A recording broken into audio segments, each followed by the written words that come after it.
Үлкен істер әр қадамы жаңа жетістікке жетелейтін марафон. Біз осы жолды сіздермен бірге 10 жылдан бері жүріп келеміз. Тимур Құлыбаевтың халық қайырымдылық қоры.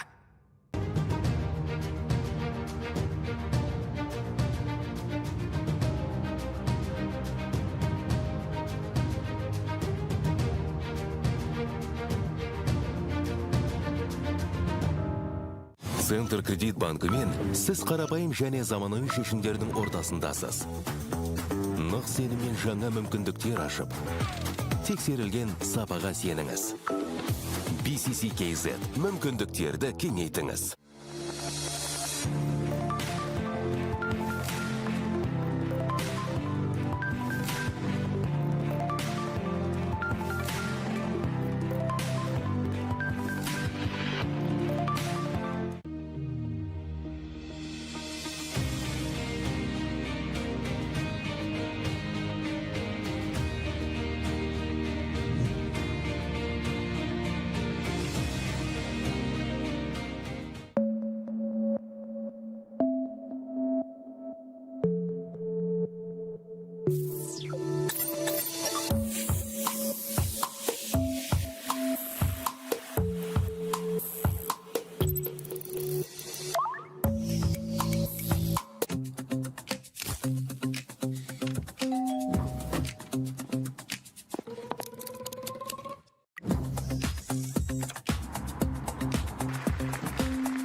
Games of the future.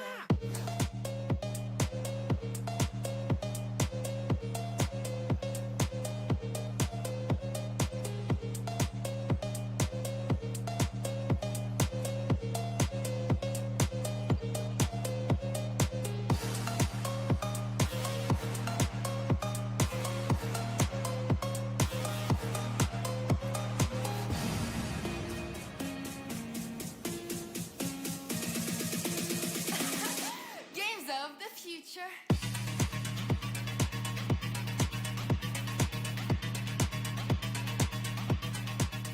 Good morning, everyone, and welcome back to the studio here at the Digital Games of the Future, Astana 2026. I'm Sarah G, and I'm joined by the incredible drum roll, David Block. Hello, everybody. I'm David Block. You're not seeing our faces yet. You're seeing our phygital minions, I like to call them. The one-arm bandit doing his one-arm, no-arm push-up there. As we fly in through the tunnel, it is indeed a very good morning. It's a full day in Astana here again today. Welcome from me, David Bloch, and Sarah G. We have a lot of action coming up through the day, but David, let's touch upon one of your favorite things there, phygital dance. yes, today is day one of Phygital Dance. It's going to be an exciting one. We have representatives from a number of different locations around the world. Home team representing Kazakhstan. We even have a representative who hails from my home country of South Africa. But as far afield as places like Uzbekistan, Guatemala, and even Brazil, Sarah. Absolutely. It's like the sprinkles on the cake, right, David? Absolutely, yes. It's all the things that make the ingredients for the best cake, the best thing to eat. And it's all coming to you live as we bring to you all of the action from the Phygital Games of the Future Astana 2026. Let's start with our highlight video now so we can take you through all the action. As the teams came out, they thoroughly enjoyed their time. Tamahunto more than the mighty no-name team. However, it all changed rapidly in the physical aspect. As we said, we're just watching the digital stage here where it was flying colors for No Name Club. But at the end of it all, they did end up losing the entire match by just one goal. So maybe, you know, game by game, the stakes get higher and higher, and it just gets more competitive. These goals get better, and the teams are only going to get better, as we say, as they gel better together and enjoy the tournament a little bit more. Well, now joining us on the desk, please welcome, of course, our winners from Tamahunto, Gyosh Honatas. Yes, sir. First of all, congratulations. A great come-from-behind victory. That was an amazing performance. You were down 3-1 in the digital stage. However, going into the physical, you made it back 4-3, a tough mountain to climb, and you did it. Congratulations.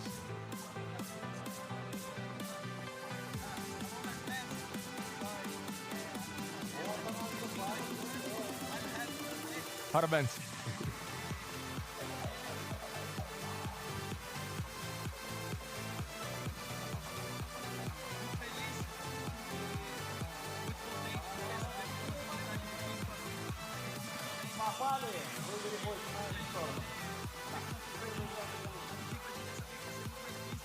Barrage is just not showing up. They talk about how Pedrajas is doing it over and over again, and that I believe they're thinking that Clan Pedrajas is a dark horse in this tournament. Yes, they are. You know what? And just it's nice to see, but it's an expectation, an expected performance. I apologize from Clan Pedrajas.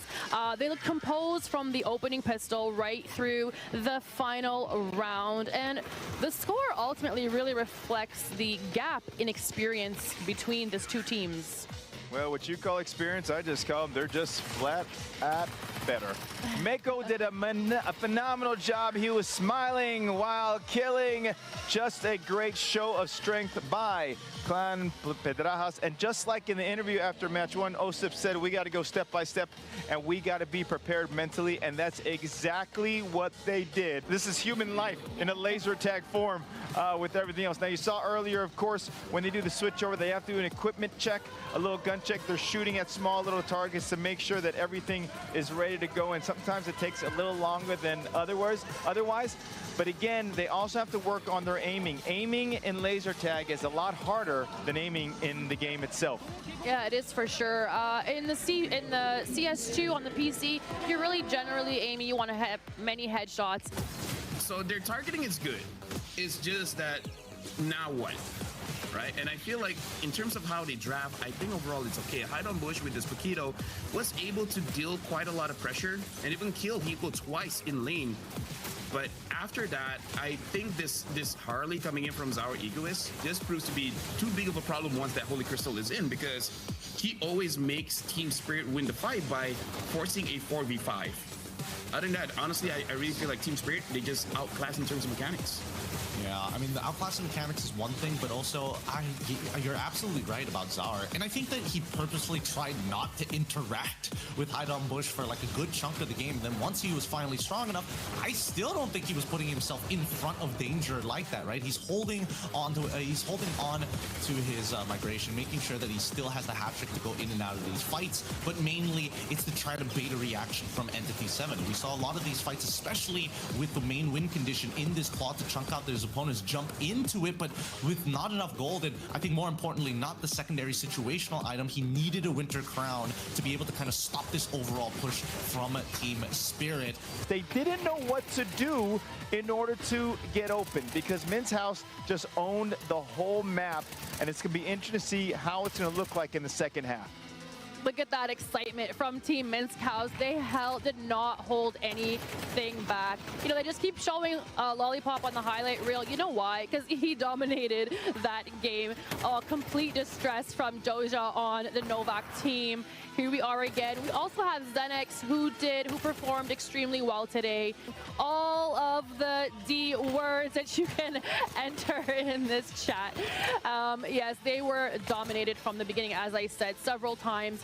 And Minsk House, like I said, had control of the map from the middle. Controlling the middle of the map from the start, and just really had the first, opener of the game. And usually that sets the tone, and they sure did with this one. Playtime now, it shows you exactly why they are supposed to be at the TI, and next time it has to be two teams from the SA region. Completely. This is 100% earned. I'm gonna say it as I'm from Kazakhstan, man, but I've been here playing on NA, so I know SA very well, and I would like to mention that for them. And yeah, these guys absolutely deserve it. They absolutely earned it. Of course, they earned this slot. Yeah, maybe next year they're gonna combine the way they combined both Western and Eastern Europe. Maybe we'll see something along those lines. You were saying that maybe there's gonna be a DPC season. I'm not sure about it. It's a rumor. Yeah, it's a speculation or rumor, but maybe that could bring some of those lesser known teams but amazing teams back to the forefront. Do you think Abed is gonna stay though with playtime? Because him and Jabs, they were stand-ins. The trophy here at the Games of the Future.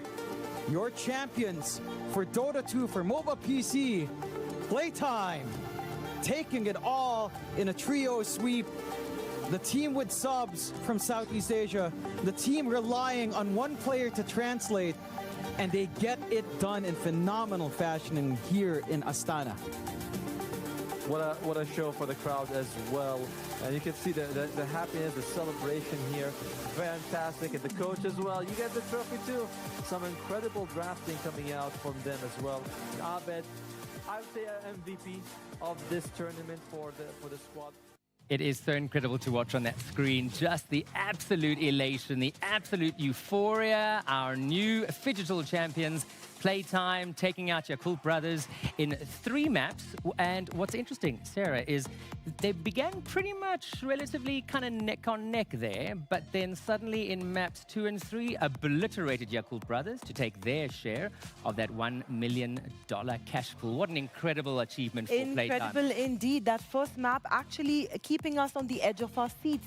The first team was winning right up till the 50th minute, and then Playtime stepped in, and as you said, they decimated Yakult Brothers for that win. There we go. So congratulations to Playtime and to our new Phygital World Champions there for Dota 2. Just incredible to see them. We still have so much more exciting stuff coming up for you today. We're going to be going through the schedule a little bit later on.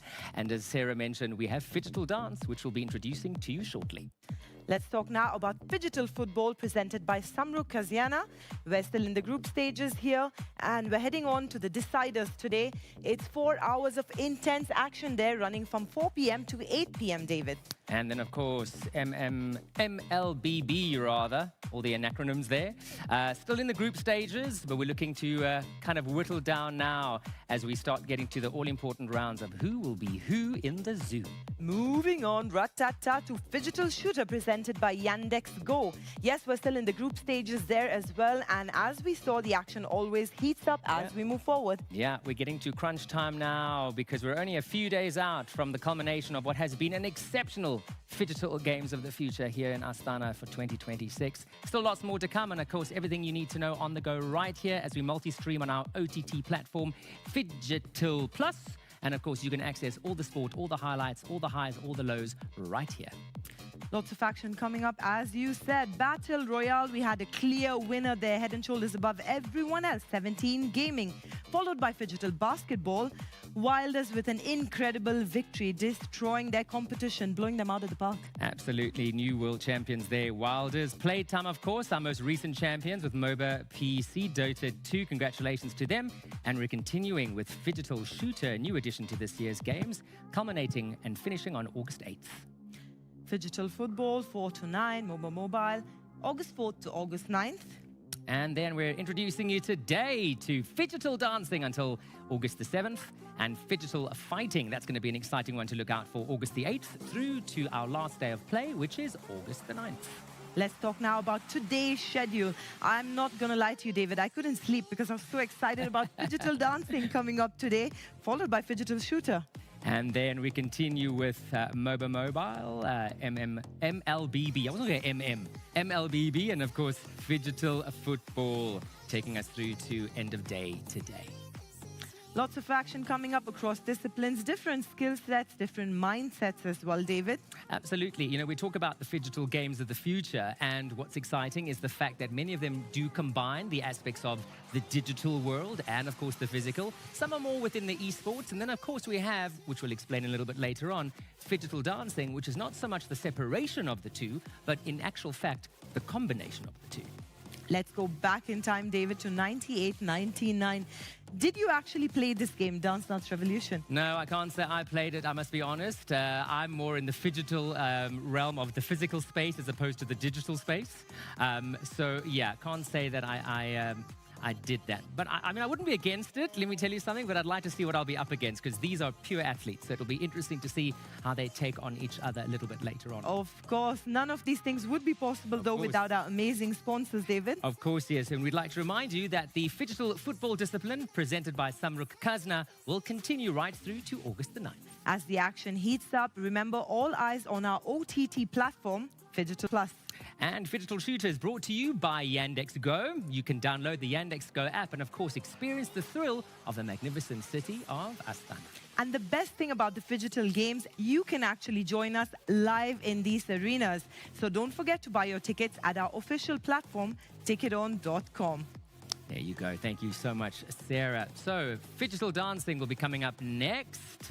We have our anchor standing by in the arena. It's going to be an exciting day of introducing you to some of the best in digital dancing from the four corners of the globe. As I mentioned earlier, we've got dancers that are representing countries as far afield as the likes of Brazil and Guatemala, Uzbekistan. We even have a representative from South Africa, which will be interesting for me to look out for. And of course, we have homegrown representation in Kazakhstan as well.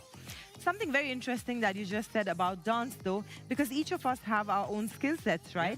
So that's exactly why in this particular game, you get to pick one song and you get to ban another song for the next team. So that's going to be the interesting one to look out for, to see how each opponent sizes the other one up, because the whole pick and ban scenario is what's really exciting. There are going to be different tracks that you can select from, some from easy to medium to more difficult, but it'll be interesting to see if these athletes know the other.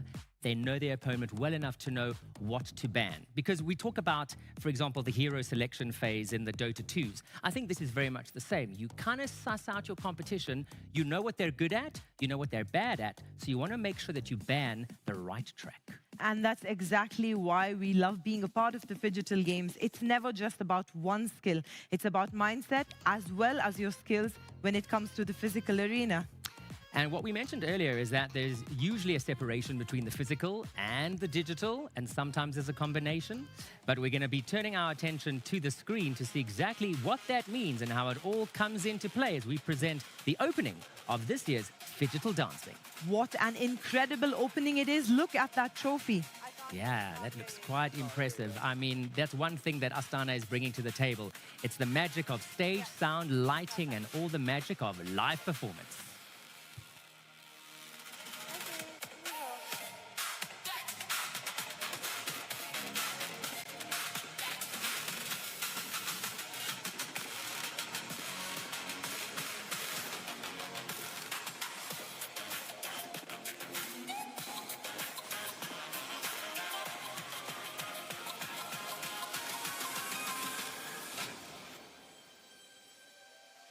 Astana!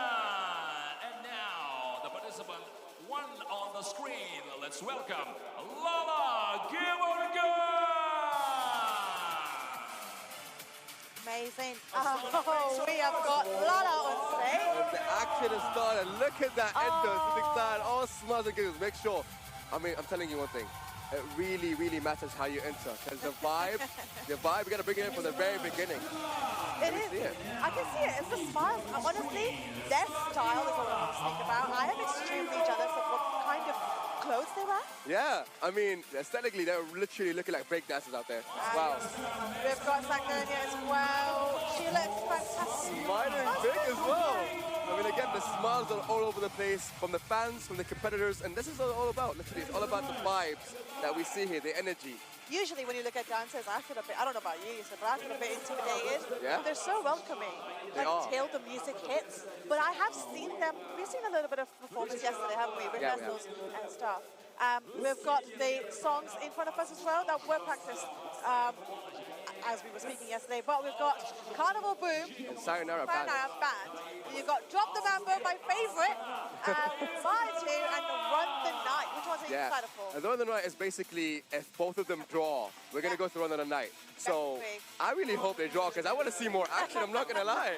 What do you think about the strategy? Do you think it's going from easy to most difficult, or how are we going about here? Again, looking at it right now, Drop the Mambo as a start. It's a tricky song, but hey, having it as your favorite shows something. You gotta be dominant with this one.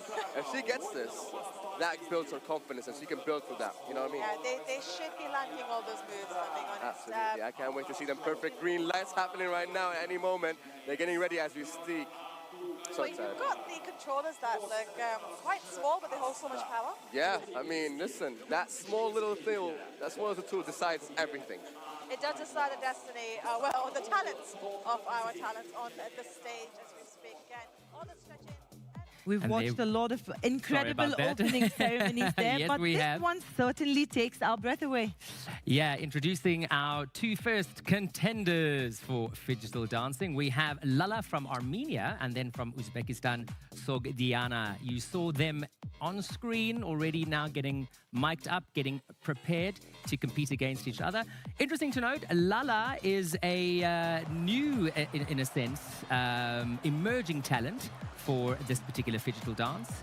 And Sogdiana, one of the standout names in the field. She was actually runner-up, Sarah, at the Phygital Contenders, Astana 26, narrowly losing 2-1 in the finals to 19-year-old Andres Guardo, who will also be competing a bit later on.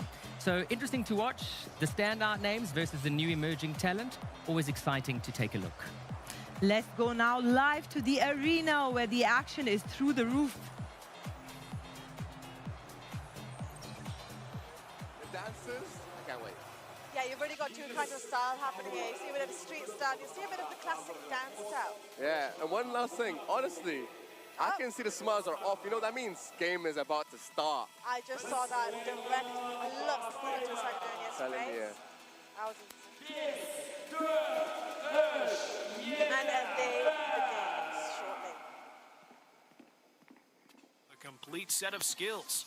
Athletes from all over the world come together to push the limits of competition and show what the future of sport looks like. One of the most energetic and entertaining disciplines is Phygital dancing, where every move matters just as much as every point. But before we watch the competition, let's take a quick look at how it all began. Phygital dancing is one of the best examples of how technology can turn a fun activity into a competitive sport. It combines real physical movement with digital gameplay, creating a format where dancers need not only rhythm and coordination, but also speed, precision, and endurance. The story begins with the famous game Just Dance. Interestingly, the idea for the game originally came from a small mini-game. The concept proved so entertaining that the developers at Ubisoft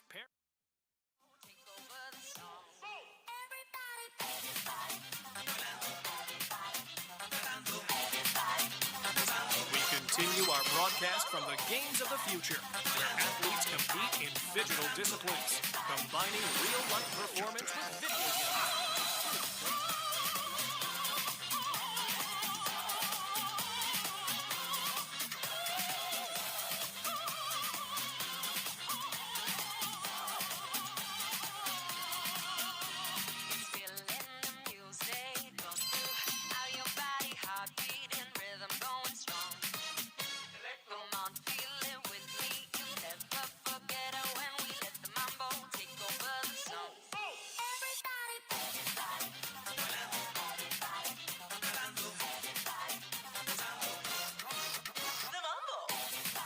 This is, I don't know where it's gonna go, honestly. This is so close so far. I am flinching on the move. I've been locked in the screen in front of us. I see these ones. They're really bringing the heat to the stage, as you said yesterday. Honestly, yeah. Up and down, right and left. They're going crazy out of here. I mean, as we said, we were discussing yesterday about the moves that are going to be seen on the big screens over here. Yeah, absolutely. I mean, these moves look easy, maybe, but honestly, once you try them, you know how hard they are. They are not easy. We did try that yesterday. Oh, yeah. And I will say, every movement, it requires a little bit of shimmy, a little bit of leg movement. You are working your entire body. Absolutely. This is why we saw them switching initially, because this is genuinely a sport to not be underestimated. Absolutely. Oh, Lala is loving it. Look at I her can go. see her smiling through it. This is the most important factor. I think it's not just about dancing, it's also about having fun. Sakiana is actually locked in herself. Absolutely, man. Look at Not her. looking at anything else but that screen with big crowd as well. I mean, with all the atmosphere going on, the crowds are going crazy, but yet here they are composed, making sure that they get this perfect. I mean, look at that superstar. That means they got perfect back-to-back with the combos. Wow. They are on it. They're quite literally going head to head, aren't they? Literally, I mean, I don't know where this is gonna go. I can't wait to see the scoreline, honestly. Megastars, whoa! Honestly, this is crazy. Wow. If I'm being honest, it is, as much as it is it is about the perfect stars on the screen, it is also about the atmosphere they bring. Yeah. Well, to be fair, they have just had a friendly clap to each other, just saying that I might have got you, but we're still friends. Keep it friendly on Keep it friendly at the end of the day, yeah. All competition is good competition, as they say, but now is when the scores will be decided for the first round. And what do you think? Who do you think won that round? Oh, it's really hard to say. You've got brilliant dance moves from both of them, and honestly, both of them got so many perfects. I'm a bit lost myself. Honestly, yeah, I was too entertained. I forgot even about the scoreline, which is why we have a digital scoreboard. Essentially, the judge is the main decider. Can't wait to see it. Let's see who got the upper hand at the end of the day. As we see, it is the best of three. So this is the first round there. Yeah, I mean, the second track coming up as well. it can go anywhere from here. But mind you, it's very important to understand, wherever it goes, you still got a chance to go better in the next round. I really wonder, the little chat that we just had. Whoa! Samruk-Kazyna got it, and this is why she picked it. I mean, it's her favorite, and I was assuming she's going to win it, and guess what? She did. But I can't believe that. honestly, too close. It was too close. And this shows you that she was prepared. Regardless of it being her favorite, Lala was prepared. As I mentioned earlier, Samruk-Kazyna was locked into the screen, to be fair. Yeah. Well, Lala was actually bringing in the atmosphere on the stage. Yeah, she was having fun. I really wonder what is more important. Are you more locked onto the screen? Are you more here for the atmosphere? What is it that makes you a physical dancer, and a good one as well? Honestly, you have to have a balance of both, making sure you're also not just entertaining yourself through the game, but entertaining your fans. And there's a better way to do it, honestly, for having a combination of both. And we saw that here today. Well, if you're watching, I know you're watching from our OTT platform, Digital Plus, and you're missing out. Come join us. Yeah. Come join us. I mean, if you're in Astana, you can get your tickets at Freedom Ticketon, and there's still more seats, so make sure you get your seats as soon as possible before it runs out. We're going to be heading into track 2 very shortly. Again, the nerves are now kicking in because there's something that controller goes on and destiny is decided. The reason I say that is because this is what makes or breaks the game. Genuinely, yeah. I mean, we can't have any mistakes happening, making sure that everything works well.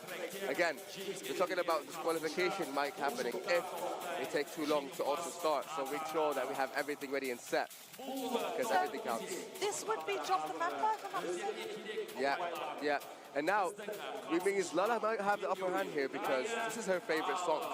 So I can't wait to see it. This is all about the aspect of dancing. I mean, it might go one way, but because of the favoritism going in the other way in the next round, I don't know where this is going to go. But I know one thing. I want more dance moves. I can't wait to see it go, I do want some more dance moves as well, if I'm being honest. I mean, I will say, Drop the Member has become one of my favorite tracks. Very soon onto the digital dancing aspect to talk about it. I mean, yeah. Drop the Mambo has something. The spice of it, and I mean the movement as well. Yeah. How hard it is. It just shows you that you gotta be ready for it. And now we're gonna start with the second round. You will see why this is my favorite very shortly, but begin small and it goes large. These are real dance moves. These are not just moving and shimmy your body around. These are perfect moves that are to be hit on. Look at that. Slow pace, fast pace, up and down. Look at that. I am almost moving in my seats if I'm being honest. And now you can see Lala locked in more. Because this is her song. She knows this is everything on the line here. She needs to get this. And she's starting off great, I'm not going to lie. I really wonder, because I've been saying this since the first track, but again, Samruk-Kazyna seems so content in what she's doing because she's actually focused on just hitting the perfect. Yeah.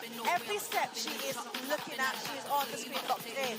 Whereas you have Lala, who's a bit more open to the atmosphere of what's happening around here. Yeah, yeah. And this is like, shows her, like, honestly, the amount of training she puts in. Because for you to do both things, making the fans entertained and also entertaining yourself with it takes a lot. My question is, if you're doing both things, as we saw in the first round, Does that make you miss points?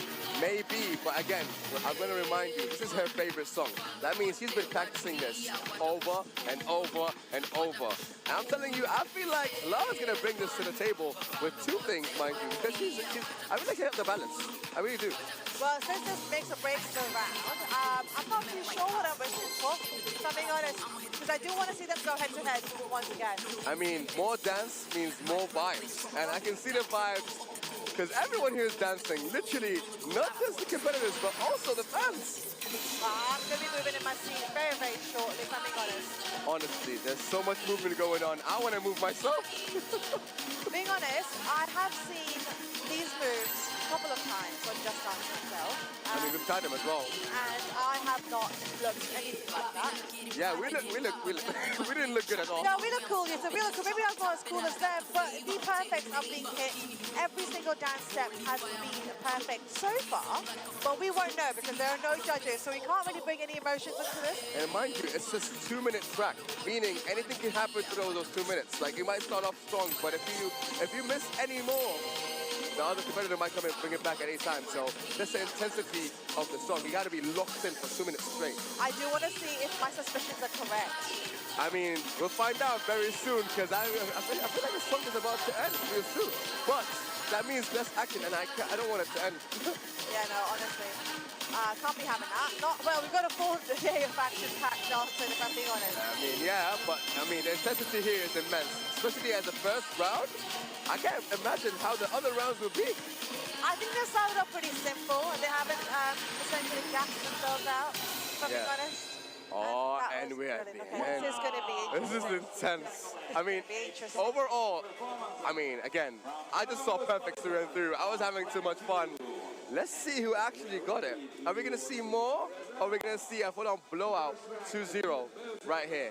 Honestly, I've just seen the smiles on the faces of families visiting and the people down here at the Barry's Arena in Kazakhstan, Astana. This is the Games of the Future 2026. We were here with digital dancing, and this will be what makes or breaks the first round of digital dancing. Can't wait. I'm literally on my toes right now. I really just want, at the end of the day, I just want more action. I just want them to draw, honestly. Do you know the trophy that they keep showing as well? I like the fact that it's right behind the dancers. Yeah, I mean, it gives them that thrill, like they understand what they're playing for. I was just going to say that, yeah. And there we go. Is it Lala? I think it is. It's all the nerves on the stage because this is what decides it. I mean, they're sweating out here. Wow. So much movement. Can't hear you. Oh, she won both rounds. That means best of three. Senegal got the first round. Okay, round number 1 has been decided for Sagdonia.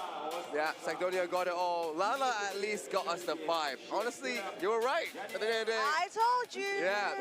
I think I've hacked this, guys. I think I've got this on a lot. I mean, again, maybe Lala didn't have it now, but honestly, I was entertained through and through, and that's all that matters here, entertainment factor. But you're sitting here with emotions, and that is what makes you decisive of that.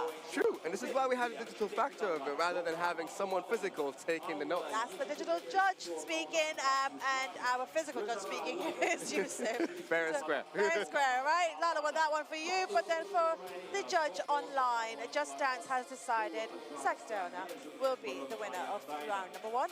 Absolutely. That means 1 point, 1 step closer to going to the quarterfinals. This ain't one small step, eh? Yeah. The day is just starting, and we're looking forward to so much more action. So much more. I mean, we're still going to go have game 2 and game 3 and game 1. Okay, so we got 16 games. You can keep going. We can keep on going, honestly.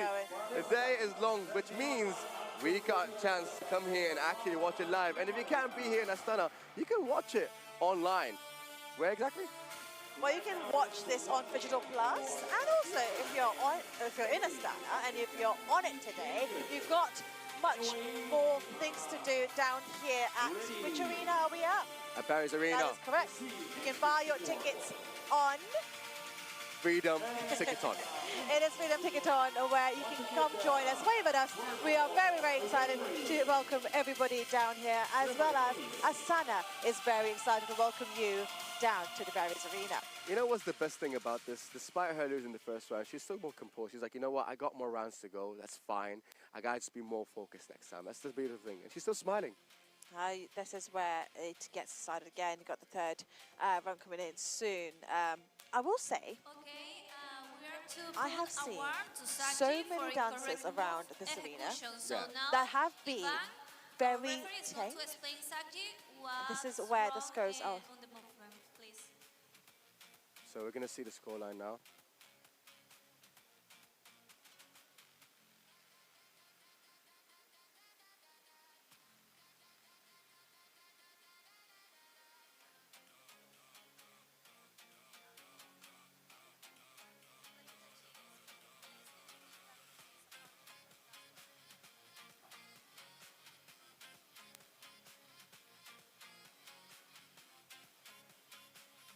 Thank you.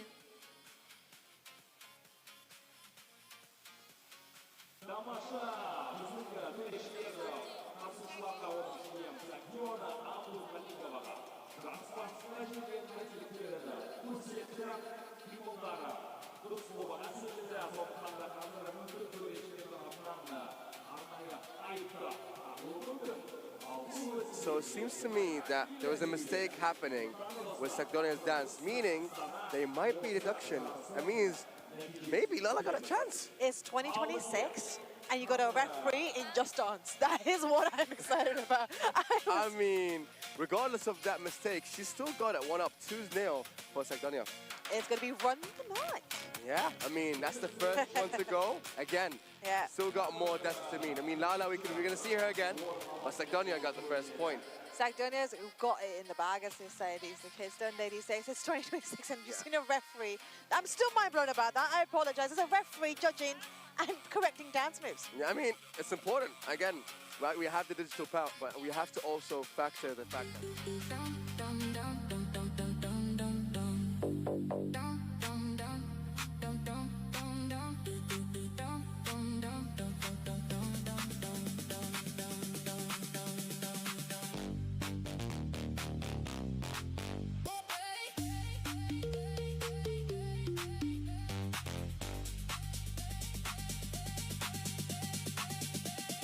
That is very correct. We have seen the first round take place, and we have seen the heat of the fire come onto the stage. I mean, look at them dance moves, first of all.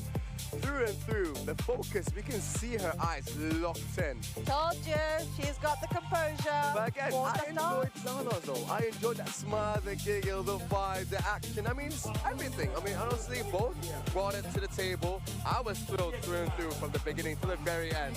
I will say the referee's got some moves himself, hasn't he? Yeah, I mean, you have to know your moves before becoming a referee. But I really hope he comes on stage next and starts dancing. Honestly, why not? Maybe us too. I mean, nah. I don't think that is. I don't think that should be happening. If I'm being honest, I'm going to keep this to the professionals. If I'm being honest. I mean, we might do some moves here. I mean, I was inspired a bit. I'm not going to lie. So keep your actions. Make sure you focus on this, because we're going to see a lot of action. Well, none of this could be possible without Sonical, our partners. And, well, if you're watching online, make sure you're watching us from our OTT platform, which is Digital Plus. And if you're here in Astana, I mean, you can get your tickets at Freedom Ticketon. I see only few seats, so make sure you get tickets as soon as possible. Right, so that was round number 1. What are you expecting for round number 2? Honestly, anything at this point. I mean, we saw everything counts. The referee is here, so you might think you won it, and then all of a sudden the referee tells you, deduction of 1,000 points, and you can go anywhere. It could, couldn't it? Because every time that you see different people come on the stage, which we will very shortly and throughout the day, everybody's bringing in a history in dance and the things that they have been focusing on for almost all their lives. Yeah.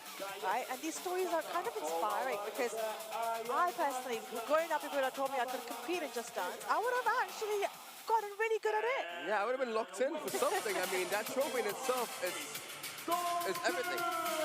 Well, Donches comes on stage. That means more action here. Donches seems like he is ready as well. His vibes, he got the chain on.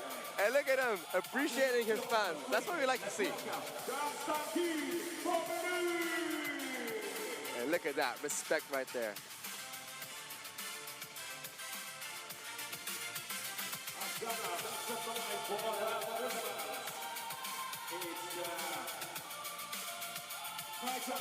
Well, that was the greatest stare-off, if I may. That turned into a brofist very quickly, didn't that? Yeah, I mean, this is the beautiful thing about it.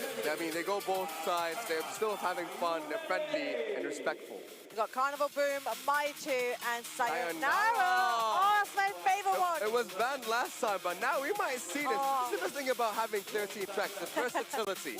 And we're seeing it here. So we got Carnival Boom, which is another song, Maitu and Sayonara.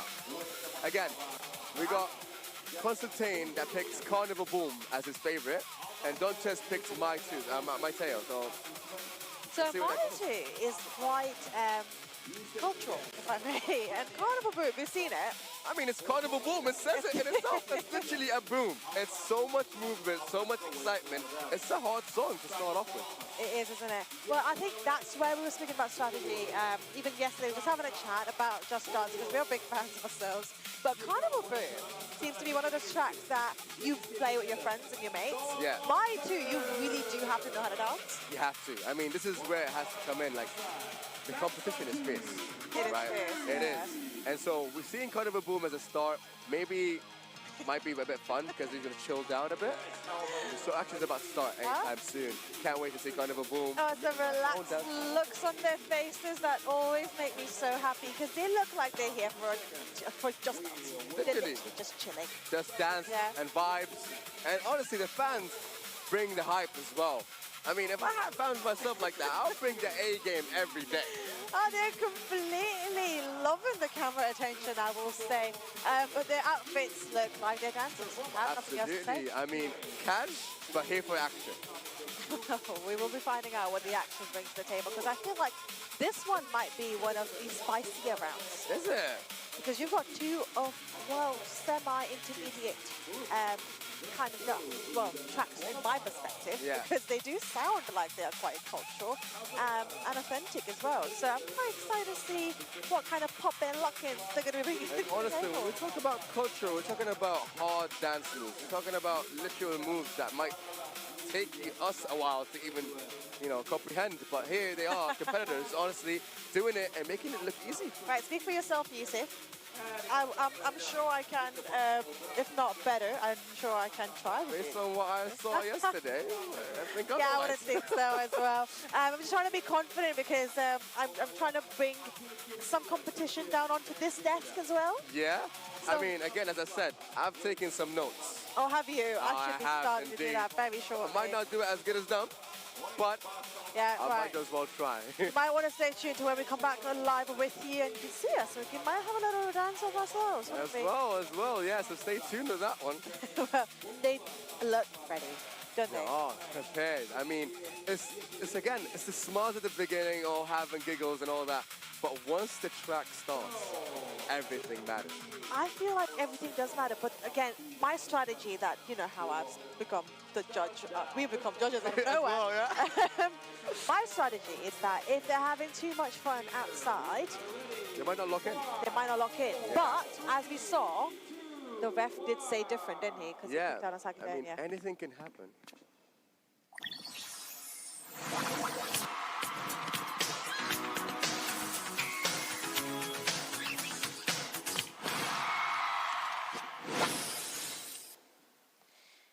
And the show is about to begin.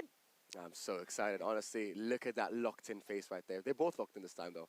Oh, I love this song. You might have to pan to me, cameraman, next, because this is going to be interesting. And they're swirling as well. Look at the vibes, honestly. Friendly through and through. They might be best mates. Oh. No, this is just a good time. This is just a good time back in a carnival, and that's what I truly believe. It's the hips don't lie. Look at that. Right and left, right and left. They're shaking. Oh, that is brilliant. Wow. Honestly, look at that. That's actually harder than it looks. Honestly, this is hard. Intense. Up and down, up and down. Look at that. Right and left. If I'm being honest, I've just got my moves and my grooves on. Oh, yeah? But I've got my very classic snapping the fingers. That's the most important one, the snapping the fingers snap. Yeah. Nowhere compared to what's happening in front of us because they live like professional carnival style, if I may. I mean, literally, we brought the live action here today, Just Dance. So, what are you waiting for? Make sure you come here if you get the chance to. And when can they buy the tickets? I mean, at Freedom, tickets on. Correct. Tickets are still available. Well, there's some things still available. Come down and support everybody down in Astana. It's the Barry Arena here in Astana, Kazakhstan. Well, you're watching us on the OTT platforms, aren't they? Yeah, they are. I'm watching us at Digital Plus. Unfortunately, if you're not here in Astana, at least you can watch it through this. Watch us at the dancing. Make sure you catch us dancing as well, because that's going to go viral on TikTok. Absolutely. I mean, action on action on action, I might say. Look at them. I think the thing is, not just us, the fans are also inspired to it. They're taking the dance moves and they are vibing with the family, the kids, the adults. I mean, it brings everyone together. Honestly, such a vibe. Constantine is going for it. Look at that. I mean, yeah. I mean, I literally forgot it was a competition for a second. I was vibing so hard. See, but that's what I mean. Donchas is so locked in to getting the steps right, but Constantine is enjoying this and bringing the heat to the table. So I really, you've got a frown on Donchas' face. Again, listen, just because Lala didn't balance there, I believe Constantine can. I'm still sticking to this. I'm still sticking to this. I feel like the digital judge, if I'm being honest, and I feel like you're the physical judge from out of this physical competition. I mean, we need both to make the Games of the Future happen. It is what it is. It is what brings us to the future and closer. Yeah.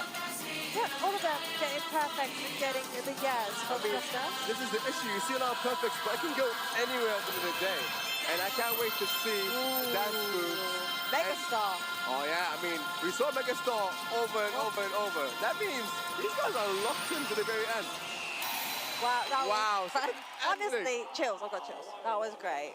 Wow. I like that they're friendly though. Oh, that's so cute. That's so cute. That is what dance is about. It brings you together. Yeah. Anywhere you go, dance brings you together. And it's so welcoming. Yeah, and mind you, it doesn't even require an age. It's young, old. I mean, everyone is welcome here. We're having fun. Hopefully, I am going to be going back into my hotel room and having the blast of my life. Turning music all the way up, especially this current one that was just playing. That Making one. sure we just dance. Carnival boom indeed. Literally, yeah. Boom, boom, boom. Let's see who got it. Well, exciting news. Who do you think got it, by the way? I think it's going to be Donchas who's got the first round of everything. Because you think he's locked in. But I don't know why. I feel like because... Guess what? No way! Got it. I told you the balance was there. I Not only was he locked in, honestly, there we go. And this is what's the beautiful thing about digital dancing. Anything can happen. Literally, wow. I mean, he picked out his favorite song. I assumed he's going to get it, and he To did. be fair, those hips were not lying, neither was those moves. Absolutely. I He mean, looked like he was part of the dance. and mind you, the song helps. I mean, boom, boom, come on. I mean, you do still need to have the grooves in it. But the screen did say the judge has decided for the first track. Constant took that. Yeah, but that does not mean that the game is ended here, because we still have another round that might take us to the third round, where we might see Sayonara, which I really want to, I'm not going to lie. It is one of those songs that you kind of just wait for. Yeah. Right. Yeah, and mind you, it's not an easy track at all. So ending it with it literally shows who won it all. Like, it means a lot. But again, I just want action. I know. Well, Yusuf is one for the action. I am one for the rules. If I'm being honest, I just want to see what Just Dance comes up with. Absolutely. I mean, the best thing about it, it brings rules, it brings actions, it brings vibes. Everything is here on the table to be seen. Oh, they're sharing a little moment on stage here. Hydration was very Hydration important, break over as here. you said. Yeah. The giggling, the side talking. I mean, I don't know if they're playing mind games here. I don't know if Donchas just gave Constantine a little bit of an eye for an eye. A nudge, yeah? A little bit of a nudge. So be careful. Yeah, I'm on my way. Yeah, I'm on my toes. I can't wait for him to bring it back. I believe in him. And mind you, it's his favorite song. Donchas looks confident. Yeah, look at that. Taking a breather, making sure he's composed again, and does not make that first round affect him at all.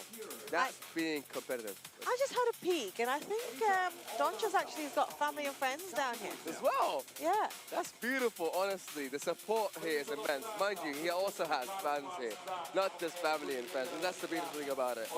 It's showing them both having that constant support. I really like that they do get along, and it's not and that complete rivalry. And I don't think you can have that in dance, if I'm being honest. I mean, yeah, it brings you together. You can't stop smiling when you're dancing, honestly. Yeah. It brings the world together. You saw my moves down here when Carnival Boom was playing. Yeah, I mean, I'm a part of that dance. I mean, honestly, Carnival Boom is my favorite song. I'm not gonna lie. It's going to be interesting what happens next, because that is going to be the decider. It really is. I mean, I hope Donchas get it, because again, I just want to see more dance moves. And personally, I like Sayonara, so I want to see that action happening, honestly. But otherwise, if Donchas does win this, we'll be saying hello, or sayonara. Sayonara, if I may. Oh, I know. It's quite early in the morning for those kind of jokes, but Track 2 should be playing very shortly. Again, we're just preparing and making sure our dancers and participants are feeling the energy down in this arena. And look at them dancing. Honestly, they're still dancing. That's the crazy part. The song is not here, but they're still dancing, getting ready. That's 6-7 move right there. Yeah, I was waiting for you to pick that one up. I mean, it's a 6-7. You can't stop laughing. I would have completely ignored that and moved past this. Swiftly moving on from a 6, 7, 8, and 9. That is your dance count as well. Honestly, yeah. Maybe that's we what love our numbers. We love our numbers, and it's important because numbers matter. Thinking about scoreboard here. I love the attitude of these dancers, of these participants, yeah. Because the attitude you can have for the likes of, let's compare our beautiful sports for a second, for our disciplines as well. Digital football sees that kind of head-to-head group team competition, right? But digital dancing, you're one for yourself. Yeah, and that's a one-man game here. Honestly, it's 1v1. This is the crazy part about it. We have a lot of team sports, but this is one of the sports where you play individually. Everything is on the line. You got to compete by yourself, and that's what makes it a bit special. This kind of discipline should not be gone unheard or unseen of, and hence do join us on our OTT platforms. And make sure you watch us on Digital Plus. And get your tickets from Freedom Ticketon to come down here. Honestly, we only have a few tickets left, so make sure you get it as soon as possible. Well, none of this could be possible without solid core resources. I mean, exactly. Thank you. They are our partners, so thank you so much for your support. And this is where Donchas' choice comes into play. Absolutely. I mean, round 2 is about to start anytime soon. This is exciting. What do you think do you think Donchas is gonna bring it back? That's a good question, because I do see Konstantin's kind of aura and energy around dance is very positive. I mean, he's been moving around and around to make sure he's still heating up to bring that level up. Are going to receive a warm, and now Yiki is going to explain what's the step that you don't do currently. Yes, both of you, yes. Yes, Yiki, please.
All right, so basically the referee has said that they had some slight issues with the movements they had. And so this just shows you how important every move, it really does matter, doesn't it? Can I be honest, Yusuf? I've done that dance move. Yeah? And I know you have to cross over And they your didn't. legs, and they did not. Oh, sorry. So I'm just hearing, the dancers don't agree with this. But Yeah. Who do you listen to? I think you just have to listen to them. Yeah, the referee has the upper Has hand the here. rules He has for to it. follow the rules. That is how the game goes. But one thing is familiar here, that both of them did it. So I wonder, like, Well, we are going to be coming into the video recording to understand what actually went wrong. So they are going to be seeing where they messed up, essentially. as you can see now live, they're actually seeing what happens. I do think it is crossing over I really the do leg. think so, yeah. This is why you need a referee, honestly. Step. Yeah, and you definitely have a referee. This is why we genuinely need a referee to see every single detail. You're absolutely right. By the way, if both of them disagree, does that make the ref's judgment incorrect? And this is why we have videos, proof, to show them actually where they messed up. It's the big screen. We're getting thumbs up from the judges, trying to explain, from the referee, trying to explain what's actually happened. And hopefully they do understand and come to an agreement soon. I want to see track 2 come on. I mean, honestly, yeah, I want the action to start as soon as possible, but they've still got a lot of action to come, so can't wait for that. The faces of disappointment, that's kind of upsets me because I really love the excitement. Look at Constantine. He looks sad. But at the same time, it just shows you how much he wants it. He really wants to be perfect. You do have to brush it over your shoulders and kind of take it on the chin and move forward, don't you? And that just shows you the competition level. And you have to be, as a competitor, as a professional, you gotta be ready for these type of things. Yeah, as a professional, you're on, you're well, you're live globally. You are at the Barry's Arena. This is Games of the Future 2026. So now we're going to be heading into round number 2. Oh, exciting. Oh my It's going God. to be intense. It's going to be intense. Quick reminder, Constantine got the first round for him. So this means a lot for round 2. It can be make or break. I think Donchis has got this. I believe in Donchis. I mean, I believe in more dance. That's all I believe in, honestly. Just Dance is on. The controllers are on and they are ready to go. For the second track. They're Here smiling goes. at each other. The energy's back. I'm so excited. And the smiles are back here. Let's get it. One of my favorite ones. Starts off slow. Starts off feminine. Honestly, it's a vibe, innit? Up and down like a wave and emotion of the ocean. Ooh, look at that. Okay. Up and down, up and down. Well, get it, get it. Oh! Look at that. I am very tempted. They're raising up the level. Look at that, they're going up. I am very, very tempted. I mean, honestly, this is vibes. If you can't even dance yourself, I mean, look at this. I mean, look at the fans. Honestly, they are having a time of their life with this music. This is the best thing about it. Seeing the fans also trying the dance moves, wow. I love the facial expressions. Every dancer has a particular facial expression. Yeah, I mean, they still bring everything, their own spice to the table. It's not just the dance moves, it's also the competitors themselves bringing their own spice to it. I have a question. Is Donchis wearing jeans? And he's still doing that? I just realized. Wow. All those trousers. That's actually impressive. I could not do that. My back is curved clothing. And guess what? Donchis can. Donchis can really do that. Wow. Yeah, again, as I said, I feel like my strategy might come to play for this round. I mean, again, if Constantine gets this just shows that balance can be managed here. And anything can go. But if you saw the first round that we saw, this was a song where it was very movement-wise judged, not energy-wise. We've seen this one before, haven't we? Yeah, we have. So Constantine is doing exactly what was done last round, which did not have the point come into play. Yeah. And Donchis locked in again. And so, this could go anywhere, honestly. And mind you, just a reminder, this is Donchis' favorite song. So... Mine as well, Donchis. He got an upper hand here by a bit. So let's see how it's actually going to end. Is it going to be for Donchis, or Constantine's going to get through 2-0 and see another blowout back to back? I mean, it could go anywhere here. Constantine's looking like he's got every move. And he got my heart with Constantine, man. I'm not going to lie. Them moves are making me move. They are the actual prize of the show, if I'm being honest. And it's also about having fun down at the Barriers Arena. Kazakhstan has been absolutely beautiful this early morning as well. It really has. I mean, the vibes were from the beginning to the very end. Everyone is dancing together. Everyone is vibing. This much energy. I wonder what their morning routine looks like. Honestly, you know what I mean? Now you made me curious. Right? Honestly. Because that kind of energy can only be done by either a lot of energy drinks or a lot of caffeine. But it looks like they were made for this. It takes a lot of practice to what they're doing right now. But I'm not gonna lie, even if you don't get caffeine, that dance, that song inside the track gets you into it. I mean, listen, I'm having it, and that's the end. Wow, look at that. Oh, we had Constantine down the floor.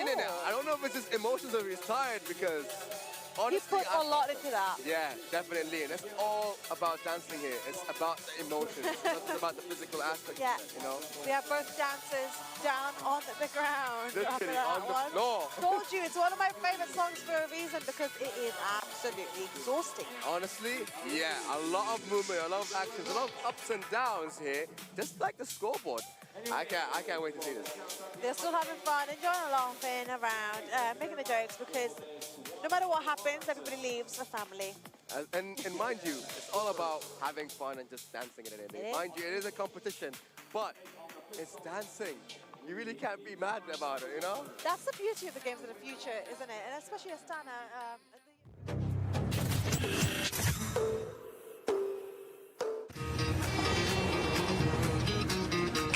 Thank you, 24-39.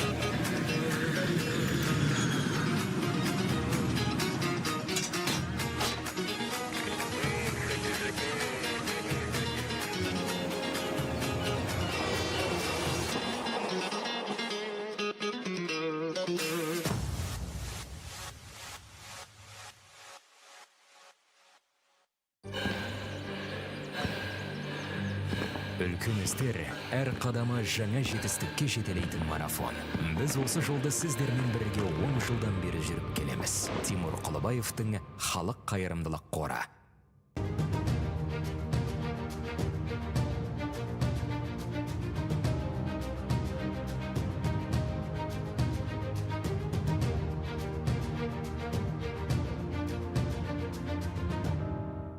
Центр кредит банкымен сіз қарапайым және заманауи шешімдердің ортасындасыз.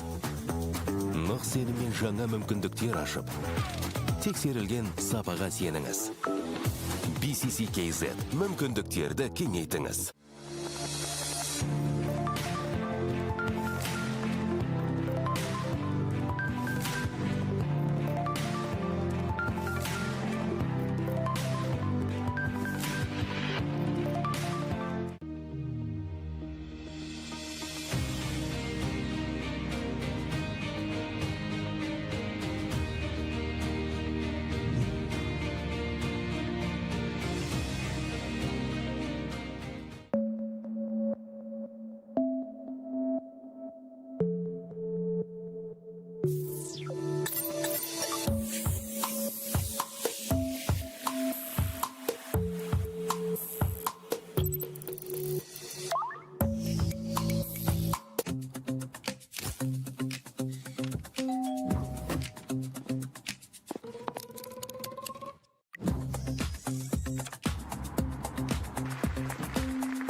Games of the Future.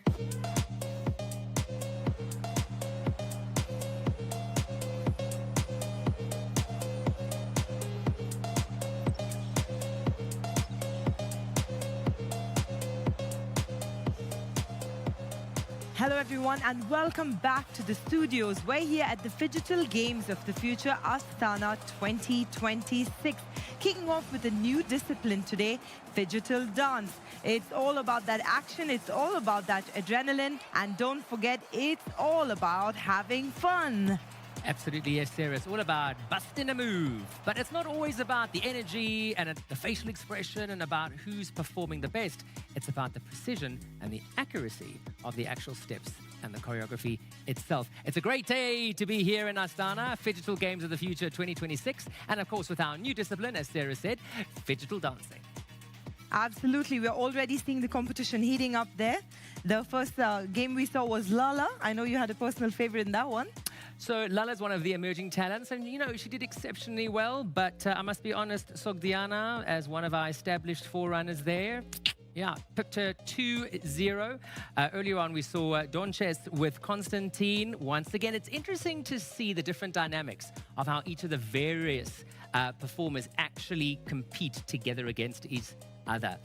Of course, this is just the first of a full day of activity. Sarah, look at our schedule. Let's take that away. Battle Royale won by 17 gaming. Phygital basketball with our winners, Wilders, head and shoulders above their competition, the defending champions indeed.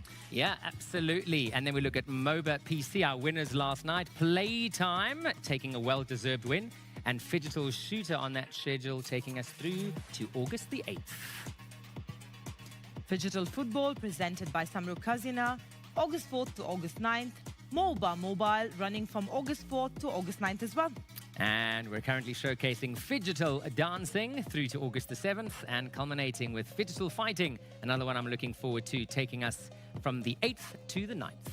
Let's also look at today's schedule. We started off with Phygital Dancing, bringing that vibe, bringing that energy, followed by Phygital Shooter. And then MOBA Mobile, MLBB. And then Phygital Football, presented by Samruk-Kazyna as well today. So it is a full schedule of events. This is where it's all happening right here, bringing to you everything that you need to know on the go from the Phygital Games of the Future, Astana 2026. A lot of new disciplines still coming up. We had Phygital Dance, which just kicked off. The only one remaining now is Phygital Fighter. Yeah, that's a new one. We'll be telling you a little bit about that maybe later on or tomorrow. It's something very exciting to look forward to. Once again, bringing together the disciplines of both the physical and digital arena. Going back there to dancing, this started off in 98-99 with Just Dance. Yeah. I remember watching that all across American movies especially. It's an exciting opportunity for us to bring Phygital dancing to your screens because unlike some of the other disciplines where you have a little bit of both the digital and the physical, this one almost combines the best of both at the same time. Absolutely. It's the perfect example of a hybrid sport. Absolutely. Now, speaking of the hybrid sport of Phygital dancing, if you don't know what it's about, then check out your screens. We continue our broadcast from the Games of the Future, where athletes compete in Phygital disciplines, combining real-life performance with video games to prove they have the complete set of skills. Athletes from all over the world come together to push the limits of competition and show what the future of sport looks like. One of the most energetic and entertaining disciplines is Phygital dancing, where every move matters just as much as every point. But before we watch the competition, let's take a quick look at how it all began. Phygital dancing is one of the best examples of how technology can turn a fun activity into a competitive sport. It combines real physical movement with digital gameplay, creating a format where dancers need not only rhythm and coordination, but also speed, precision, and endurance. The story begins with the famous game Just Dance. Interestingly, the idea for the game originally came from a small mini-game. The concept proved so entertaining that the developers at Ubisoft Paris decided to turn it into a full project. A team of around 20 people worked on the game, and it was officially announced just 6 months before its planned release. Unlike many games designed for experienced gamers, Just Dance had a very simple goal: get people off the couch and get them moving. Ubisoft producers also explained that the game helps players overcome the fear of dancing. Since you're dancing at home in front of a screen, it feels like a safe environment to learn new moves and build confidence, while the game itself guides you through every step.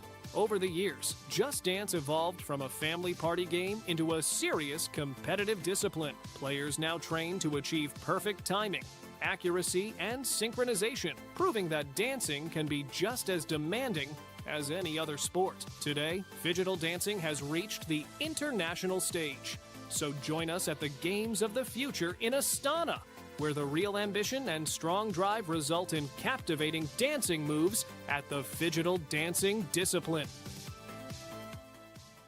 Energetic, exciting. Okay, we're going to say the same thing. I really love the fact that it was designed to assist people get over their fear of dancing, which I think is just wonderful. Coming from someone who has a dance background, it really is just lovely to see people lose their inhibitions and just go out there and have fun. Let's thank all our sponsors now. Bank Center Credit app. Don't forget to download that to manage all your finances. Thank you so much to all of our valued sponsors, each and every one of them contributing so immensely to the success of this year's Games. All the details, the results, the schedules, everything you need to know, everything about the teams, you can find on our official website just below your screen right there. Also, don't forget, you can actually be part of every single moment of the Games of the Future with Sven. Thank you so much to Sven, also one of our other valued sponsors and partners ensuring the success of this year's Games. And we'd also like to remind you that the Just Dance discipline presented by Solid Core Resources will continue right through until the 7th of August at the Barris Arena, where we already started off with an incredible start to the discipline of digital dancing. What an incredible opening ceremony there, and what an incredible trophy. Absolutely, Sarah. It's wonderful to see the effort and the excitement and the attention to detail that is being brought into the Games and to each of the disciplines. Of course, dance, not an easy one, especially this early in the morning, I must admit, but it is exciting to see how each of the different personalities come out as each performer takes to that stage. Absolutely. We've seen the evolution of this particular sport go from a family party game to a competitive sport, showcasing these elite athletes. Absolutely. And we've got athletes from all corners of the globe. We mentioned earlier the likes of Uzbekistan, Belarus, we have Guatemala, Brazil, South Africa, all the way down south. And of course, we also have a local representative from Kazakhstan. And that's exactly why we love the Phygital Games so much, because there are no borders. Everyone comes together in their own teams, but it doesn't matter what your passport is in these games. Absolutely. What's important to now mention is that when it comes to Phygital dancing, there's no physical human being as judge, jury, and executioner, as we say. It's all judged by the algorithm, purely judged by the game's software. So you can be the most expressive dancer with potentially what you perceive as the best personality. However, if you don't hit those moves and you're not accurate, you won't be awarded the win of that game. And if you've just started following this discipline, keep your eyes on their hands. They have a small controller called a Joy-Con there, which is tracking every single move. And that's what matters on that scoreboard. Absolutely. You can also see the absolute energy and exertion displayed by each of the competitors there after each of those dances. And it looks deceptively easy because the moves are quite controlled, to be perfectly honest. There's not a lot of running around the stage. There's not a lot of leaps and jumps, but it is exhausting within itself. And we saw just after this last round between Konstantin and Donches how they were actually having to drink a lot of water, having that all-important hydration break. And now we have another game up there with Sergio taking on Ivan. Let's see what happens there. I can see also with regards to Ivan there and Sergio, we can see with our split screen, and this is the benefit of having our Phygital Plus multi-screen platform. You can choose each of these games to watch, either one after the other, or you can flip-flop between the two as well. It's entirely up to you. That's our OTT platform with Phygital Plus.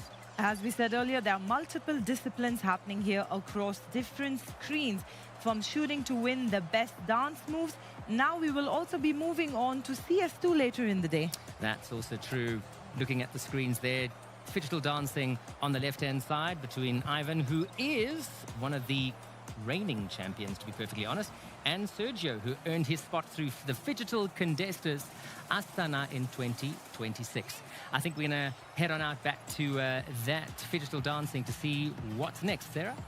Just Dance has evolved into something that is taking the world by storm. Take a look. They're giving it their all for this round. They really have. Round number one. Yeah, and that's what's crazy. I mean, round number one, you're taking all your gas out. What's that energy? I mean, wow. Oh, it's just such a difficult dance. I am absolutely loving it. It really is. And starting with it as well. They do look like divas. I love it. Me too. I mean, glass divas. If you had a combo wimbo going on, I think this is my favorite, you know, team together. They look like they could compete together. Honestly, yeah. They're in sync as well when it comes to the dance moves. Look at that. Look at that jump. Hop, hop, hop. Hey! There's so many hops going on. I don't even know how they do this. My knees would be cracking right now if I was them. And that is track number 1 done. My favorite. Almost didn't want it to end. I'm out of breath. I can only imagine how they are feeling. Imagine how out of breath they are. Honestly, I can't. Because I'm already out of breath, so I'm not gonna... Looking at them, I'm like, oh my god, I need a caffeinated drink. Absolutely. Well, we will be finding out who actually won the Hard and Just Dance, because winning our hats isn't enough, is it? It really isn't, which is why we have referees. And mind you, at the end of the day, we don't have the last say. It's the digital factor that does have the last say. And experts see it. The judgment of the computers, if I may. The final countdown. We're in the year 2026. You've got a referee judging the dance. Yep. We've got a computer deciding the score. Yep. And fans who just should enjoy. Literally. And mind you, there's a physical aspect to it too, the motion in the ocean. Literally. Correct. On stage, that doesn't... Oh, and what? Sergio got it! No, oh, never mind. Ivan! No, I Ivan's got told it. you. I mean, it's his favorite, but I'm not gonna lie. I gotta still give props to Sergio. He still pushed through it. You sounded rather surprised there, that Sergio. I mean, I'm telling you, I felt like Sergio was gonna have it through and through. Being wrong kind of sucks, I'm not gonna lie. Ivan had that under control, if I'm being honest, because he looked like he's practiced that dance about 6 feet high. And more importantly, I feel like he was composed since the beginning. I mean, we saw Sergio a bit hesitant, and maybe it's because it's the first round, but I hope the second round is his favorite track. So he seems focused. Now he is, because that's his favorite track coming up. And mind you, it means a lot to him now, because he has to draw to go for the round 3. Well, that means a lot. It has been popping this morning down in Astana. It is the Games of the Future 2026 digital dancing. Please do come down and join us at the Barry's Arena. Mind you, it's just the third round. We've still got a lot more action to come. Yeah, we really do. Go get your tickets from where? From Freedom Ticketon, I must say. Tickets are still available, but we're talking about only a little, so keep on checking out. Hurry up and get your tickets. Make sure to fill this arena and have this crowd buzzing with us. And come say hello, we're very friendly. We really are. You will see us. For sure, you can't miss this one. That's how I'm tell you that. I mean, you can watch us live through Digital Plus OTT platforms. Correct. Thank you so much for joining us today. And then now comes in track number 2. Yusuf, what are you feeling about this one? Honestly, again, I really want to see a third round happening. We haven't seen it so far throughout the 3 rounds. I mean, again, maybe, I believe, there's an inkling in me that says Sergio is going to bring us to the third round. Just believe that there should be more action. I mean, again, you can't deny action is important. Have we seen this song? No, we haven't. This is the first time hearing this track. And honestly, it's taking me to a vibe. A different vibe, actually. I'm quite enjoying this. I realized this one's a bit more slower. I think this is one of the most easier rounds, I would That's say. the strategy B that we were discussing, right away to go difficult and then easy. Really, it is. I mean, again, with the 5 tracks, you do have options to decide whether you want to go extreme or you want to go easy. And that's the versatility that these tracks give you. But I think that's what makes you a good dancer, because your strength could be their weakness. Absolutely. I mean, it might look easy, but maybe it's easier for Sergio rather than Ivan. Why I can go anywhere at this point. I don't know about that. Ivan's really, really focused. I mean, you can see his head stable because he's focused on his entire body. He really is, honestly. The eyes are locked in, I must say. They do seem like they have been having a lot of fun. I mean, Ivan is going with the balance for the second round. I see that there's versatility. I mean, in the first round, he was locked in. In the second round, he's like, you know what? It might be his favorite, but I'm going to bring the vibe and the energy in the atmosphere. And he really has with Ivan's moves right now. I am curious to see if we're going to move it to round number 3. I really want to. I'm not just curious. I am desperate to see there's more action. I just want more action, honestly. That's all you've been saying for the past 3 rounds, is that you just want more action. So I mean, we're here for that. We're here for that, ain't it? We're here for just dancing, more music, more loud, obnoxious behavior. I mean, that's what we want. That is very correct. It's a perfect for both of them. Again, like, you know, we were actually talking about this yesterday, weren't we? Where if you are to start with a difficult song and put all of your energy into that, and then move into an easier song where you can actually focus on the moves and not just the energy, that might bring you to round number 3 because the other person now has a chance to prove themselves in an easier way. Honestly, I agree with that one, but also, it can also go the other way around. Starting off easy, maybe as a warm-up, and then going on in the second round can also be a factor. It really depends on the competitor themselves and what's comfortable for them. This is why the versatility is immense here from every competitor. Everyone bringing their own style, their own vibe, their own sauce in this game. There's a little bit of culture involved with all these dances as well, because these are very 90s. All of these moves are such 90s moves that I haven't seen on any ground possible or any platform possible. Honestly, that's what's beautiful about this dance. It just shows you the evolution of dancing in general. Whether it's the 90s, the 20s, or something new, you see it all here in Just Dance. Well, you'll also see it all here at the Games of the Future, because who knew Just Dance could be an actual global platform to come and compete in. There's 16 individuals going head-on-head in these 2 days, aren't they? I mean, it wouldn't be possible without the physical aspect of it. The digital, the physical. I mean, you can only see this in Games of the Future, truly. You're absolutely right about that one. Very true. Digital dancing is as well got to be by solid form. Absolutely, man. We can't appreciate you enough, Sword Source Resources. So thank you very much. Well, that is a great dance move over there. I've seen a lot. That's a competitive dancing. Do you see what I mean when I say it's easier than the first one? Yeah. Because if you just aren't able to absolutely align yourself with that dance move, you've got 50% of that covered. And yeah, mind you, just because it's called easy does not mean it's easy No, for it's us. not easy for us. Right. You do not want to see us doing that. Just keep in mind, the competition is still fierce. And there we go. We see some little kids having fun and trying to replicate what these competitors have. They are the next generation. They really are. And this is the beautiful thing. It is the future.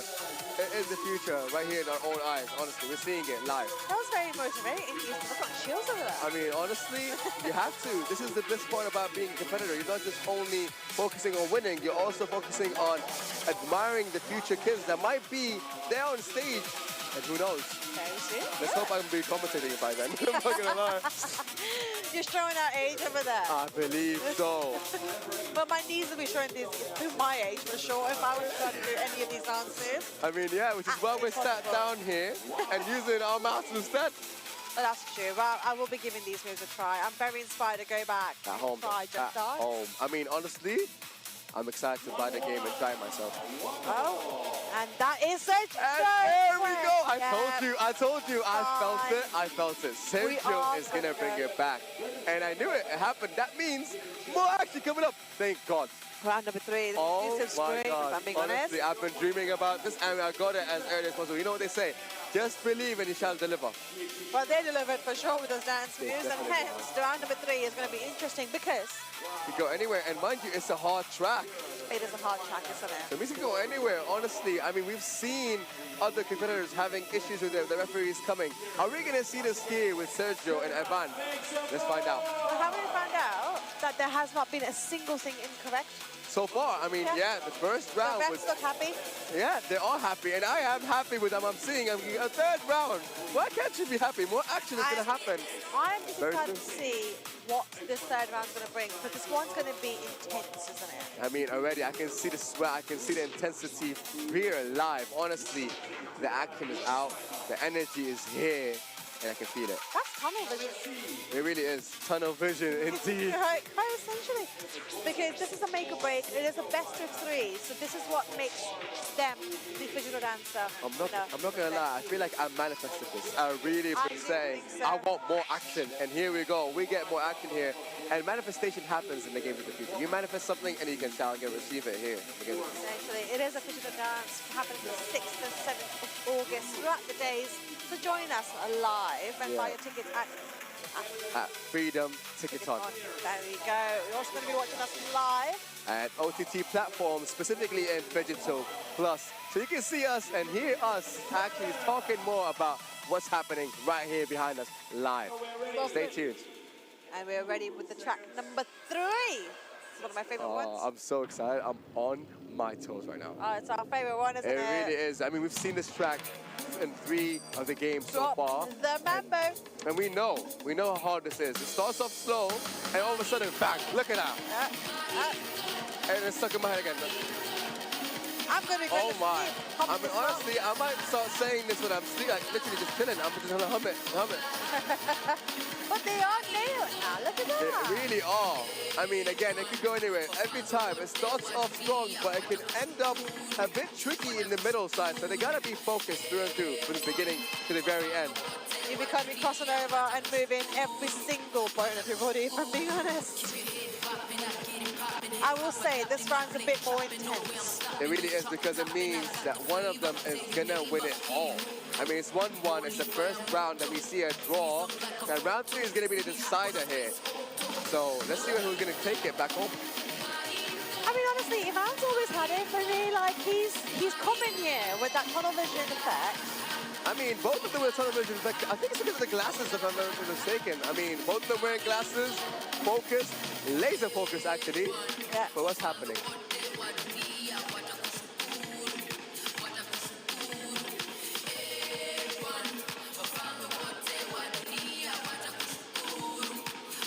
Look at them dancers.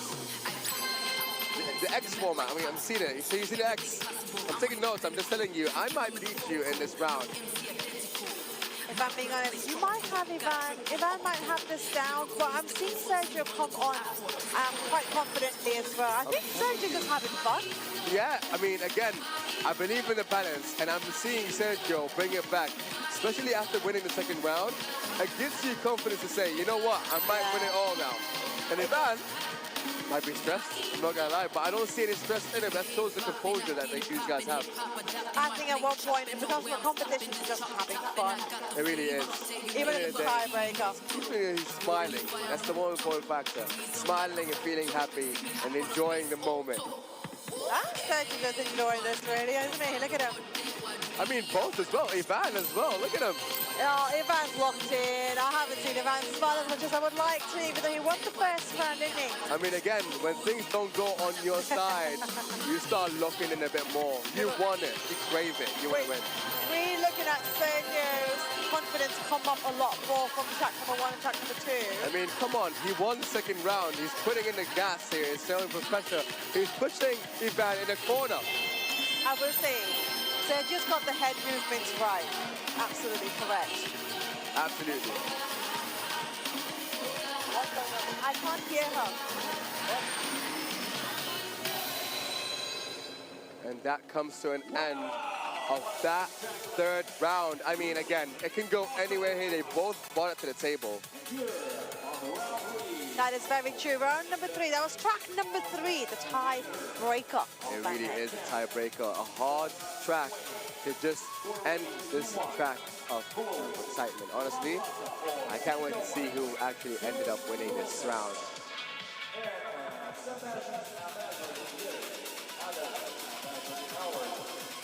This is where the judgment takes place and gives us the winner. I hope the referees don't intervene at all. I mean, I've seen perfect movements with my eyes. I mean, again, I'm not the professional one here. That's why we have referees to see if there's any mistakes that might happen throughout this dance. You're absolutely right over there. I am excited to see who's going to take this. What do you assume? I mean, honestly, again, I've been rooting for Sergio from the beginning to the very end. I just want Sergio to win this. Honestly, I've been thinking about Ivan this whole time, but Sergio did have the moves that were required, especially the last one. I do know the more you move your head, the better the points. Yeah, you're trying to find a pattern. You're trying to be a referee here. I am trying to be a referee here. You really are. I mean, honestly, again, is the judges going to come out? Is there anything? Well, it looks like they're going to keep them waiting for a second. Yeah, I mean, that builds intensity. I mean, I'm already intense. I don't know what's going to happen. It does leave a bit of nerves on the stage, doesn't it? Because they came out, they gave each other handshakes, they had a little bit of fun over there. It went right, it went left. But yeah, coming around full circle now. Honestly, it's not just dance moves. It went up and down with emotions. It's like an emotional roller coaster here, if I might say, honestly.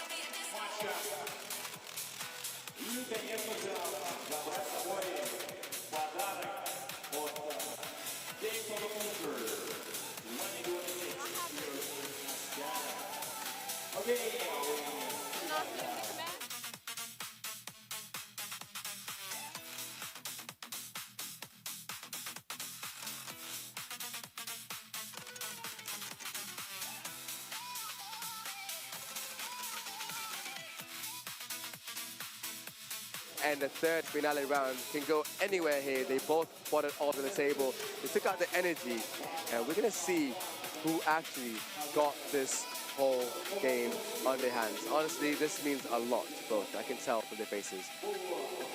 The intensity is building up, that slow momentum. Yeah, I mean, with the waiting and the thrill happening, you don't know where it's gonna go. Honestly, I'm nervous. I want Sergio, you want Ivan. They both deserve it though, I'm not gonna lie. They both brought the entertainment up here. I'm sure the fans are also thrilled, wondering, where did this go at the end of the day? We're about to hear it.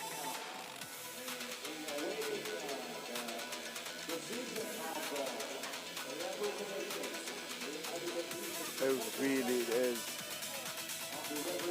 I mean, action is still on. This is just only game 3. We still have a lot more to go. We're talking about 16 games, and we're just going through 3 games. I mean, still got a lot more action to go, but this was my highlight so far. I'm not gonna lie. Having the first tiebreaker is insane already. Wow. It just shows you the intensity levels here. Well, I will say it looks like the refs are happy with these two. Yeah, I mean, no referees intervening, nothing going on. We might just hear who won it all very soon. I mean, again, as I said, intensity is rising. Oh, never mind. The referees have come out. Oh, wow, it's going to be interesting. I mean, again, with Emma too, I mean, that song is typical to kind of, you know, do mistakes. I mean, it's a hard song at the end of the day. For incorrect choreographic execution, and Yiki is going to explain, please.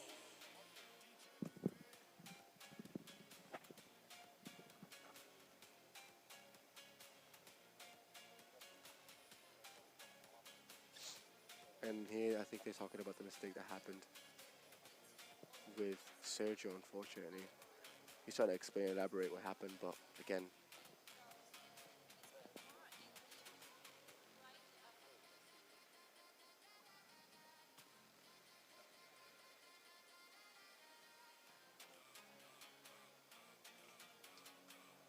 I think he didn't close his legs there at the very end. He's telling us he didn't close his legs. It's some minute details. It really is. It really is, isn't it? I mean, again, Small when it things. comes to the digital aspect, you always need a physical side of it, right? And this is where the referees come in. Their eyes always never deceives them. That's the beautiful thing. I mean, you have to be really focused. We're having too much fun. The referees, I mean, they can't have fun. They have to lock in. They do, don't they? And I wonder if the referees do dance themselves as well. I mean, I believe that they have to. I think Ivan got it. Oh, Ivan's got it. I told you. That mistake, I think, from Sergio ended up for him to lose it. Honestly, I think if we didn't get that deduction, he would have gotten it. There we go. We see that replay from Sergio. And look at him. And Ivan as well, right now on stage. They brought it all. I'm not going to lie. That was the most intense match we had so far. It's only the 3rd round. I mean, isn't that insane? You're telling me there's still more.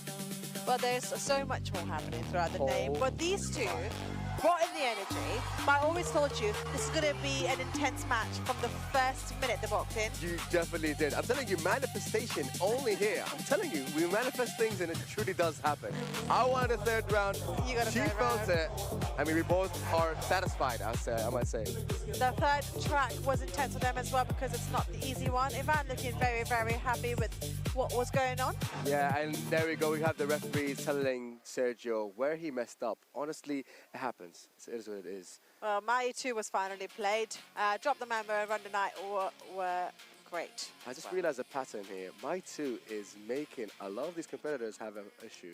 But honestly, since the intensity was up there, we definitely need a break, don't you think? Yep, and that is going to be our commercial break coming right through. But stay with us on our OTT platforms, Digital Plus, and buy your tickets at Freedom Ticket Talk. Brilliant. I'll see you shortly.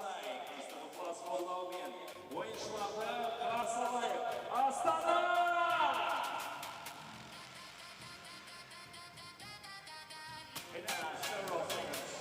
The next couple of participants will appear on the stage. And we are ready also for one more limited performance of our next players. And of course, we will see 2 rounds of play. It depends on the performance of the participants.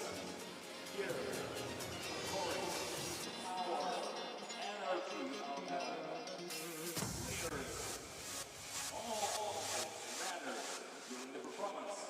All right, we're back. We are back. Better than ever.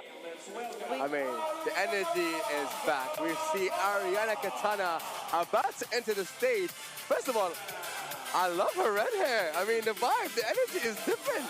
She's gonna matching you, I guess. Well, she's matching my dress. I don't know how red hair, but yeah, no, we're bringing the energy and the heat into this platform. I would also say Franco is who's going to be joining Ariana very shortly. There he is. And there we go, Franco Vitali. Oh, that sounds intense. It's going to be a vital match. It really is. Oh, look at him. He's ready. He has the headband on.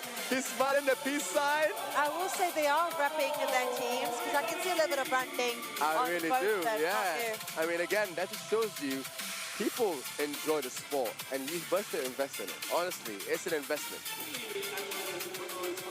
Referees, as I guess, telling them the rules before they start off to make sure that everything works well. I mean, again, it might be just digital, but we also have a physical factor of it.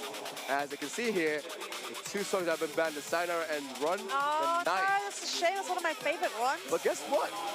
Drop the Mambo is playing again. It is indeed. But wait, so we're talking about 2 intense songs here. Drop the Mambo and then Mateo. Oh no. Mine too looks like it is everybody's favorite. So does Drop the Mambo. But Carnival Boom coming in to actually be the finalizer for this round is what's exciting. Group It B's really got is. it. If we go there, we're gonna end with a boom. I can tell you that. But I know you want to end with that boom. Because Oh, I know you were looking for the action. But I'm looking for the rules actually. I want the refs to come out a bit more and say, hey, these are wrong dance moves. I mean, they have, and that's what's interesting about the referees. You gotta appreciate them. Honestly, it is a hard job to be focusing on the dance moves, and every single dance move, the steps are quite a lot. For them to actually focus on that must take a lot. I'm not gonna lie.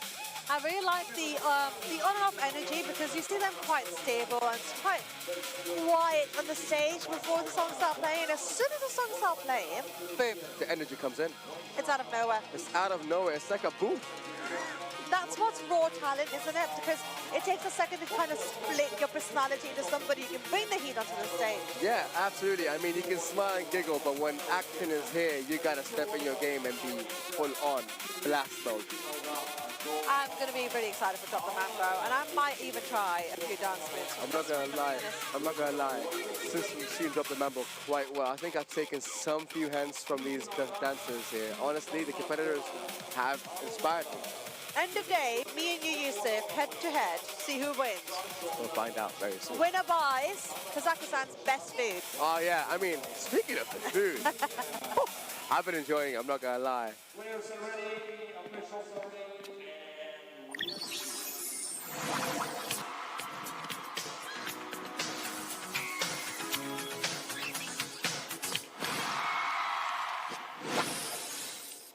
And it's showtime. It is a game time indeed. Oh, I love the starting pose of this song.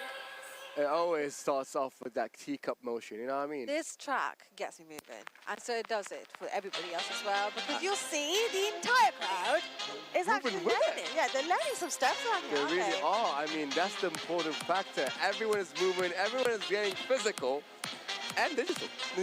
So it's getting digital down here at the Barry's Arena. Absolutely. Oh, the shimmies are energetic on this one. Shimmy and shimmy. Both of them as well, mind you. They're having the action. I feel like they're both moving a lot here. Yes, it's a bit more energetic. It really is. I mean, after the break, you have to be more energetic. I'm not going to lie. Such an exciting move. Wow, they got it perfect back on back. I mean, it can go anywhere at this point, honestly. I truly feel like I don't have a favorite this one. I mean, honestly, it's girls against guys here. I gotta go with my man, Franco. I don't know, I think Ariana's got us on board. Also, understanding that Ariana's got red hair with my red dress. I mean, Yeah. we're quite essentially sisters. Well, you're trying to wrap it up. I am trying to basically be her biggest fangirl. I mean, I think you are, I'm not gonna lie. She's got a smile on her face, so I think she's gonna be winning. She does. It is infectious, I'm not gonna lie. As much as I want Franco to win, the Ariana's smile just, wow. Well, right behind them, you've got the referee looking at every dance move possible. Oh, yeah. I mean, as a referee, he gotta be locked in now. I wonder, are we gonna see them in this round? I don't think so. I think they've got this under control. I mean, yeah, they look like they're locked in, having fun and making sure they move a lot here. I mean, again, mind you, when you start moving more, that's when you realize they're actually dancing. Yeah, that's very true. They're actually getting into it. Like we saw in the first couple of rounds, right? That it's not only about your points on board, and I was wrong. Digitally, it's not just about the visual factor. It is about the energy you're bringing into the arena. Absolutely. I mean, the more energy you bring to the table, I mean, we can feel it. The heat is going through. It's radiating so much. I'm getting hot, I'm not gonna lie. I can honestly feel my feet moving, just even with that. I mean, I can't stop moving, I'm not gonna lie. Since I've entered and I heard these tracks, I couldn't stop moving, I'm not gonna lie. This is a great workout for the both of us this morning. It is the Games of the Future 2026. Astana, you've been beautiful. Honestly, I wouldn't do it anywhere else other than Astana. Such an amazing vibe, atmosphere, wow. It seems to be that everybody around us knows everything about Games of the Future. I mean, yeah, the best thing about it as well, I think people, especially like the audience, are invested in the dance moves. I think they might be just dancers themselves, honestly. I think so. I mean, they've got the energy down here in Astana for sure, especially for physical dancing. Yeah, I mean, it looks like it's a rising sport that is getting a lot of attraction. Clearly, I mean, the fans are everywhere here having fun. That's track number one. Track number one, done. I could not tell you who won that. Honestly, I've been saying the same thing again and again, which is why we're not the professionals when it comes to this. Honestly, it could go anywhere. We're just hoping that the scoreboards can tell us a bit more about what actually happened. The referees do look happy though, so They really that do. is that's out of the question. Let's see what our true digital judgment says. Who do you think got it? I honestly could not tell you this one. I don't know why. Just because of the smile, I think. It's Franco. That smile won it for me. Let's hope. It's the headband. I would have given it to him for the headband. Yeah, and making sure that he doesn't sweat so it doesn't go in his eyes. Smart, you see? Strategy. Not just flair, but strategy. I like that. Big smiles coming on from both of them. Absolutely. I mean, that's the most factor like that I enjoy the most. And there we go. Franco, I'm telling you, it really is the handbag. You're right. It is a sweatband, isn't it, on his head. I will say, I really thought Ariana's got that under control for the first half of the track. She did. Despite it being his favorite song, Franco, I thought Franco was going to have it, but Ariana stepped in and said, you know what? I'm a competitor here. I'm going to show you what I actually have. And that is what competition is about. It's about talent. It's about the details that they go into per track. Absolutely. And we saw those details today in every round. I mean, the referee is showing us that any small nudge can be detrimental to your point score. Track number 2 is going to be coming on very shortly, and that's going to be essentially the decider if we go into track number 3 or we do not. Absolutely. I mean, again, if I was Ariana, I would lock in to make sure that I get this. I mean, we've seen this before. Once this is possible, we can bring it back at any given moment. Yeah, but the song that they've chosen, the track that is going to be played next, is going to be quite interesting because it's a hard one. There is. I mean, both tracks are hard. I think this is the first time where we have two tracks being extremely on that level. I mean, again, it could go anywhere. But mind you, this is Ariana's favorite song. So we can go to her, and maybe we can see it there as well, which I hope. I really do hope so. That's round number 2 taking off now. And off they are. We've seen a lot of competitors mess up here. Are we going to see this again, or are they going to be perfect the way they should be? I'm not going to lie, Franco has some moves. Look at the leg moves. Oh my. I'm sure he's been listening to what the referees has been saying, the other competitors, because I don't think he's gonna mess up here. As well as Ariana. See now, she's locked in a lot more now. Actually, no, she's proving me wrong. She's actually really enjoying this, and that's what it's all about. But look at Franco's smile. He's got this song locked on. So much so that he's actually, I guess, singing it with the track. I mean, honestly, not just dancing, but also singing. Combo wombo, I might say. Their combo wombos are really coming in, aren't they? You've got me on that word, haven't you? You said combo wombo. Combo wombo. Perfect, perfect, perfect. Well, their combo wombos are looking precise for this track. If I'm being honest, I was not expecting to see Franco really go all out for this song. I'm not gonna lie, mind you, despite Ariana having this as her favorite song, Franco is doing something. When you look at dances, do you ever feel like, where is that coming from? Yeah, honestly, like, as I said, it's just a different type of language. It can genuinely just give you a sense of which culture it comes from. But honestly, like, just looking at it, it shows a versatility of how people can interact and express their feelings. So I always think that Just Dance, right? You've got perfects, and then you've got Yaz, you've got these supers and mega perfects, etc., etc. At the end of the day, no matter how many perfects you get, you're still going to have a score for that track in itself. Yeah, I mean, again, as much as you get perfects, I mean, we've seen a lot of perfects here, but it can go anywhere. We've seen that constantly. I mean, every time we thought someone had it, all of a sudden, the referee comes in and something happens. This is why you have to always be on your toes, making sure everything is spot on. And that is why Games of the Future is the perfect platform here in Kazakhstan, Astana, to come and prove how good you are at what you do. Especially when it comes to something physical and even digital, a combination that we all know and love. Yeah, we love going digital, don't we? It is going to be a long day of brilliant dances and tracks. I mean, mind you, this is just game 4. We still got 16 more. It's gonna be a day of some dances. Oh hell yeah, yeah, absolutely. Now, when I speak about Kazakhstan and I speak about Astana, I've seen some dances over on my social media as well. That when it comes to Just Dance, there's a lot of people trying to compete online. Yeah. And I think that's what we should be taking on as well. I mean, we can. We definitely can. I mean, again, this has inspired me to try Just Dance myself. Well, track number 2 has also inspired me to take on that challenge myself. These two look like they are loving each other's. I mean, again, the track has been over. Now it's the decider. Are we going to see round 3? Or does Franco have it in the bag? And look at him expressing the giggles. I mean, again, I think Ariana went to him and said, you know what, I maybe have the upper hand here. Let's see if she actually did.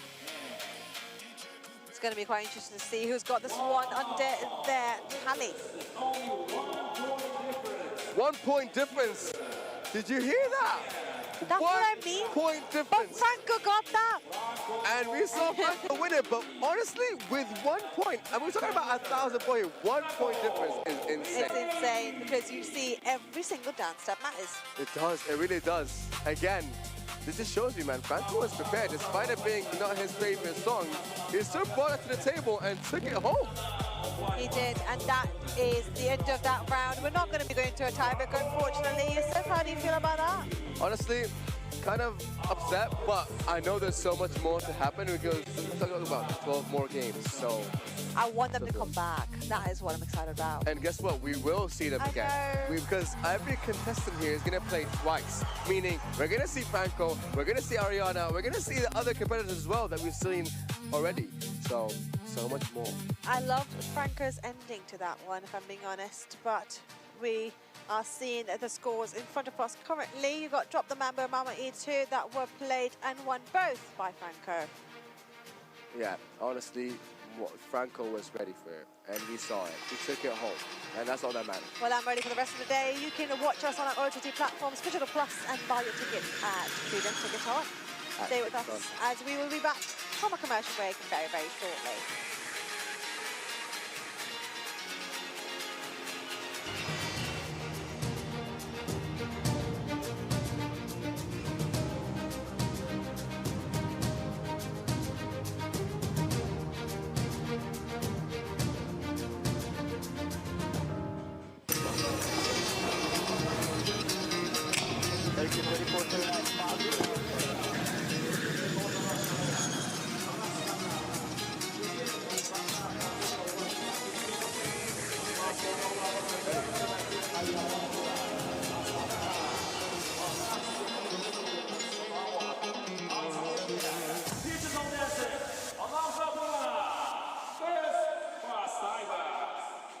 right, and we're back to action again.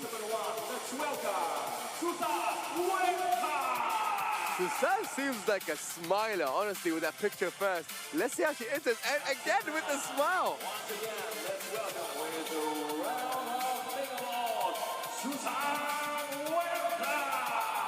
Let's go, Susan.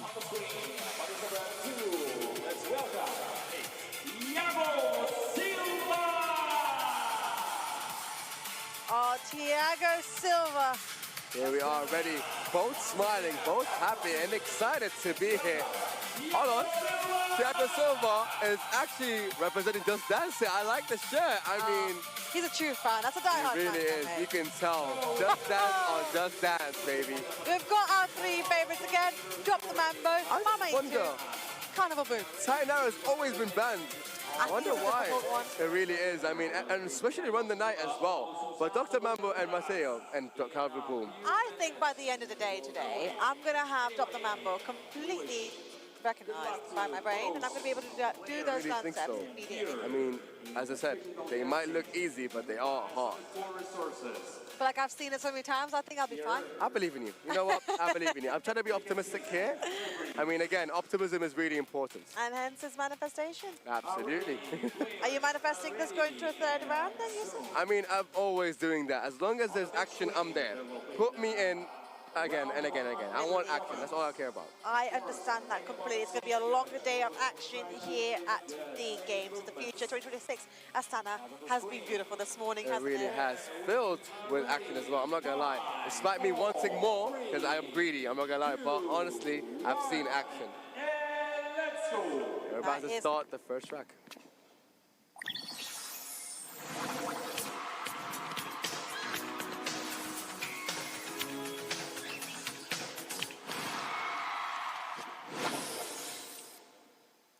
Let's get it right on. Oh, Thiago's got some fans down here. Absolutely, I can hear him from here. They're cheering him up, saying him, let's go. I mean, there we go. This is all about, honestly. It's the fans cheering you on to see what you have. See, that hair color is a confident choice, and I'm confident that I think he's got this. But again, it's always a friendly match when it comes to the two players. I mean, that's what dance is all about, is still bring that friendly energy and the vibe that you need. Despite it being a competition. But look at him going slow. I mean, wow, Thiago is feeling it. Thiago's always had it, to be fair. I can tell. Oh my God! Hello. We've got Susan, who's coming in hot, isn't she? I mean, Susan looks like she's locked in, whereas Thiago is vibing. Oh, Thiago's got the song down to the T as well. I'm telling you, he's singing it. I can see it from here. He's literally enjoying it. That's what we want to see. Enjoyment and vibe. And everyone is, honestly. Everyone's dancing with them, which is cute. Had a crowd check. There are a lot of fans over here. I see a lot of phones in the air. I mean, that's the digital part of it. If you think about it, it's not just the sports. It's also the fact that there are phones everywhere recording live here. That is very true. Honestly, such an atmosphere to be in. I really am blessed to be here, honestly. This is vibes on vibes on vibes.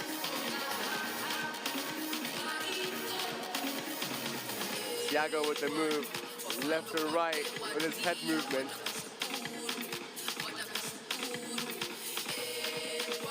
Well, Suzanne, I mean, look at that. I will say, this round, he's a lot more friendly, if I may. It's not that heated of a competition, but because I feel like they could also dance, could be dancing together, to be fair. I mean, honestly, we've seen the first one with Ivan and Sergio, maybe having a collaboration. I think I see another team here coming up. Thiago and Susan! Oh, yeah. I already like the name. TNS. TNS. TNS? Now I am loving Thiago's smile. Honestly, yeah, it really is. It really is just infectious. It's the hair. It's I think very so. dancer-like hair. it's a flair. I mean, it's the flair that this guy has.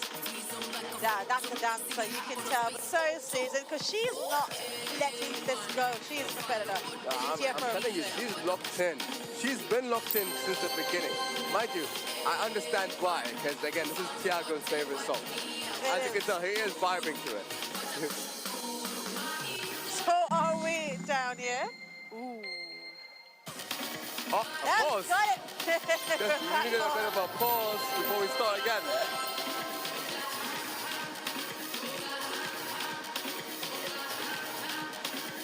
Go on. I don't know if you're cheering them on or cheering me on. This is the first time we saw a megastar for a while. That means they're both on par to show us the greatest performance. It is going to be a great one because I feel like even the track. And then we have it. That one is done. They finished strong for that one for sure. Both of them, honestly, wow. How are they not out of breath? I don't get it. Like, how are they not out of breath? I mean, I swear to you, if I was there on stage, I would be mad. I am out of breath looking at the fact that the ref has something to say. So that genuinely, they're asking for what? I mean, I don't blame them. After that intense action, you definitely would feel thirsty. And they're here having a talk about what happened in the first round. I mean, again, it just shows how friendly this dance-off is. Astana's going crazy and wild, enjoying what these performances are bringing to the table. Honestly, wow. If I'm being honest, I've been having a look actually, a little peek see, and I've been seeing a lot of kids who are very inspired by Thiago and Suzanne here. Honestly, yeah, and mind you, I see a lot of different age groups as well. Everyone is excited to see them dance smooth, and that's what's fun about this. Doesn't mind, doesn't care about the age or anything. It's just genuinely everyone can have fun. It is very friendly because I do see some of our earlier competitors and dancers down at the fan arena. Oh yeah, and they're actually supporting them as well, and shows you the community is connected. It is quite friendly down here, and it is at the Barry's Arena. It is the Games of the Future. It truly is attractive. It is digital dancing. Again, as we were saying earlier, it is a physical and digital part of dance. It is just dance, where the physical part is the actual dance and the energy in the arena in itself. I like what you did there with Right, just thank dance. you very much. I really did like that one. That was a smooth one. Thank you. I'm only learning from you here, Yusuf, but you also got a digital part. I mean, truly, I do. You've also got a digital part where the judgment comes on from our computers. Can you imagine? 2026, you've got a referee for dance and a judge. Honestly, you need both. Again, the physical aspect as important as much as the digital. Your emotions matter as much as the computer's thoughts do. That's where the refs are for. Yeah, and again, you need that emotional factor to be annihilated, and that's where the digital factor comes in. Yeah. No biasness, only scoreboards, and just based on reactions and results. Lots of kids down here as well, having the time of their lives, if I'm being honest. Just Dance has been plastered everywhere, including Thiago's t-shirts. And mind you, they are really an inspiration to the new generation of the future. I would say Susan has been giving Thiago the eye that I'm coming back for this round or I'm not, because you're not too sure who's had this round just yet. And that's builds intensity, and look at that. I mean, this is what they're winning, they're playing for. They're playing for that trophy. Yeah, that is it. As you said, honestly, having it back does add something to it. Doesn't it? It does add like this immense intensity of like, I really want it. Isn't it just the perfect day out? It is. I mean, What? the weather, everything is on our way. I mean, Games of the Future truly brought it all. I've had worse Thursday mornings, if I'm being honest. It is absolutely thrilling to be down here at the Barriers Arena. It is Kazakhstan, Astana, where we are coming to you from. So many people down here, cultures and colours and arts and dances and disciplines. Again, let's keep going on, doesn't it? It does. The list keeps going on, and the tracks keep going on. Honestly, this is vibe. Every energy, I can feel it, literally eradicating through this arena. This is where Yusuf and I at least, have been learning dance moves to have a little bit of a competition ourselves. Absolutely. I mean, again, you gotta make sure you have your eyes locked and peeled on these dance moves, because I have, and I got some. Do you know what, Yusuf? I think by the end of this day, we should be adding up our dances. And see who actually win it all. Yeah. We have a bit of biases here. I mean, we're going to leave it to the judges out there who's watching us now live, hopefully, where they can watch us again. They can watch this on our OTT platforms. It is Digital Plus. Absolutely. And if you're here in Astana, make sure you get your tickets at Freedom Ticketon. So what are you waiting for? Get your tickets, because they're only a little bit left. We'll remind you that Digital Dancing is brought to you by Solidware. Yeah, this could have never been possible without them, so appreciate you on that one. Thank you for all our partners. Again, you will see the beautiful trophy on your screens very shortly. That's what they're taking home. It is Kazakhstan. We've got Tiago versus Susan with a very intense first round and first track. It really was intense. Mind you, the best thing about the intensity, despite the intensity never being there, is the energy that they have in the stage. They were smiling, they were having fun, and they were moving heavily. That is very true. Again, this kind of arena, this kind of atmosphere, you can't go wrong with the track. You really can't. I mean, winner takes it all at the end of the day, and especially round one decides how you feel in round two, which is why you gotta have this game up.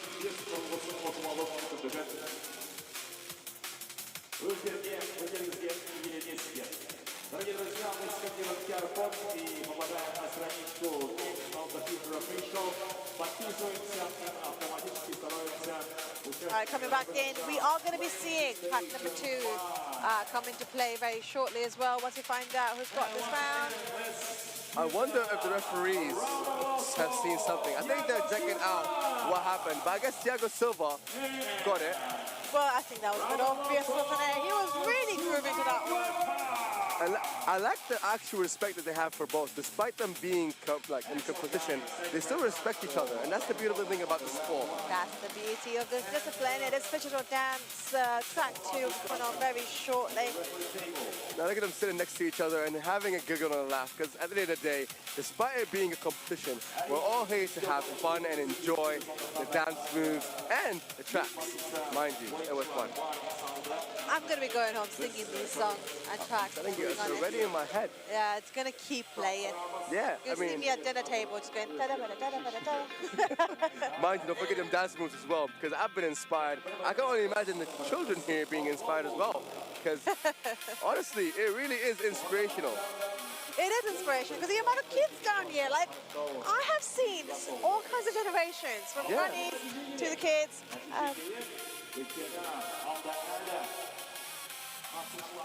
I've seen all kinds of generations come down to the Barry's arena. And the beautiful thing about this is these children are coming all over the world. I mean, it's not like we're just seeing people from Astana. We're seeing every person here enjoying and vibing to this energy and being inspired by these dancers. I mean, I'm not gonna lie, I might go back home and get me a Just Dance and maybe enjoy it with my friends. Being honest, it's gonna take a village. We would like to express our gratitude and say thanks to all our sponsors and the partners of the Games of the Future. First one. So I think right now the referees are talking about a penalty that might be giving. Referee.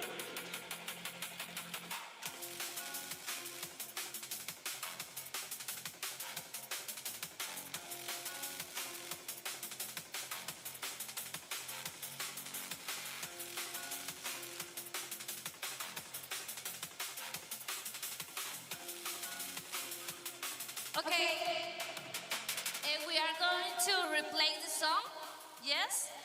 After reviewing the situation and our bar, yes, we determined that was caused by Thiago, but it was unintentionally. No, was on purpose, you know what I mean? Okay, therefore no penalty will be applied on this occasion, but we are going to repeat because you have 1 point of difference, and we know the referee think that this boss can affect and some... You're cracking. Perfect, okay.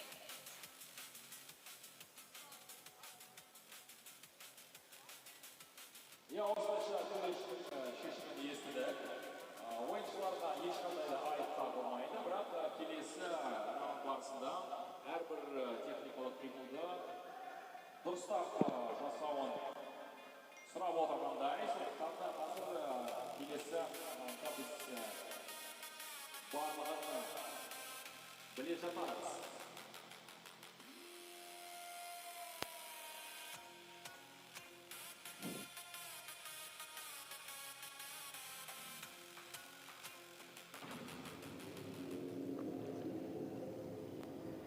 Okay, I believe they're going to restart the song again because they had a technical issue, but mind you, he didn't do it on purpose. That's why we're restarting the song again. Right, the penalty has been taken on board, but now Thiago and Susan are at it again. They go head-to-head. Oh, that must be disappointing. Imagine that. I mean, mind you, they didn't get the deduction of points. Just had to restart it because there was a flaw that happened in Thiago's dance. But mind you, just because he didn't do it on purpose, we're allowed to restart the song. Okay.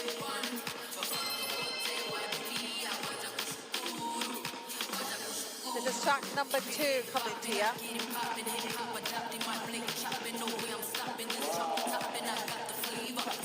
So I do believe they were playing the first round again. Yeah, that's brilliant. It is Thiago and Susan going head-to-head right at each other. Coming again. I mean, I could watch them all day, couldn't I? I mean, honestly, to me personally, that means more action. That means more vibes and more energy. And mind you, since we've seen it the first time, that means also the fans are prepared to what's to come. And maybe we can join them as well with the dance moves, because I think we can.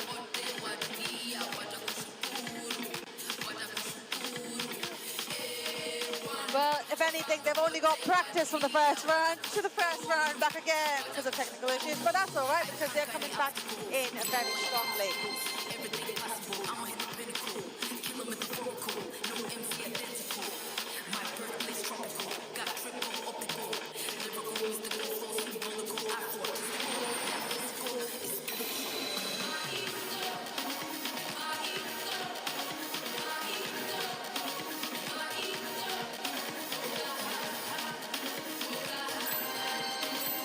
I mean, more action to be personally. I'm enjoying this. What do you think, bro? Well, if I'm being honest, I saw more heat earlier from Thiago, and I have been, well, I'm not going to say I'm biased, but I've been watching Thiago's moves, and I thought they were more graceful in the first round, but he's still got it. I think Susan's got it as well. It's just head-to-head competition. At the end of the day, they are going against each other. Keep in mind, despite him being energetic, he did mess up in the first round, which is why we're repeating the song again. But I hope this time he got it locked in and he can actually bring it home. Looking at it positively, I do think that coming back to round number 1 will kind of give you a prep. It does. And a little prep to your stuff as well, because you know exactly what the dance moves are. You can come back and take on your rival exactly where you left them. I'm not going to lie, I know the dance moves now because I saw it the first round, I was really laser focused, and I'm dancing myself, I'm not going to lie. It is quite, yeah, I'm picking up as well if I'm being honest.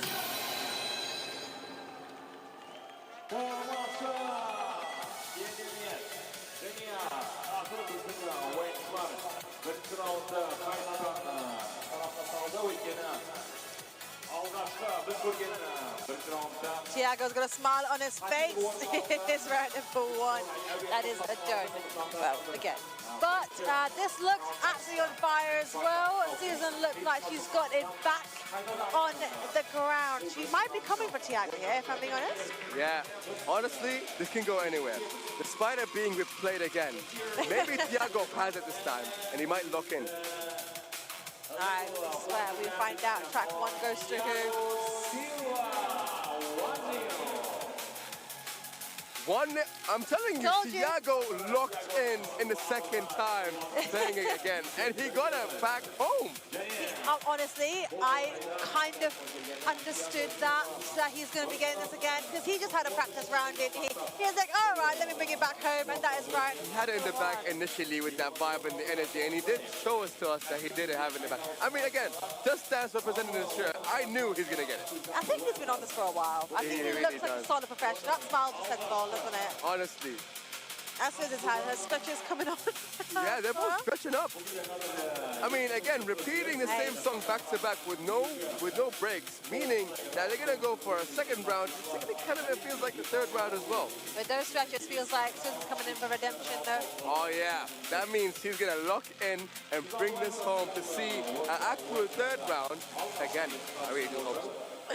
Well, it's going to be a tiebreaker, isn't it, this one? This is where the fate of this round is decided. It really is. I mean, again, I'm not going to lie, the flair is growing on me. I really truly agree with you when it comes to his hairstyle. Coming back to what we just saw, Thiago absolutely moving gracefully. And Susan has been taking it forward as well. The confidence in Susan is what made me confident that she might actually have that round on her side. Honestly, I really do hope so, because if she gets the second round on, that means we can see a third round coming very soon. That's what we like to see. Well, you like to see, for sure. I mean, I'm pretty sure it's not just me, it's also the fans that are here craving for more vibes and energy and some dance moves, you know? It's going to be a longer day of the Just Dance competition here at Digital Dancing Games of the Future 2026. Astana. It might be long, but I'm definitely sure it's going to be fun. It's going to be fun. There's no doubt in that one. I mean, we're here for dance. It is the most artistic way of communication that has been for, well, as long as we can remember, if I'm being honest. Absolutely. And coming in 2026 is now a digital and phygital mix. Phygital platform, that's what makes it special. It really does make it special. The physical, the digital aspect of it, honestly, wow, tremendous.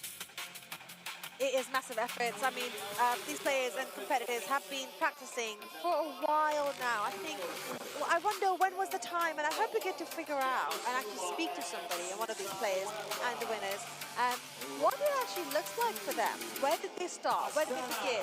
Yeah, I mean, it's quite inspirational. Like, if you think about it, we all did just that. We all played it, but we're not there. And I wonder what made them decide, you know what, I want to be a competition. I want to be in a competition. I want to see Games of the Future, and I want to see what I can do there. I wonder what made them say, you know what, mate? I'm going pro. Yeah. I'm putting on my dancing shoes and thinking hat, and I'm going to be performing in Games of the Future, and I'm going to be very, very good at this. If you think about it, in the past, we never had something like this, which is why in this future, in the Games of the Future, we thought this possible. We make this possible. Very, very true. We're going to have track 2 coming on, and now they all look in position and ready to absolutely I love the this heat. position. I'm not going to lie, the teacup position is actually growing on me. I love this song. You already know. Oh, no. Oh, no. I mean, listen, I'm not going to lie. This is one of the things that was going to be in my head. Yes. Again and again and again. Don't know about you, but I'm slapping my hands. I can't stop dancing. Yes. But look at Susan. I think she's come back to redemption this round. Yeah, and she is smiling. Despite losing the first round, that she's just composure. And she knows she's going to lock this in. She has it in the bag. But again, Thiago still pushing through it. Thiago's got the heat. He really is bringing the heat into the cameras. Hey, that's that smooth.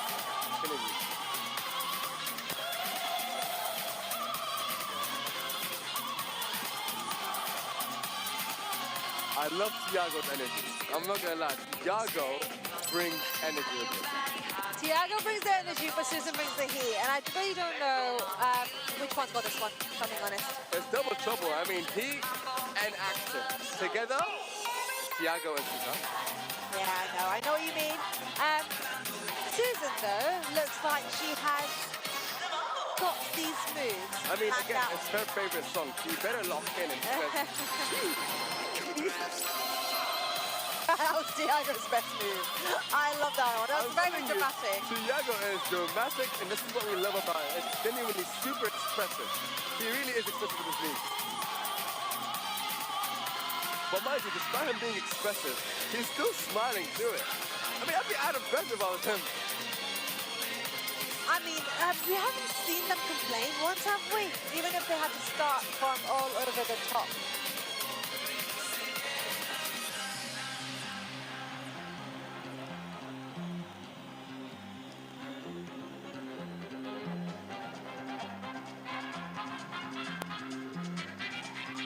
That is a dramatic step, coming on It really is. I mean, this song really does bring the expression out.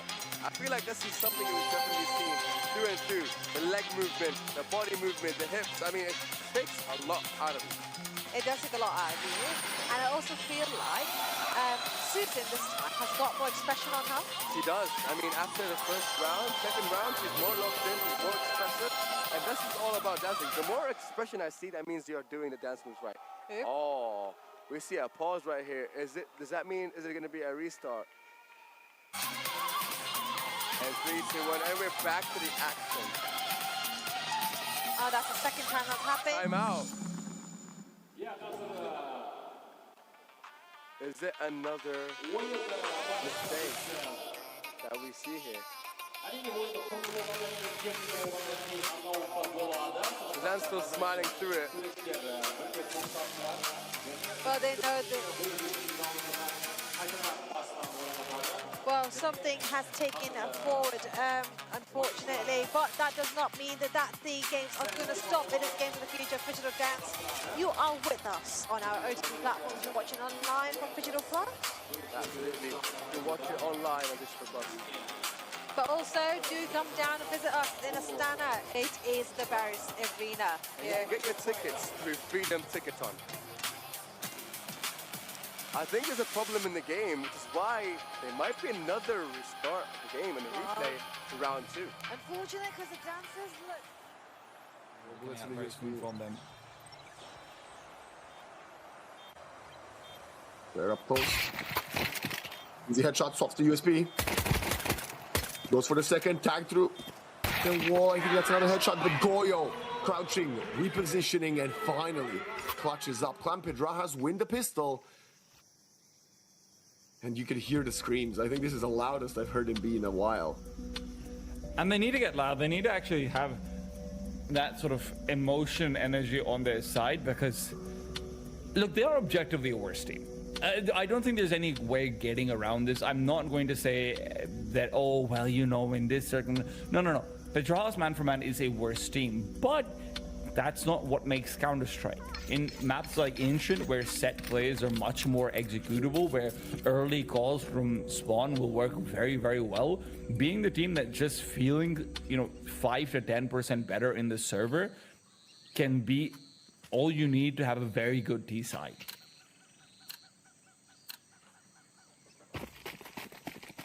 And they're going to have a good start to it, as Team KZ will be conservative and not force into this one. Just a few pistols and HEs. HEs are going to be already wasted, not finding any damage.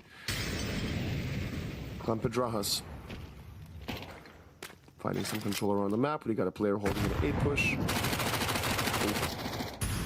That HE looked like it did more damage than it actually did. Alcon was blinded and killed.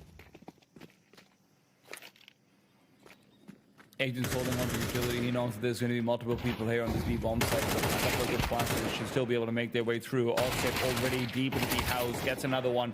And it's going to be a very clean anti-eco, not losing a single player until Rainy comes through this USB.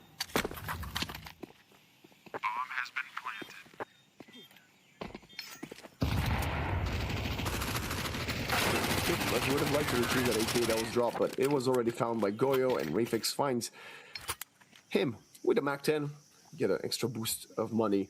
And now, most likely, Clampedrajas will be at a weaponry disadvantage because I don't think there's a world in which they're going to throw the SMGs away.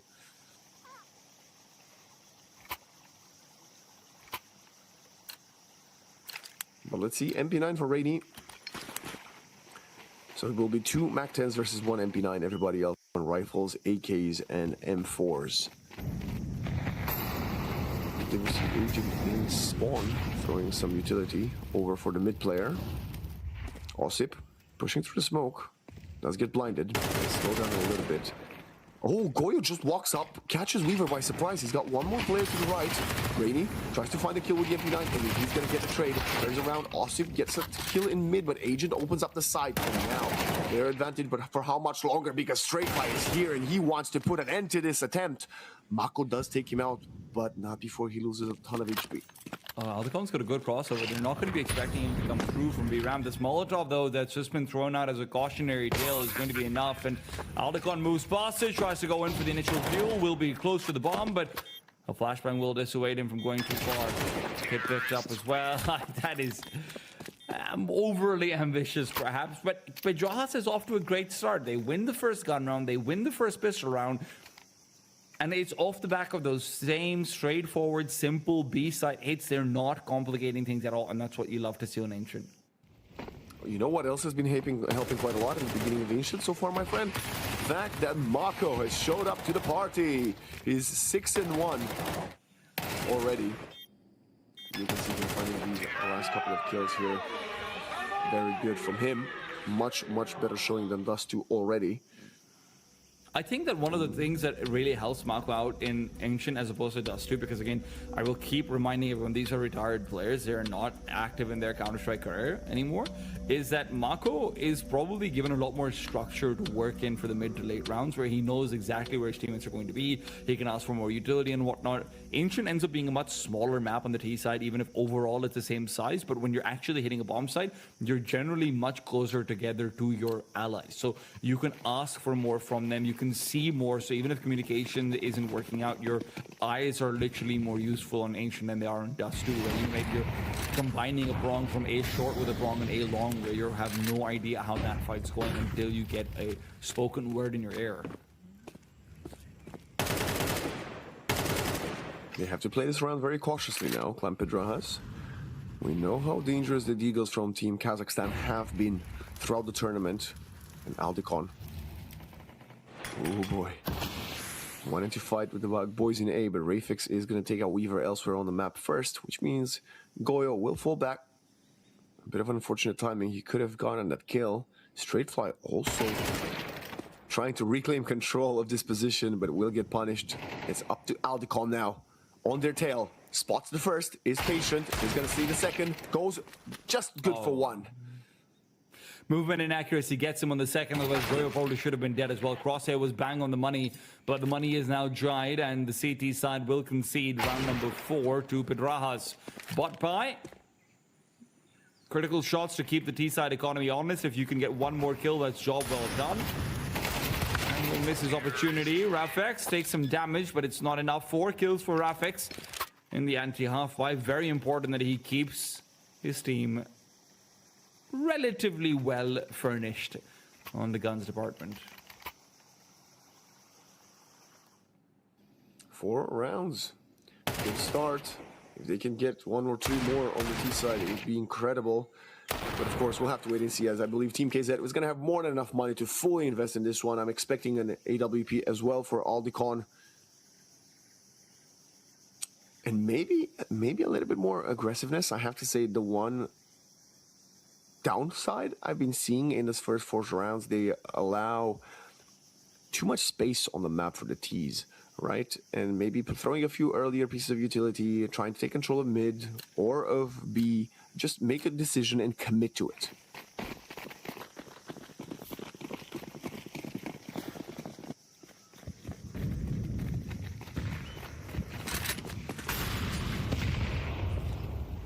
Goyo found one at first from this aggressive walk up, but the smoke is going to deter him for now. It's going to be a nice HE, I believe. Rainy, oh my gosh, down to 41.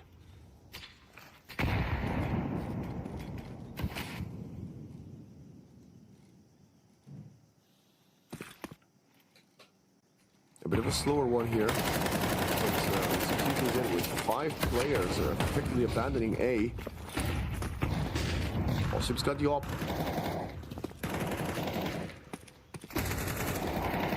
A full retake setup over here on this B bomb set is interesting because They would still like to have one more incendiary to deploy, but because B house is unoccupied, Rainy and Weaver are able to strike through with a kill apiece. And now the T side will start to crumble unless they can get immediate kills.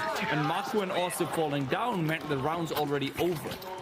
KZ do adjust a little bit to put more emphasis on not losing B Cheetah and B house. And by doing that and focusing all the pressure to be funneled in from lane, ends up working out for them, gives them their first round. Yeah, great read from them. Sort of preemptively, more or less, stacking the bomb side, but like you said, it was a combination of things there. And now Clan Pedrajas are gonna most likely have the last set of money for this half. But not for this half, sorry, for this sequence of rounds, rather. Flashes out. Austin has an opportunity, but they both swing him fully blinded, getting the kill. Rayfix doesn't get the duel versus Weaver. It's already a two-player advantage for the boys in blue. There's no reason for Botpie to be pushing further ahead of it. He's already...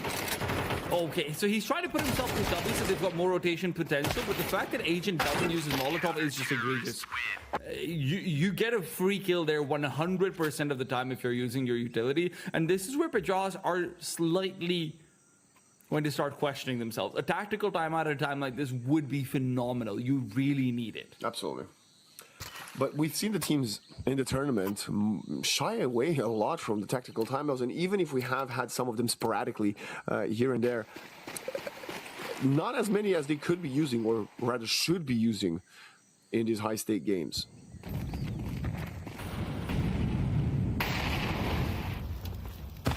Looking for Mako.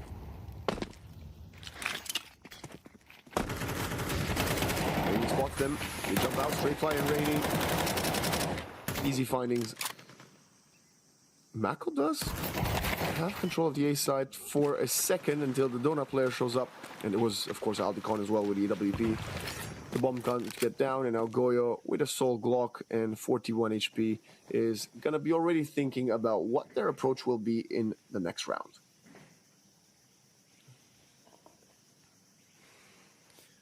Do you have any contribution to what their approach should be in the next round? If you could say one thing to them, what would it be for their Counter-Strike?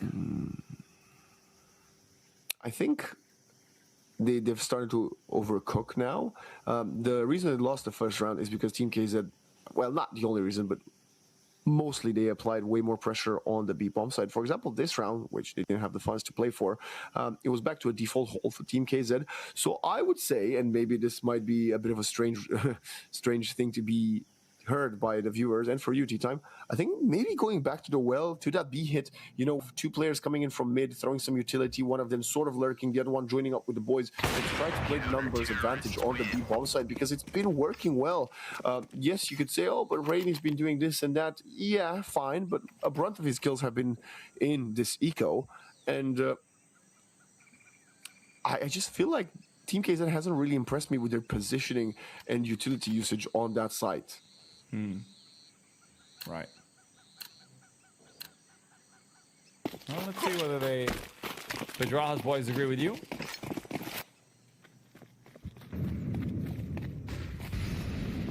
It's a blocking play out in to B lane. Now they can't caught out completely in middle, taken down but bought by big two-man spray. You have to be careful if you're Asian. If you want to push out through the smoke, you need to remember that you have the bomb on your back. Losing it over here would be a travesty. But now that mid's been vacated by the CT side, the team collects back together over on Cheetah lane. Are they going back to B? They have one smoke and a flashbang. It's going to be off the back of contacts, and Rainy has been contacted with. He's not lost his life courtesy of a wall bang, but is forced to deploy that smoke. The thing is, Pedrajas are also so worried about KZ coming in for a flank from A main because of how free-flowing KZ has been and how easily they've been testing limits. But now with 50 seconds left on the clock, they will have to come back, refocus down onto B. Perfect.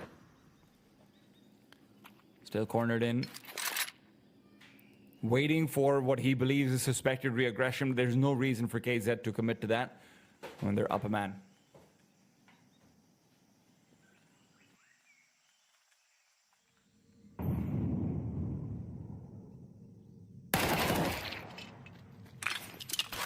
Botbyte's just been spectacular.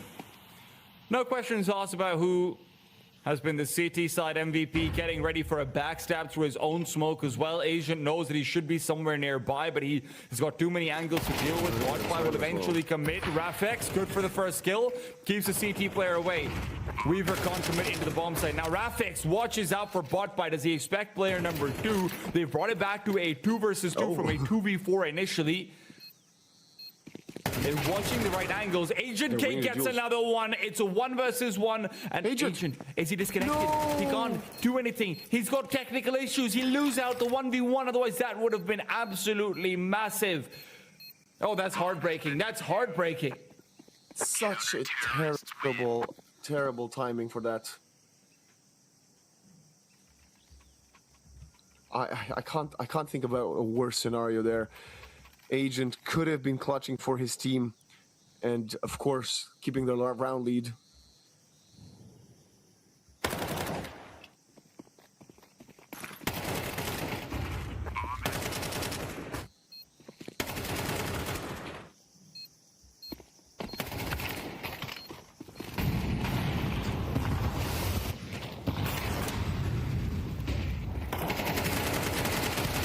Weaver comes in from the side, 2 big kills, and now it's Rafex and Mako coming through.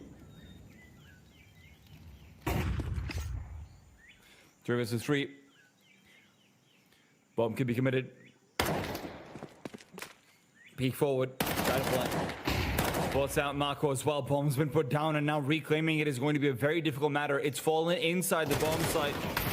And Waxen, this is the time where Aldecon's being forced off, will give Agent a little bit of space, but he's got very little HP to work with, so Stratafly only needs a shot to his chest, and he delivers.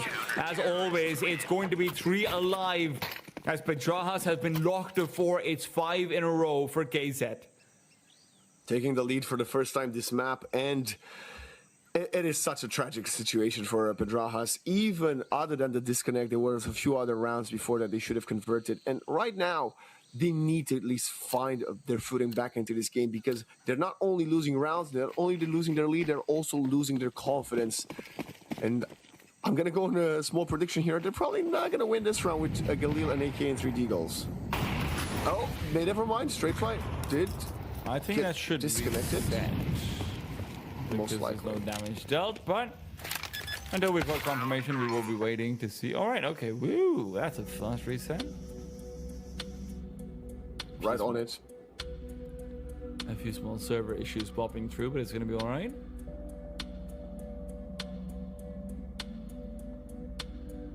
You know, one of the things I don't understand about esports jerseys is why are they made out of polyester?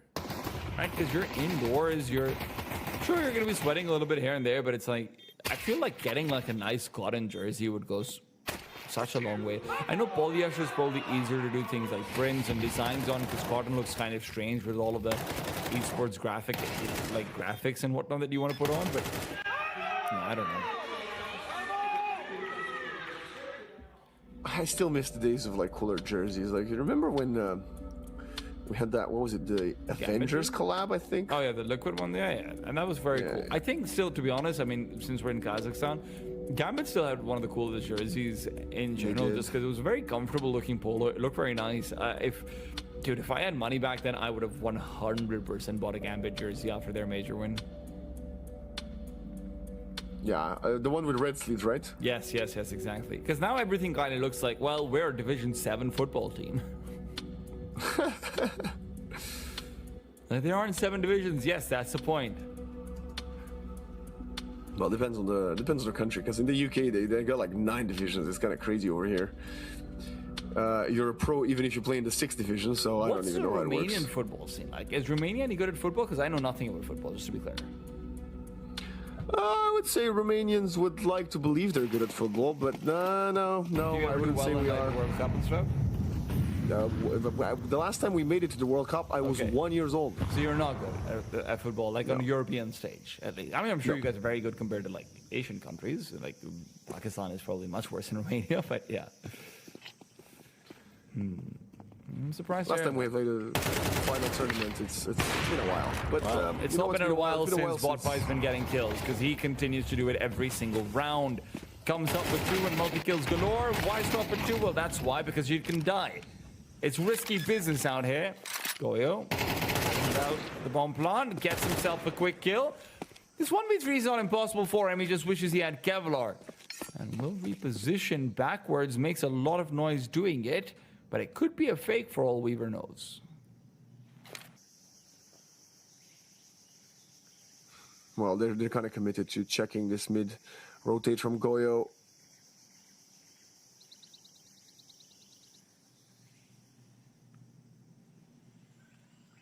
Very slow. Goyo making creeping forward, possibly in red room. And he's going to get caught by Weaver. 6-4.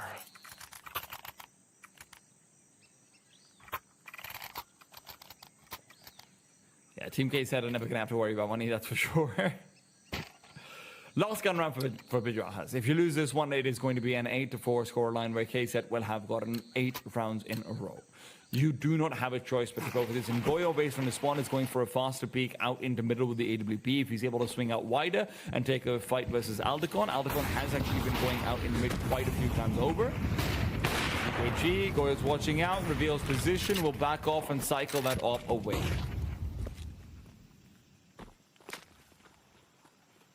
Or will he? No, they've been playing with multiple op players, I'm telling you. Where's Mark? Okay. Yeah, he gets given the up. Yeah. Now, 1 kill they find on a bot buy is critical. Bot buy has 16 kills, more than double that of anyone else on his team right now. Yeah, definitely. He's not a bot, I can tell you that much. Yeah. Mako has a chance here. He's not going to connect with it. Shadowfly is clearing out into the target. They feel like they can place 3 players close to B, but Aldecon will always be trained in onto red room. Oh, he shifts away from it. Osip has a window. He doesn't even know it yet. Aldecon pushes forward through the Molotov, goes into Cheetah, so he can cover that off. This is not a multi-kill position while the Molotov is still behind him, but if he can peek forward and deep aggressive soon, that would be big. An incendiary, and Osip is hoping to be the guarantee that gives them access to A. The only player who can contest right now is going to be Stratify unless the rotation comes out from deep into Cheetah, out through middle. Watch out for Osip. What can he get done? 3 players coming this way while the bomb's being planted on A. Osip good for 1, good for 2. Can he make it 3? Absolutely he could have, but Weaver gets the better of him. Stratify. An incendiary to the back of the bomb site as they, in this 2 versus 3, will start displacing away. Rafex gets the kill, resets it, and with a smoke over to Donut, they've got a serious chance of just running them down. Remember, Agent doesn't feel comfortable engaging in a spam, but a secondary flashbang as well, and Agent's not got the lineup. They can't get the lineup through. The defuse comes out, and Goyo left with the solitary AK to take forward into the next round. They will have a bye because of this bomb plant, but it doesn't feel good. It doesn't feel good at all. Osip almost won that round for his team. I actually think fighting the 3rd player wasn't the correct choice there. Of course, you know how it is. You overheat, you get a double, you want to get a 3rd, you want to convert the round for your team. But sometimes playing the time and numbers advantage is the better choice. So you can't fault him for trying his best there. And now Club Pedrajas will not have money for the AWP this round. Well, Botby is kind of ridiculous. I don't think I need to tell you that his numbers speak for themselves. 17 and 8 so far, and he's not even dead yet. That's something Rafex would like to change. Marco finds Aldecon. Rafex, you can't be missing those. You cannot be missing those. Weaver now gets a chance to activate in from behind, and Stratify will start to push forward through the donut smoke right as Osip turns around. Will Stratify win the duel? Of course he will. It's clumsy, it's chaotic, but it's still KZ.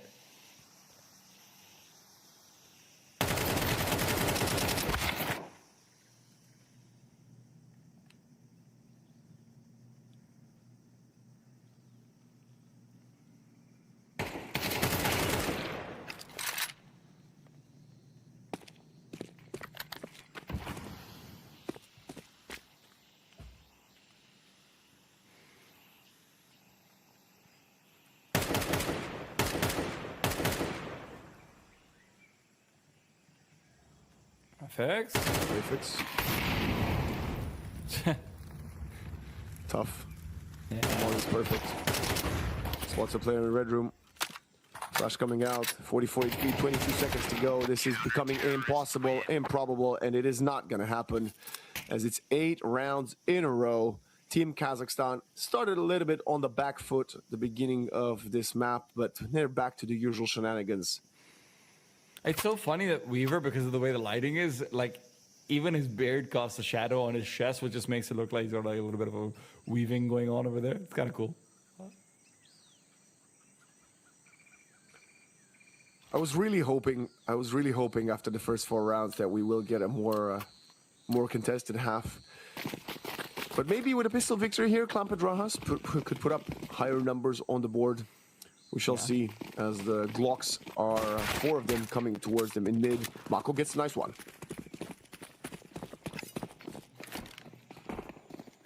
Osm's in a very good position. 1 kill is all he really needs, but Weaver even neglects that. Agent at least can come through with a refrag. Weaver's been good on the pistol in this round, but Rafex cutting off Alicon's legs leaves Rainy as the last man standing. 1v3, Rafex with 3, 14 to 10 for Rafex. He's been picking up steam. Yeah, he's been playing his mind out. I think even on Dust 2, he had some very high impact multi-kill rounds. Second highest ADR on the server after the unstoppable Botpie, who is, wow, 17 and 9 and 140 ADR. Whew, that's a stat and a half if I've ever seen one.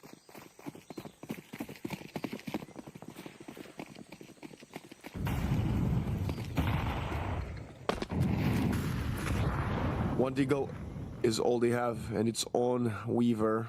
Oh, they got a P250 on Rainy as well. Hell yeah. Gotta love the P250. Mako's got the XM.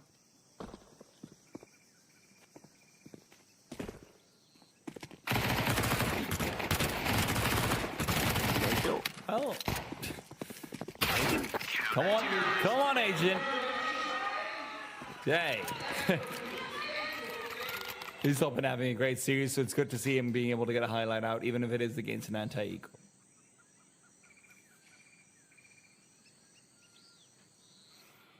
Yeah, confidence boosters. Confidence boosters are always great, right? And you know, it's gotta be a nice clip for the ages. Even a nice final USP headshot, and of course, finding 4 of them with the MP9, he's gonna get a lot of money for it. So Mako's sticking to the XM. Yeah, he's had it since last round, so he got a cast to carry I was over. distracted by the blinding ace. Speaking of blinding, well, that happened. Mako, out and about. Come on, Mako. Players taken down. In the meanwhile, it will be a recession for Pedrajas, and I don't just mean in their economy. They've gotten enough money to be able to blind the next round, to be fair, because of Agent's like full 4K with the MP9. He can drop over and off. If Mako can just get 1 kill, that would be reasonable. Even saving the Kevlar is fine, to be honest. Mako's sticking around to see if he can maybe get a ninja. No, okay. This is quite strange. That headshot from Botpie from all the way downtown. It was a single bullet. It was incredible. Rainy. To be fair, I think you might die over there, but I'm just very curious about why you would choose to challenge in a 2 versus 5 when you're not going for the defuse. Like, maybe he didn't care enough for the XM. Yeah, it's a good question. Yeah, I mean, look, it's a bad place to be. I think they know it as well. And I think Pedrajas, after losing, 8 rounds in a row, they know that they are once again being a little bit outclassed. So for them, it's very much a mental battle more than it is on the server to even get back into thinking about that server. Straight flies out. The weaponry is not too hot. Yes, they bought with FAMASs and MP9s. It's not looking ideal. Botpie just walks out. Going to regress. Oh, that's big. Stratifly taken down, and Botpie looking to come in for the backstab into Red Room instead, but all in the meanwhile, Osip's found a second kill, so Botpie taking his time becomes a problem, not a solution. And he's really trying to mute all sound and just get a perfect guaranteed round, but the bomb can't make its way over to A. you need Weaver to be activated in this round. On some level, this has to be a B-side commitment. Botpie dodges out everything, comes in from behind. They've got no idea. He can potentially get 2 kills. He has to look for the second player as well over here, and he just can't find anyone. He just spotted the molly being thrown. He's timing it. Going in, they're finding a double entry. Goyo, good for one. Can he find one more? Weaver finds the flank, and now it's all falling apart. What a play from Botpie, taking over the site.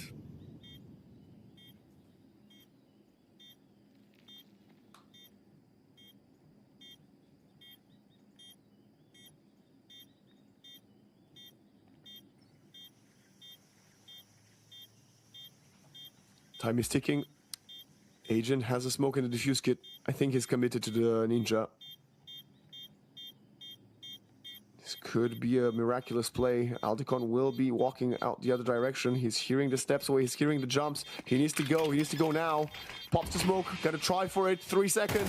2, 1. He does not have it as Aldicon finds him through the smoke on what was a very valiant attempt.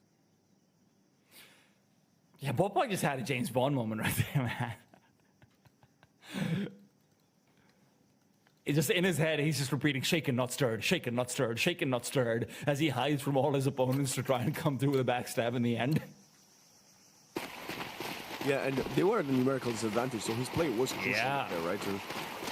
That could have been Pedrajas actually finding momentum to come back into it, just because rounds like that where you're getting, you know, Osip gets aggressive down middle, gets 2 kills straight up in a head-to-head duel. Yeah, you're going to be, whoa, Botpie, buddy, yeah, maybe not so much shaken and maybe a little bit more stirring.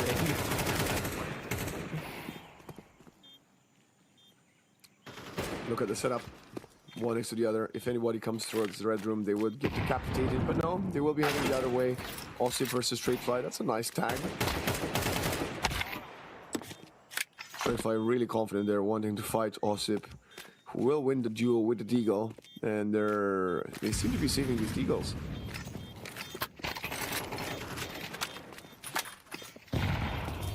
Yeah. There's no reason to. Osip's position still actually makes sense because going for exit kills is worthwhile. The D-side economy, not very good right now. But either way, KZ continue to dominate. Yeah. We are still waiting for more of a sign. We're going to see the replay with the fly on the wall camera. Very fun.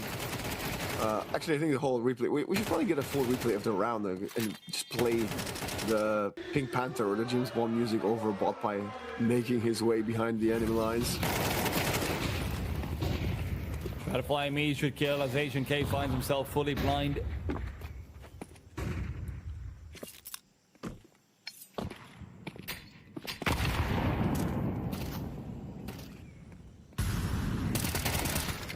Nice kill from Mako. Can he find a second? The answer is no, but Goyo will manage to trade him. Weaver coming in up high. Still an even trade. Oh, Rainy got spotted.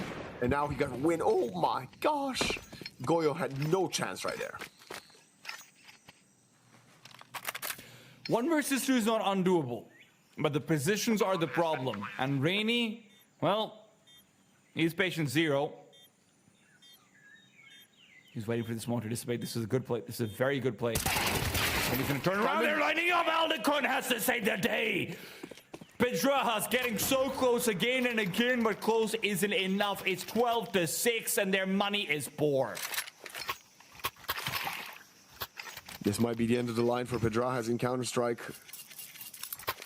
A comeback would be monumental, especially as Team Kazakhstan has not lost a single CS map. But with the economy looking the way it is, they're gonna have to buy every single thing they can. Some utility, some grenades, and a dream.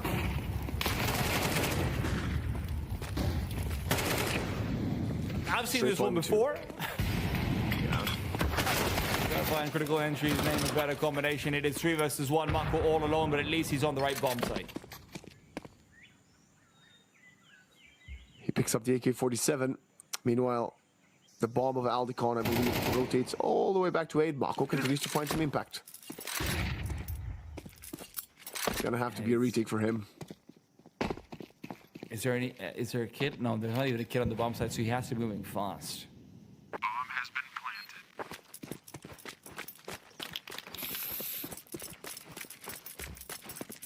What could be the last 25 seconds or so. Has a player in Donut, has 2 players in Donut, and has no more chance, no more time. Team Kazakhstan with their second Counter-Strike map of the series, their 6th overall, and they guarantee themselves deep playoffs. And at this point, I gotta ask you, Titan, is this the team favored to win it all?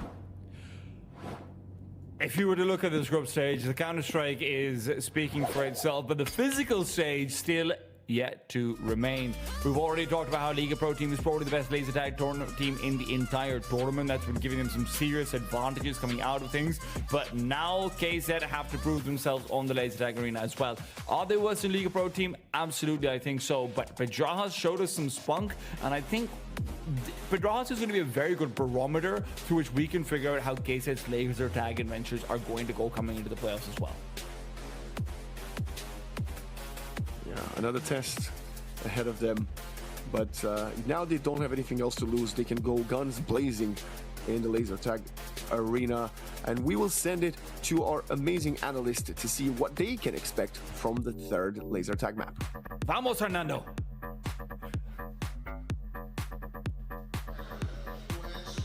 Vamos! You are watching Phygital Shooter, brought to you by Yandex Go, and we're not that surprised. And we're not surprised. Now, I will say, Clan Pedrajas took a 4-0 lead. They were in control the first part of the game.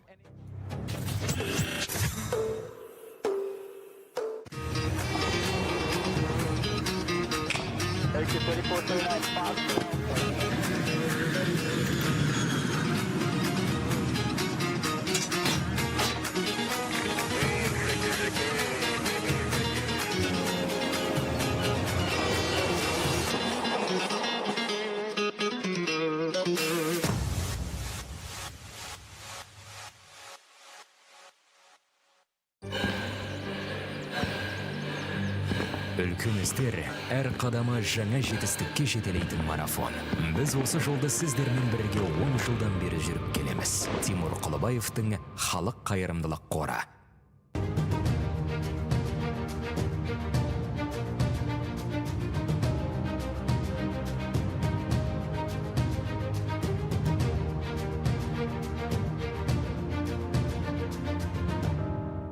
Центр кредит банкымен сіз қарапайым және заманауи шешімдердің ортасындасыз. Нық сеніммен жаңа мүмкіндіктер ашып, тексерілген сапаға сеніңіз. BCC-KZ мүмкіндіктерді кеңейтіңіз.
Games of the future.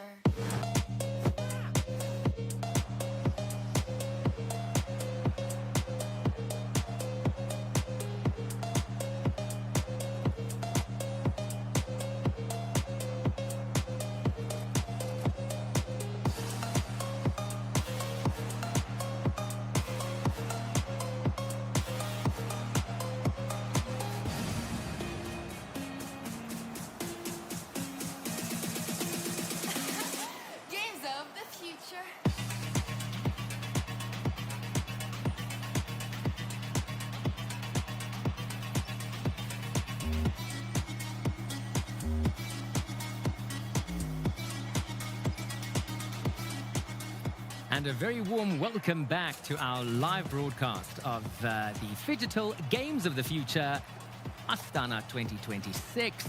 What a glorious aerial shot there of our digital world of the modern city of Astana as you fly on in to see me, David Bloch, and Sarah G coming to you with all the energy and superlative sport that we're bringing to you today. Sarah, it's been quite an adventurous day today. We started off with dancing and we couldn't have gone into something more different than digital shooting.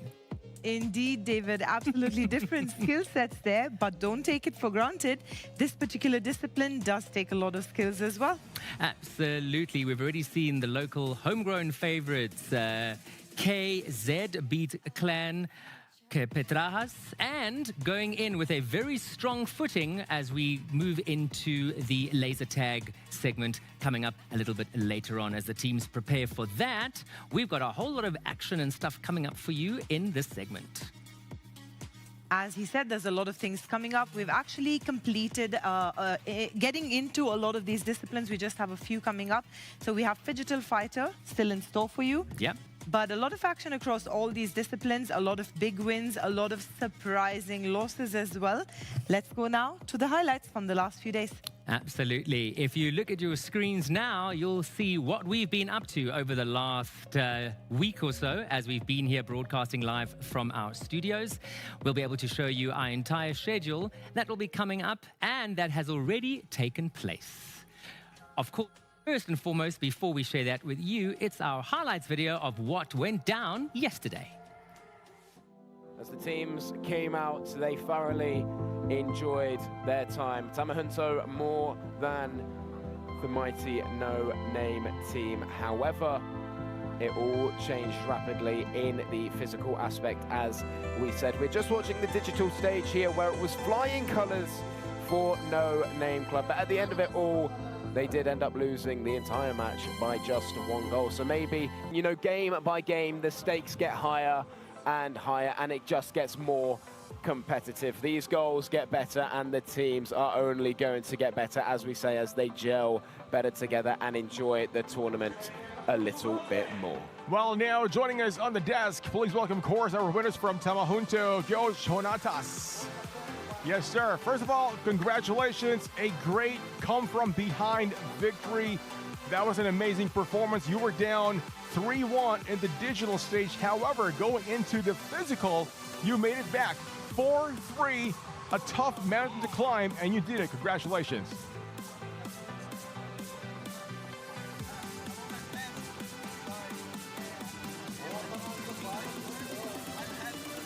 Parabéns.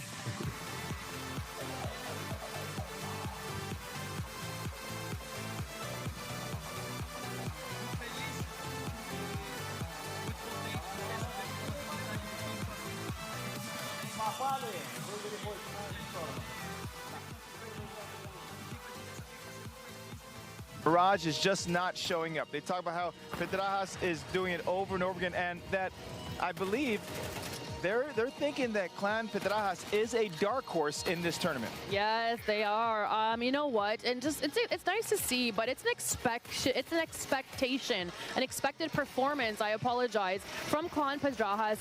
They look composed from the opening pistol right through the final round, and the score ultimately really reflects the gap in experience between these two teams. Well, what you call experience, I just call them, they're just flat at better. Mako did a phenomenal job. He was smiling while killing. Just a great show of strength by Clan Petrajas. And just like in the interview after match one, Osip said, we got to go step by step and we got to be prepared mentally. And that's exactly what they did. This is human life in a laser tag form with everything else. Now, you saw earlier, of course, when they do the switch over, they have to do an equipment check, a little gun check. They're shooting at small little targets to make sure that everything is ready to go. And sometimes it takes a little longer than otherwise. But again, they also have to work on their aiming. Aiming in laser tag is a lot harder than aiming in the game itself. Yeah, it is for sure. In the CS2 on the PC, if you're really generally aiming, you want to have many headshots. So their targeting is good. It's just that now what? right? And I feel like in terms of how they draft, I think overall it's okay. Haidon Bush with this Paquito was able to deal quite a lot of pressure and even kill Hiko twice in lane. But after that, I think this Harley coming in from Zao Egoist just proves to be too big of a problem once that Holy Crystal is in, because he always makes Team Spirit win the fight by forcing a 4v5. Other than that, honestly, I really feel like Team Spirit, they just outclass in terms of mechanics.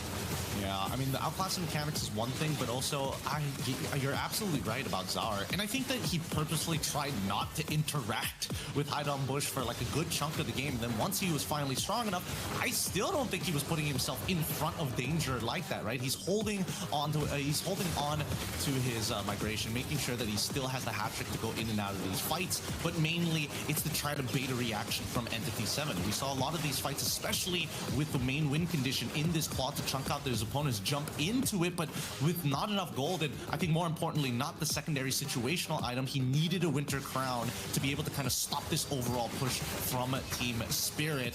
They didn't know what to do in order to get open, because Min's House just owned the whole map, and it's going to be interesting to see how it's going to look like in the second half. Look at that excitement from Team Minsk House. They did not hold anything back. You know, they just keep showing Lollipop on the highlight reel. You know why? Because he dominated that game. Complete distress from Doja on the Novak team.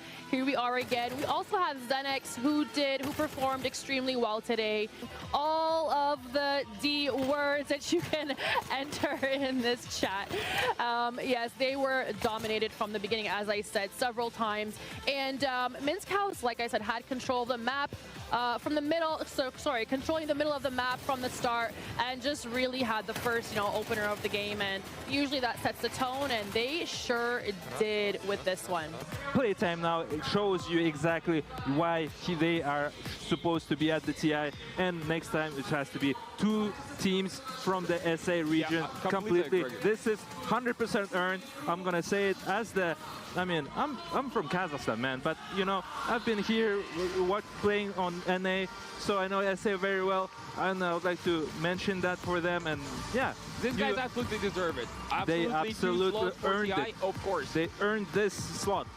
Yeah, maybe next year they're gonna combine the way they combined both Western and Eastern Europe. Maybe we'll see something along those lines. You were saying that maybe there's gonna be a DPC season. I'm not sure about it. It's a rumor. Yeah, it's a speculation or rumor. But maybe that could bring some of those lesser-known teams but amazing teams back to the forefront. Do you think Abed is gonna stay though with playtime? Because him and Jabs, they were stand-ins. The trophy here at the Games of the Future. Your champions for Dota 2 for mobile PC, Playtime, taking it all in a trio sweep. The team with subs from Southeast Asia, the team relying on one player to translate, and they get it done in phenomenal fashion here in Astana. What a show for the crowd as well. And you can see the happiness, the celebration here. Fantastic. And the coach as well. You get the trophy too. Some incredible drafting coming out from them as well. Abed, I would say an MVP of this tournament for the Playtime lifting that trophy with big smiles on their faces, especially eyes on Abed, that MVP there. Great to see the reaction of the teams, I must say. What a euphoric climax to the games yesterday. Worthy winners. And when we look at that highlights video, it's great to see Minsk House going strong. They're certainly one of the contenders to look out for, having taken a podium last year. And to see Team Spirit back in the game. We know they started with a slight deficit yesterday, so now they're back in it to win it. And when you're playing for a prize pool, Sarah, of $150,000, you need to keep your eye on the prize. I remember you mentioning meditation to me yesterday. I'm sure all these teams have their own little strategy and things that they do before going into their games. Absolutely. I think with all of our teams, there's probably going to be some form of strategy, because there's a lot to take in when you consider not only have we already hosted Battle Royale with Team 17 Gaming taking the top spot. Of course, we've had the big upset with Team Wilders, deservedly so, taking the top spot for Phygital Basketball. And then, of course, as we saw, as Sarah said, Playtime hoisting the trophy for MOBA PC, that's Dota 2. And we're continuing with Phygital Shooter, taking us through to August the 8th. Looking now at Phygital football, we're moving into those decider games soon. So it's 4 hours of intense action today from 4 to 8 p.m. These games will be going on till the 9th. MOBA Mobile on from 4th to the 9th. Phygital dancing, David's favorite, running just for 2 days, today and tomorrow. And Phygital fighting, ending with a power pack punch there. Yeah, absolutely. And then looking at today's schedule, we're already kick-started with a punch with Phygital dancing, a move and a glance over through to Phygital shooter, and we'll be showcasing a lot more of MOBA Mobile and Phygital football a little bit later on today. So lots to look forward to. The joy of our multi-stream platform, Phygital Plus. You can log on at any time and choose your sport of choice. Every single day we're here, our excitement levels are through the roof because we keep introducing brand new disciplines.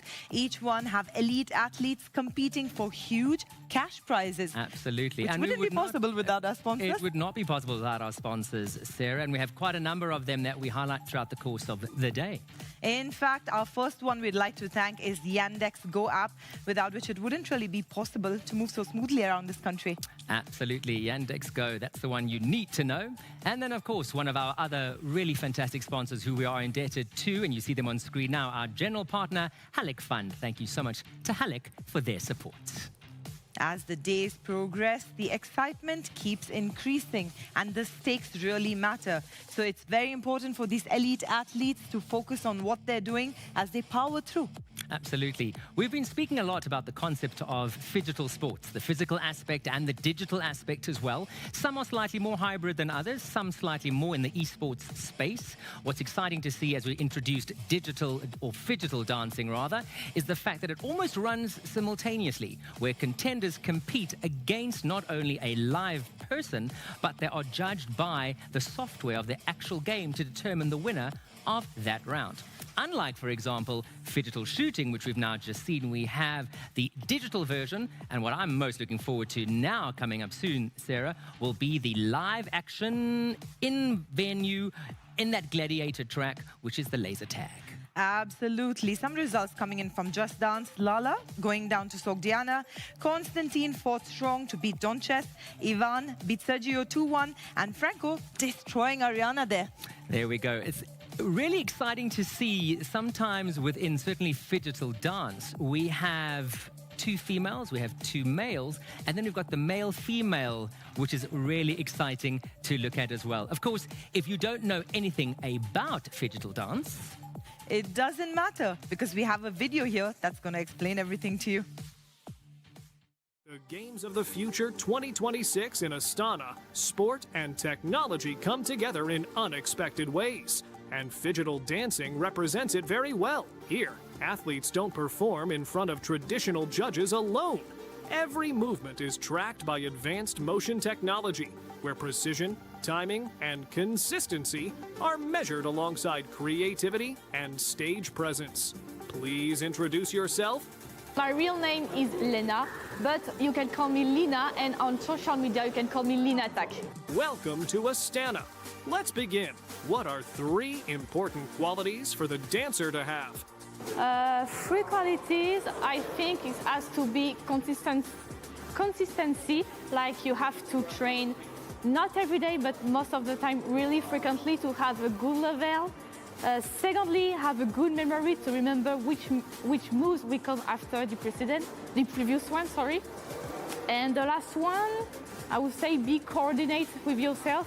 That is very difficult to coordinate your legs, your hands and your legs at the same time to be perfect in your moves. That's fair. Could you please tell us a little about your training routine? I think most of the time I'm training in the morning for 1 hour to 2 hours, and mostly to K-pop songs and for Just Dance songs for sure. Thanks for the answer. Which Just Dance track made you fall in love with professional dancing?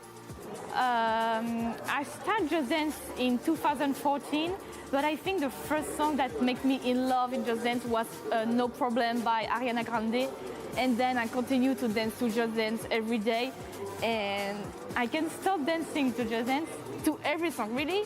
I love most of the songs that they're doing. You seem to be a meloman.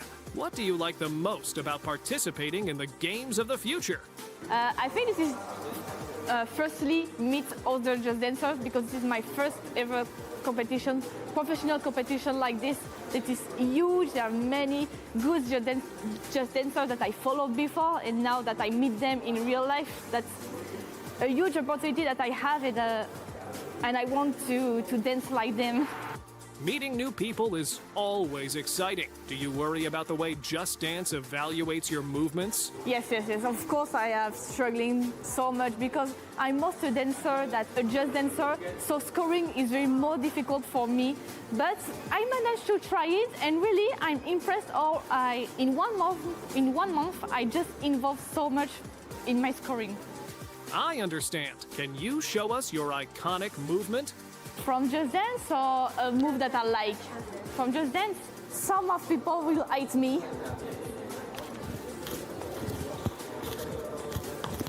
You know that. Thank you. For athletes like Lena, the Games of the Future are more than a competition. It is a chance to meet dancers from around the world, exchange experiences, and demonstrate how technology is transforming competitive dance. As the tournament continues in Astana, every performance will push the limits of precision, creativity, and athletic skill, reminding us that the future of sport is not just faster or stronger, but also more innovative and inspiring. Great to get some insights into digital dancing, to meet one of our team representatives, Lena, who will be coming up against Dion Visser, hailing from the Netherlands. Later on, we'll show you their results a little bit later on. It really is such an incredible, I think, opportunity for us to see the evolution of not just general sports, but the likes of dance as well. Absolutely. Going all the way back to 1999, that's when Dance Revolution came out in Japan, and then it took over the world. And now look where we are in 2026 with Just Dance. Exactly. All that and more coming up throughout the course of the day with myself, David Bloch, and Sarah G. Keeping it hot, keeping it real, keeping all the action together as we broadcast across our multi-stream platform, Phygital Plus, giving you the option of choosing whichever sport of choice is the best one for you.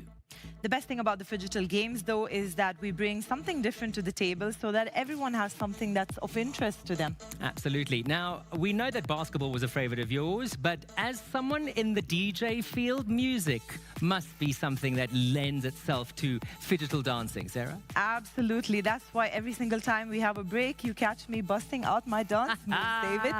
Pretty soon you might be seeing me and Sarah contesting Phygital dancing. Maybe. We'll see.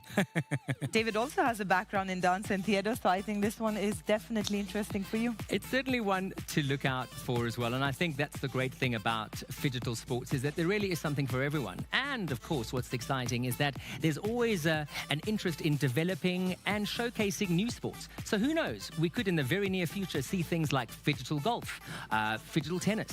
Who's to say that the options are endless? Absolutely. I also like something else about the Phygital Games. It's all about getting people off that couch, because at the end of the day, we have people putting in over like 10,000 hours just to be these elite athletes. Absolutely. So it's amazing that they get a chance to physically move as well.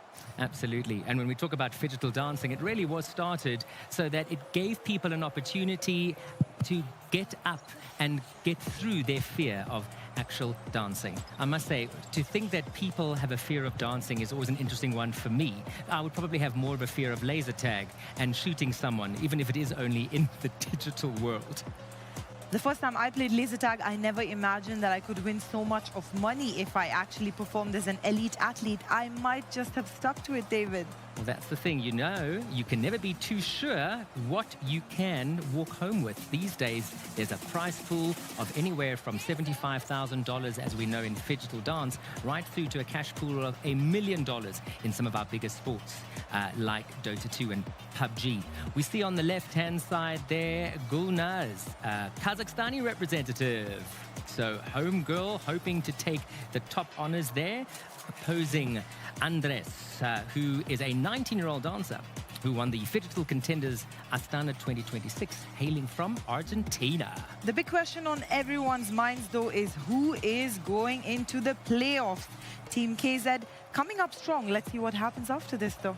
Absolutely. Playing against Clan Petrajas. Let's see, they seem to be the favorites in every aspect currently. Always very exciting to see homegrown taking it home, if you excuse the pun, but with not only the support coming through online, but certainly from inside the Beeline Arena. It only can stand the team in good stead. Yes, indeed. It was a tragic situation there earlier for Team Pedrajas, who had some technical issues. But let's see if they can make a comeback in laser tag. We're going to be cutting live soon to all the action there, where we see the teams getting ready. It's all a mind game as well as physical effort. One thing isn't going to take you through that final and get you that cash prize, David.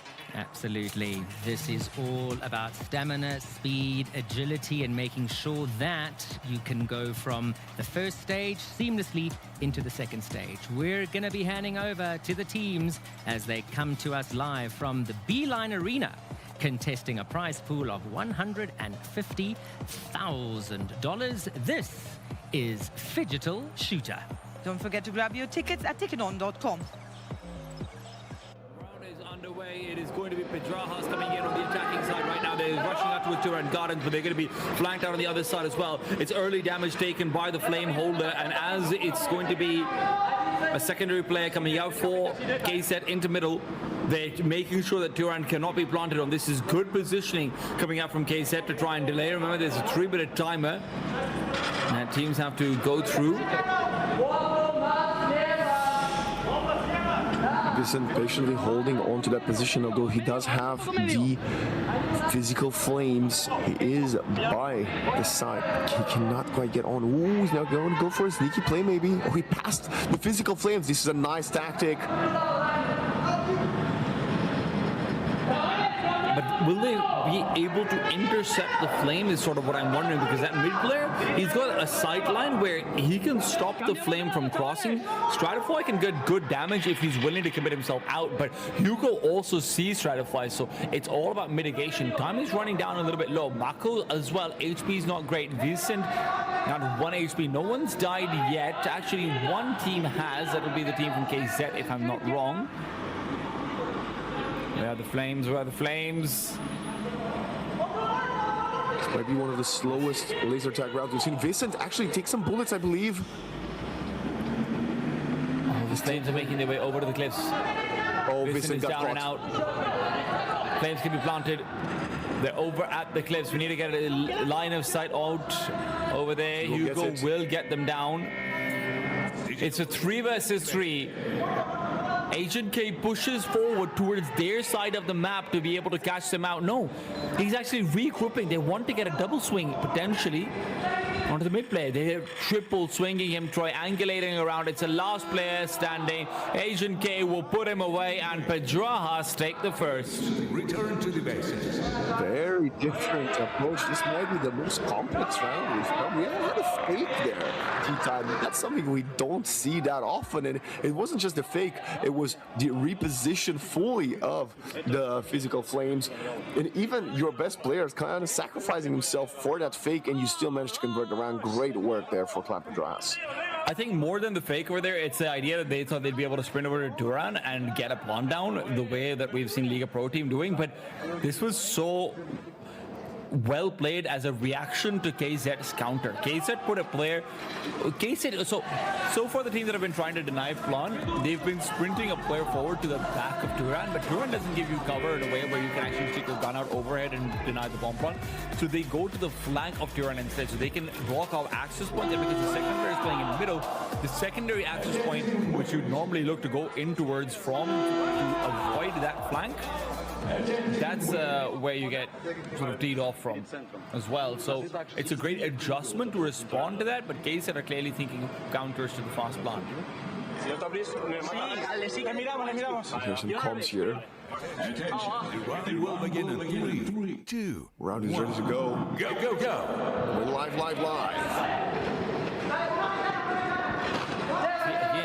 It's the exact same setup. They're playing anti-plant right now. Vicent will be flanked upon. They're trying to take him down, and it will be out immediately. Losing an early number is big. The flames on the ground, and now they have to move back to recover the package. There's a 1 versus 1 in the middle going on as well, but the conversation on the package is maybe a little bit more important. KZ. Out of 4 players. And they've got nowhere to go. It's going to be very difficult here. Hugo, I think he found the kill there. No, he's still holding double the crew up. He has not. He got the kill. The player is down. Back to 44. They get onto the physical flame. He's going out for the plant. This is big. This is big. Hugo's going to be able to get the plant. Now you've got 40 seconds. Watch out for that 125 mark. Flank is trying to take on the 1-to-1 before Hugo can really get involved. A double swing out from Hugo would be well timed over here, but he's worried about losing his life. He doesn't have much HP. Took some damage to make his way to the Turan Gardens. Hugo, cornered in. Semeniuk taken down. That's so surprising. Hugo wins his duel before he goes down. Time is low. They need to commit straight fly. He needs to be faster. He's running out of opportunities to disarm it. All right, there you go. Attack team wins. KZ Teams return to the base. cannot prevent that flame from going off, even though they find the planter initially. They can't get the secondary prevention of the attempt on getting the flames down. Yeah, We're seeing like crazy metagame progression, by the way, coming out day to day in the latest Flag Arena. My only question is, they did not realize that Vicent had the physical flames and it was dropped on site. Because if you did, why did you not call for more cover to join you? The thing is, I think unlike in Counter-Strike where you can actually surround the equivalent of the flames, when you're in laser tag, there's so many more sight lines around it that it's very hard to not just be picked off from range if you want to clump around the flames. And also, we have to remember, there's so much damage taken no matter what the distance is, so even while you're crossing back over to the Turan Gardens, you're probably at risk of falling down. You don't see the rest of your teammates, you don't have their position. There's a big information deficit. So it's hard to make calls like that for these big rotations across the map.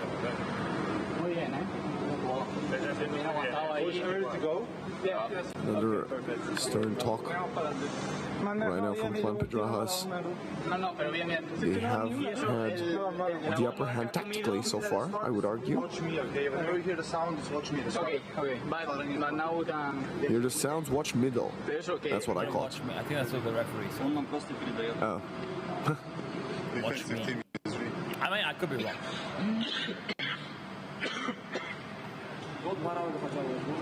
Could be a coach. They could have an international coach. The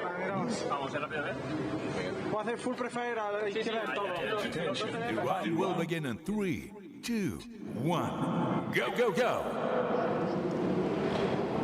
A little bit slow on the start for player number 4 over there, but they're still going to be going out for a cliff spot. All right, Vicent commits out. He ignores Turan Gardens completely. They already had this stratted out in their head. It's an instant plant through, so it'll be going off about that 205 mark.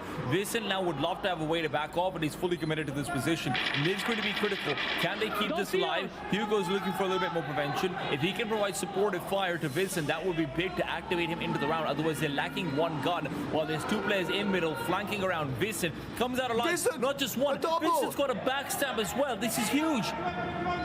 Bomb backstab, 2 kills, and Vicent is the undoubted MVP of this round. Even more damage dealt onto the next player. He is killing it. Team wins. Teams oh my gosh, Vicent playbook. I think he found a hat trick in that round. This is incredible work for him. Not only getting down the physical flames, but then holding on to it and finding those skills. And I gotta wonder, does Team Kazakhstan, did they not see him? Did they not communicate? Maybe did someone call that, oh yeah, he planted and left? Because the players, the second player specifically, did not seem to expect him to be there.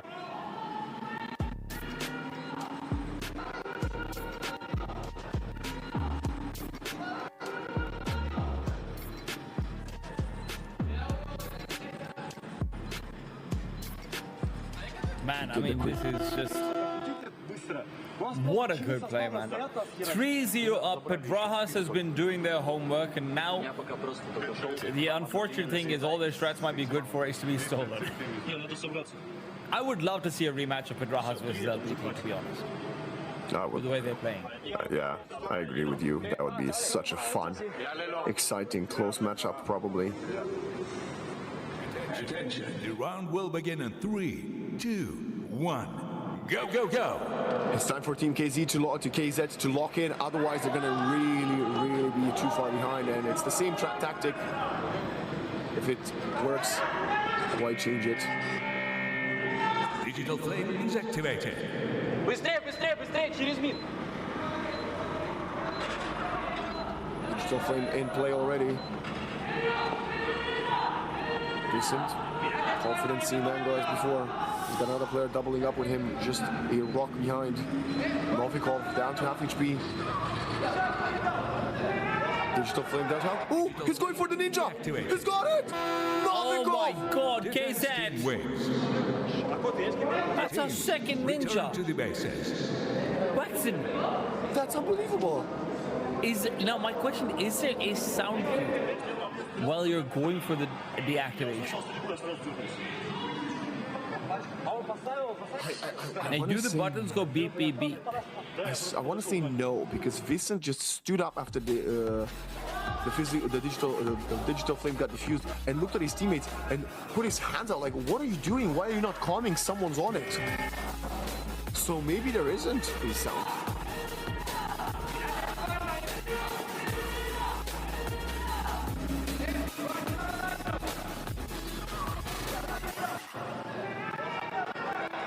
Look at Vincent's reactions right now.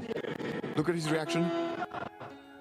In disbelief, shock purely, and we can see him holding it. What a play from Novikov. What a moment to step up for Team Kazakhstan.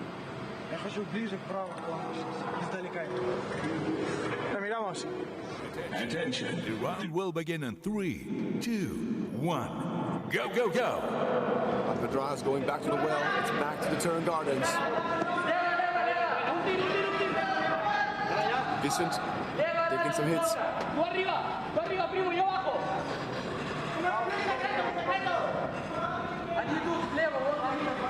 Hold from both teams. Similar to what we saw in the first round. Vincent is actually a little bit behind, down to half HP. So is Botpie. What's going on there, Vincent?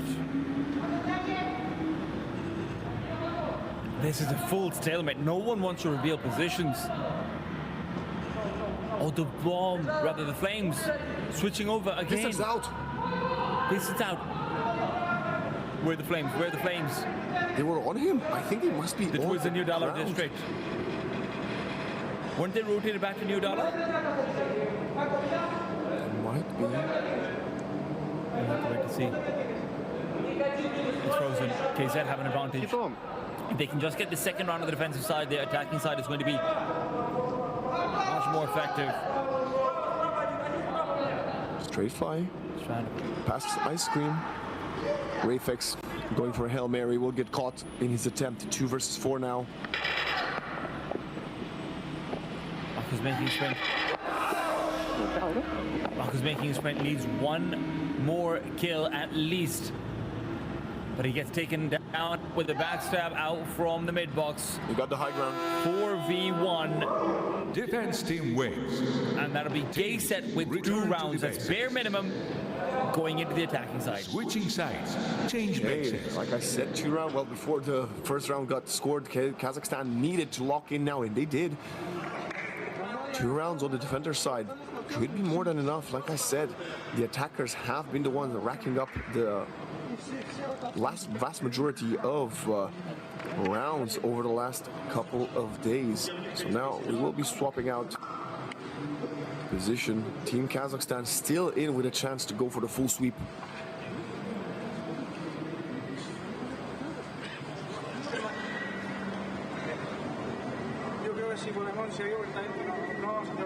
It's going to be rough though. I mean, over here, this is where, you know, you talked about saving strats coming into the playoffs and everything. I think you can't save strats for Counter-Strike. I think that's just not an option. Neither does it really impact things that much. But saving strats for laser tag, that's a separate story entirely. I think attacking strats, on one end, you want to practice. On one end, you want to treat this like a scrim where you're able to get maybe some of your footwork down better, some of your spacing down better. But on the other end, do you want to reveal like your new pathways? It's a big question.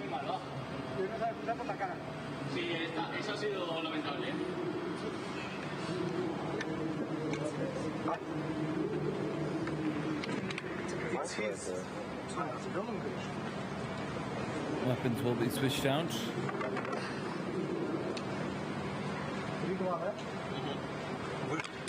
Сейчас надо просто 4 раунда подряд делать и все. Да. Мы можем их убивать.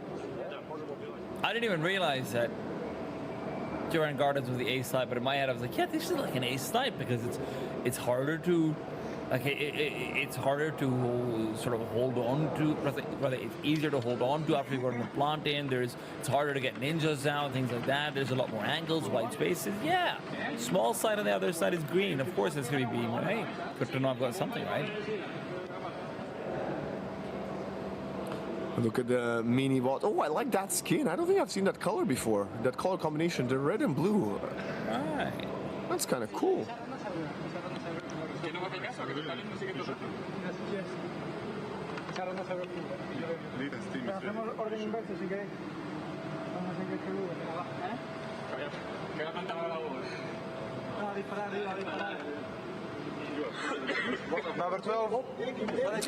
Okay, well, the 2 minutes have more or less elapsed. The teams are getting in position. Tea time. Hopefully, we will get to see even more of a back and forth as we are just checking our bullets before we go live again. This is a very contested map. And, well, actually, statistically, round-wise, this is the second most contested round of map of laser tag of the tournament. And it's good to see that sort of proceeding. I was very worried that we won't be able to actually get anything on the lines of... Yeah, I don't think we're going to need to get anything on the lines of, you know, just straight 5-0, 6-0, things like that. I was kind of worried that maybe that would happen until the playoffs, because very often what happens in tournaments like this is you'll have only 3 teams that actually know how to play laser tag, and then you're just waiting for those 2 teams to play up against each other. But the progression has been so rapid, it's great to see. I think one of the differences that laser tag, mechanically speaking, on a shooting level, definitely has skill, but it's not the same thing as Counter-Strike, where you are going to get blown out of the water if someone is a pro player in Counter-Strike and you're playing for like the 3rd or 4th time, right? So yeah.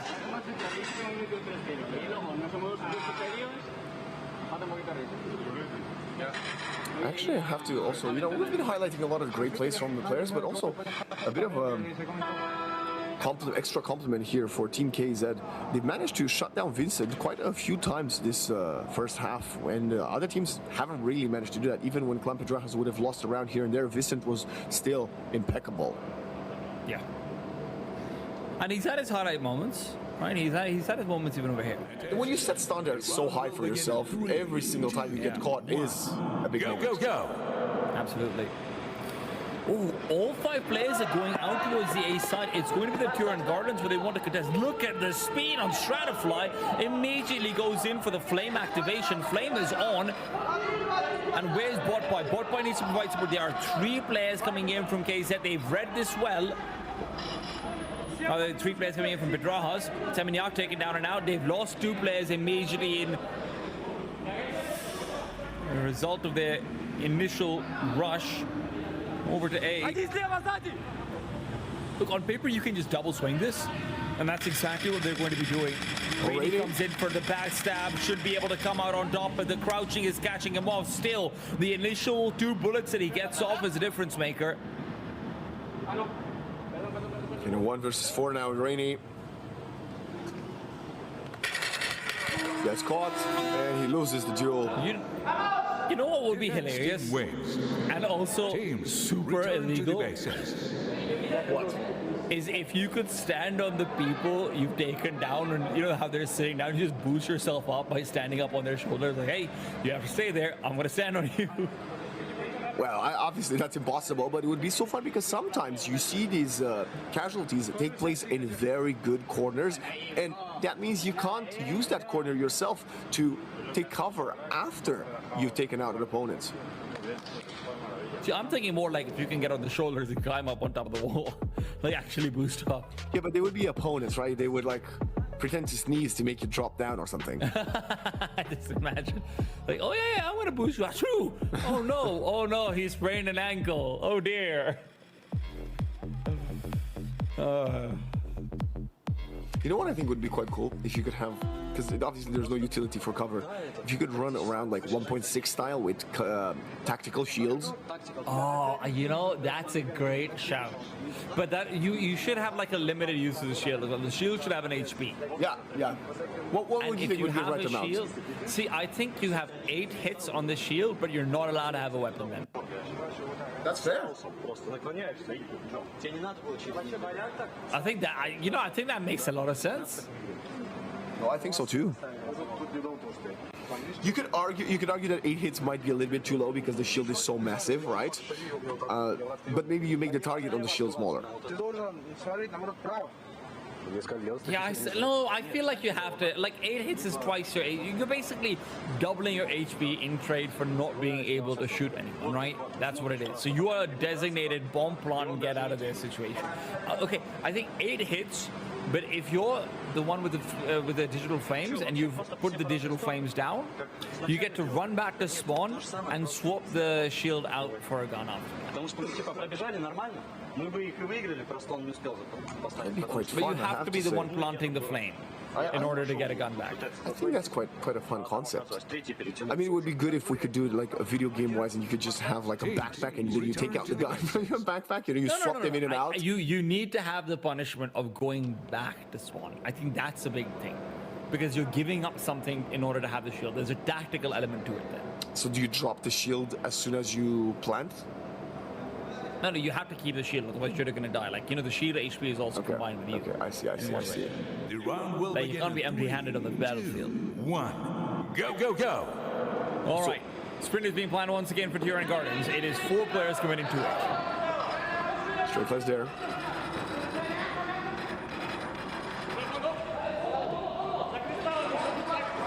He took a lot of damage, but he will manage to activate it. No, he does not. He gets caught before the activation. Pajamas are dominating this round of laser tag already. Pajamas has taken enough damage where Rafix can now be put out, but in the meanwhile, I think they found another kill as well. Rainy and Botboy are so low. Rainy's on the ground, Botboy is out as well. It's a 4 versus 2. And as the backstab from Vincent comes in as well, Seminyak has got no help, no chance. 5-2, Pedrajas on laser tag. The comeback dream was short-lived there, Team Kazakhstan now facing 3 map points, down 3 map points, as Clan Pedrajas are very, very close to finishing it also. Just 1. That's all they need. And remember, there is no OT, so even if Team Kazakhstan gets 3 in a row, Clan Pedrajas can still get to 6th first.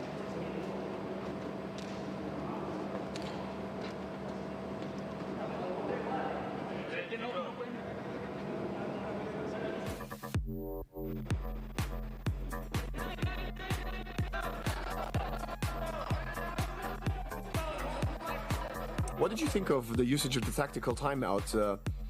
Did you like the change? I mean, it felt a very similar tactic, and it was equally unsuccessful. Like, didn't the tactical timeout get used by the attacking side? Yes. The thing is, you have to assume that there's certain sort of firing lines that they haven't been able to cover off, which is why they're losing out on these flame plant positions so often, where their planter is just dying and there's no trade. So if you're using the tactic to try and explain that, I understand it, but yeah, a timeout's a lot less effective when you don't know the map, like, you know, down to the very last nook and cranny like you would in Counter-Strike. And another problem has been, for Team Kazakhstan, their approach wasn't necessarily bad. They managed to get on site both times, but not activate the physical flame, the digital flame, either time. He can't shoot because 4 is not pressing. But he can. But if once you feel it, you hear the sound, then you shoot it. Там же бомба говорит, типа, стреляй. Что такое? Его не было. У меня 4, у меня только 3 цифры билось.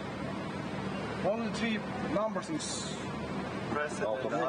If not, press it again. If it again, how you cannot? Я не вижу смысла.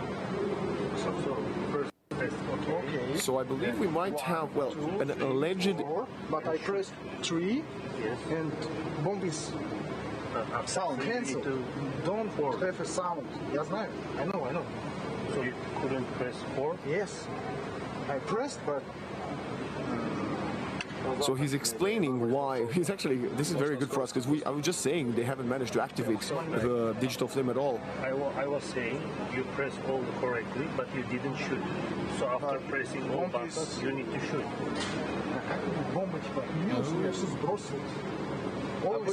I would say just press it more harder. Don't go super fast, and then shoot afterwards. Even if there is no sound. Okay? Can we do that? And one more question, please. One more question. Nice. We are moving on. Very, very interesting. Yeah, Reverting.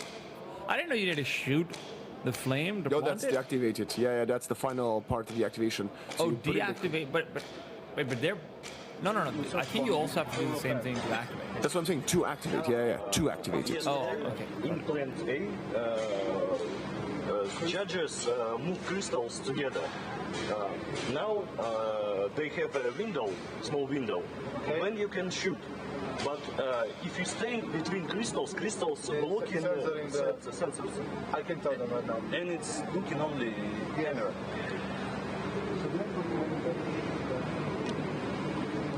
Yeah, so sort of, there we go. We're gonna see the replay to see if there was any issue indeed, or he just forgot to shoot the digital flame.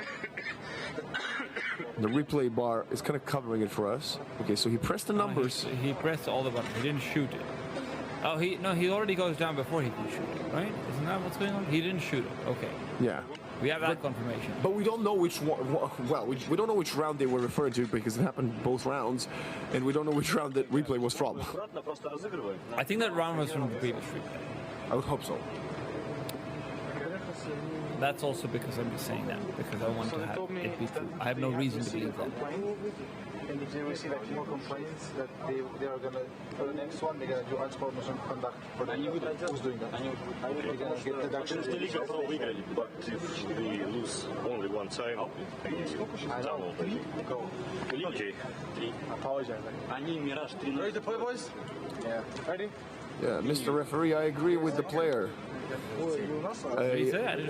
A verbal warning this round, and they would get the opponents would get a penalty the round after if they repeat it. And the Team Kazakhstan player just said, "Yeah, but if we lose one round, it's gone, man."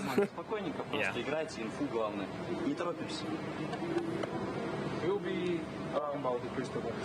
So, and for a point, just press it, even if it doesn't make sound. So the actual current conversation is we're already past the digital flame discussion. Some crystals were moved around the map, and apparently, allegedly, Clan Pedrajas, maybe on purpose, maybe by mistake, their sensors on their helmet have been covered by the crystals due to them being repositioned.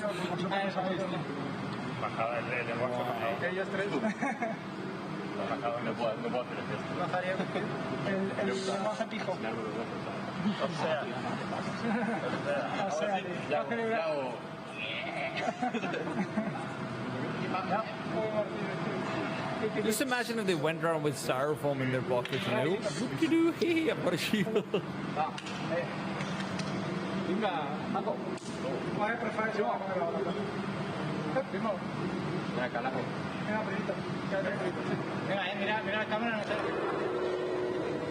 Attention, the round will begin in 3, 2, 1, Go, go, go. All right, we're back into the action, and the Flames have been left behind. Forget about getting the plant in. Let's just go shooty, shooty, bang, bang. Stratify and Rainy pushing forward into middle.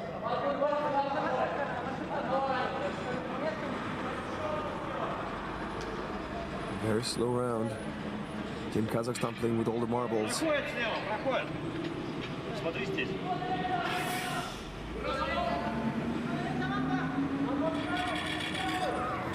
Agent going for a wide pick there. I think he took some damage.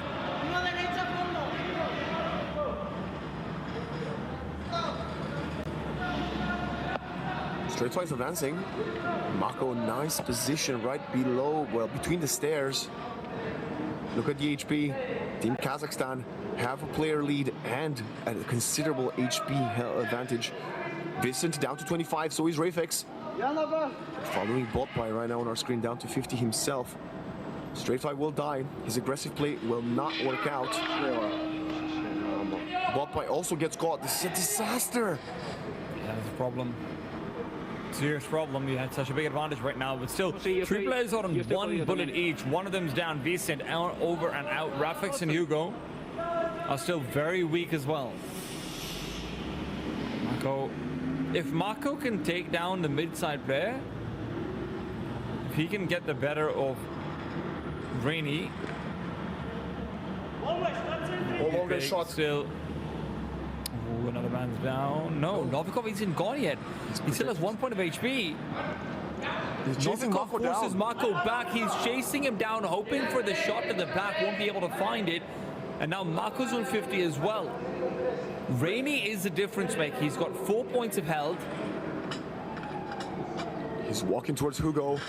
Seminyak is not too far. They could 2v1 him. Oh, Rainy goes in and they get the kill. Team Kazakhstan still has something to say in this round. Team wins.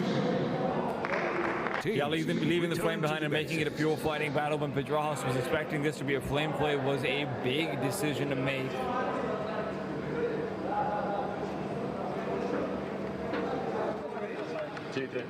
Well, granted, they realized the 2 rounds that they did lose on this half were due to sacrificing, you know, voluntarily having a player commit to the digital flame. That means you were at an effective disadvantage gun-wise, number-wise, because your player is trying to activate the digital flame. So now that they played in a full 5 versus 5, they managed to upset Clan Pedrajas. And I have to ask, do you think that on the size of the map with 10 players on it, is it even really worth it to go for a plant if you can just kill your opponents if you think you've got better movement and better aim? We asked this question before, and I think initially we were of the opinion that there should be a reason to neglect the flame, but just for having the variance, just for having, you know, I think a lot of this comes down to prediction actually of what's going to happen in the first 15 to 20 seconds, if it's going to be a rush or not.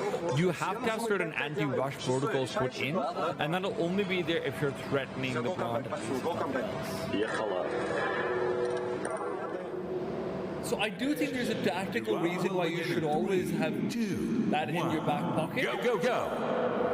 But that's not what KZ are going for right now. And let's see if the Jahas realize that.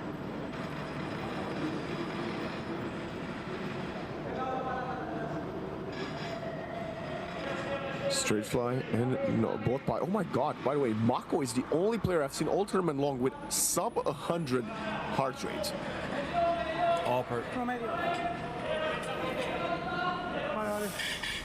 Novikov softened up already. He did very well last round with 25. Let's see if he can do more with the same amount of HP.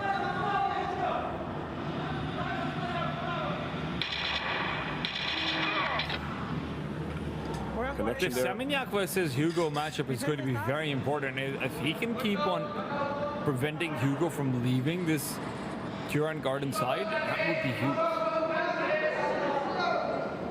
The 25 HP players get eliminated, and now it's going to be a 5 versus 3. Agent and Vincent down to 50, but still healthier than Rainy on the opposing team with 25. Mako. Hearing him call, they find another. It's going to be a 2v5. Straight fly still in base.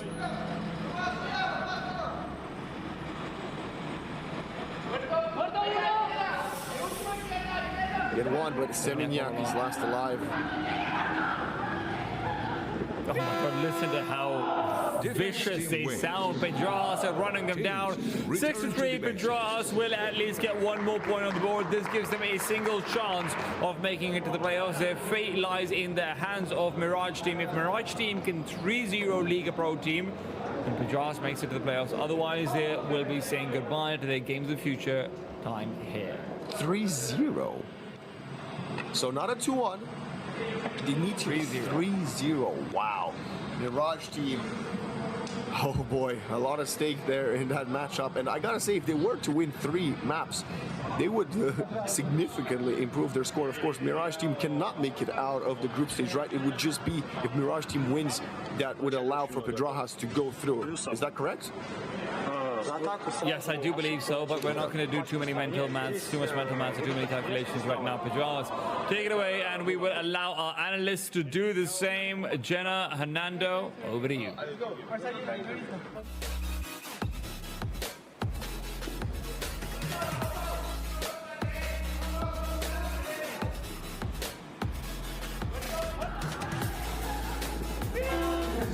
Jenna Hernando will take a few more seconds before they can take it away, so why don't we let this be reminded everyone. Pedrajas showing us a lot of interesting tactics that you are going to want to have coming forward. Of course, for them, it's maybe tactics that they might not be able to use into the players themselves, but I think a lot of people will be interested in stealing those tactics from them. Yeah, as we can take a quick look at the overall score, 2-1 for the digital shooter portion, but of course every single number means a point, and Team Kazakhstan are still going to be confidently qualifying to the playoffs. But let's now send it to the fabulous analyst to break down what we saw in this entire series.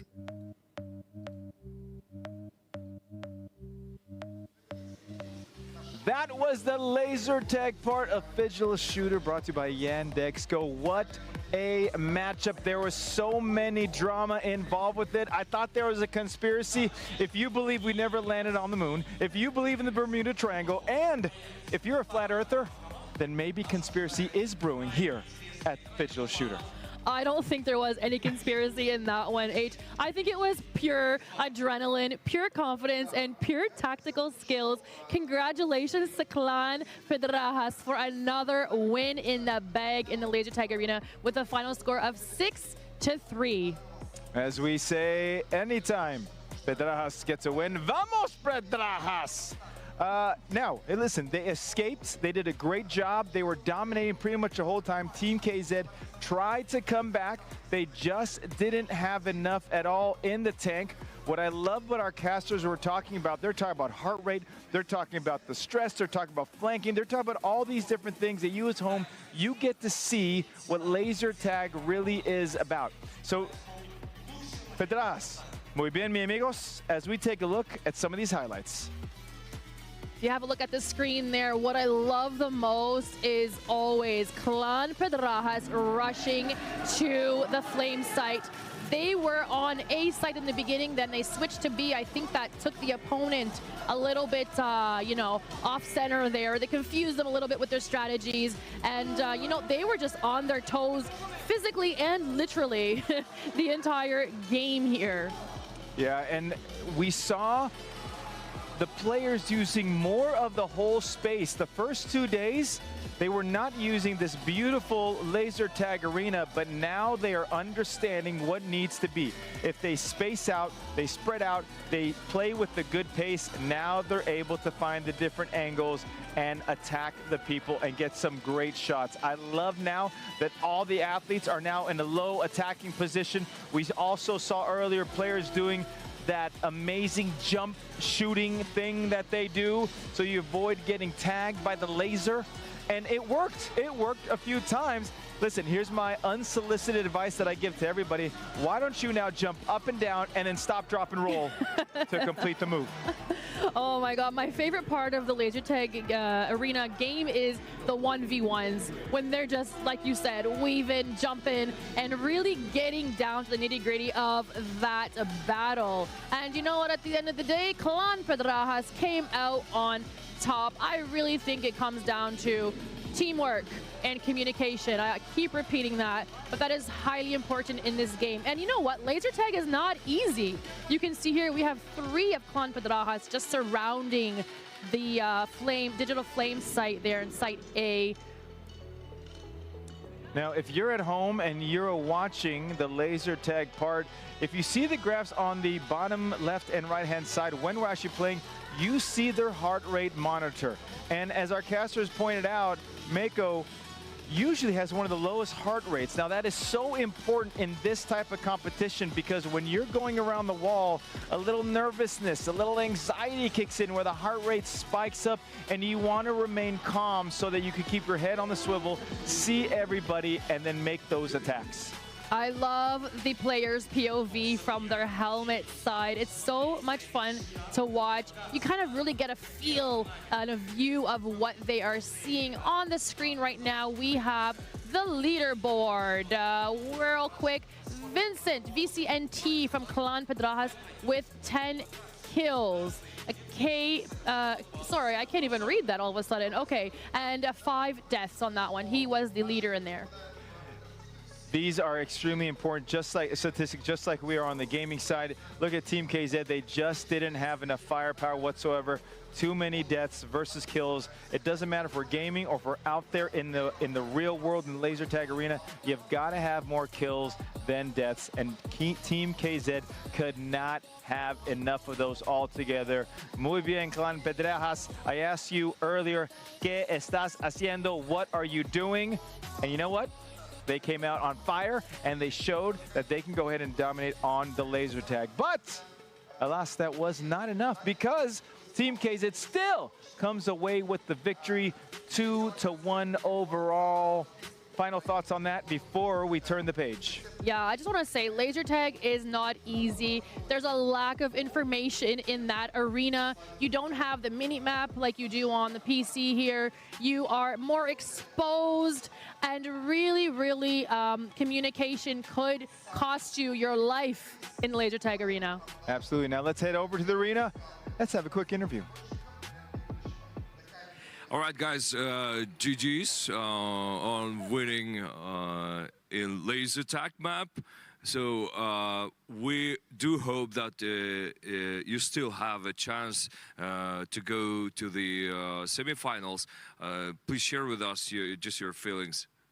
Right now we feel good to play this laser tag and win, but I think we don't have many chances to go playoffs.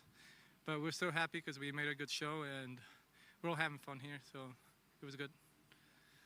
It all depended on this match today. If we won 2-1 or 3-0, it was assured victory to go to playoffs. But we didn't get the 2-1, so now we depend on the next match. Yeah.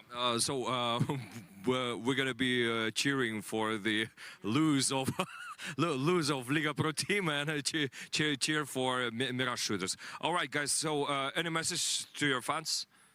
No, just thank you everyone for watching, and hope we see you on the next one. Thank you to everyone, my family, my friends who is ever watching, and see you in the next one.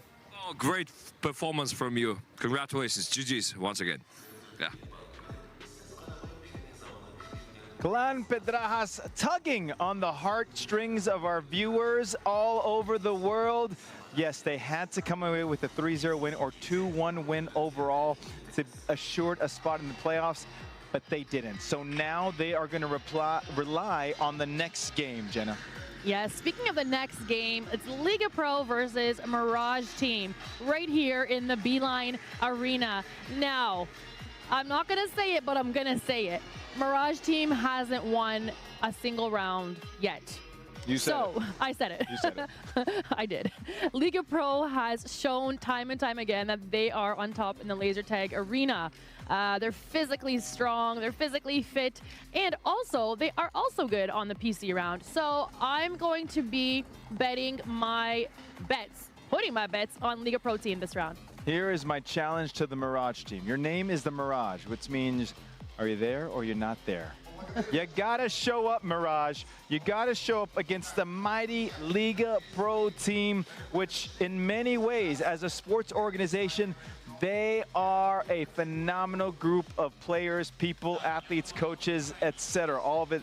But Mirage has to come to play. They have to be ready to the party. You were invited to the party. You're at the party. Now can you party? Okay? So Mirage, here's my message to you. Enough is enough. It's time to step up. Let's show the world who you really are, or you truly will be a Mirage. So you have your hopes high on Mirage. Well, we'll see. We'll see. All right, we are going to head to a break.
This is the Digital Shooter brought to you by Yandex Go. All right, we're going to set the table for our game. We have Mirage team. As Jen had mentioned, they are 0-2. They have lost to Clan Pedrosa and Team KZ, excuse me.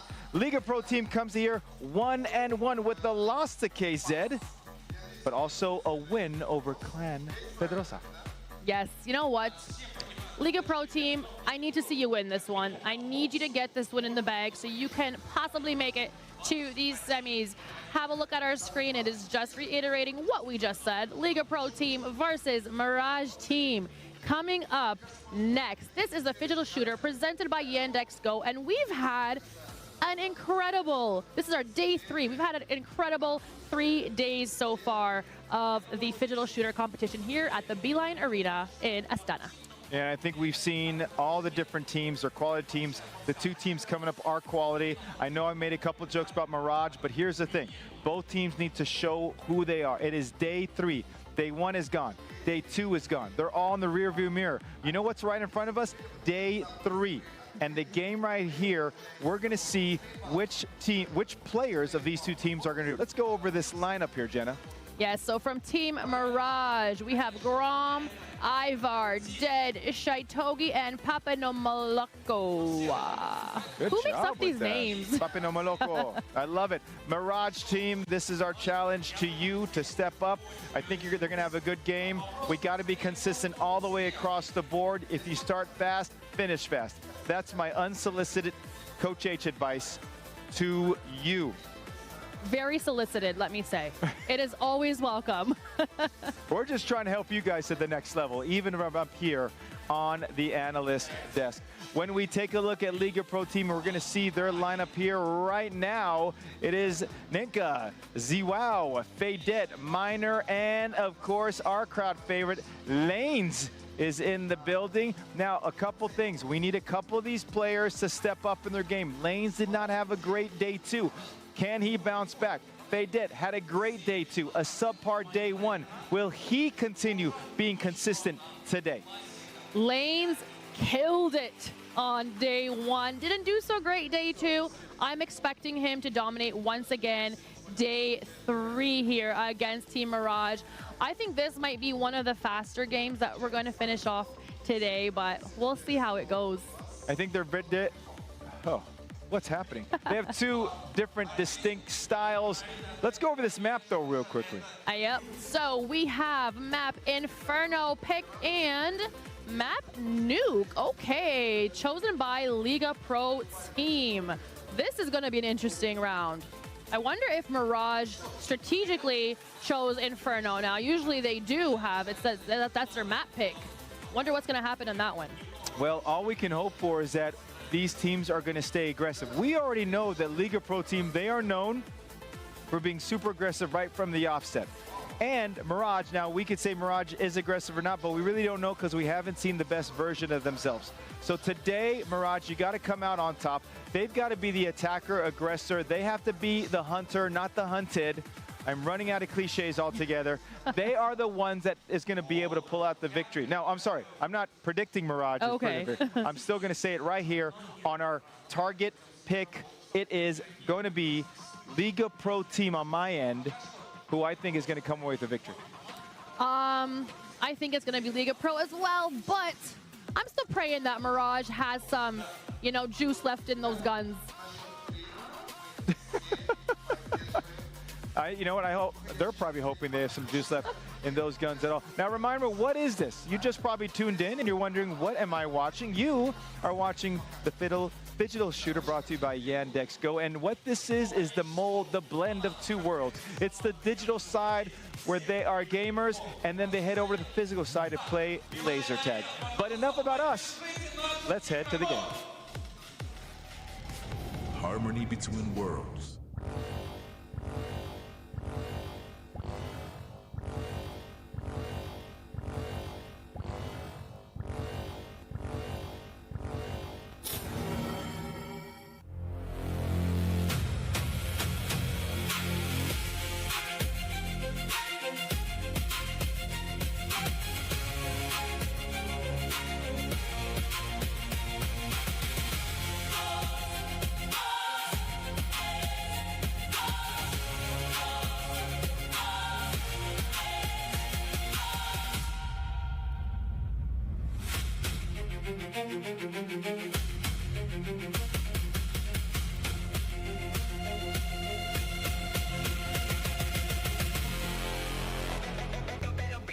Please welcome Liga Pro team.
Please welcome Mirage team.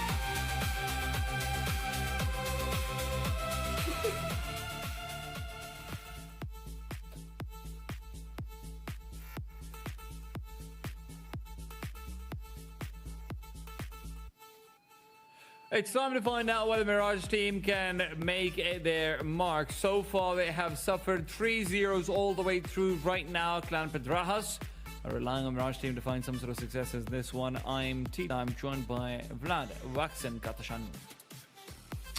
I gotta learn your full name by the end of the tournament. I have to. At this point, I'm feeling embarrassed by just calling you Tea Time. It's okay. That's why I gave myself 2 words in my name so that you can feel like tea time. Oh, Tea Time. Yeah, that's a lot better actually. We got They're so blue. We got a very important series in this tournament right now. It could be a make or break for the future of the playoffs, actually, involving 2 teams more precisely. One of the teams actually not going to even be on the server. It will be Pedrajas that we just saw in the previous matchup that, well, their life is on the line here. Depending on the result of this series, they could be eliminated and Liga team could make it through. Fun fact, Liga team is arguably the best laser tag team of the tournament, so I would personally love to see them in the playoffs. But, you know, personal bias aside, I also think they are the heavy favorites facing Mirage here. Would you agree with that, T? Oh yeah, 100%. I think this is where, look, we're gonna have to wait to see. If they want a chance to make an upset happen, it has to be in the Counter-Strike space. And given how unsuccessful Mirage has been in Counter-Strike, where, for me, sure, maybe there's also a conversation to have around team hybrids, but there is a really obvious worst team in the tournament for me right now. It is Mirage team. Unfortunately, they haven't had the same level of firepower. Unfortunately, they haven't had individuals who can actually deliver in critical moments. They have been getting absolutely destroyed in every matchup they've played. And Liga Pro team have players who are actively competing on a top 100 level, even if not top 50 the way KZ do. So I would be surprised to see Mirage do much aware. Is this Mirage team is, correct me if I'm wrong, they are the MP7 specialists, right? Yeah. They are. Okay. Well, look, there's many ways in which teams can find points and make careers. And one of them would be finding points by winning a Counter-Strike or 2 here in this matchup. And you know, some of these players might not have made it to the pro scene, unlike the Liga ones, but that's not to say they're not the beginning of their career. And again, a better showing here that they have had in the first 2 days, because it's been pretty dire, I have to say, from Mirage team might kickstart the beginning of a career ascension for at least some of these players. Of course, this is hindsight, and I would argue that the players probably don't even think about it right now. They are just taking it one map at a time, one round at a time is what they should be taking it like. Because Liga team is very hungry and they are playing for their qualification spot. Unlike Pedraja, who, well, the fate is out of their hands, Liga team still can make their own destiny. Or they can lose their own destiny, right? That's the other thing to consider. League Pro team are going to be coming into this, taking this very, very seriously. This is still their chance to fight for $150,000. This is still their chance to come through and actually make their mark individually. You need a lot to be delivered from this Liga Pro team side. They know that tournaments like this, where they have a stage like this, where they have prize monies like this, do not come every day to players of this caliber. Quite frankly, this is the best stage any of these guys are going to be playing on for at least, you know, the foreseeable future. I can't see any of these players who are going to be airlifted into like a, I don't know, like a PDK or something like that. These are not players who are going to get a chance to be playing on a proper, true Tier 2 stage, and that's exactly what Games of the Future provides. Yeah, what better opportunity to play, especially as you mentioned, I think in the pregame analysis, or the pre-day analysis rather, Mirage team is also a local team from Kazakhstan, and you know, just to get more people behind you, I suspect the arena is going to be even more packed come playoffs. So sadly for them, well, even with a victory here, they will not make the playoffs. But you know, we're gonna have a recap. They might come in and do some interviews. They might have some chats. They might be coming in to support some of the other teams from Kazakhstan that have or will have made it to the playoffs by then, like Team Kazakhstan themselves. So,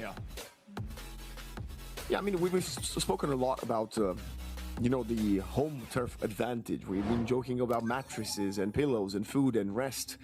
And wolves. So far, that hasn't really helped Mirage team. And I don't think it will. There's only so much that can do for you. We need them to step up. We need them to fight to convince us that they do belong on this stage, that they do deserve to at least have a point or two to their name. And right now, Mirage team are starting off with a lot of decent grenades. It won't be doing as much damage as they would like to, but there's 3 players on this B-bomb site who still have some more explosions to pump out. Not a HE's bot. Is there 0 Kevlar? That's a 0 Kevlar purchase on the CT side. They went all in for the utility damage, and they got, well, damage on all of the Liga Pro squad. But let's see if it's going to be punished by the Glocks. Well, Grom's found 1 good kill. Miner is able to push forward and get another for himself, so there's that. Papinho Moloko. 3 versus 3. Oh, Senka cuts off dead on the flank. It'll be a 2 versus 3. Shitogi and Papinho Moloko have a lot to do. Jumping backside. Takes the 50-50. Will be punished by lanes. Shitogi spotted. And outgunned. Pistol victory goes towards Liga team.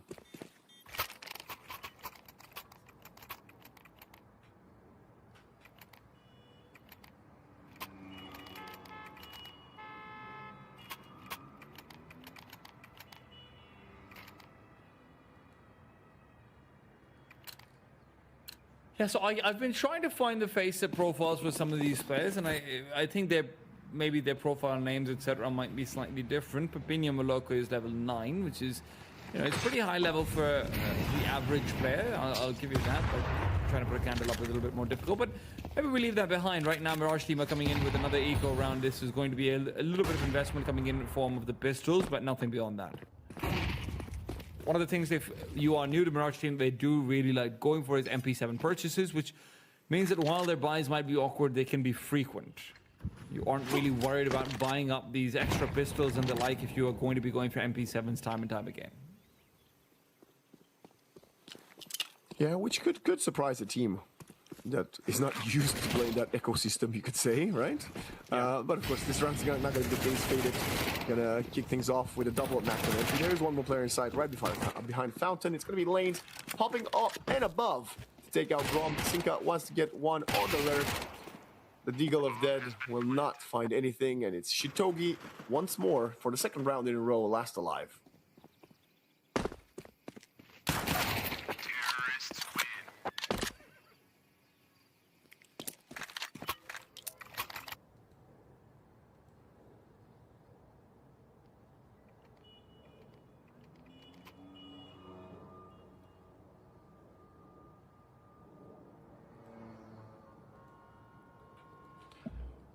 Well, round number 3, the MP7 is there. You see it, you love it.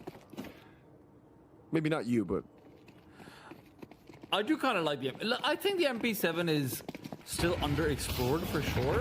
There's a niche specialty reason to buy it. I haven't figured it out yet, but I've had a lot of arguments made by other analysts about like how they think that in certain spots it's better than a FAMAS, so I get it. Extra utility in the light as well. ZWOW, however, all he wants is to get a couple more kills with that Mac 10, make a little bit more money.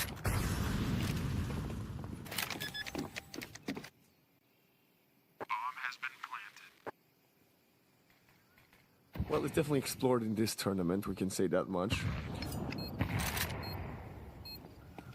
Now, 3v4 long-range SMGs and FAMAS. Gonna be quite difficult for them to go for it, and Zinka is going behind them. Ivor, does he have a defuse kit? The answer is no. Grom is the only one with a defuse kit. It's going to be quite difficult to do that. Ivor gonna walk out slowly to catch a player off guard. The spray's not really there as Faded punishes him.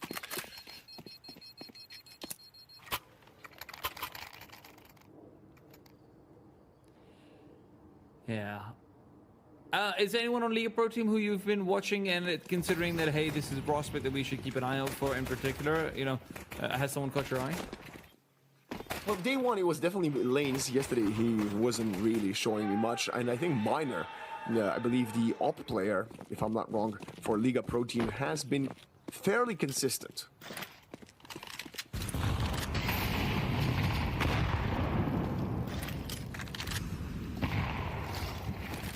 There we go. It's the MP9, MP7, 2-3 combo.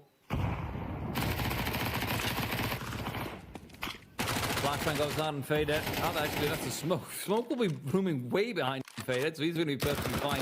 If this is a retake call, it'll have to be without a Flashbang, otherwise this triple SMG defense is going to be finding it hard-pressed to keep control, while Apartment's control is also breached. It's at least a 3 versus 3 out on Banana, so they've got that to giving them some reassurance.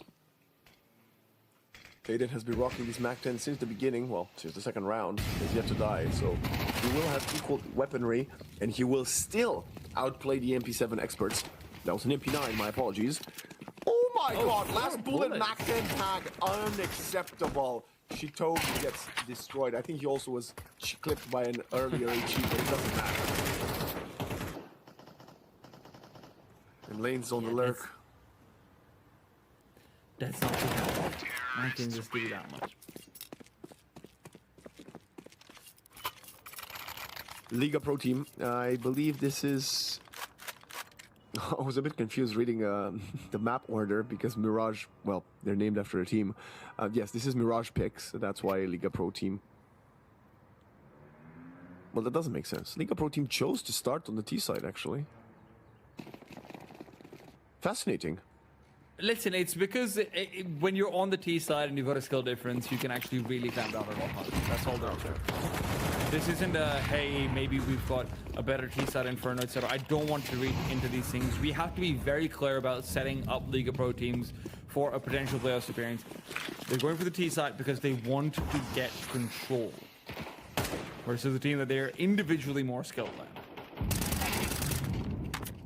Rom outclassed. He was afraid of the players in short, got a player behind him. MP9 close quarters from Ivor, doesn't find anything, and these SMGs are doing a lot of damage. As you can see here, T-Time, all of the Liga Pro teams are, been hit by some bullets, but not headshots, not rapid fire enough, not close quarters enough to guarantee any of the kills. And despite losing tons of HP, they're all still winning the round as a flawless one. We see Faded being very vocal, actually, surprisingly, for how smooth this game has been going so far.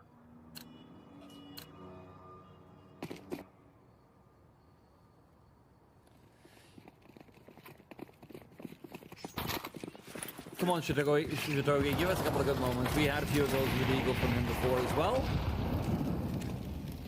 But he'll be playing very defensively. If Mirage team keep on being back inside the B-bomb site because of their close-range weaponry, then they're never going to have a chance in these rounds.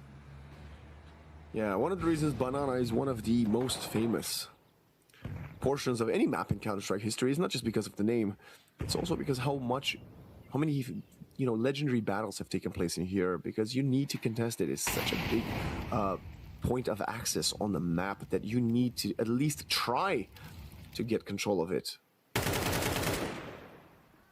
Grom survives barely. Zero almost had him.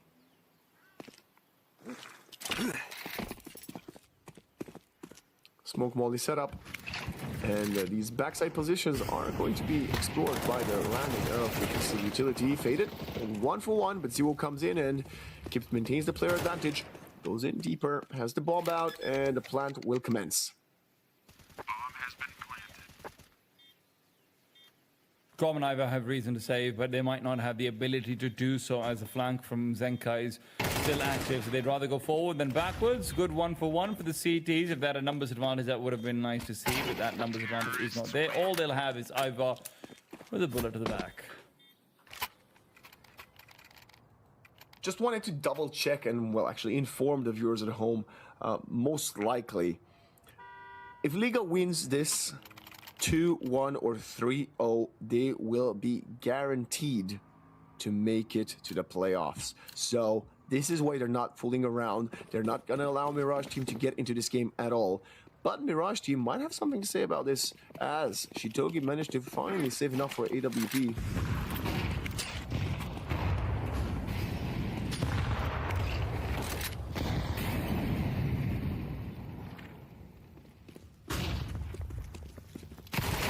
Well, over now, Dead's gone. Forward, easy shot to the head, and it's going to be another break open in the B-bomb. So this is getting, I'm getting used to this. I feel like I've seen this one before. It's like instant replay. Have you ever watched any like Indian dramas or clips from Indian dramas? Yeah, no. What do you mean? I've been watching films. Growing up in Romania, I'm not even joking. Really? Yeah. This was no. Yeah, and even before, like way before my time, I think I guess my mom's youth and my grandma's early 30s. For some reason, communist Romania did not allow for any sort of media other than Indian films. So tell me some of the movies you've watched. Do you remember any of the names? I know the names in Romanian. Oh, and translate it for me into English. That's fine. I shall do that. Yeah, I'll send it your way. It's just take the names with a pinch of salt, because even as recent as the other day, you know Moana, the Disney film. Yeah. For some reason, and that's the character's name. It doesn't mean anything. Like the word doesn't mean something to translate. For some reason, I heard that in itself got translated to something else in Romanian. So it might not be an accurate translation to help you figure out who. I think things like Moana, because they're like still beings, there's like probably stuff in songs and stuff they need to rhyme it with. So that might be why. Yeah, but they changed it to something like Diana or Davana, and I'm like, that still sounds like Moana. It still rhymes with Moana, no? Yeah, I guess. I don't know. Well, you know what else I don't know? How Mirage wins around? Well, close enough. I was about to say, when is Dead gonna find one? Think up. There he is! There you go. We know I it used now. my power. Caster Curse to get Dead a kill. You are welcome. And now Shitogi brings it back to a 2v2, and they have the player advantage for about 5 seconds. It was more like 2.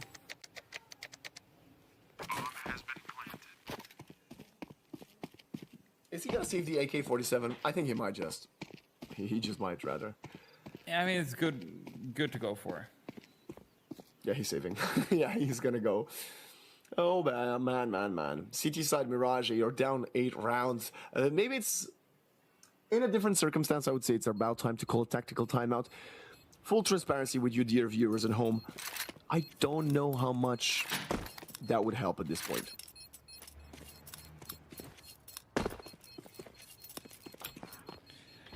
I think so. To go back to the point I was making about Indian drama. So one of the things that I mean, you know, we're from Pakistan. We've always got a rivalry with India, so we do tend to make fun of their media more. But one of the things I think is universally, like, kind of just sort of it's a funny little thing. Is that in Indian dramas they use a replay feature a lot. So like, if in their soap operas, if the mother-in-law will slap the daughter-in-law or something, they'll show it like with 10 different replays from 10 different angles, like slap, slap, slap, slap, slap, slap, and right? It's just ridiculous in that regard. That's what I felt like on that B-bomb side. We're just getting the back-to-back slap, slap, slap, slap again and again over on B. And with Dead having experienced yet another slap, Ivor does at least get one back in. 1 point for this daughter-in-law. Nice headshot from the scout of Ivor there, heading to a nice Ichi, faded, and Zero taking a ton of damage, but he still managed to find a kill. Papino Moloko has been playing that backside position unsuccessfully for, well, what feels like 9 rounds in a row. Shitogi gets caught as well. Miner does the duel versus Ivor. He's on for an ace. He won't be. As Grom, wow, why is he still here? And he's changed his weapon of preference. Max 7s are bad at rotating. He had an MP7 all tournament long. He's got a Max 7. He just likes weapons with 7. Maybe he just misread it as M7. So, you know, it's an honest mistake. M7, MP7, you know. He's 1 and 8, so if you take 1 from 8, he's got 7. He's got 7 characters in his name. It's Mr., you know, full stop, Grom. That's 7 characters. I'm telling you. Yeah, that's true. Doesn't the Max 7 also cost about 1,700? 1,800. Oh, But I was 8 trying. minus 1. 8 Oh yeah, there we minus go. 1. There we go. Yeah, yeah, yeah. There you go. It's the magic number.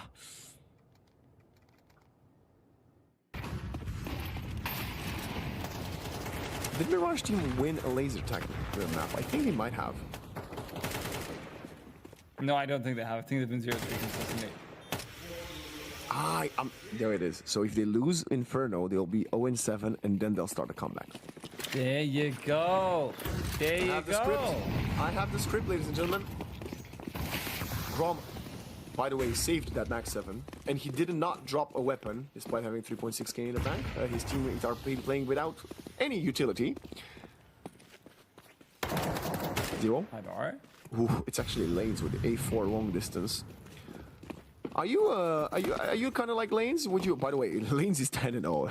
Just speaking of the man. Yeah, also, this 4-man B stack did not work out. Yeah. Would you pick up an M4A4 if you were on the T side?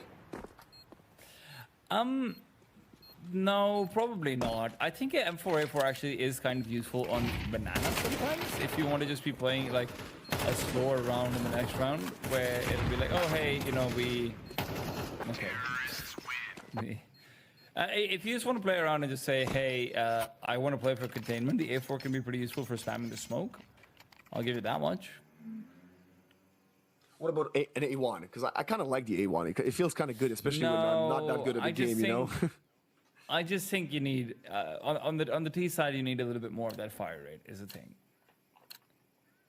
Like, obviously, you pick up an A1 over a Galil, of course, but I don't take an A1 over an AK in any circumstance. In most circumstances, I don't take an A4 either, to be fair. But yeah. Pause. Grom has a FAMAS. He's trying his luck. He's broken our heart. He's got 2.7k, and he still didn't drop. That's the way the 7 comes in now for Grom.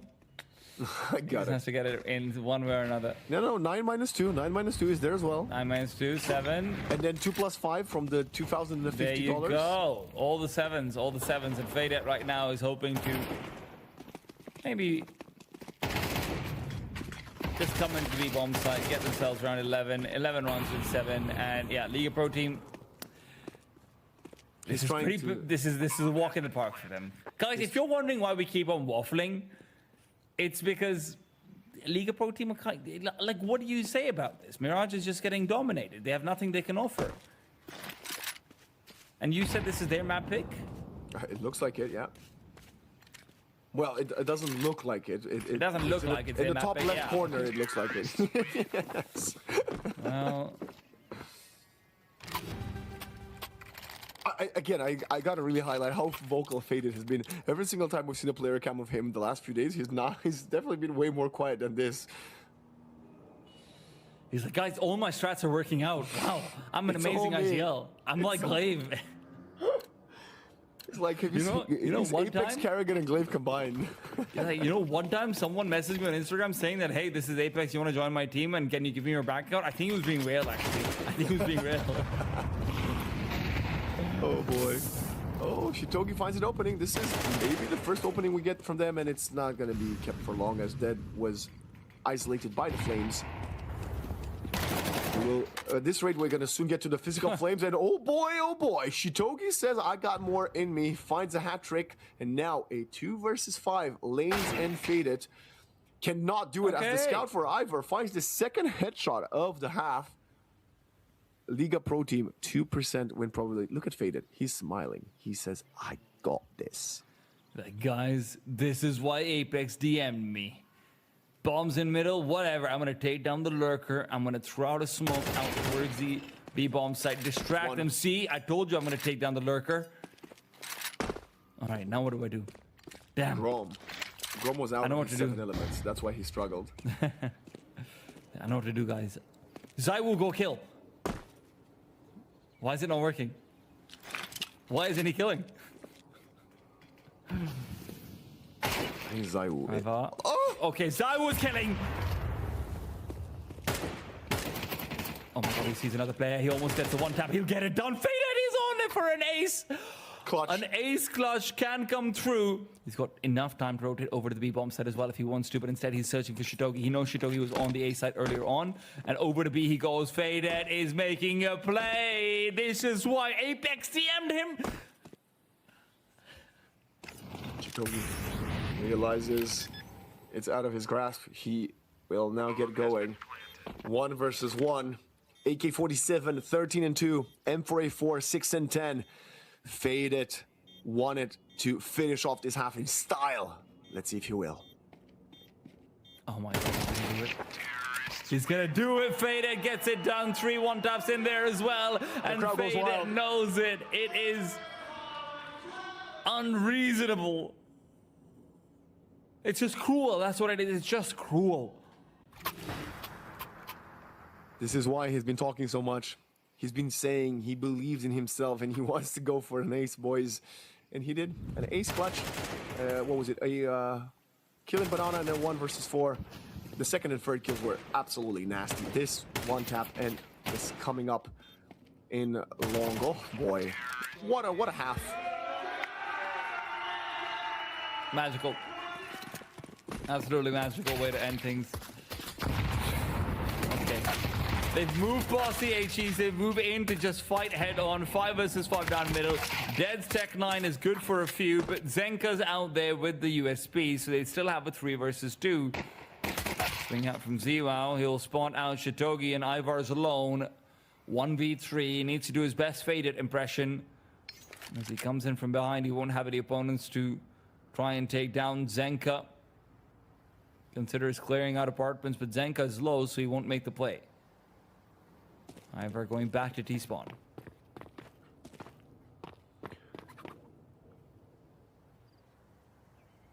Ivar, 2 of his kills have been with Scout. Nuo spots him. Finds it. 3rd, final kill of the round. Final kill of the first map, and Liga Pro team have not come here to play. I don't even know what else to add to this. I have to be honest with you, T-Time. It's been a while since I've seen such a performance. Yeah, it's well, we've seen some 13-0s, but this one's been way stronger than others. To be fair, K-Set's 13-0 versus Mirage Team is probably the exact same as right over here now. It felt like Mirage Team were out of the depth, out of place, and just did not belong on the server. And I think that coming into map number 2, again, there's ways to lie to you. There's ways to say, hey, they could maybe make this competitive, but competition will not be here until laser tag. Mirage team in second map are going to have a hard time as well, and I'm wondering what the analysts have to say about that.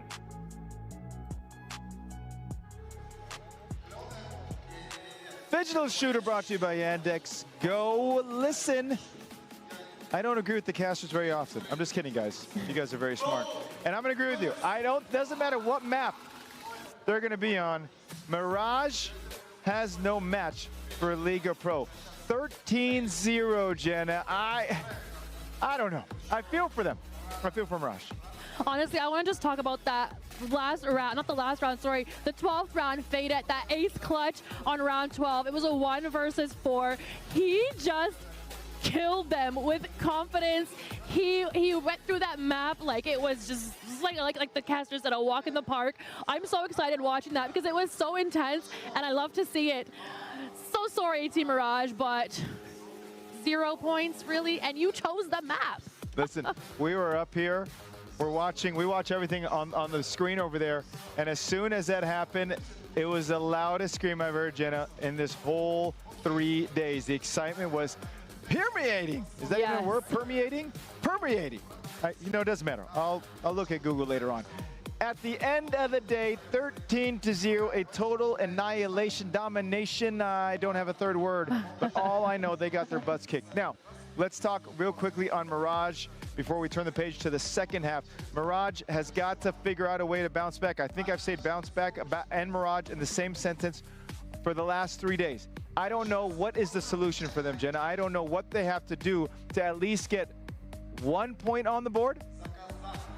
Bouncing back would mean that they have at least 1 point on the board, and they're bouncing back from that. They have 0. So I'm not hating on you, Mirage, but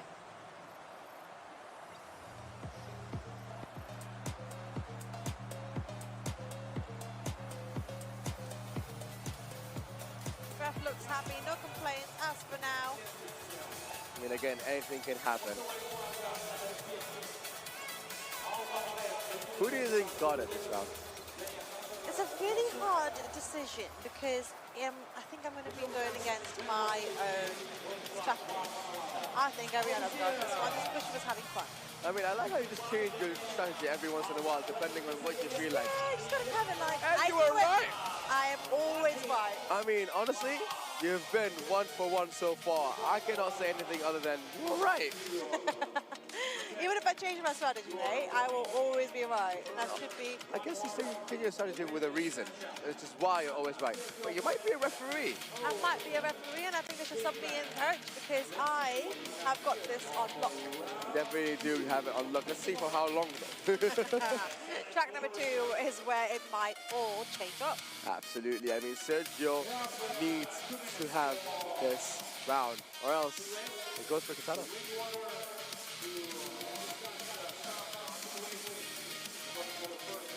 Discussions over the controller. This is what we've seen in round number 1 and round number 2 now. Ariana's gorgeous smile, but you see what I mean? She's smiling, but she's not taking her eyes off of that computer. Absolutely, I agree with you. I mean, that is the power of multitasking. That is indeed the power of multitasking. But I still believe in Sergio bringing this back. I mean, he's done it for the first time in round 1, drawing and bringing it to round 3. And so, why not do it again, Sergio?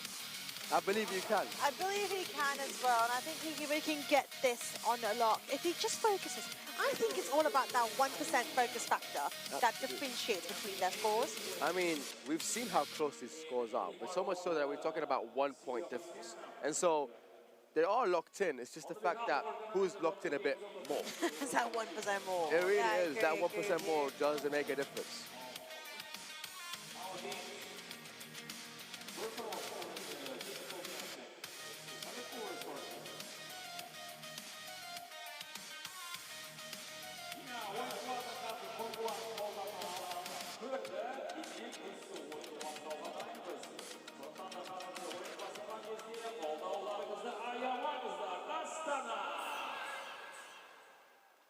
And that's track number 2.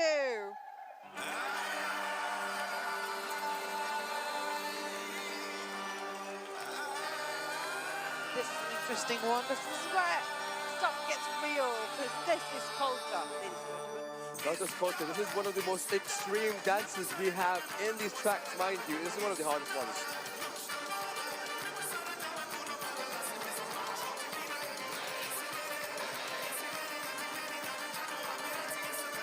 I mean, for this to be Sergio's favorite, kind of says something. What is he going with the strategy? I wonder.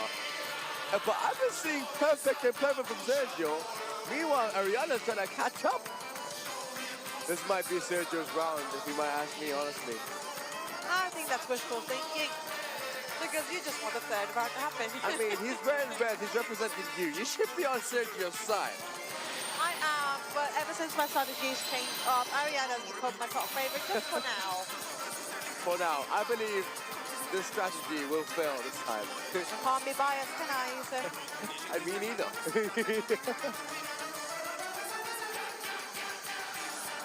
I'm going based on stats. I do see a lot more head movement from Ariana than Sergio. Again, Sergio has picked this as his favorite song, so I'm sure once you pick something as hard and extreme as this, you must be confident. You must know that, yo, I have this under control, so I'm going to pick this. Yeah, as we say, practice makes perfect. Absolutely, and Sergio is showing that. Look at the moves! They are hard. I mean, you have to touch your feet while jumping. Yeah, no, I could never.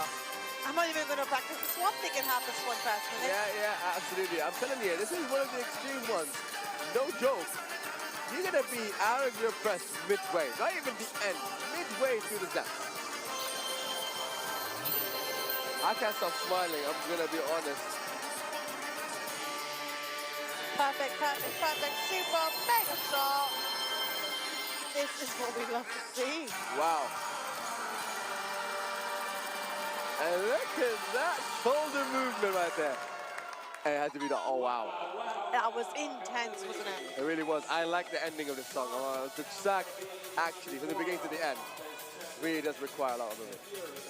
Refs are looking happy. That's Stay it. over there. They are out of breath. I don't blame them at all. I mean, that was extreme. Truly extreme. And that's athletes. They are pure athletes. Pure athletes. You can't say they're just normal competitors here. They're not just dancing. They're just dance athletes now. Wow. Only in Games of the Future, am I right? Games of the Future, yep. It is where things are changed. And this is when we find out the score amongst the two. As I said, I knew it. I knew this was going to fail. Yeah, okay, fair enough. We're going into the third track. And this is where Sergio brings it back home. He's done it in the first round. Now it's the second round. He did it again, bringing us to the first round 3 and round 2. Well, let's see if round 3 is going to be Sergio's or Rihanna's, because this is where things are going to really heat up. Yeah, it can go anywhere. Mind you, we haven't seen this track yet. And so much more excitement here. So much to come. Absolutely. And it's starting already.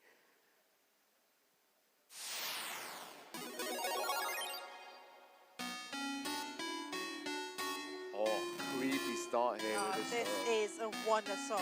That's a different track here. Starting slow. I wonder, is it gonna be pushing to speed? Oh, I hear the increase of speed already.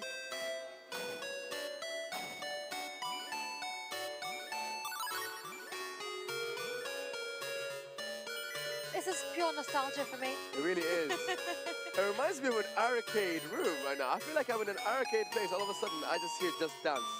Breaking It does sound like an arcade, to be fair. Mind you, these slow movements are not easy because it requires timing.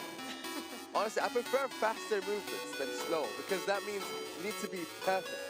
Anyway. This one is essentially a game, but also this is the track that decides it. It really does. I mean, I realize there's a build-up coming up. As you can see, the speed is catching with the dancers, and the dancers are moving. You ever played Flappy Bird back in the day? It does look like Flappy Bird. Oh, Mario Kart, we'll give him that as well. I like that wave, that jump wave. That's a good wave. Oh, yeah. But again, you see how coordinated they are?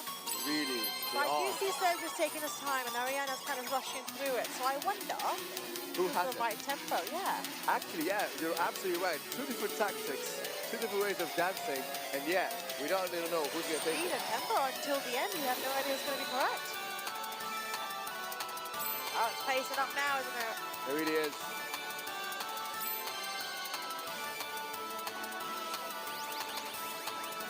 That's a good move. It really is. It's like a poke. Here you go. I'm going to poke you. To the right. Poke to the left. Poke to the right. Poke to the left. But look at that. That's brilliant. Oh my. It just started jumping quickly. Oh, it's changing up. It's really faster now. Wow.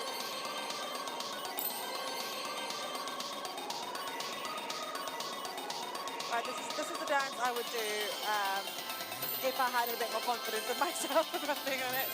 Okay, in my opinion, I think it's the best round 3 track. I agree with you. Because it goes through every scale, slow, medium tempo, and then fast, testing the competitor in every way possible. It is that one song.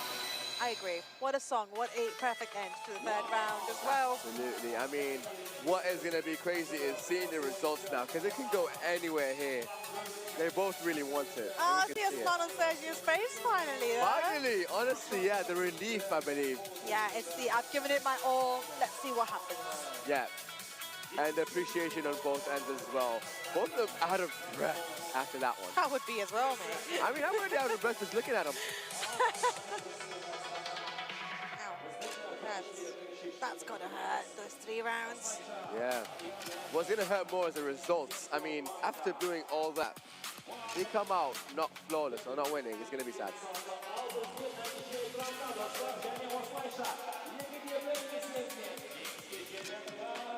Well, we're almost inching And towards Sergio gets it! Oh, yeah, that's the... I was up there with you there. Wow. I actually finally aligned with you. Honestly, we're now in sync. We're That's now in what Sergio sync. does. Sergio brings the synchronization That is very to true. life. So Sergio's tempo was correct. It was supposed to be slower. I mean, he did a different way of going things, he took a different route, and he took it home. Sergio with his first point of the day. Well, just looking at those moves, Sergio did deserve it. I mean, Ariana Mr. Lock-in himself. Mr. Lock-in himself. That was generational, if we may. Yeah, one thing about Sergio that I like the most, he doesn't even take it. He takes one breath and he starts doing the whole thing for 2 minutes straight. Honestly, I call him Mr. Lock-in. To be fair, Ariana did also give her best and give her all towards it. She was having a lot of fun. I mean, she absolutely did. Again, at the end of the day, it's a competition where we're going to have fun because you're just dancing. Correct. Like, how can you not have fun? Up very soon. Sergio going out with the 2 and Ariana with the 1. If you want to party, Isadora in the hall. It's okay. That's the end of Group B right there. You take a break before that.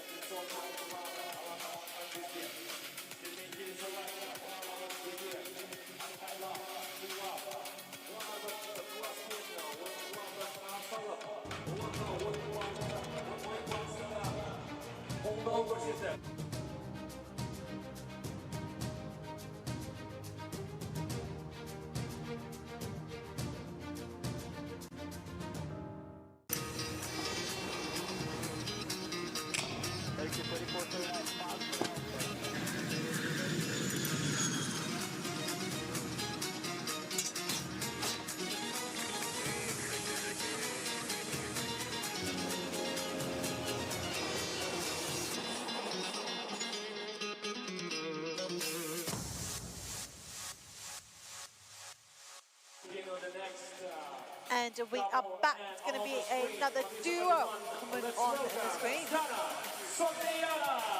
Mine's going to be different because these two here actually has gotten a point, meaning they're actually fighting for the quarter-finals.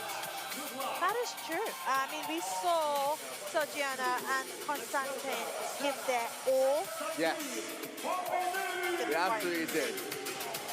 Konstantin going with his all actually, and winning the 2 rounds with a deduction of his opponent last game.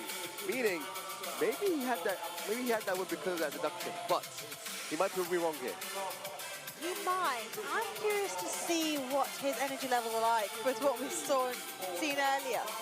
One thing about Konstantin that I like is he brings up the energy. He feels the song. He feels the class. Here's his dance. Yeah. He puts it all. He does. And that's what something that's beautiful when it comes to But does that work every time? We've seen it doesn't. I mean, you've been against it and you've been for it sometimes. You've been up, you've been yes, you've been no. And I'm just saying, if I was referee, I would know exactly who should win. I mean, one thing for sure is you've been mostly right. I can't say anything other than that. Well, you're getting started with the 3rd round. I'm going to be sat here judging everything they do. I mean, you're the referee here. I am the vibrant. I'm just enjoying at this point. I'm the rules one.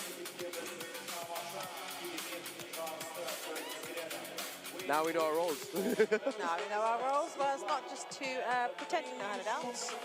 It's also to understand what these contenders have got going on for us. One thing I really care about Georgiana is that her face is always locked in.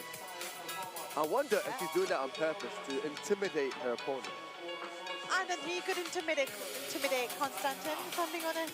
I mean, if you might ask me, I'm intimidated myself. I mean, every time I see her, I'm like, is she looking at me? She's going to have a dance off with you next. I'm scared.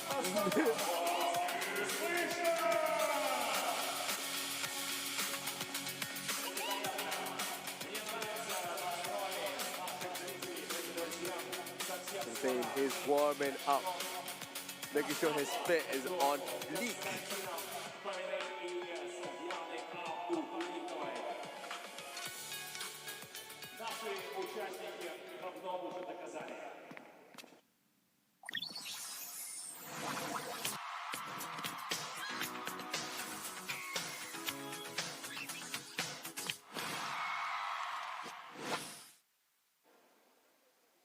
And this looks intense. I can't wait for this. I mean, hats are off. The game is about to begin. I can't wait.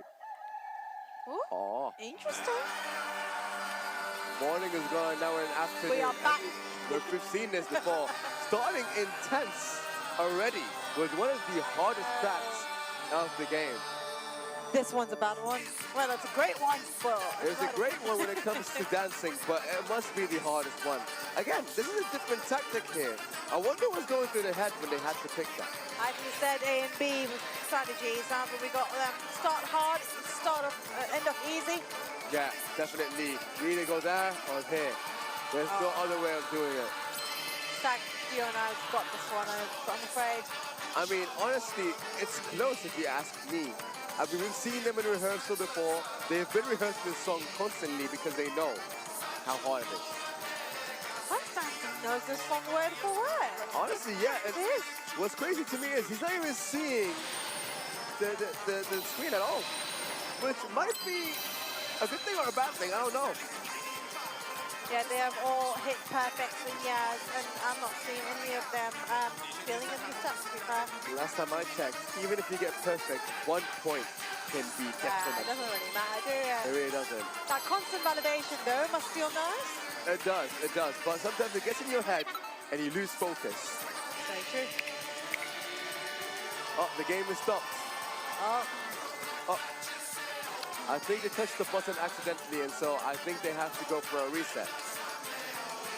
And the Rex are deciding now.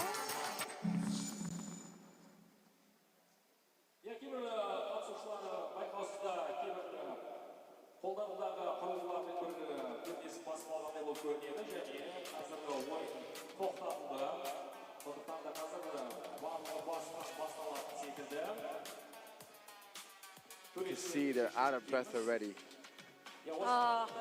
It must be frustrating to come this far.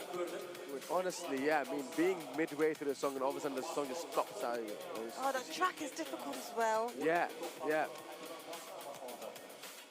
Because the thing is saying, I did not touch anything. I don't know what happened. Why did it stop?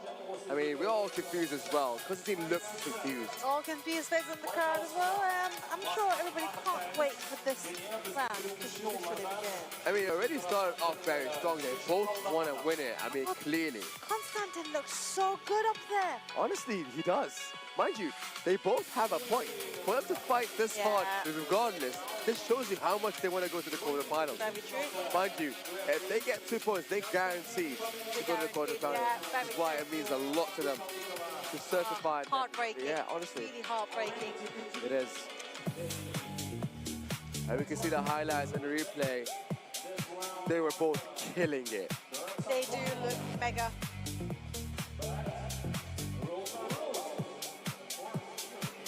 Well, I will say exactly what I was saying earlier. Constantine's really got this song a lot. Like, He does. And look at him here being shocked. It's like he's confused as to what happened. Oh, disappointment runs deep amongst all of us, mate. Don't worry about that. You're not alone there. But we will work with them very, very shortly. I will just remind you, if you are watching us online, please do watch us on our OTT platforms with Digital Plus. Absolutely. And if you're here in Astana, make sure you get your tickets because I just see few seats left. And you can get your tickets at Ticketon. Freedom Ticketon. I will say none of this would have been possible if people could not fly, right? So Air Astana is our official partner. We thank them truly for their efforts.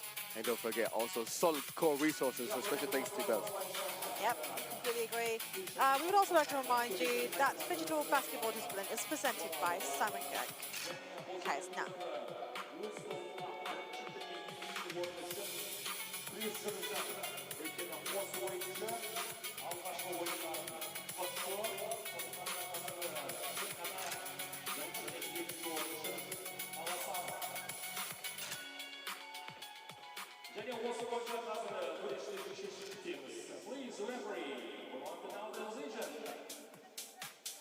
So now I think we're going to get the decisions from the referee anytime soon. Interesting.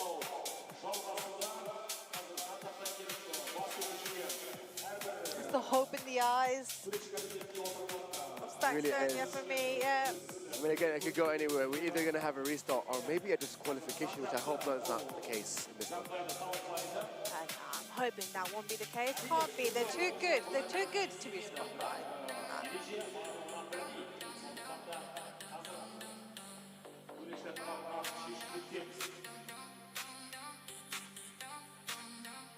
This is what happens when things are digital. Any sport, any discipline will have its, well, monumental moments, if I may. Absolutely, it will. But it brings the intensity. It and does. That's something that we both like. Edge of my seat, if I may. Always. Soon they will give us the decision according to this moment, because it's important not only for the spectators, but for us who are the members as well, even for me, like a host of this digital dancing.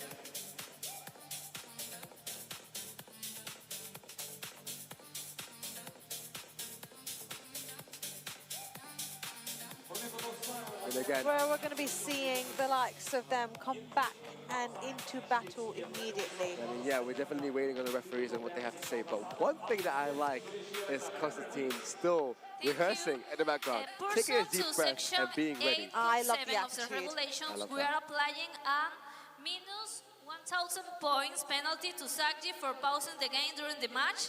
To ensure a very competitive outcome, the song will be replayed, and has concluded, the minus 1,000 points penalty will be applied to Sakji's score for that song, okay?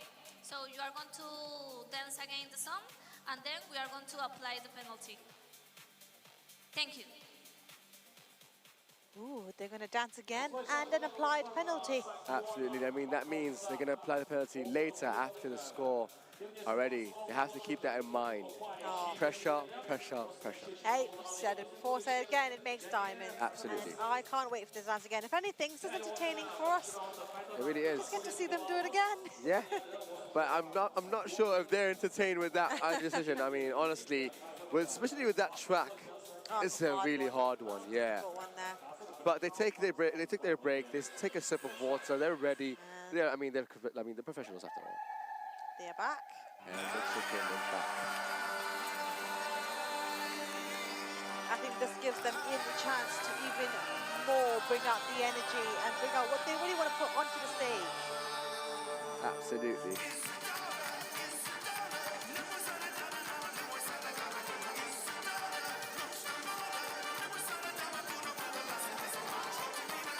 I think I realize they're still composed, they're still craving for that win, regardless of what happened before. I do feel like Constantine's energy's gone down a bit more. Yeah, absolutely, I can see that. I think that did play a factor in him, but let's see if that's going to affect the score as well. It'd be a shame if it does. He is a great dancer. He is, I mean, he is a versatile one. He doesn't let anything affect him. That's one thing.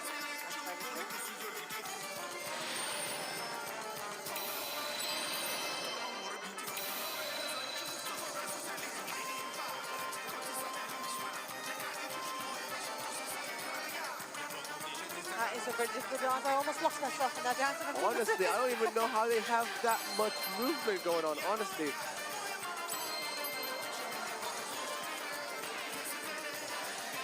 What I like is the dancers here also having fun.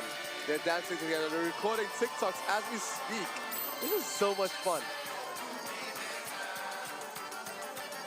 Well, it's a community like none other, actually. It is Games of the Future 2026 in Astana.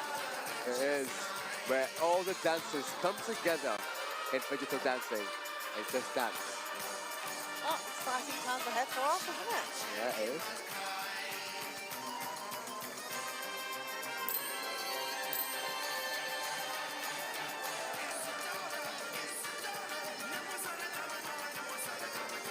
I wonder how many times it takes to perfect a dance like this. Yeah, mind you, the best thing about this dance is you can dance anywhere.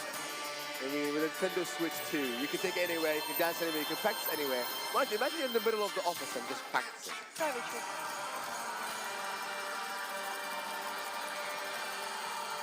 And look at that ending. I love that ending so much. It's the drop, it's the feeling of that deep breath at the very end.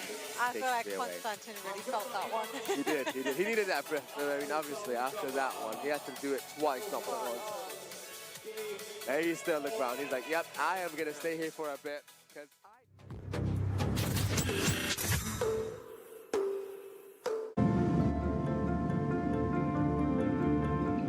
Welcome aboard Air Astana. Our airplane flies into the realm of dreams. Relax as if at home, with satisfied reflection throughout your flight. You will rest and regain curiosity for new discoveries and encounters. After all, dreams are also part of the journey.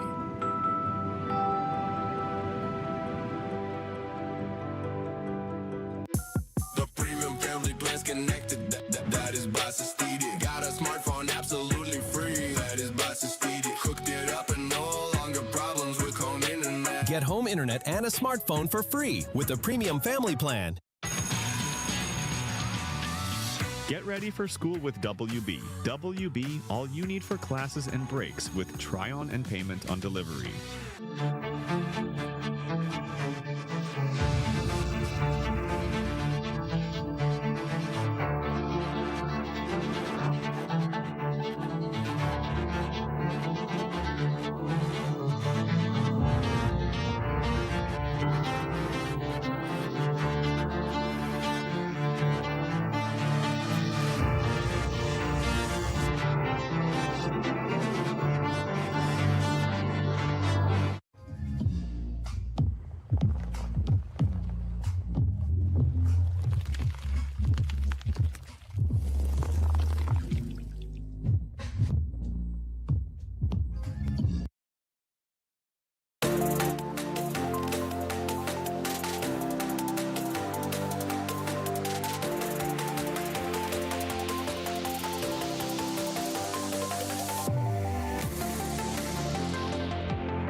Games of the future.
Hello everyone and welcome back to the studio. We're here at the Digital Games of the Future, Astana 2026. A lot of action across different disciplines. My personal favorite today, digital dancing. We've seen some amazing contestants there busting out their best dance moves. I'd like to welcome my colleague here, David Block.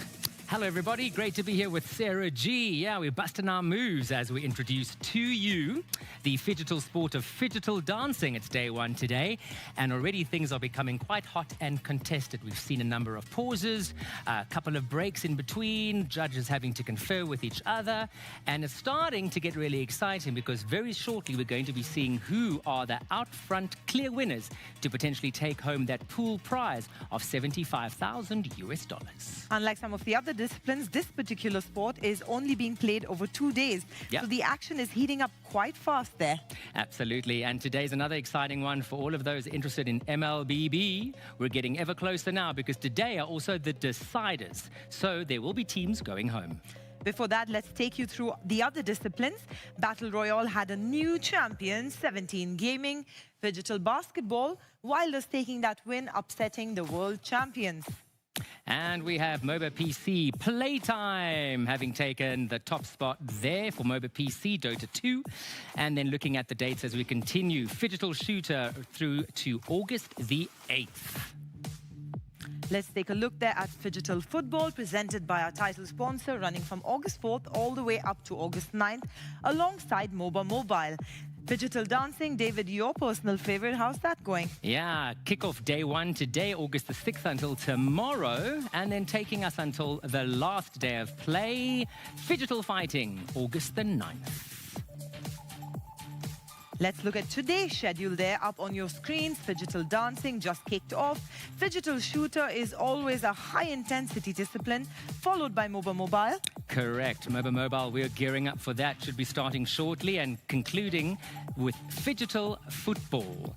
Sarah, we could not have two more polar opposite disciplines of digital sports here between the dancing and the shooting. I mean, we're switching between the two. Never would I've ever thought we'd be switching between such two very distinctly different disciplines. Absolutely agree with you there, David. I mean, it's quite funny, actually. But there's a reason behind that. And the reason is because these particular games are being watched by millions of people worldwide. Yep. And we want to have something to offer for every single viewer. Absolutely. And without our super fans, our viewers, and without our valued sponsors, we would be nowhere. So we would like to, at this point, recognize our valued sponsors and supporters who have given so generously to the games. We'd like to remind you that MLBB is presented by Centerpoint at the Jaksuluk Ushkempirov Martial Arts Palace until the 9th of August. Ratatatata, Digital Shooter, brought to you by Yandex Go.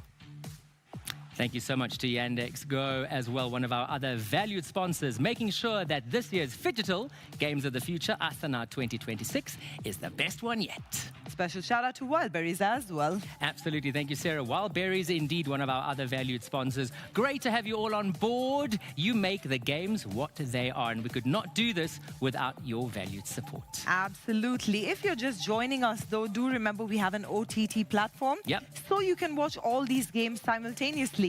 Absolutely. There is no reason why you can't find something to suit your fancy. That platform is available to you. You can flip-flop between and spend as much time as you want on the platform and engage with us across our social media platforms. Share your stories, share your pictures, whether you're watching online from whichever device you're watching from, or if you're one of our super fans in any one of our spectacular venues.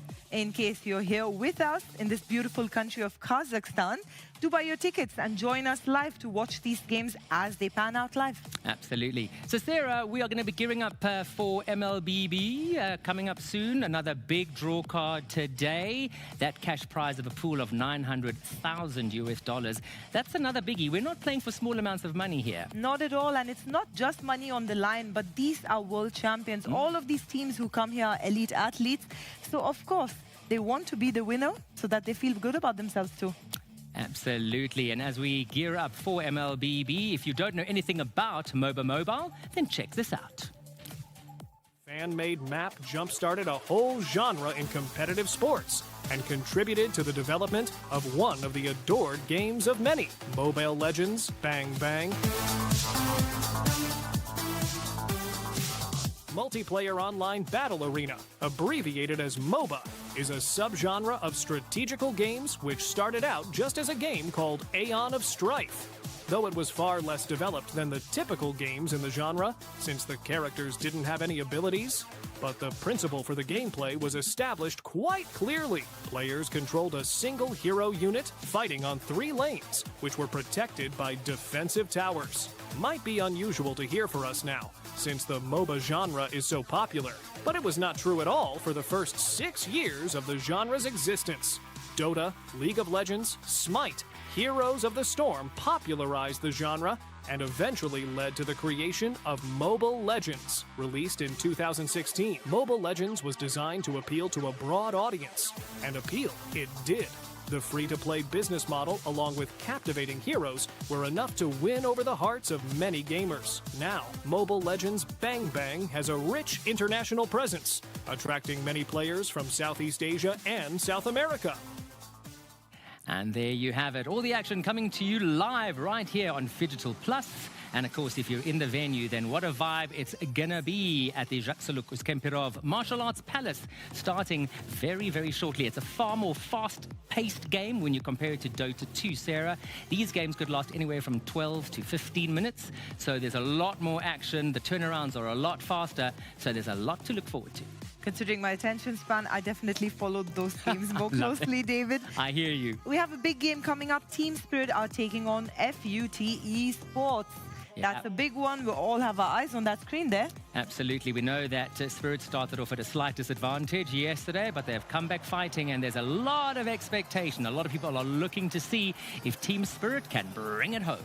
Absolutely. And that's exactly why we stay glued to these screens. Take a look at that. We have Phygital Dancing on the left, and we have our amazing commentators on the right, bringing you all the action from MLBB. Yeah, we can see there Jenna on the microphone with Hernando, and currently on, if you're looking at the screen to your left, we have Constantine, our current champion there, or one of our current champions, with Sogdiana. That's a tight one. We're now progressing faster and furiously into far more aggressive forms and more complicated styles of choreography. It'd be interesting to see how the individuals fare up with that. Absolutely. Never be fooled by those smiling faces. There's a mind working overtime behind that smile. Oh yes, with everything that we're presenting here, never judge a book by its cover. As Sarah said, sometimes, especially when it comes to Dota 2 and the likes of MLBB, when you see a lot of these players, they look innocent, they look serene, they look calm, they look like they could be your friends, you know, next door casually that you would have a drink with. But behind the scenes, boy, these are, and I'm going to say it in the nicest possible way, these guys are hardcore. Absolutely, and that's what it takes to perform at this level on an international stage, not just with a live audience, but with millions of live streamers tuning in every single day. Absolutely. So we'll be crossing now to the first decider of the day, as Sarah said earlier. FUT Esports against Team Spirit. Who is going to take it? Who is going to be the first to fall? Team Spirit going down on that first one because of a technical issue, but coming back strong to win the second one. Let's see what happens in this matchup.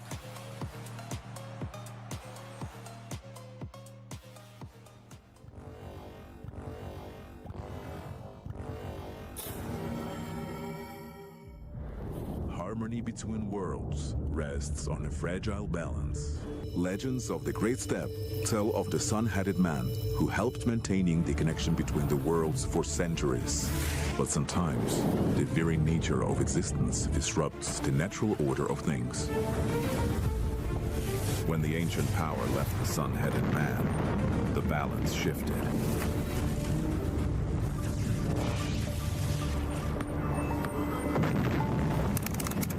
Attention. Massive energy surge detected. The energy within the sun-headed man's artifact has awakened. So, the chosen ones are already there? Newbies without a guide. Then it's time to meet them. Someone's got to get them up to speed. Look what my robot can do. Not now. I'm playing.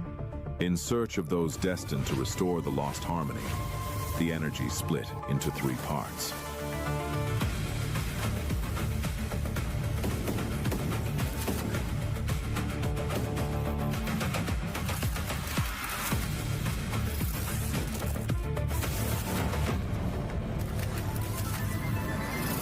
Hey, I'm one of the guardians of balance between the worlds. When the ancient power awakened in Kazakhstan, it chose you.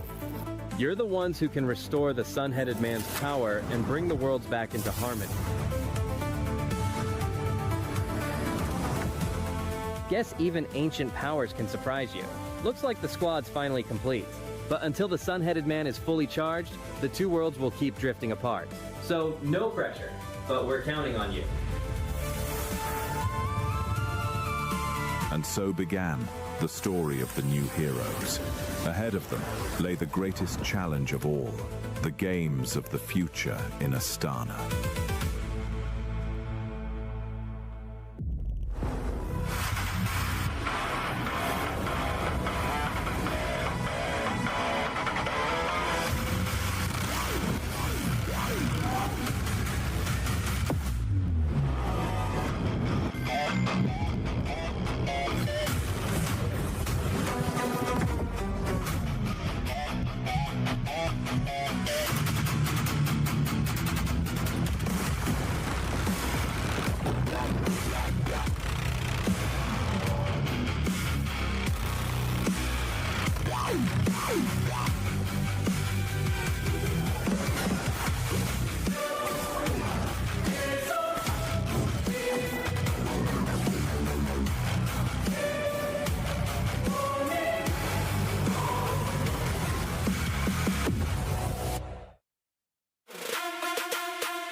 And here we are, round of 16, the first match here at technically the playoffs of the Games of the Future MLBB. Your casters Wolf and Naisu bringing you the action for Foot Esports going up against Team Spirit. Naisu, you've witnessed one of the two teams get a recent championship. Yep. Just in a land not too far from here. What have we got in store for us for our first series of the day? Oh man, this is gonna open up the playoffs with, I feel like, hopefully a 3-game series, right? Because again, these are best of threes. You know, you hope you get to see the most, I would say, from all the teams competing, obviously. But yes, Team Spirit, the recent MSC champions that just finished over, and, you know, getting a championship that they've worked hard for how many years? Wolf, again, you know, Sao and Sunset Lover, I think it took them, what, 6 or 7 years to achieve that goal. And then, of course, you have two of the youngest players here, as you see Zaro Igorist on camera right now, alongside Hiko, two of the youngest players to compete in competitive MLBB. I mean, and then you got Kid Bomba, right? He was talking about how he was going to be the one, alongside this team, to bring EECA on the map for MLBB, and they just accomplished that just, what, last week, a few days ago even. And now they're here, competing in the Phygital Games of the Future. Imagine if they go back-to-back championships, man. They just won $1 million, and now they're playing for another. You're right. That's back-to-back $1 million. But then again, I have been consuming a lot of Kid Bomba content just recently. And for those who don't know or aren't familiar, we are talking about the EXP laner of Team Spirit, Kid Bomba, from Germany. I have watched a lot of content of him like molding earlier in his career, and also because it's, you know, he's fighting for more slots from Europe and ECA in the international stage. He wants to compete consistently internationally. And ever since his breakout performance in the Philippines back in M5, Yep. that was almost 3 years ago, he was always part of the international scene, finishing top 4 usually. Sometimes they don't get into the playoffs. Sometimes they finish 3rd, but they never got into the grand finals, not until recently. And it was the sweetest victory for Team Spirit because it was, and essentially, they were ushering a new era of MOBB. Them with Yangon Galacticos, the way that they were able to understand the metagame and perform so well in the grand finals. It was a 7-game series of snowball fights, is what I would call it. And then if you look back at Team Spirit, although they weren't able to get into their first match, which meant that they would be in the round of 16 no matter what, they won against, it was Entity 7, and they're back in their winning ways, in their snowbally ways. Do you think the Team Spirit will be playing confidently today with that kind of playstyle in mind? You know, I think so, Wolf. I think they kind of have to, right? I know there wasn't a lot of time in between their recent championship, but then, you know, being able to kind of, hopefully they got a couple days, I would say. Hopefully they got some days rest, but you got to put that in context, right? They run through the gauntlet there in a recent tournament of 10 days for MSC. I think it was 10 days. And then, you know, I'm sure they had to do some stuff after that. Then they go and hop on a flight over here to the beautiful Astana in Kazakhstan. And now they're competing here. Somewhere along the way, hopefully they got the rest and hydration that they needed, as you see Hiko here. And hopefully they were able to go ahead and reset, because that's always something that we have to look forward to for the teams, you know, when they're going from tournament to tournament and they're getting themselves situated. But yeah, I think if the question is how are they going to perform, you know, in terms of into the game itself, they were so darn strong throughout MSC. Yeah. I mean, a lot of teams had difficulty trying to figure out how to play against them. Developed over the course of the last month or so. Zar Egoist being one of the best jungler performers, you know, recently in that MSC. And we'll see if he's able to go ahead and replicate that here. And of course, the dynamic change in the gold lane for Hiko, right? There's been, I think one of the biggest benefits of just where gold lane is right now is, are they going to be going with traditional marksmen? Are they going to go into fighter heroes, you know? And we had a lot of interviews and information on, you know, just how some of the gold laners felt about that. And, you know, it's one of those decision factors, and why the coaches obviously behind them are so important. And, you know, there's a reason why we're talking so much about Team Spirit here, just because of what they've proven in terms of getting that win. It's a historic win. And you're carrying that historic win now into this Games of the Future 2026. Can they create more history, you know, winning here off the bat into this? Because, yeah, it's kind of an intense situation to be in, you know, already in the playoffs, that top 16 or the round of 16 that you've got to go through here.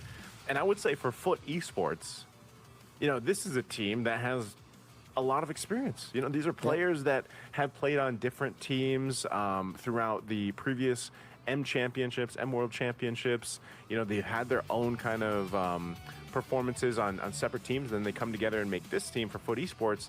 And I would say a lot of people would say this is obviously one of the most competitive teams outside of Aurora Gaming from Turkey, you know? And I think you know exactly how that all works out too with Foot Esports.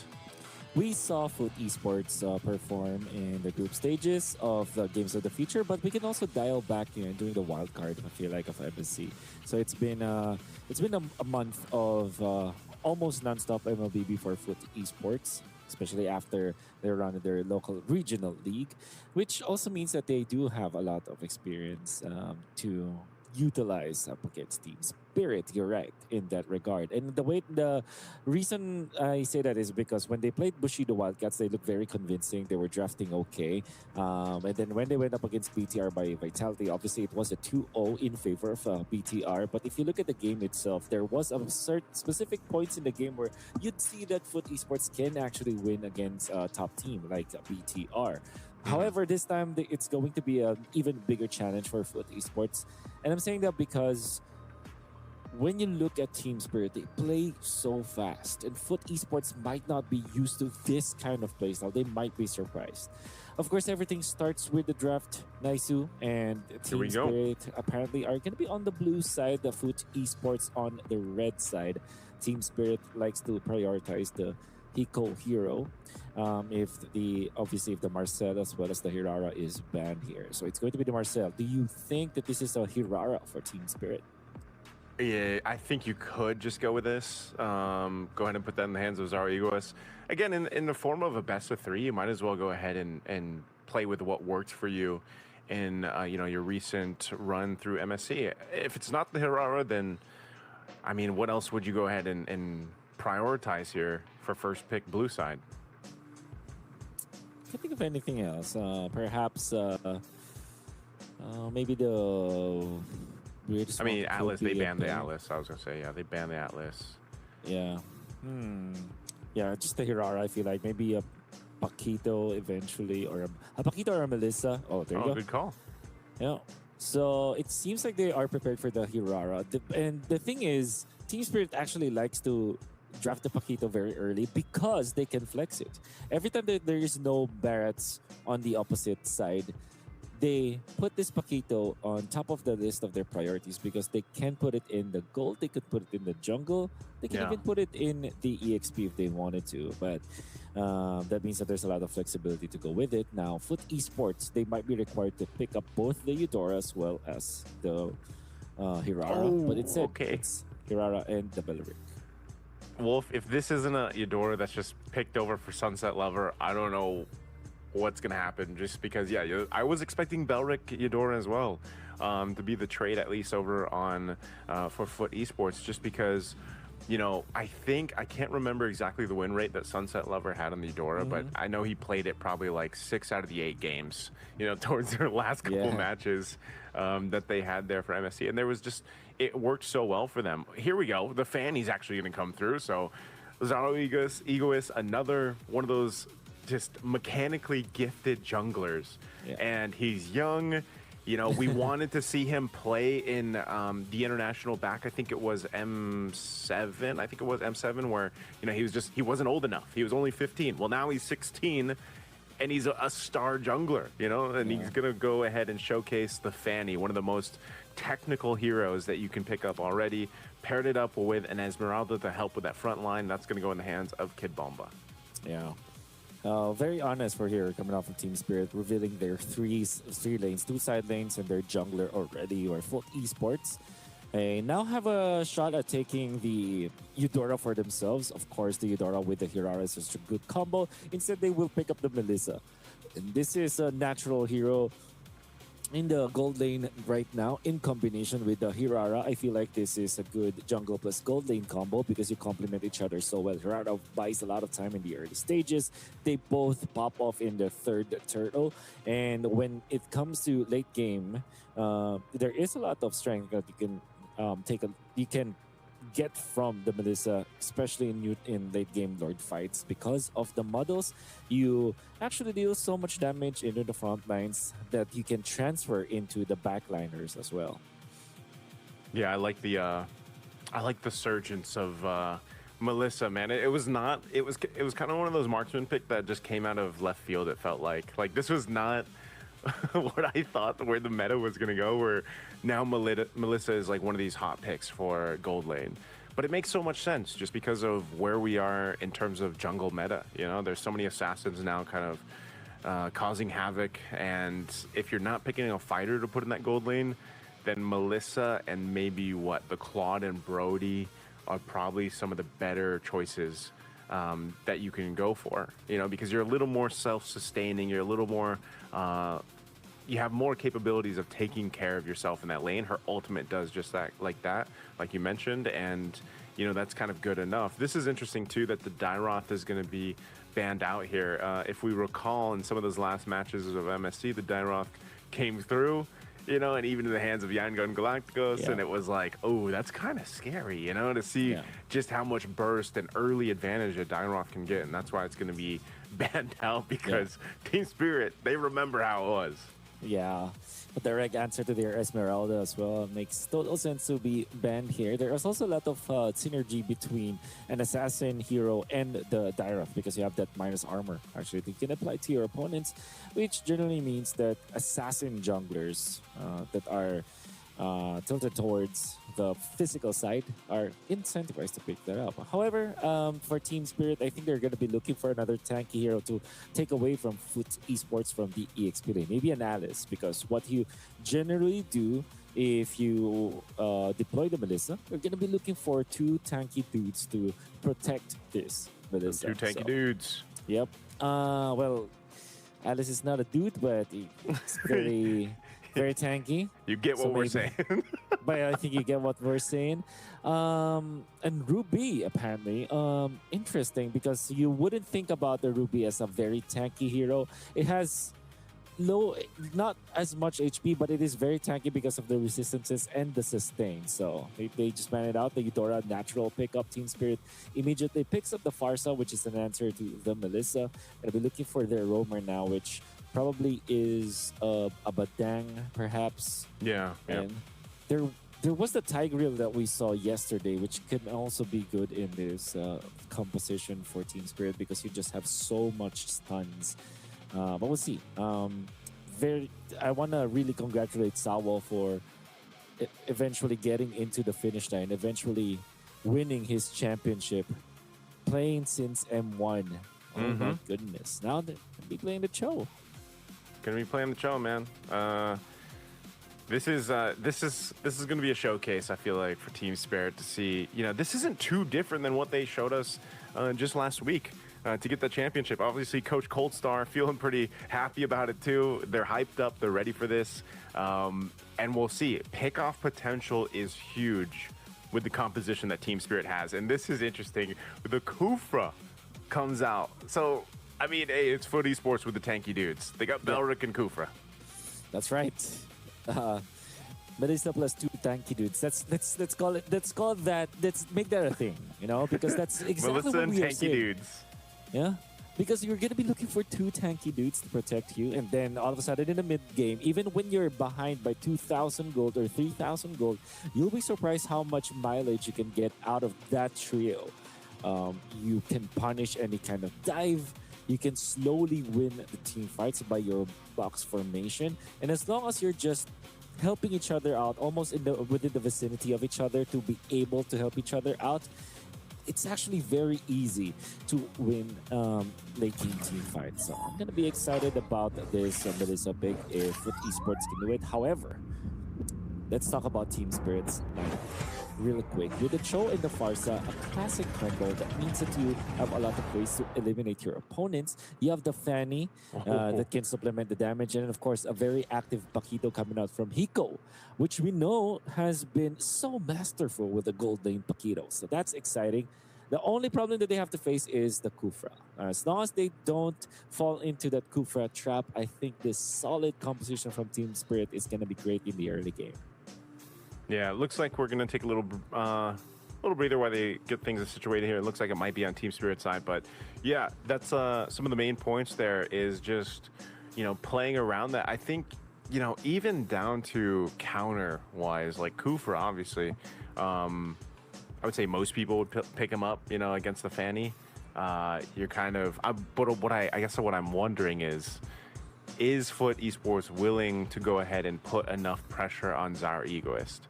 I think you kind of have to. Like, if you're going to go ahead and take anything that we learned from their games over in MSC, you want to be that team to go ahead and make it so it's a really difficult time for Zara Egoist in the jungle. That actually happened to be the case for a lot of the teams. You know, how much pressure can you put on the jungle start for leading into, you know, Lith Wanderer and then that first turtle, right? That first objective. Can you delay them to solidify your early game a little bit better? We saw this in a lot of different ways where teams would either, man, most of the time though, it'd come down to like the middle lane, right? The mid lane, like there'd be so much bursting going on that at the very least, a battle spell is expended, you know, and sometimes that would result into eventual first blood going to one of the junglers, right? Once they follow through of, let's say a Flicker was burnt or Purify was burnt.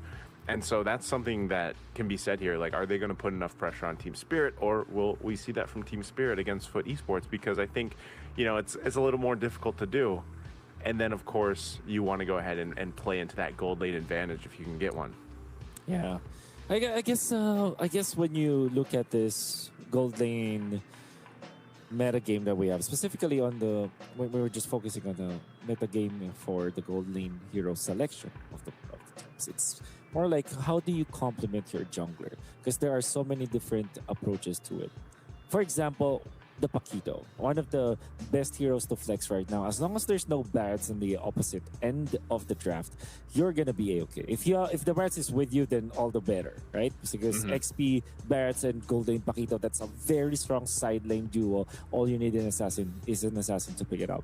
And the reason why the Paquito is really good in the gold lane is that it wins most of the marksman matchups. So if it's facing up against most traditional marksmen, like a Claude, for example, or even a carry, it's like the Paquito will always have ways to win that lane. Melissa is a more difficult matchup, I feel like, but at the same time, you still can just fast clear the wave, cut it actually if you need to, and still be stable in that lane. And then you can participate in the first turtle or the second turtle, right? There's so many things that you can do, and that will allow you to amplify even the farming of your jungler, because the jungler now can freely run around the map, around the jungle camps, can go to the lane and whatnot, right? Then you have another option, which is now between Melissa and the Brody. These two marksman heroes are almost like are played almost like fighters, because they also will not lose their lanes. That's the thing. And they can participate in teamfights much faster than a Claude or a Moskov. And speaking of the Claude and the Moskov, they're like the outliers. They're the traditional marksmen that you probably will have to pair with utility junglers like Guinevere. So I think that's generally how the teams are looking at the gold lane meta game right now. So I wouldn't be expecting a lot of Claude and Moskov because Melissa and the Brody is just too strong, and that's what's the Paquito, too strong of an option to pass up on. Yeah, I like that. I mean, again, that's why the Paquito has popped up quite a bit, you know, just as one of those kind of like mainstays into the gold lane now. We should be jumping back into the game in a bit here. I did see that they probably had to go ahead and maybe remake or make something happen there. As you can see, the players kind of getting re-situated. It should all be the same draft, though. I'm pretty sure it's all the same draft and everything. And that's why, you know, we're kind of dipping into a little bit more of what could potentially happen here. Again, so much can change off the first couple of minutes, you know, honestly, when you get into this game. And eventually, again, we've seen it before where the gold lane might not even matter too much if somehow Zar Egoist just pops off, man. If he just pops off on the Fanny and is unleashed, we've seen it before, like 10-minute games. I think what was the fastest game time we had in MSC? I think it was like, I want to say under 9 minutes. I could be. Yeah. I feel like it was like 8:50 something. Off the top of my head, but. I think it eventually became exactly 9, but yeah, I think it's around 8:50, and it probably came from Aurora Gaming, right? Yeah, I think it was. Was that the Liquid game? I think that was the Liquid game, actually. I feel like everybody's just kind of, you know, like that was like people woke up the next day being like, did that actually happen? It was like a dream almost, you know? And it's one of those cases where that's just where we are in the meta right now. It's kind of a weird place where it's this, games can happen really, really fast, you know, and before you know it, looks like they're back in the redraft here, so they're probably just going for the same picks, I would assume. Okay. Yeah, so we'll have the same picks here, and so everything that we kind of theory crafted for our first matchup is pretty much still there. It's just, again, the execution factor, and I think if anything, you know, Foot Esports is the ones that have to kind of rise to the occasion here, Wolf. Just because of what we've seen from Team Spirit and how good they look as a team. Yeah, they have to brace themselves for specific stages of the game. First, when the first 2 minutes, because of the idea of the Fanny, of having the Fanny, I think for Foot Esports, they're going to be more incentivized into keeping this Kufra, I guess, topped up all the time, right? Sometimes when you're a roamer, you're tempted to kind of sacrifice yourself, sacrifice some of your farm because you're a roamer anyways. It feels like, okay, if there's someone who can be eliminated from our team or die from our team, it's going to be better if it's going to be the Kufra or the roamer. However, I think in this scenario, because of how much the Kufra can do against the Fanny, against the Paquito, and then of course the Cho, it kind of means that you kind of have to preserve your farming as well, your health, generally speaking, as the Kufra. Maybe the more sacrificial role here is the Belleric from the EXP that they chose to go for. The Kufra needs to always be a threat up against Team Spirit. That's what I feel like. So I think that's how they should brace themselves in the early game. Eventually, this Eudora will be their solution to the Fanny. Although the Fanny is a hero that can also take out the Eudora easily. When you time it perfectly with the flicker, with the stun coming out from the Eudora, maybe you have a chance. So these are the heroes that I feel like should be the point of focus for Foot Esports. Yeah, there's a whole lot, I feel like, you know, focus-wise, and that's why we're always talking about early game. That's really where things are established. It's just this weird case now where even if you have the early game on lockdown, we've seen it too, where like 6,000-7,000 gold leads can be, you know, turned over. That potentially can happen too. So, again, as we wait to jump into this game one, we'll find out exactly where that's going to go. I think the other thing to ask is just why is, other than the fact that Melissa's pushing away these assassins, Wolf, why is Melissa like so, why is she so good? You know, why is she, is her late game potential, late game scaling that good that she's just kind of this fallback now? Okay, yeah. So a quick answer to that is yes. And the reason why that is because there's an option to attack multiple targets. It's unlike the carry where you have a single target hero. Of course, heroes like the Claude also can do AoE damage, but also that only happens during an ultimate. But for Melissa, you have at least 2 or 3 targets that you always can hit because of your models. And that models is actually also the reason why Melissa is always the priority, because of that skill, you actually turn into an early game hero. Not all marksmen are really good in the laning stage and the first, second, and third turtle, but because of the models, again, you can contribute to the fights. You can be a threat. You have good laning coverage because you can just pop your models, fast clear the lane, and hit the opposing gold laner in the process. When unchecked, Melissa is really strong in the early game, and that's the reason why teams are starting to pick up on this hero. Yeah, I feel like the models is enough to like zone out, you know, like even on your turret, like sometimes you see that already happen. What does she need? 2 items to really hit that power spike, or is she more like, because, you know, like the Claude is probably the most common marksman that picks up is, you know, that Trinity. Yeah, also Trinity, but second item when positioned properly, that kind of falls around before the first Lord fight. You have 2 items and maybe half a third item, and if you are protected well with, again, 2 tanky dudes in front of you, you can actually output a lot of damage even with just 2 items. But yeah, generally you want to get your Trinity as the Melissa, and that is almost the same time as any traditional marksman. Well, we'll wait a little bit longer to jump in. Yeah. Again, you know, I think I don't know, man. Team Spirit's run through MSC has been insane. Again, they were able to go ahead and make history. You know, if you guys missed that, you go back and watch it. Maybe they replicate another historic run here through Games of the Future. And this is kind of what Wolf mentioned. You know, this is kind of like this new era of MLBB where you have these other regions rising up. And who's to say that? Maybe, I don't know, maybe for the Phygital Games of the Future for 2026, we have even a different region come through. I mean, I see their hands moving, so we might be jumping in the game here shortly. Hopefully. They're also shot calling now. Okay. So we're seeing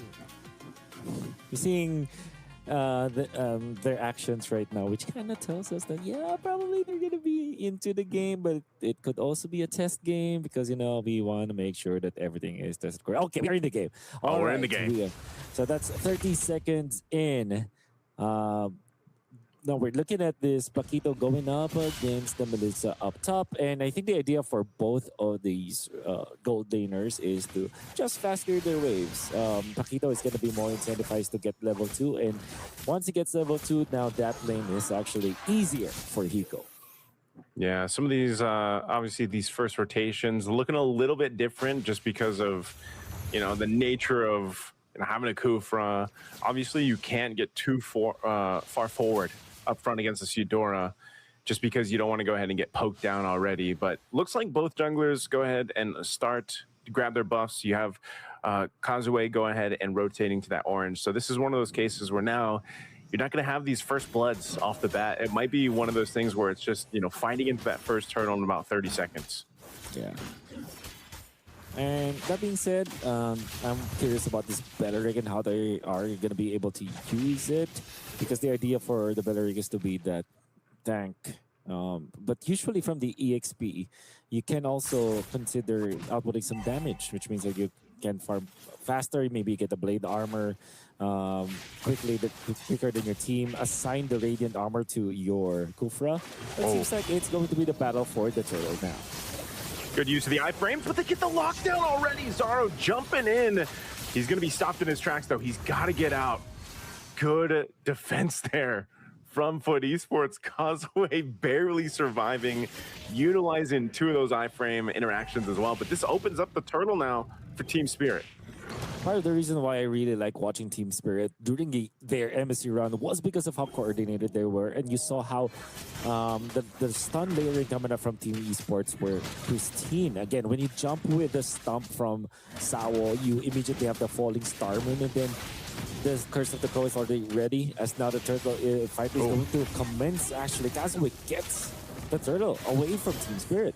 Wow, turtle secured. Kid Bomba, though, getting the first blood. So they go for a trade. A little bit of extra gold over here to Zara Egoist. Does some damage to Blott's Fed, but not enough yet to go ahead and shred through that tankiness. There's a kick, though. Big Way the Dragon on Causeway. Pressure on the purple. They want to go ahead and take this away here after they traded out the objective. They're going to go for it. It's a bloodbath anyway in the jungle. Blood's Fed down. Sao trying to get away, and he does with the Jeet Kune Do, but Kid Bomba will be the trade. A 1-for-1 trade-off. And that generally means that Zara Egoist will just take care of his own jungle. They are just stopping Foot Esports' momentum. Right now, they're going to be focusing on taking out some jungle camps away from Foot Esports. And right now, there is going to be some pokes in the middle once again. That's Bloodfed. I think they just want to force the bouncing ball so that they will have allowed Zara Egoist to just dive into the backlines. Well, Sao's going to have a little bit of a difficult time trying to get away from this. Causeway using the retribution to slow him down a little bit, and we'll be able to pick up the kill. Causeway making it happen, and now pressure on Hiko.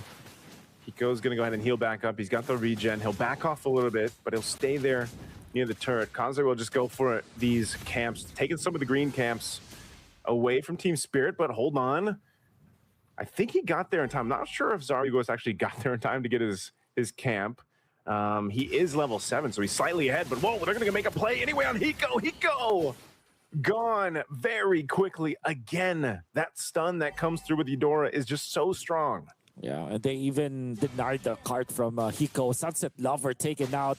Foot Esports, foot on the gas actually right now as they are outspeeding Team Spirit's rotation. They have collected 2 kills up top, a double kill for their jungler, now at 4-0, and they will be poised to take this second turtle of the game. Now they do jump in. They threaten for more kills. Sao just barely escapes that. And the response from Sour Egoist is just to go for that jungle camp at top as they take out Sawa, who already escaped death, but he bestows back into the turtle. Causeway collects his 5th kill of the game.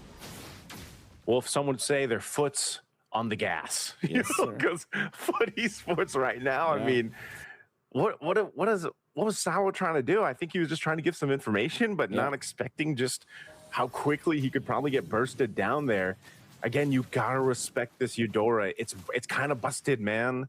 Yeah. You know, we saw. I mean, Sunset Lover used it for how many games? They should know that once you get that lightning ball on you, once you get stunned, you get comboed, you got the conductor on you, you're in a bad position, especially if you're by yourself there. So until he gets some magic resistance, I think that's going to be one of the big cases here for Sawo on this Cho, because just he gets a dominance ice, but you know, that help a little bit, obviously, with the healing that comes through with the two tanky dudes. And I think they actually don't have a Revitalize on the Belric just because it's in the XP lane for Xe. Yeah. And I think what Zao was trying to achieve during the turtle fight was for information, because obviously Zauer Ego is just focusing on taking away the jungle camps from Foot Esports. It's more like a farming tool for their jungler. Oh, what a call. Go for a reach. Oh, what a call. Zargi was so far away, but in comes the Wrath of the Dryad. Nice. Yep, there it is. They're going to fight in the jungle anyway. Sawa looking for the kick if he could find one.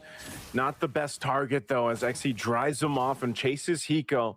Bit of a trade. Now in the mid lane, Zara's able to get away. That's one of the main things, though. He picks up a blade. Now the Malefic Roar. He's got two powerful items now in the hands of this Fanny for Zara Egoist. So if they are able to go ahead and do something like that again, find someone to pick off, there's going to be a big burst of damage here. Kid Bomba doing his thing, keeping RX and the rest of the team on the disengage. They want to start opening up the map here.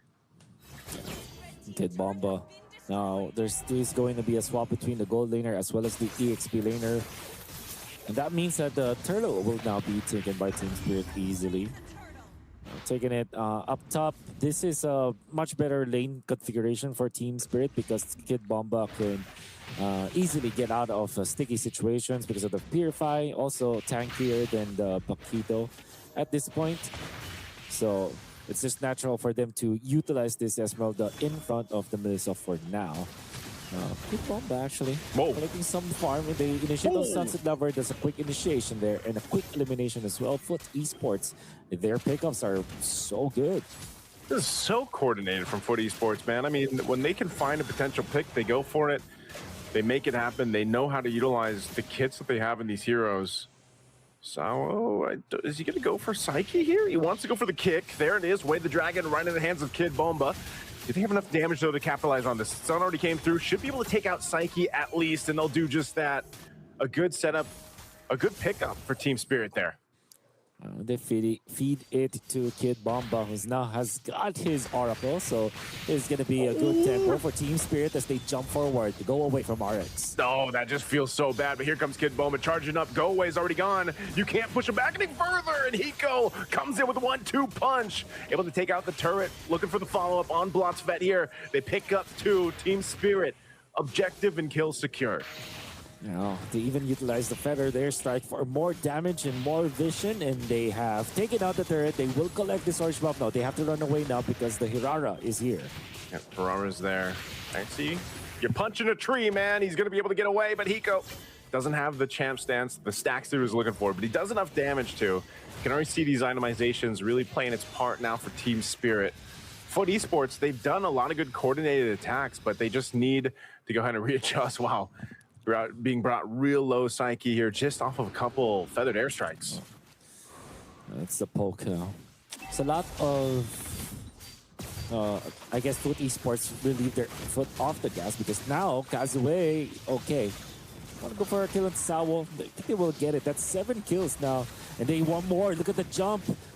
Purify far too late. A double again for Kazue, and he gets the purple buff too. All of a sudden, Foot Esports, it's not just the gas pedal, it's the nitro pedal. I don't know if there is a pedal for nitro, but the games I've played before had one. Hey, there's a button for it right now. Looking to take this Lord, looking to take the life of Kid Bomba. They do just that. Right now, they are stacked up. Kazue especially, 8-0-1. Lord secured now. This has been the plan the whole time. They'll play the map. Team Spirit will take down a base turret. They're going to try to get away. Hiko gets Retribution. I don't think you're going to be able to escape Kazue. The rest of the team will be there to clean him up. He gets the shields that he can, but he's gone so quickly. The Sky Piercer is online here for Kazue at 9-0. However, they do get the push onto the bottom lane. Foot Esports losing their inhibitor very early into this game. Now, they will have the Lord on their side, going to be pushing in the mid. Oh, Sawo in a tight corner right now might be Might be forced to use the flicker, but the jump coming up from the Kufra. They take another one. That's 10 kills for Kazuya on this Hirara. Man, this is the problem that we saw throughout MSC, throughout this meta, is this Hirara with multiple full stacks. You know, games when you get this full stack Sky Piercer, you're just a menace. Kid Bomba's gonna jump in, Feathered Airstrike drop down. You gotta push going up top. They gotta deal with this Lord as Kid Bomba is gone. Hiko trying to buy some time, dodging into this fight, but this turret is going down. They still have a Lord here. Does Foot Esports want to end the game? They're gonna try to make it happen. They go in. Sorry, Ego is able to clear out that Lord. They got to clear out these minion waves too. They want to stay in this game one. It's only 11 minutes in, but you got Kazuya just unrelentless on this fully stacked Hirara. And I think these tanky dudes aren't just protecting the Melissa, man. They're protecting the Hirara. Yeah, it seems like they have double duties this time. And if that's the thing where when you are drafting the Hirara as well as the Melissa, when we talked about how the strength of these heroes in combination with each other as they jump Kazuya, no tanky news to protect. There's a big shutdown. They get so much gold out of that bounty. And Team Spirit has equalized right now when it comes to the gold. Oh, not just that, but you get stacks. You get some stacks out of the way in the hands of Kazuya. So that's big shutdown gold, reducing some of the stacks that he had on the fully stacked Sky Piercer. Now they're looking to take this tier 1 turret. Purple buff was stolen as well, so now trying to make a move. Sao in trouble. Kid Bomba jumping to help out. Feathered Airstrikes a little bit too far here for reach.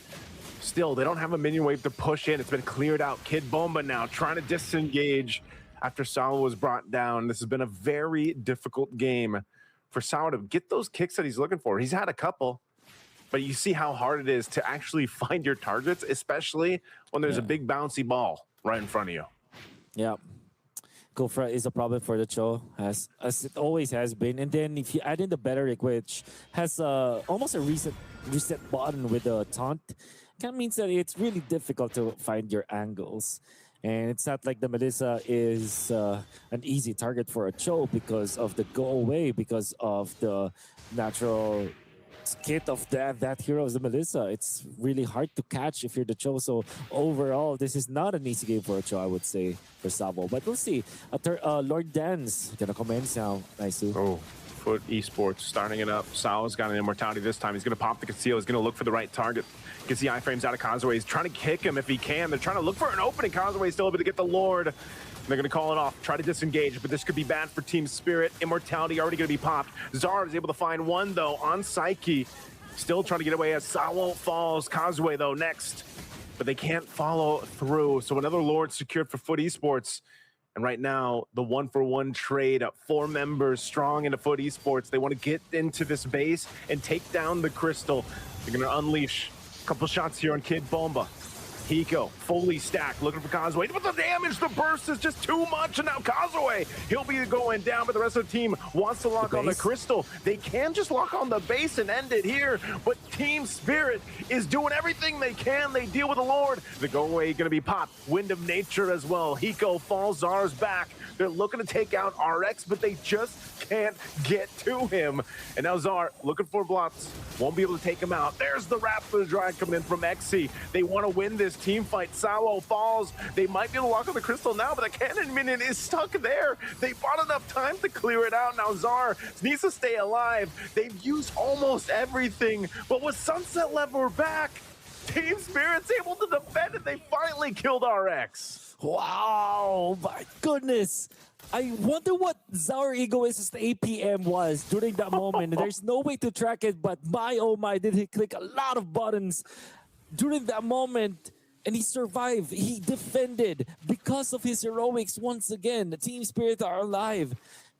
All it took was Sunset Lover to respawn, and now they have the threat for the Melissa. And to be fair, RX was playing so well. Everybody from both of these teams, Team Spirit, actually forced the teleport coming out from XC because of what Hiko was able to achieve in the bottom lane. Even though they didn't know that Hiko eventually recalled out of there, it kind of baited them in a spot where somebody has to go back to base. And that meant that Foot Esports did not have the mana advantage when they were pushing. They do have the Lord when they were pushing the mid lane, but they didn't have the man advantage. And Team Spirit kind of capitalized on that with a lot of outplays they did through Zower Egoist, through Kid Bomba, hanging on.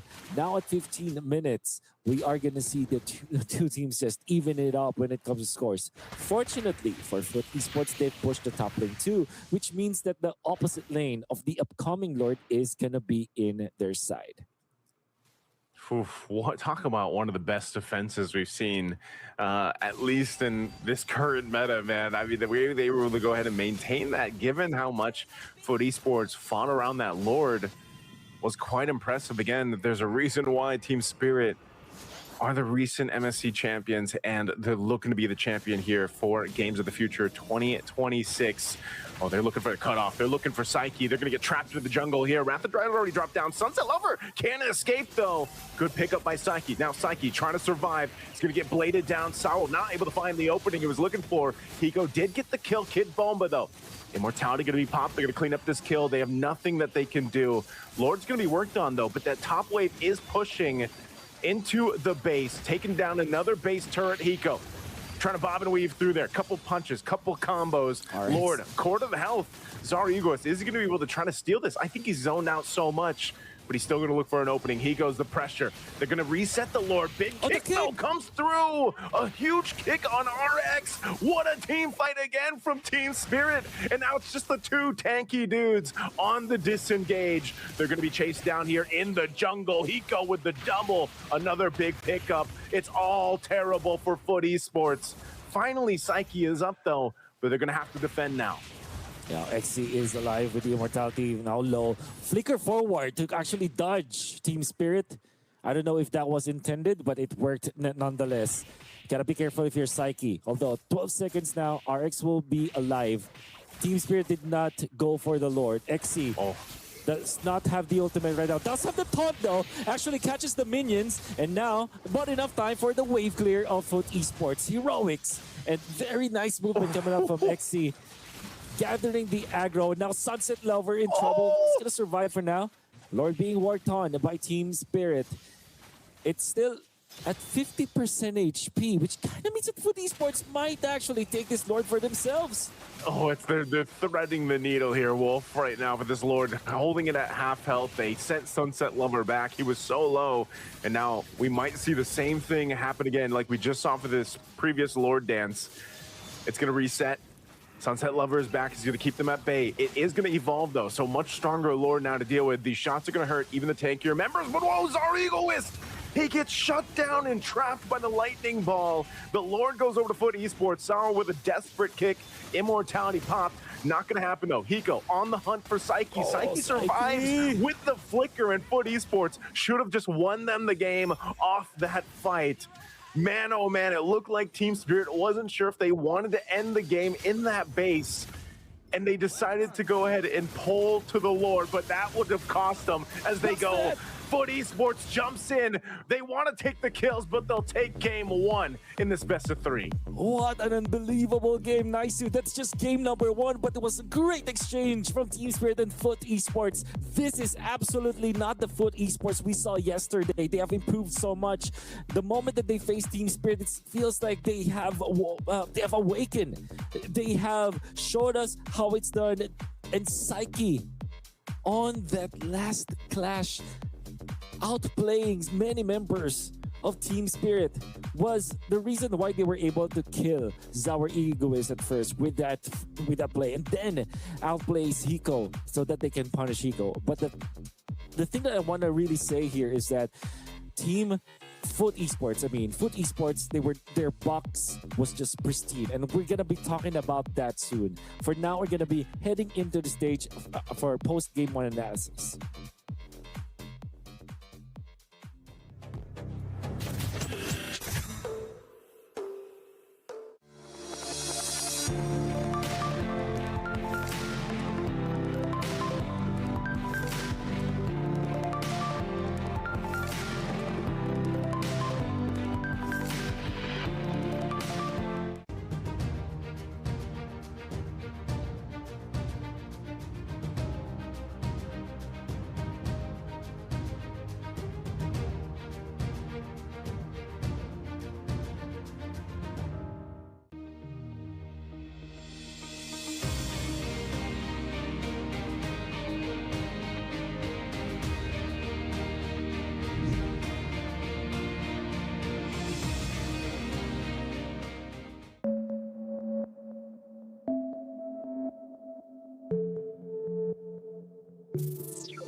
And we're back here once again. I mean, what a game, dude. What a game.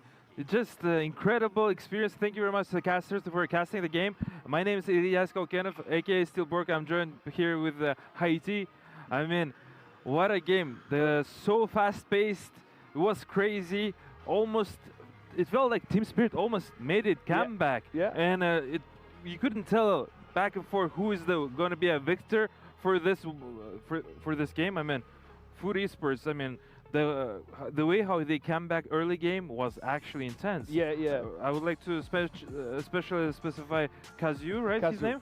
He was playing actually phenomenal. And but before that, I would like to mention one more thing, guys. I would like to remind you that Digital Games, sponsored by Football Discipline, sponsored by Samruk-Kazyna, and would like to appreciate them for making it possible. And Digital Soccer, aka football, is actually sponsored by Samruk-Kazyna, and thank you very much. And it was from actually yesterday until August 9th, actually. Yeah, you know that? yeah. So they are actually playing as well as we're casting our mobile. Yes.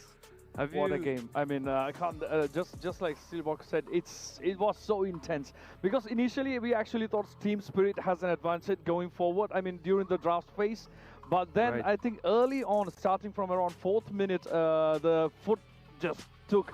They had the foot on the pedal, like they were going all in. Especially as you said, the Kazu. He was like all in. I believe he got in total, I mean, we are yet to see it on the screen, but I believe he got a total of around 16 kills. I'm pretty sure it was like 13, but maybe more. I don't remember because I definitely see that 13 kills, but we're seeing the highlights here. Meanwhile, I mean, honestly, I'm from Dota background. It just, for me, this game, mobile, it's just so fast-paced game. It's like me seeing everything going through so quickly, back and forth. I mean, shout out to Team Spirit. I mean, they played phenomenally. The early game was phenomenal. The draft was very, they were very happy. Yes. But it was a little bit, I would say risky. Yeah. Risky, right? Yeah. And early stage, like as you can see, I think at 2 points. At one point, Foot really came close to the Team Spirit's base, where around 13th minute. I mean, I really thought Foot took it, but then they had to back out, and then around 16th minute, I mean, the Team Spirit actually smashed Foot, where they took out 4 players, and by the time I think we only had XC from Foot Esports left at that point. But I mean, that was only 1 player left from that team, but somehow they took it to the end. Yeah. And that was a chaos right there after 16th minute. I really thought that would have ended there, but it did not. But they pushed it all the way, and then just Foot took it. I mean, we really didn't see that coming. And Hiko even got some early on around, let's say, 8th minute, he took out some turrets, which was really commendable. Really good performance by Foot. It was good performance, Team Spirit overall. I mean, also the crowd were amazing and cheerful. I mean, it's only first game here at the day 1 of mobile, and we always see the half of, like, the most people are already watching and cheering for the teams. I mean, what a game. Also, I'd like to mention XC, as you were saying. The guy hasn't died for the whole game.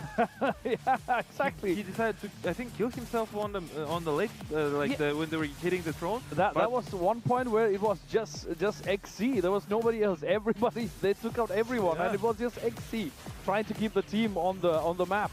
I mean, what a game, man. the Food Esports coming back through, and I mean, we see the Team Spirit, the previous champion over their last tournament, and now they're coming here. Maybe they're a little bit tired, maybe whatnot. I mean, they just came. I heard they came yesterday. Yesterday night. So I'm not, or morning. So that's really fresh. Maybe there's a time zone differences. Maybe they're like a little tired and whatnot because they've been traveling all over the place. I mean, but I mean, what a game, man! What a game! I think that was, like you can see on the screen on the highlights, that was Kazu's 17th kill, and that was with only 3 deaths. I mean, if you look at that, at around 18th minute, we have 17 kills for Kazu. It became 18th, and that was the final kill. So, and also he had 1 assist, which means in the total number of kills for Foot, he was a part of like 18 kills. I mean, that out guy, of the total 25. That guy makes a kill per minute. I don't know. This guy is that good. Kazuk, I mean, playing and showing off on against Team Spirit. I mean, you're facing off as champions and you're pulling 18 kills on them. I mean, come on, man. Like, what a chat, what an absolute chat. But now, Team Spirit, they did their strategy with their draft making on full damage, right? And now let's see how they're gonna change. Are they gonna change a little bit? Maybe they're gonna pick a little bit tanky heroes and a little bit shield heroes, so that way they could balance the draft out. Because I mean, Team Spirit, you guys are one step away to get eliminated, and I'm sure you guys don't want to get eliminated that early, especially you guys pulling off a victory on your previous tournament. You tell me, what do you think about everything, like your feelings, emotions? It was actually very intense, because I mean, it's interesting to see. But anyway, whoever is watching the games, I mean, do not miss the games, because you can get the tickets on Ticketon. And also a huge shout out to Freedom for being the general sponsor for MLBB right here for the Games of the Future Astana 2026. Again, the it was, as we said, like Kazu did like amazing, I would say. I wouldn't be surprised if he became the MVP after this game. I mean, I wouldn't be surprised at all. Yeah, for sure. I mean, the guy makes a 1 kill per minute. Just an amazing performance. Yeah. For me, as a weaver myself, it's just seeing this fast-paced, quick game. I mean, that's so much things are going on in the small like fraction of 30 to 40 seconds, and everybody is living and taking on the thrones. And we see here toe-to-toe comparison between RX and Hiko. I mean, Hiko actually played also very fair, and he did well. Yeah, I think initially, as I said, I mean, he went for 2 towers, I think, around the 8 to 19th minute mark, which was really nice. I mean, we are looking at the KDA, I mean, 16 was 0.8. I mean, it's really good. And about the gold, if we see like 9k, and then Hiko is right up there with 10k. Look at the damage differences. I mean, that's 24,000 to 14,000, like that's Hiko, almost double. It is doubled. It is doubled, and taken, as you can see, the RX took more damage too as well in apparently. But I mean, RX took the more damage. Yes, he didn't do more damage, but he ended up though. Yeah, that's true. And also, do you think Team Spirit went a little confident at the start? Because after the draft phase, I think they had the more advantage, or at least from the POV of the audience, like when we see the heroes that they picked, I mean, they had a slight advantage. So do you think that advantage really affected when they again went into the map? No, 100%. I mean, we saw the guys were actually standing up and cheering and being happy to say that they were out drafting and pulling it through for damage. I respect that confidence level, but I mean, you guys now one step away to get eliminated, and you guys are playing for $1 million. Oh I mean, let's run it out. $1 million, right? Yeah. And you guys gonna stick to that plan initially, or are you guys gonna change your plans? Like, what is your guys think? And so we'll see how the Team Spirit is gonna go. Meanwhile, we'd like to also tell you guys the official website of the Future Games is astana2026.gothefuture.games. All the information are there, and as you can see here in your screen, beautiful futuristic Astana, and this is right in the middle was actually Jack Arena, and now we're flying through our beautiful town, city of Astana. I mean, you just came to Astana. Tell us your experience. Oh yes, I love the city already. I mean, I haven't got enough time to explore it, but whenever we drive through the city, we actually know like there are some really cool stuff around the city, which we really need time to explore more. But I can't wait. I'm really excited to see what the city has to offer. Like, it has got everything, I should say. And also, I can't forget the weather. I mean, come on, it's some good weather right here. I've been walking a lot, and we got the MVP on the screen. I mean, Kazu, I mean, we saw that coming, right? I mean, he will earn that. There is no question, no doubts about it. He pulls 18 kills on the previous champions, on the first game, on the playoffs. I mean, what an absolute Chad. Exactly, 79% kill percentage. Like, he took 79% of the kills that the whole team had. That's like heavyweight lifting on his own shoulders for the team. That's huge. Yeah, that's huge, because remember there was the early game started with Team Spirit actually leading. They got the two kills first, and they were taking the draft whatsoever.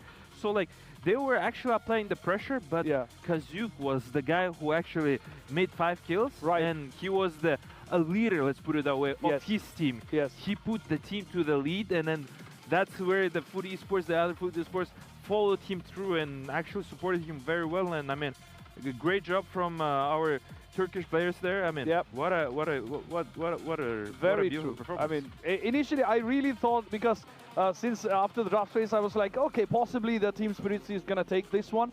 But when they started, it's gonna be interesting to see how it goes. But let's give a big shout out to sponsor Yandex Go. Make your life easier. You got everything on the Yandex Go app. Do not miss that. Download the Yandex Go app. You got the QR code right up there on the screen. Scan the QR code, get the app, and make your life a lot easier. This is gonna be really as easy as watching this game and exciting as well.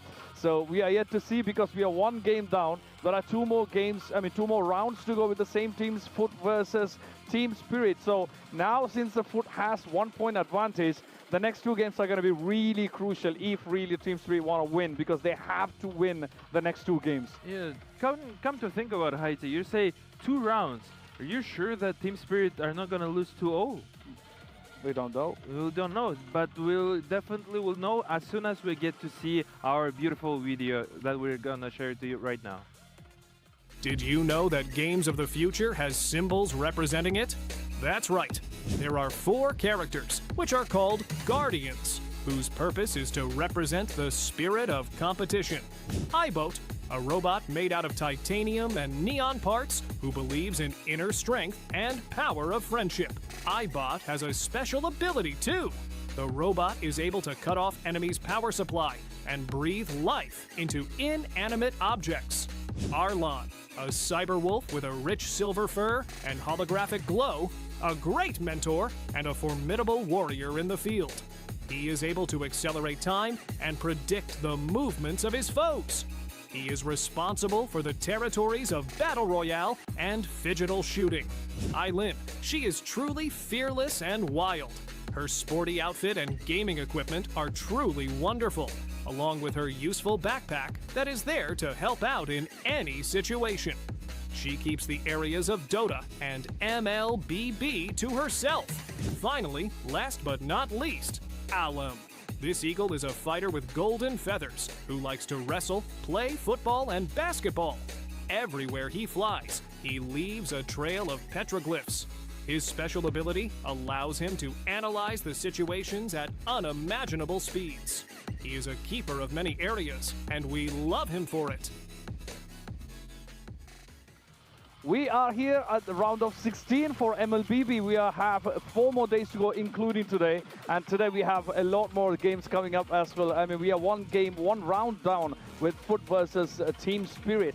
So as we said, like, next 2 games are going to be really, really important for Team Spirit if they really want to get out there and get eliminated.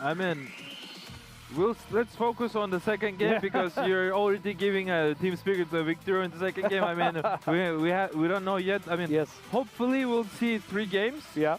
But let's see if the Team Spirit, the strategy, they're gonna change it or not, because they were looking confidently, but that confidence now is damaged. Yeah. Now it's important to see how are they gonna pull it through. I mean, once again, we are in the single elimination bracket. There is no, once you're out from the tournament. Yeah. And if the teams would like to do well, they need to show and stand up right now. This is the perfect time to wake up and be ready. Right. I think they're going to have to be really careful on the next draft stream phase that they don't make, I mean, we cannot call that any mistakes, right? Because their drafting was good for Team Spirit, I mean, initially. But again, as Sivarko said, I mean, they'll have to replan again if needed, because after the first game, now it's more like they have to be a bit more careful for the second game if they really want to push that onto a third game or not, right?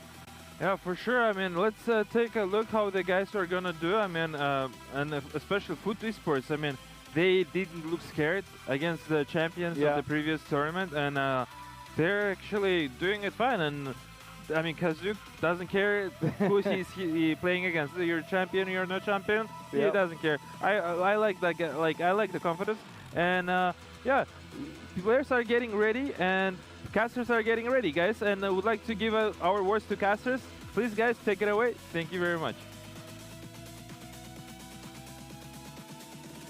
Thank you so much to our hosts, and we are indeed ready for game number 2. We talked about how there should be a different kind of approach now for Team Spirit. Do you feel the same way? Do you think the Team Spirit should change their MO right now? Because I felt like they did have a good idea of this composition they have. It's just that they were too honest in the first 3 picks. Whereas for Foot Esports, it's just the shape of the meta. Melissa plus 2 tanky dudes, easy to win. Yeah, I don't know. I think, definitely, I would say you have to change the game plan. Fanny's always a bit of a risk, right? I mean, every time... I think most people, most MLBB fans, when they see a Fanny pick up, like you still get a little excited, but you know that this could go pretty wrong too. And the way Team Spirit played it is, again, when you fall behind like the way that they did at a certain point in that game, they just started pushing across the map. Take down some of the base turrets, push down what you can, but you could still see where their team fighting was pretty good. But the problem was that, again, Sawo, as you see him on screen here, and we jump into this draft, he really struggled on Cho. So maybe if it was a different pick, although he did get to combo some of the kicks, into Kid Bomba and everything else, there were some moments there, but you just saw how difficult it was for him to actually get through the tankiness, that front line that Foot Esports had. And then eventually, once your Melissa was all scaled up for RX, that was fine. And yeah, Kazuya, the MVP of game 1, was like 9-0-1, fully stacked Sky Piercer on Hirara. So, what do you do against that as she's just kind of shredding through whoever she wants to? And that's why, the change here, Wolf, is Team Spirit will take the Hirara in the first pick, blue side. Yeah. To get away from Foot Esports, do you take the Melissa right now? If you're Foot Esports, well, they decide to go for the Valentina to go with the Beleric. Natural answer. No, Team Spirit. I think that they're incentivized now to pick up the Melissa themselves. I don't see why not. Maybe the Pakido could be an alternative. Eudora also a natural pickup here for Team Spirit. So they do go for the Pakido as well as this Eudora. And now Foot Esports. You're going to be thinking, should we get the Harley now? Should we get the Melissa? No, they will go for this Esmeralda instead, because it is a good answer to the Paquito in general. You have a lot of shields on the Paquito, and the Esmeralda could be a way for you to take advantage of the situation. So understandable why Foot Esports did this, but I think the real problem that they will be facing is the possibility of the of the Melissa being banned out. And this is the Melissa, if it gets banned out or anything like that, but the first 3 picks that are already here too for Team Spirit is looking a lot like what worked for them back in MSC. And again, I like how our panelists mentioned, think about Foot Esports. They don't care who they're going against. They don't care who they're facing against these champions from MSC just last week. They're willing to go ahead and give it their all. And now they're in this position where one more game will send Team Spirit out of this tournament. I mean, to be the team to do that would be a great statement for Foot Esports, Sure. And so even if you look at them, the only thing that I guess Valentina's in a weird place for me, man. Wolf, like I feel like, you usually pick it up, especially when the Atlas was picked up on blue side, but you see that Team Spirit banned it out. They got themselves a Belric. Valentina is one of those things where it's just more of a, let's just pick it up just in case, right? Because right now, if you look at it, the only thing you're probably going to take over there is that Thundering Wrath or that ultimate of the Eudora, and there's kind of these unique ways that you can utilize Valentina's kit plus the Eudora when she changes into her, that can complement really well with having a Belric. And then of course you've got the Esmeralda, but I think you really got to cover your bases with your last 2 picks for Foot Esports to make this work better than the first 3 picks that Team Spirit has. The rest of the draft about to finish here on this last ban. Like you mentioned, the Melissa was banned out. They went and focused down on the roamers because, again, we got to see what Salo is going to end up playing here to be kind of that front line and have a better game than he did on the Cho. Okay, so I share the same sentiments with the Valentina, but at the same time, I think it's the teams are just so pressured into picking up the Valentina with the Beleric because they would always think that they're copied or an eye for an eye oh, sorry, not an IMU. Wrath of the Dryad is always a threat, which I feel like is an overreaction. At the same time, we can't blame them. They will pick up the Nolan this time to match up against this Hirara instead of the Hardy. Well, the Brody as well as the Melissa, they are both banned out. This means a Team Spirit can just focus on this Paquito in the jungle or the gold lane role, and then pick up an EXP that can match up against this Esmeralda. Apparently, it's going to be the Arlet and maybe a glue to go with it, so that, or even an Akai actually, so, or a Badang. Badang is what they paired this up with because there's a lot of like options for stuns for refreshing your vengeance stacks. Else, it's a good glue game in case if they don't want to do leverage the Arlet with the Badang. Instead, they go for Hylos. Actually, that's surprising. I was thinking to be the Hylos. Again, it's just like you kind of need something. You mentioned the glue, yeah? So it's like either the Hylos, I guess, yeah, Roam glue, or because like if you look at the bans, there's not that many choices for the Roam right now, and you might as well pick something with a Revitalize to kind of help you sustain a little bit longer here. But they also get an Arlot. When was the last time we saw Kid Bomba play the Arlot? I'm trying to think. If I don't recall him playing it at all in MSC. Yeah, they probably have not played it. Okay, so Yuzhong last pick we see from Foot Esports. This is a tricky scenario now for Foot Esports. At the same time, I think they have a more comfortable draft with the Esmeralda. I feel like it is okay versus the Arlet. It's not threatened at all by the Arlet in the laning stage, I feel like. But of course, in other portions, that is going to be a problem. Hylos is a generally good hero against Esmeralda. Has always been an answer to the Esmeralda because you can just keep on holding that hero down, and there's really not much that Esmeralda can do, especially if there's like dominance size or any sort of anti-heal that's available for your opponents. However, I feel like this hero composition that Team Spirit has chosen is quite tricky in a way that they have to play perfectly.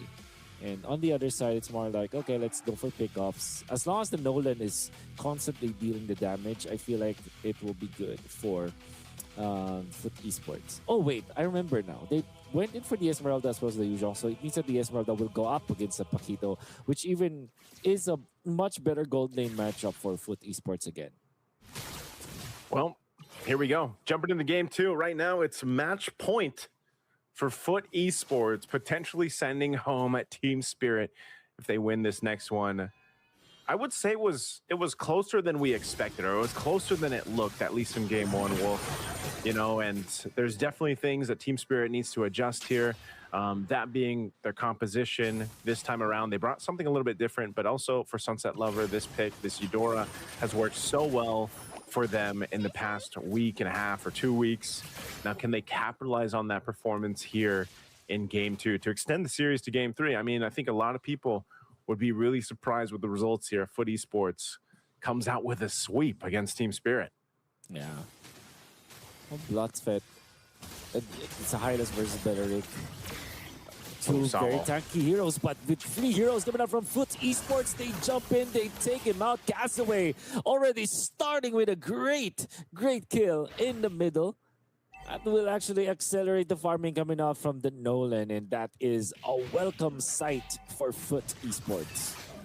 Great start already, you know. First blood going in the hands of Castaway here. We saw an insane performance on the Hirara in his hands in the previous one, going, I don't know, 13-0, whichever it was, but fully stacked with the Sky Piercer. And now this time, a great start to the Nolan. We already know Nolan, if he scales up early on, he is so deadly. That burst damage potential is so much to deal with. If a Nolan across from you gets stacked up here. Right now, it's Czar trying to pull this turtle. First objective of the game to get it started. Yeah. He's setting up Castaway with almost level 5. Zaur Egoist is gonna go and take that Lizard. And Castaway feels like, okay, let's stop for a bit. And they're going to be waiting for their Esmeralda. So it's going to be a 5v4 in case for Foot Esports. The Paquito coming out from Team Spirit also wants to get in here. Sao is just level 3 for now. Naisu, they trying to team fight against Turtle. Oh, a big setup. There's the final slash we were looking for. And now Kid Bomba chasing down Psyche. He's got his own final slash, but not able to do anything. Turtle secure. They're going to look for another kill. A double in the hands of Hiko. Great team fight and objective. Amazing final slash coming out from Team Spirit. And Zaur Egoist, did he take the orange? He took it, right? Yeah, he took it. No. And that's why he recalled. Team Spirit are so back, about 2,000 gold now.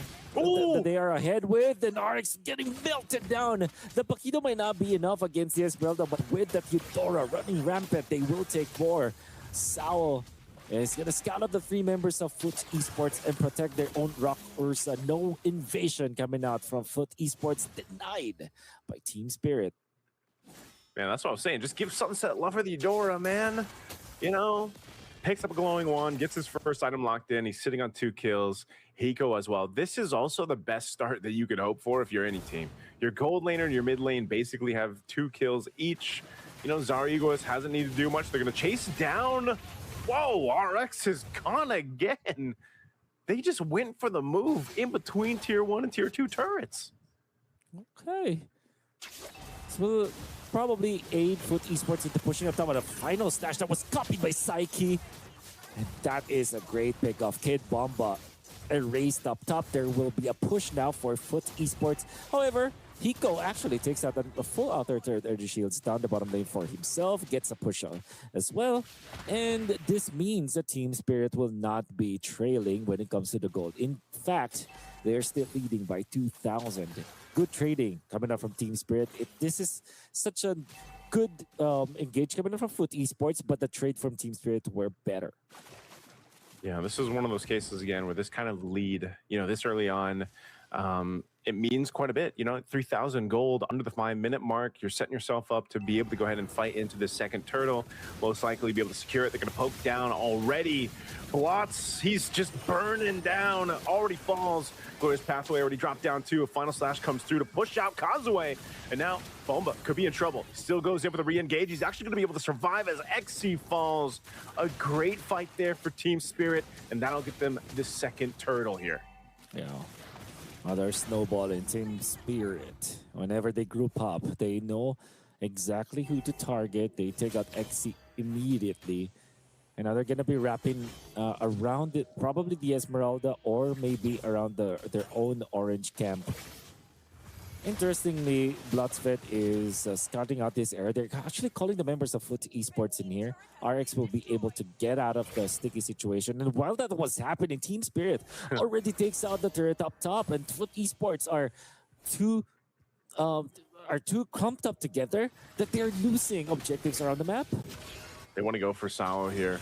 A copied Glorious Pathway dropped down. It's splitting down to the mid lane. Not sure if there's going to be a follow through. Zar looking for a potential setup there. And now they're going for Blot. Pops the grab of the Dryad. Final slash already comes through too. Sao and Hiko go down. This is not a fight that Team Spirit wants. Kid Bomba is going to be next. The Shot Essences come through, but RX will get some revenge to pick up a kill. That's 3 deaths for Team Spirit in the mid lane. Oh, okay. Wow. Okay, there's some burst. I was not expecting RX. I guess he was feeling too good about the kill. Yeah, feeling too good about the kill. That would have been a clean take for Foot Esports. They might have taken more gold afterwards, but that is RX, the gold laner of Foot Esports. The Esmeralda sacrifice, being taken out, by Team Spirit. So this means that Team Spirit's lead will still be intact. It's still 3,000 gold. And Foot Esports, because they are so clumped up together for the past few minutes, despite them getting a 3-for-1 trade-off, they still are losing when it comes to their economy. So they really have to correct this at a certain point. They really have to put farm on the gold laner. Kazue alone will not be able to carry this game first. Oh. Here's their setup. Team Spirit trying to go for Blonsfat. He's tanky enough to survive it though. The fight for this third turtle. Foot Esports wants it. They want to equalize the gold here if they can. Open up the map a little bit more for them. They're just down 1 turret. in terms of Team Spirit here, but it looks like Team Spirit's actually going to fight them off this turtle, be able to secure it. They are pushing off RX a little bit further. Zara Eagles will secure. So that's 3 for 3 turtles for Team Spirit. Foot Esports, even though they're showing promise here, Wolf, they're going to have to do better than that when this Lord does come up in about a minute and a half. Yeah, I totally agree with that. I'm going to be focusing now onto this middle part. And Glorious Pathway is going to be a spell of choice now for Psyche. Sawo pops his own Glorious Pathway for some reason.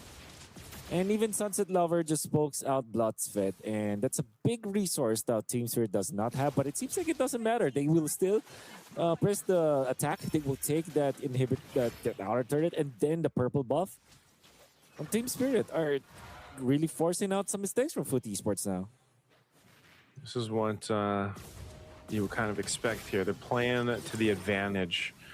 You know, they built themselves up. Nice, comfortable lead still. 5,000 up. That gives them a little bit of advantage when it comes to the team fights, but it's still, like we saw for that mid lane fight earlier on, Wolf, it's just, you know, Team Spirit still has to be careful on how they approach the fights. It could come down to just, you know, getting that great final slash. And you got to think about it too, the final slash. And if the conductors are placed correctly and everything else from Sunset Lover, you can also get a multi-stun off that. Either that or that extra damage, depending on what Sunset Lover decides to do on the Eudora here. But Foot Esports so far has shown us that they can adjust pretty well. And if they get some more of these defensive items built in, that'll really help.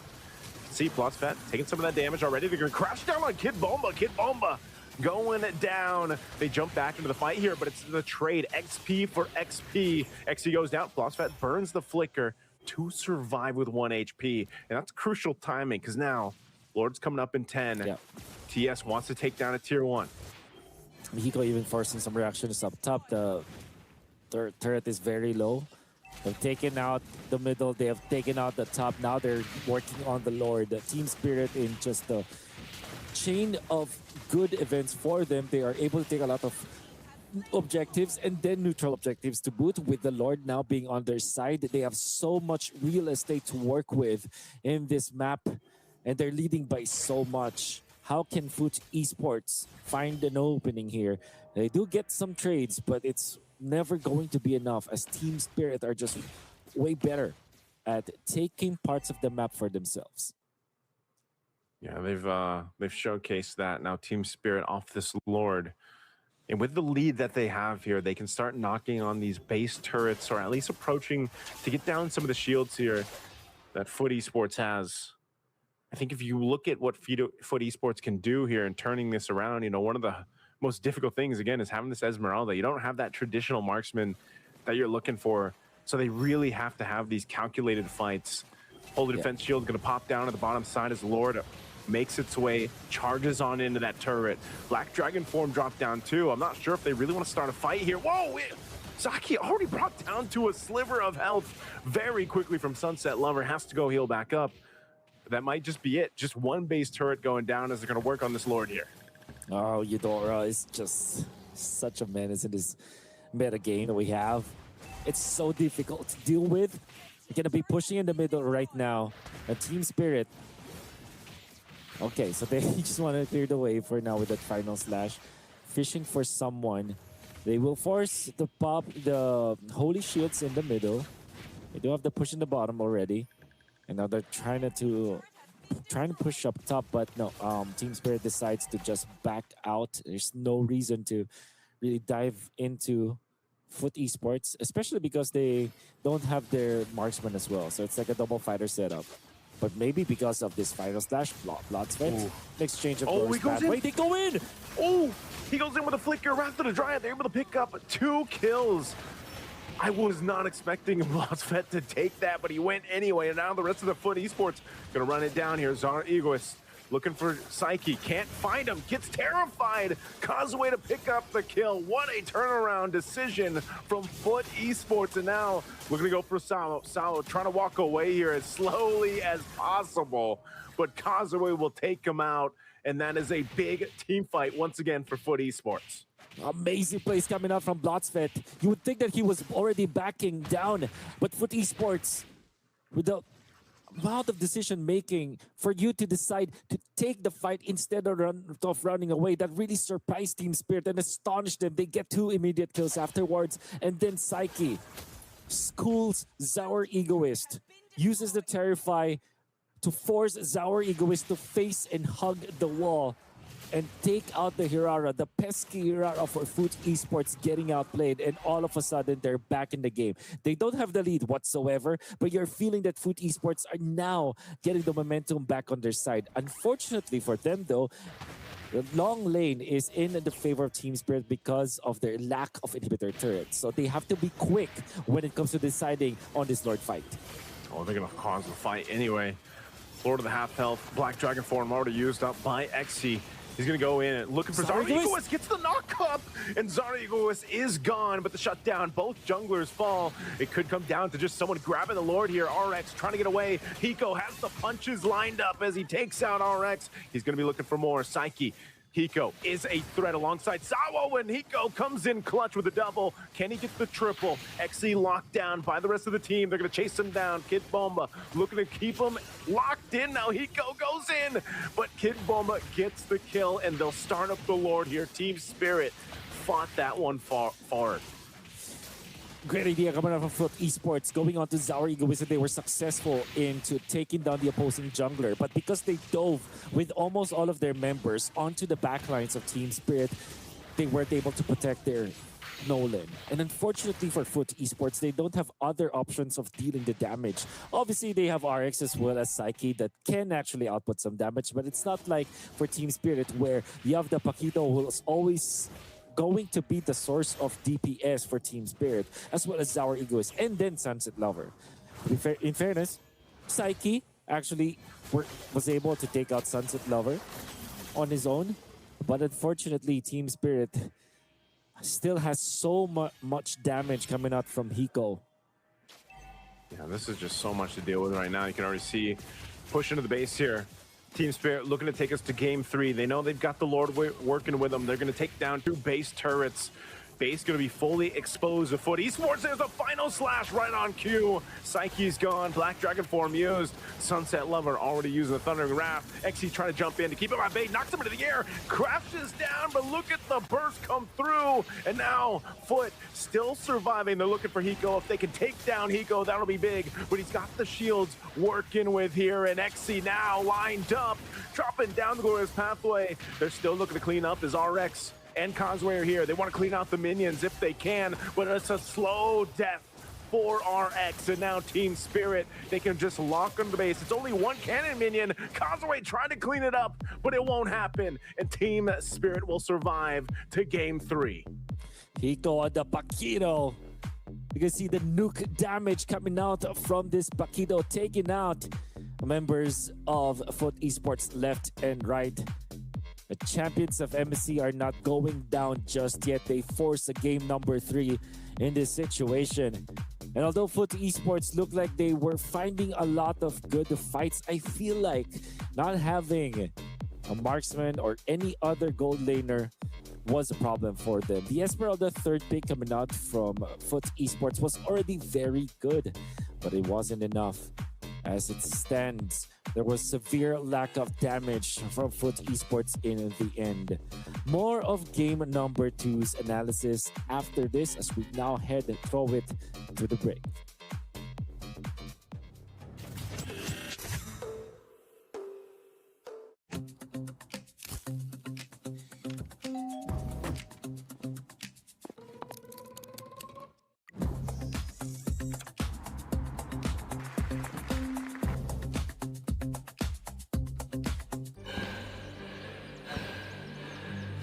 Үлкен істер әр қадамы жаңа жетістікке жетелейтін марафон. Біз осы жолда сіздермен бірге 10 жылдан бері жүріп келеміз. Тимур Құлыбаевтың халық қайырымдылық қоры.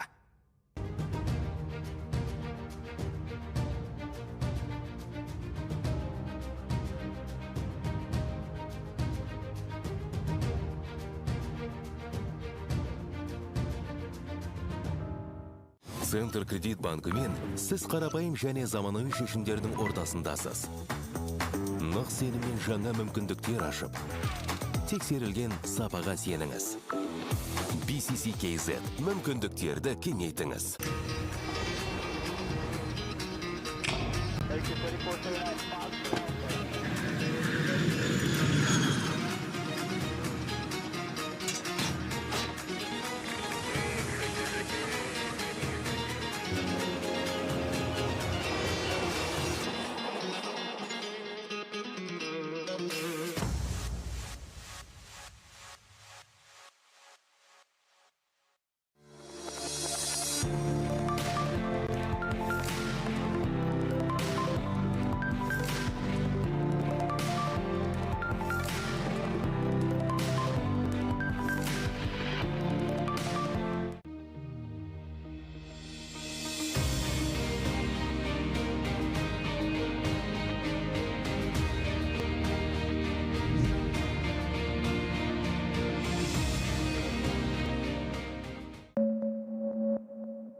And we're back here once again at beautiful GOTF Arena. 1-1, as you were predicting, Haiti.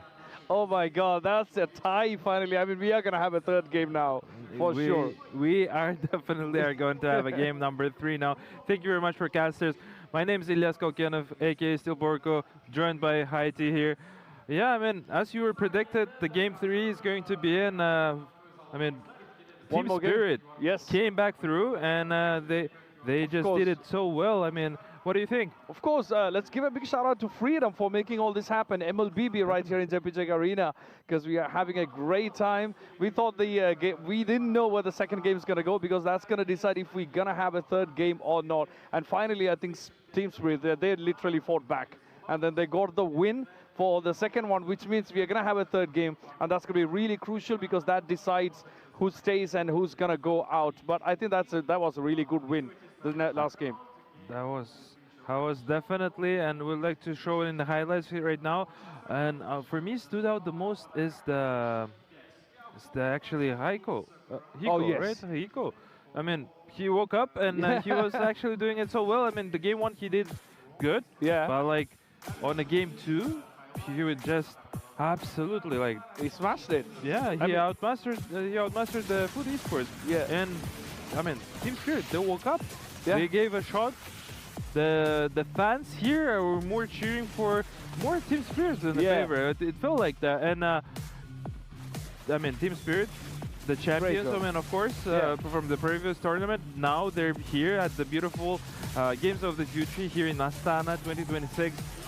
They did phenomenal, and we're seeing the team fight right now in the minute 5, and they're like, look at this team fight, and the team formation overall is just so nice and clean and smooth from the side of Spirit on the side of Team Spirit. That's so good. On the mid lane, there's so many chaos happening. Yeah, people are running back and forth, and the Blow Slitter is running down, and just phenomenal trades here back and forth. Actually, Food Esports here actually winning the team fight. Yeah, I think initially when, because the first blood was taken by Kazu, so I think he's going to repeat the same thing that what he did in the first game. Like, he's going to go for it back to back. But then after the first blood, that was around 1.5 minutes, and then slowly I think Team Spirit started taking back in control. But yeah, around 11 minutes, I think it was already a pure chaos right there in the middle, and also towards the EXP lane. But I think after 14th minute, I think it was more on Team Spirit. It was more favored on Team Spirit, because he got the Lord's lane, and then after that, I think they all marched right to the base for of TS. I mean. Yeah, I mean, as soon as Hiko got his timings right, as soon as he got his items right, levels right, he just got everything to finish the game right here and right there, and there was nothing that Food Esports could done. I mean, but however, shout out to Food Esports. Take a look at the top here, the near fight on Lord here, and they're just outmaneuvering here Team Spirit. Yeah. And I think the fight was really tight. If you look at right now, it was like 12-12. It was like 12 kills each, and also if you turn back to around, let's say 12 and a half minutes, that was around 8 or 9 kills each. So it was like one team getting one kill and then the other team following them with another one as well. So that was a really tight fight right there. And also towards around 15th minute, this is where it all happened. And then I think the last kill was, I believe, Hiko got the last lane, and then, I mean, the last kill, and then that was the end. Like, Team Spirit took it to win. No, that's 100% for sure. I mean, Heiko was playing it very well, and as I mentioned, he woke up, but I also like to shout out to Kazu, right? Yeah, yeah. The first game he pulled off on 18 kills, and this time he just had died only once, and he had 9 kills. Yeah. Just this time the strategy didn't work for Food's favor, but it worked for Spirit. Yes. And they are not out from the tournament just yet. Yeah. We will be experiencing to see a great game of number 3. And that would be exciting because, I mean, once again, would be awesome. As you can see, the Heiko, how much gold he got, 15k. I mean, that's really good because even the first blood was drawn by Kazu, and then the last blood was drawn out of Kazu, I would say. The final kill was Kazu, and then the first kill who scored was Kazu, which is really interesting. I mean, the point, as we see the kills, we got 18 versus 14. I mean, that's a 4-kill lead for Team Spirit. Clear victory right there. And then let's look at Kazu again. I mean, Kazu again outperformed the other players on the team, right? I mean, he's got 9 kills. I mean, only 2 deaths and 3 assists. That's like, let's say 12, taking part in 12 of the kills, like 9 proper kills and 3 assists. Really good performance, I would say. And of course, I mean, Hiko, I mean, he took the team to the victory, I would say. Yeah, he actually did very well. And also I'd like to mention Sawo for making most assists, always there on point, always supporting a team and being like a good shield, I would say, to help them out. And also, I would like to mention to you guys to watch all the games of the future. You guys can watch at our OTT platform, Phygital Plus, Phygital-plus.com. All the games are accessible there. You can watch Dota 2. I mean, MOBA, PC. MLB, there's a football. There's a Phygital shooter. There's so many things, basketball, anything. Yeah, you can watch anything there. Please take it away. We're moving forward with our game. Yes, and just one more game to go. That's going to be really interesting because this is where the whole excitement happens, right? I mean, if the last game was won by Foot again, I mean, that doesn't give this excitement. Now it's more like both of them got 1 point each, and we are yet to find out. The next one is going to be really crucial, quite literally, because they need to step up. Both of the teams need to step up, and this is what's going to decide if they're going to be moving forward to the next day, or no, they're going to have to go back. There is no other choice. Yeah, and especially it's once again single elimination. You don't want to get eliminated in the first day of this, in the first series of the game. I mean, but somebody from this team, from these teams will. And we see the toe-to-toe comparison between Exi and King Boba. Well, that's quite interesting, and we see the hero damage there. It's absolutely big, gigantic. I would say it's 41k damage from Kid Bomba and 60 for Foot. So yeah, I mean that's a big difference too. And also, I think the kill percentage between these two players came really close because Exi took 79% of the kills for when it comes to Foot, and then Kid Bomba 72. That's like pretty close. I mean, they did really great, to be honest. And we are yet to find out who's going to be the MVP for this day. That's really going to be interesting because last game we actually knew. Once the game finished, we knew that's going to be Kazu. But this time, I mean, I'm really confused. I don't know. Yeah, so yeah, I mean, you don't want to miss any of these games. Just make sure you watch all the games and you get the tickets on ticketon.com for all the games that's happening here in Games of the Future. Astana, you've got the QR code right up on the screen. Make sure you scan that. download and make sure you get the tickets and watch all these incredible games, because me and Seal Marco, we are having an amazing time right here. Yeah, especially make sure to come here, guys, at JPJ Arena right now, because you don't want to miss out, because people are coming in and you may have no available spaces here, because people are coming in, everybody's watching there and cheering for their teams, and make sure to come to JPJ Arena and experience that with us together. Yeah, moving forward about the MVP though.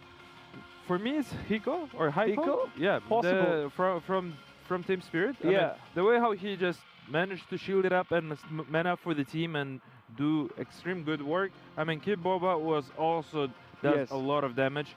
It's exciting to see who is going to be at the MVP for this game. Yeah, I mean, there's only one game left. If somebody has to prove their place in the team, and this is the chance, because if they don't get across the next game, I mean, that's going to be tough. I mean, they're going to have to come back up for another year if they really want to get there.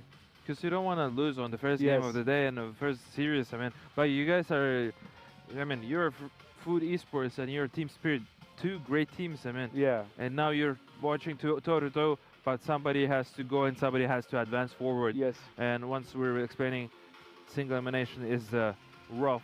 That's true. That's very true. I mean, we got one more game for the first one, and we have the MVP right here. Hiko as Steve Marco predictor. That's Hiko. I mean, it was pretty clear, I believe.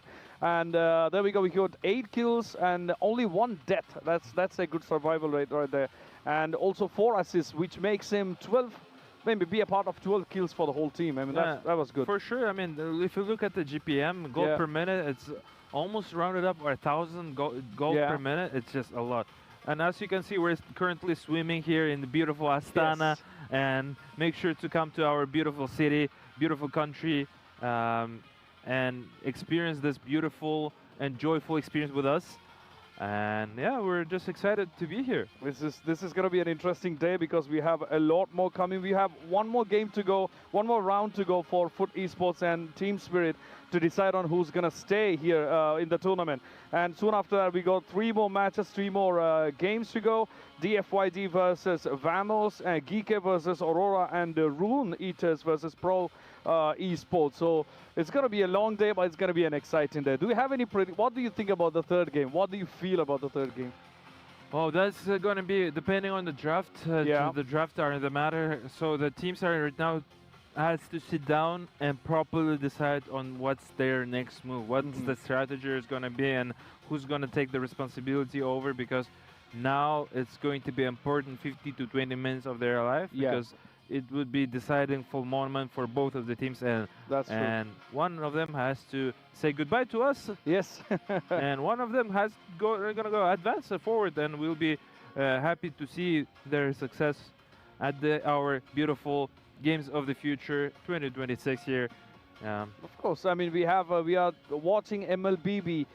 We still got 3 more days to go after this one. So this is the final 4 days of MLBB that we're going to be having here. So do not miss any game, because it's going to get more and more interesting and exciting as the days go towards the finals. And on the next, in 4th, we have on 9th, the grand finals for MLBB, which we still don't know who's going to take it, because we got the last year's runner-up, Aurora Gaming, playing today as well. I mean, they have a good chance of getting there towards the finals. But again, we are yet to find out. We cannot predict anything, because it proved I think the first game actually proved that we cannot really predict anything, right?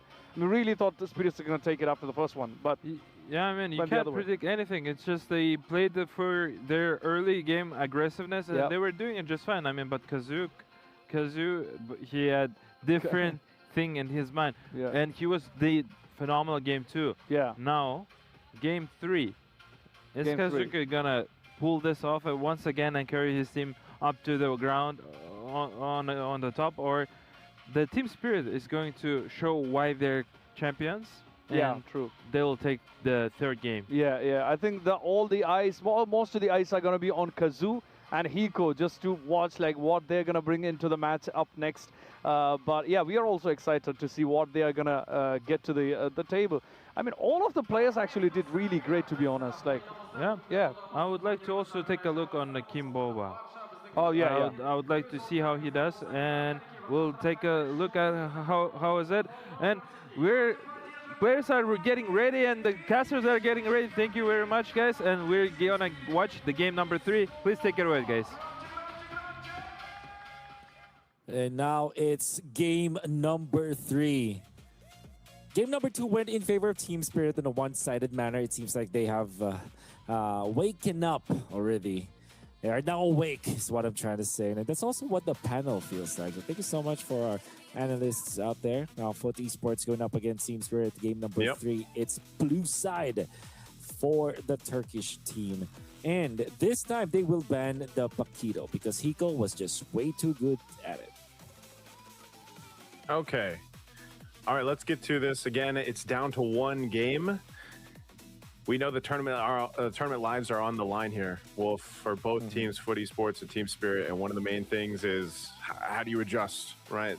Both teams have really kind of developed a different game plan, I feel like, from game to game. And going into this one, it'll be already starting things off. You know, we have one more ban to come through. First pick blue side for Foot Esports. You know, what do they want to go with? I like the Hirara ban being taken out here. Yeah, Hirara, of course.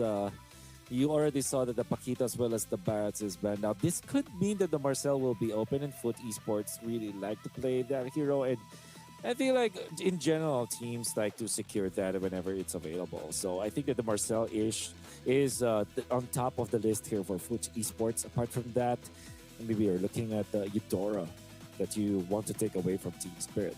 And I think Team Spirit are going to be very happy to trade the Marcel for the Eudora, in fact. Okay. Do they actually take the Marcel then? Like, is that first pick side? Is that what we're thinking? So I feel like, whoa. I guess that's not what they're thinking, man. Valentina, first pick blue side. When was the last time that we saw Valentina being first picked?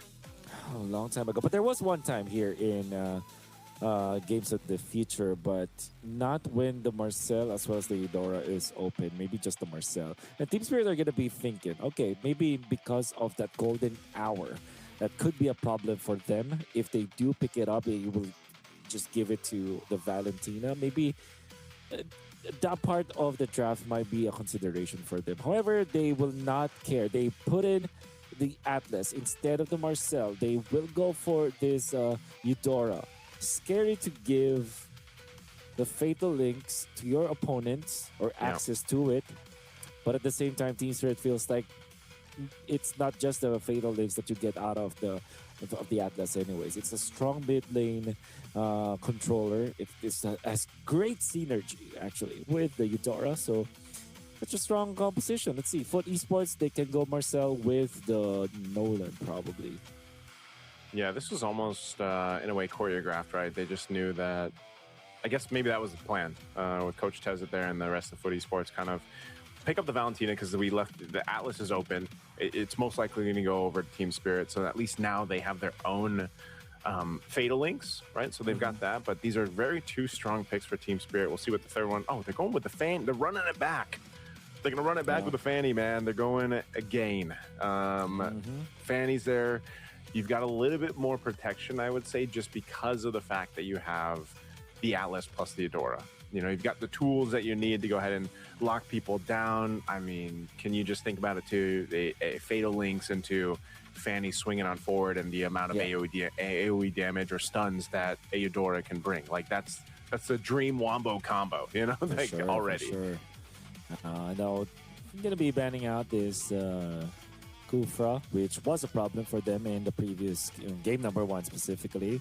And because of that, they will now shot at maybe securing the game for this Fanny, which kind of means that Hiko will now have to think about a different fighter for the gold lane. Well, there is an option to go for Harith. I feel like it's still a good hero in this scenario, and also a good hero to answer the Uranus, which you will need a lot of true damage as well as magic damage to go through. Big burst is what you need against this Uranus, so maybe a Harith could be an option. But Foot Esports are going to be focusing on Kid Bomba instead. Okay, Team Spirit are going to be their next band, probably Badang actually, because the Badang is good. versus both the against the Atlas as Fanny, well yeah. as the Fanny. Cover ground one more time, I guess. Might as well.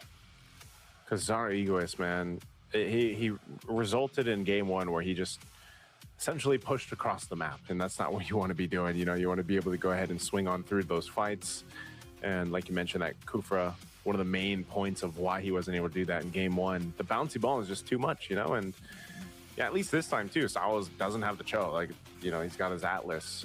So even if he is kind of stopped in his tracks, you still get to slow people down, right? And Fatal Links will always be a threat to the entire team here. So they take their time with it. They'll be the ones to actually ban out this Cho, the last pick. Again, roam options for Blotsvet. Because of the nature of the bans, I'm just wondering if he's just going to go and fall towards... well, he doesn't have the Baltic. No, so Hilda actually comes through, which would have been a good counter against having the Fanny for Foot Esports. So they actually take it from the hands of Foot Esports. That's right. That's going to be the XP answer to the Uranus. There was a time where it was the Hilda that actually is played against tanky heroes in the XP lane, including the Uranus.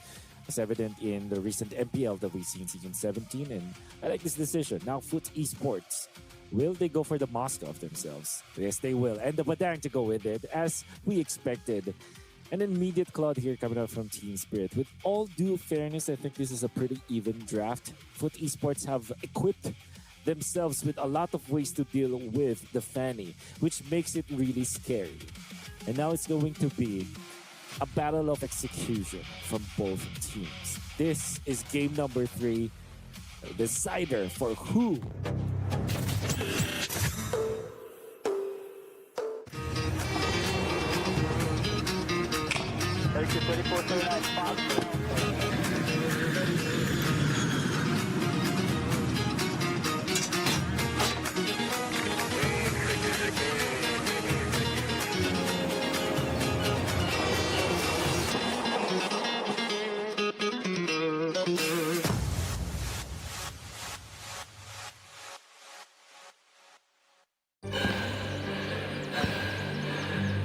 Үлкеніздер әр қадамы жаңа жетістікке жетелейтін марафон. Біз осы жолды сіздермен бірге 10 жылдан бері жүріп келеміз. Тимур Құлыбаевтың халық қайырымдылық қоры.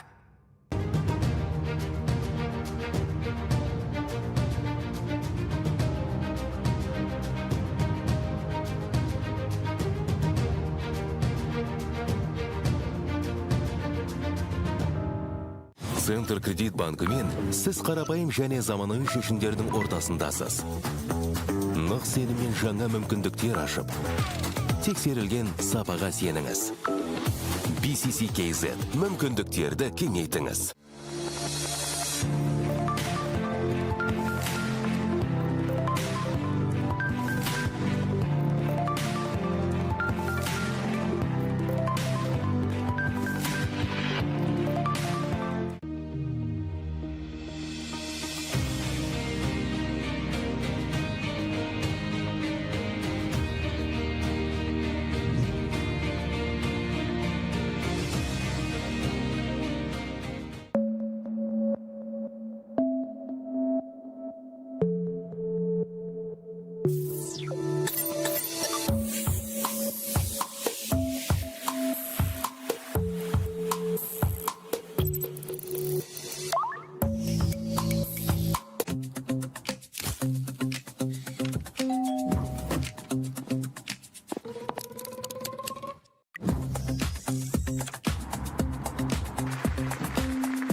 Hello everyone and welcome back to the Phygital Games of the Future Astana 2026. The action is certainly heating up in MLBB. Team Spirit are taking on Foot Esports, and the scoreline currently stands at 1-1, David. Yeah, that's going to be an exciting one to continue watching because they are currently on equal footing, playing now to see who's going to move forward in the competition. And of course, if you want to stick with MLBB, well, it's as simple as logging on to our OTT platform where we are multi-streaming on Phygital Plus.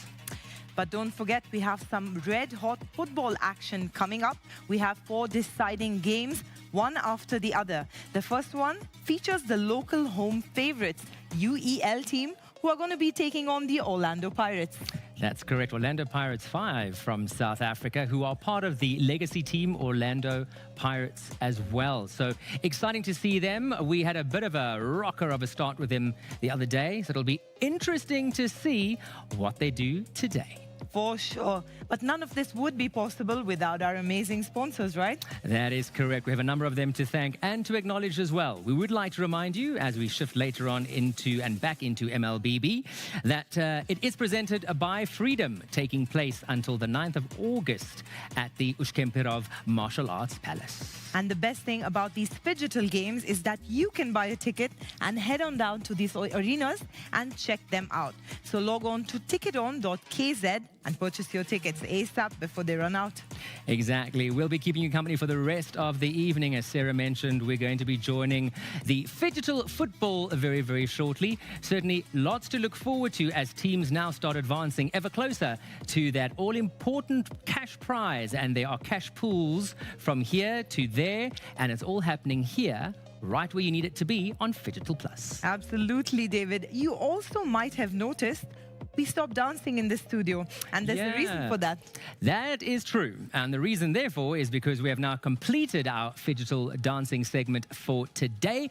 We have athletes from 4 countries, or from all 4 corners of the globe, really, competing. Everyone from South Africa, which is great to see, and places like Belarus, Guatemala, Uzbekistan. And it's lovely to see how they're all coming together, friends off the dancing stage, but certainly when it comes to competing against each other, they're in it to win it. I still can't believe we actually started playing this game way back in 98, 99, and look how it's evolved now in 2026 to Just Dance. Absolutely. It's quite a thing to actually see the evolution of dance into what is now Phygital dance. As we said, football action coming up now. Before that, check out this video featuring the Orlando Pirates. Hello, everybody. Coming to you live from Astana at the Phygital Games of the Future 2026. Here in the arena, digital esports and real-world athletics collide on the ultimate hybrid stage. Virtual and real football may share the same objective, but they challenge players in completely different ways. While virtual football sharpens decision-making, precision, and game awareness, the real game demands much more than technical skill. Phygital athletes experience both worlds every day, making them the experts to compare the two. So, what does real football require that simply can't be replicated in a simulator? Let's hear out the team Orlando Pirates 5s and see what they have to say. Please, could you introduce yourselves? Okay, my name is Jose Garcia, and I play for Orlando Pirates 5s. Hey, how long have you been playing football? Been playing football since the age of 6 years old. Impressive. Okay, next question. What's the hardest part of real football that you can't experience in a video game? It has to be the physical side of it. As you know, the physical side is where you have to run and tackle, you know, it's a lot of work. So I think that's the hardest part of the games, yes. Thank you for your answer. What is more difficult for you? Virtual or physical part of the match? I think playing against a tough opponent, that's the hardest part, but running on the field is hard as well, so it's 50-50, yeah. Understood. What can real football teach you that virtual football can't? So obviously education, trust, you know, team player, to be a team player. I think that's the most important part of everything, yeah. Integral skills to have for an athlete. Next question. What's the biggest difference between playing on a screen and playing on the pitch? I think on the screen you don't waste as much energy as on the field, you know, as on the physical side. It's more about the running, and then on the screen it's more about the games with the fingers on the PlayStation, yes. We do agree. So, does virtual football help you become a better real-life player? How? Yes, it does help you become a real-life player, you know, as the games is similarity of the field, you know, it's the same formats, it's the same type of things, just on the field. It's more exercise than the games, but yes, I think the field is good. Thank you so much. Love that ambition. That was Team Orlando Pirates 5s. Wishing you guys the absolute best of luck. Lovely to see that on screen. It does my heart good, Sarah, to see representatives from Orlando Pirates 5s all the way from South Africa joining us here in Kazakhstan for the Phygital Games of the Future Astana 2026. Taking on the local favorites, the UEL team. Yeah. So, David, be careful. You have a lot of home support for the other team there. I know. I'm just thinking now, as we're going to be looking to see Shulpan joining us later, it's going to be South Africa and Kazakhstan behind the desk today. Yes, let's take a look there at the Phygital Football Games. 4 games coming up. Orlando Pirates first up, taking on the local team, UEL team, followed by Club Holkats taking on Tamo Junto, ACF Allure taking on KMF Titograd, followed by Rota Sis taking on Los Troncos. Yeah, it's going to be a good one today. It's going to be a real kicker of a set of matches. We're going to stay with our teams, if you will, because for many, this is the first time they're visiting Astana. Just like you, David. Exactly. I know it's not your first visit, so I know you're kind of feeling a bit like a local. But let's see whether or not any of our next football team players recognize the sights and sounds of Kazakhstan. Take a look. We are here in the Games of the Future, getting to know our athletes and various teams all around the world. The competition is quite tough, with many intense battles both in virtual and physical parts. Let's take a quick break from this and have some fun. In phygital sports, the line between the digital and physical worlds is thinner than ever. Sometimes reality can look just as futuristic as a video game, so we put our athletes to the test. We'll show them close-up shots of different locations, and they have to decide, is it a place or is it from a video game? Let's see the first picture. Astana. I think that is Astana. Okay, so let's move on to the second picture. Game. I think that is not Astana. Nope. Let's see the next one. Astana. Astana? I think it's Astana. Still quite not it. Come on, guys. Astana. I haven't seen that in Astana, so I'm gonna say it's not Astana. Finally, you got it right. Let's look at the next picture. Astana, sure. I see that, and I think it's Astana. Next picture, please. Astana. I think that is also Astana. Wow, you can do it, guys. Game. Maybe that is not Astana. Next picture on the screen. Game. Yeah, that is not Astana for the thing. We are almost done. Next. Astana. That looks great. Hopefully that is Astana. Final picture. Game. I think that is Astana. Thank you so much for our athletes for participating in our little quiz. Hope you will enjoy spending time in Astana. Now, let's get back to our tournament. I love the fact that here in studio we have the benefit of all of the multi-screen so we can see what everyone's doing. How did you do with that Q&A? Did you recognize any of the sights and sounds of Astana? Did you know which was real, which was game? hit us up on social media. It would be good to know. In a few short moments, we're going to be saying goodbye to Sarah G. Sarah, always good spending time with you. Thank you so much for having me here in the studio with you, David. But a lot more games coming up, a lot more action coming up, and I'm really excited for those football games. Absolutely. Sarah's going to be taking us out as we head into our first game of the day. Let's cut live to that game now. Orlando Pirates 5 taking on the local favorites, UEL team. That game is starting right now, followed closely by 3 other games. 4 hours of action-packed deciding games. It's going to be deciding the future of all these teams in the Phygital Games of the Future Astana 2026. That's right. Sarah playing for a prize pool of $625,000 and of course all the action taking place. Coming to you live from the Kazakhstan Athletics Complex. We've seen a lot of different disciplines happening here over the last few days, but honestly, this one has my palms sweating already. I'm rooting for the home team. David, what about you? You see, that's a tricky one, Sarah, because I know where we need to try and be neutral, but I will say this much. It is lovely to see a homegrown team here being supported by local crowds, local spectators, and I'm sure that they're going to feel that vibe both online and in the athletics complex. Do remember, if you haven't got your tickets yet, you do want to head down and watch these games live. Buy your tickets on ticketon.kz.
Well, hello there, ladies and gentlemen. Welcome to Phygital Games of the Future Astana 2026, brought to you by Samruk-Kazyna. My name is Matthew Isaac, and next to me is Ahmed, as we bring you all the action that happens here, right here in Kazakhstan Sports Complex. Well, it seems like a new day of football, but remember, yeah, should have just went a little bit closer.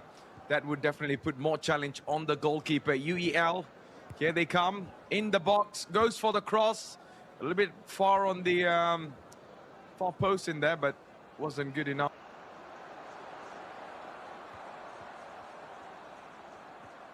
But he went for the far choice in there. So now the attack continues for UEL.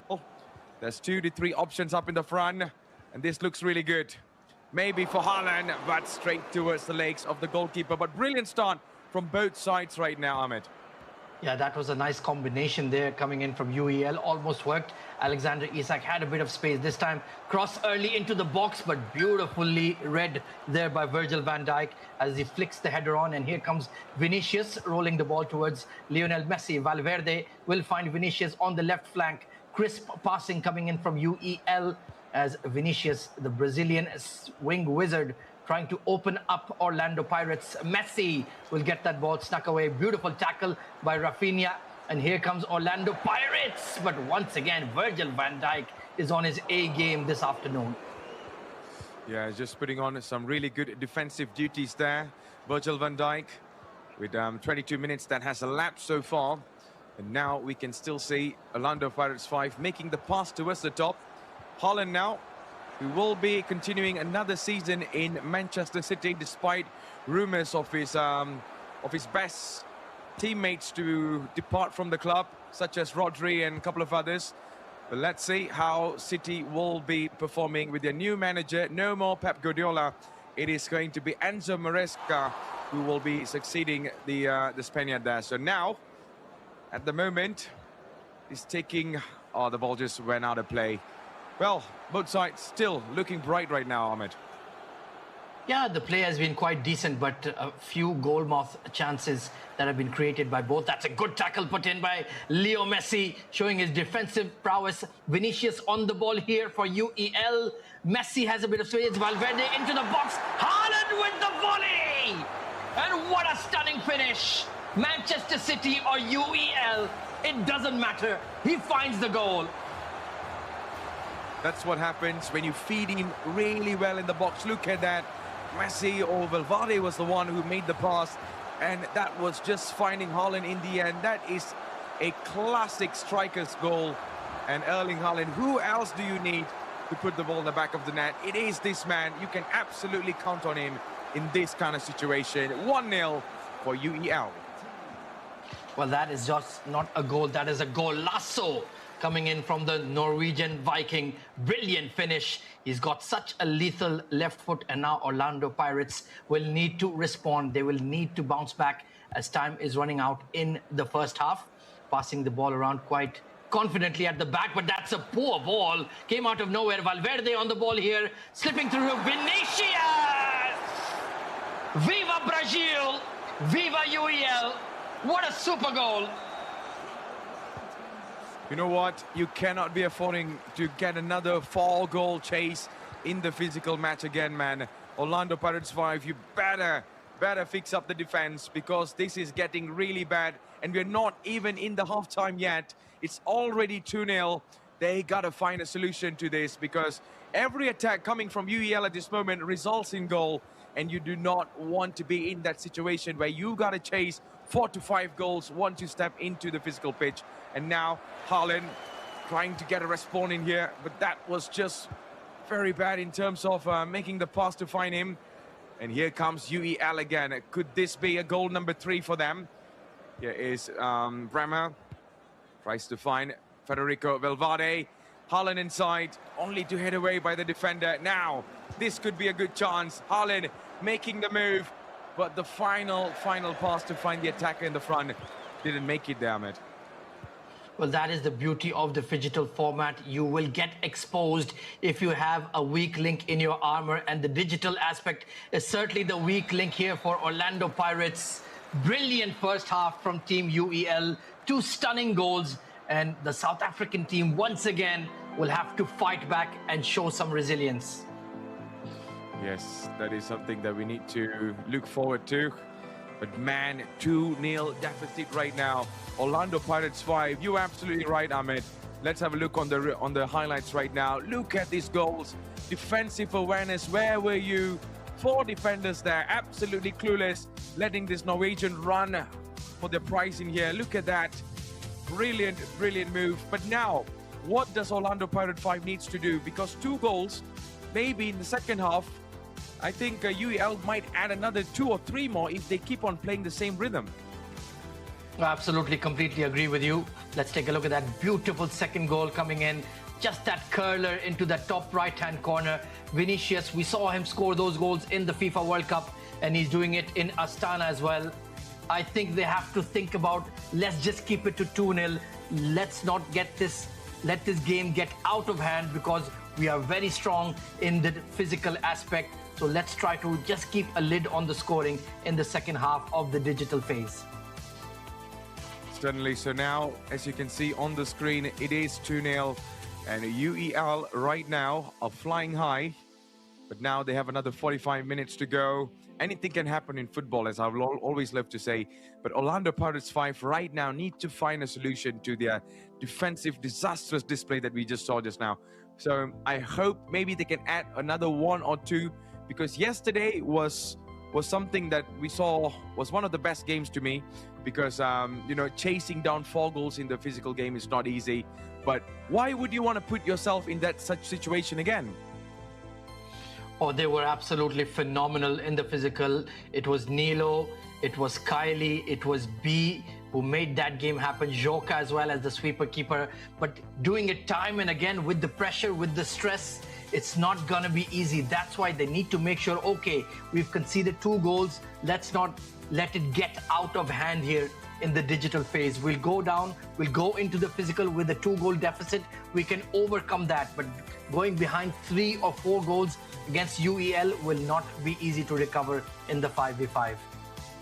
Oh, tell me about it, especially when you have a really brilliant goalkeeper like Talgad, and also a couple of really good players, Bolt, Allison. Man, it is definitely going to be another walk in the park. And it's not just a park, it's Jurassic Park. So you do not want to be putting yourself in that situation again. Yeah, it can be a bit scary with those T-Rexes and Velociraptors. So you have to watch out. Yeah, I mean, come on. Like, you know, you do not want to be chasing down goals, because at this moment you just have to be much more focused. I know usually the digital part is where most players are lacking in terms of chemistry or maybe the skill that is needed to win. But I think this is what they train for. This is why they're professionals in this kind of situation. You got to be good in both sides, in digital and even in the physical part. That's the entire reason why it's called phygital football. So you must, absolutely, 100% must be good in both.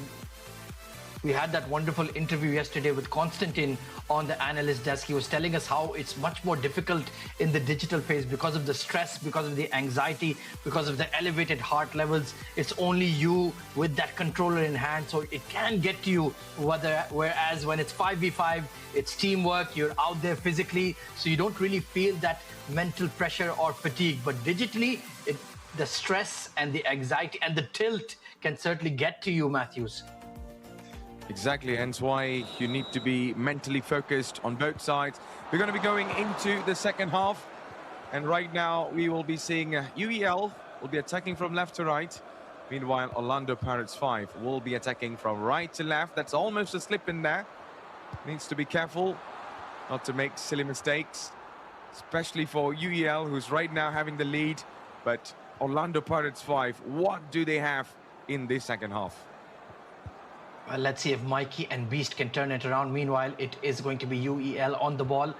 Federico Valverde is having some new teammates this season and a new coach. Lovely dummy there. Lionel Messi on the ball, looking for Isak, trying to manipulate the space. Valverde has his right back in company, but they are clearly looking very relaxed, very calm in possession at the moment. And that time is going to tick away very, very quickly, Matthews. Yep, time is really rushing forward now as Messi goes for the shot, but well saved now, especially the defenders blocking that shot. Now, Orlando Pirates 5 doesn't have to rush. All they need to do is make some accurate passes until the final third. There's definitely a change in tactics in here. Haaland playing on the flanks. Back towards Lionel Messi now. It's a nice pass. So yes, they certainly have made a bit of a tweak. Haaland, well, showing his skills as a winger, not bad, but that was a risky pass back to Valverde. He has Mohamed Salah, in fact, Rafinha in support, playing in a withdrawn midfield role at the moment. But brilliant tackle, putting that shoulder in is Leo Messi. And here comes Team UEL once again. Yeah, UEL now might be trying to do something, trying to give more problems to Orlando Pirates 5. If they keep it up into 2-0, then maybe that is much more better to go into the physical part. But now, if you're going to concede, then there is going to be more problem for you. But here they come again. Would love to see at least a goal by Orlando Pirates 5 right now, although their weakest spot is the digital platform right now, Ahmed. Yeah, most certainly, but they're getting the lion's share of the possession so far. Haaland working the ball to Valverde. Still has a bit of space down that right flank, but it's a very cautious build-up at the moment and just running out of ideas, in my opinion. Let's see if they can exploit the space here with Vinicius on the ball now. On that left flank, he chooses to go backwards for Rafinha. Good ball played to Isak. Isak to Haaland, and that's a very tame shot. It was such a good build-up, Matthews, but then a very timid effort. Yeah, we kind of saw what was coming, but only the execution wasn't the very best. And here they come again. UEL still running out of ideas. Sloppy passes now. This could be punished. And still just could not find a way through.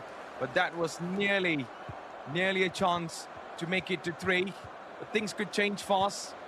As you can see, Orlando Pirates 5 might be fighting through, but no.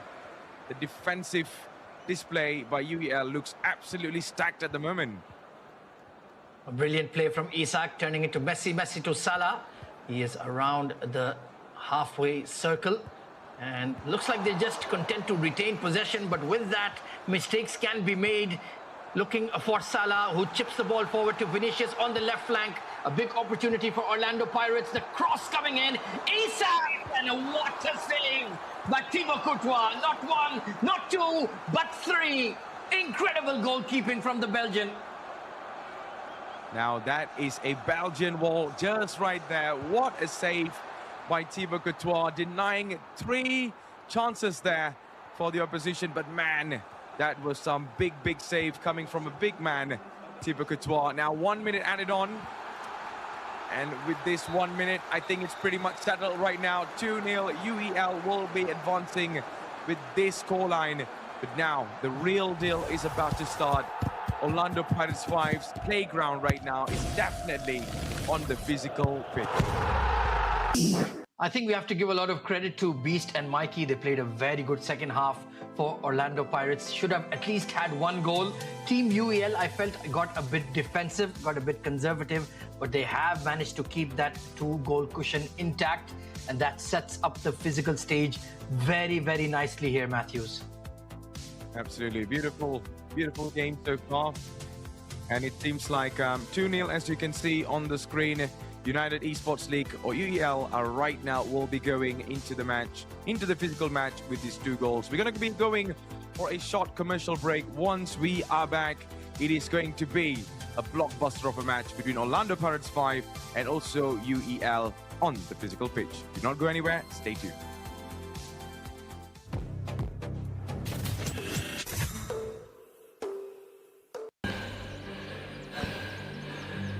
Өлкөмүздөр әр кадамы жаңа жетістікке жетелейтін марафон.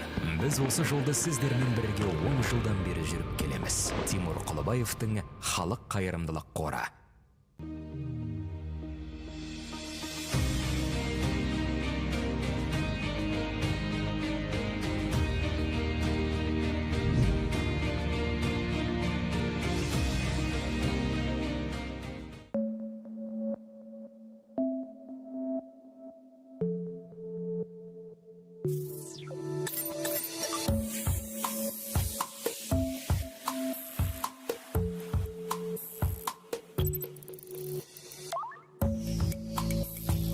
Центр кредит банкымен сіз қарапайым және заманауи шешімдердің ортасындасыз.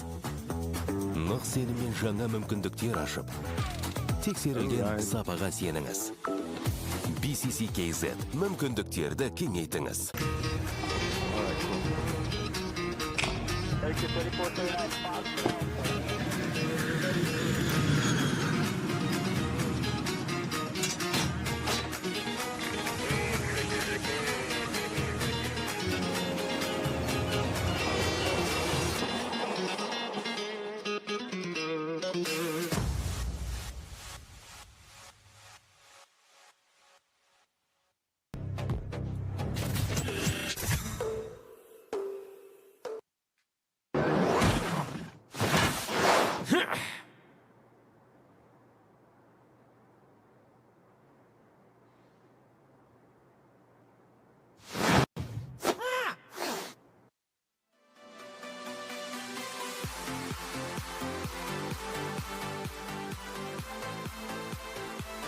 Hello there, ladies and gentlemen. Welcome back to Digital Games of the Future Astana 2026, brought to you by Samruk-Kazyna. Ahmad, we are going to go into the physical match. It is Orlando Pirates 5 versus UEL team.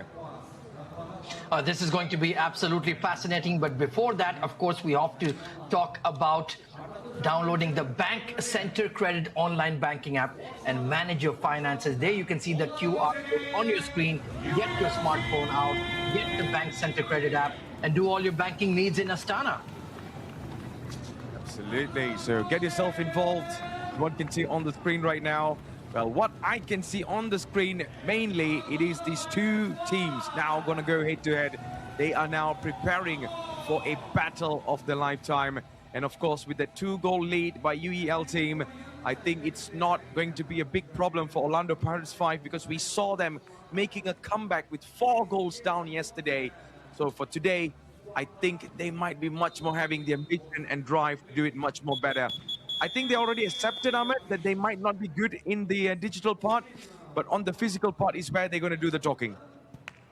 Especially that man on your screen, number 11, Nilo. He is the superstar, got a brilliant hat-trick yesterday. Chuchi had a quiet game, so I'm looking for him to perform. Kirtley in goal and Kylie, the playmaker, alongside B. It's a very attacking side that Orlando Pirates have in the physical stage. So like you said, I think they are confident there will be goals involved in this encounter. The starting 5 for UEL, you've got Avel Tarshanov, Bolt, Allison and Arnold. Arnold got that crucial goal yesterday, but watch out for the goalkeeper Talgat. He'll be involved in the mix as well.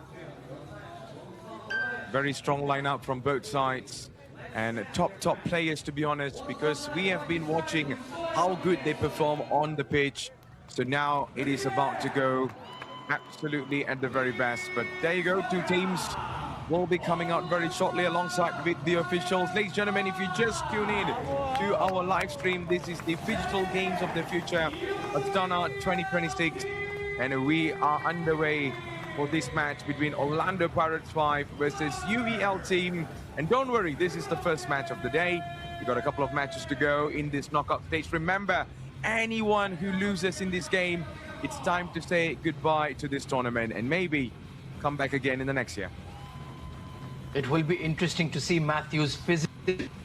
The Pirates have the strength, the will. They had a very, very tough game yesterday, had to recover from 4 goals down, and then the heartbreak of losing on pens. Do they have the physical resources to recover from that heartbreak and once again perform in the decider stage today?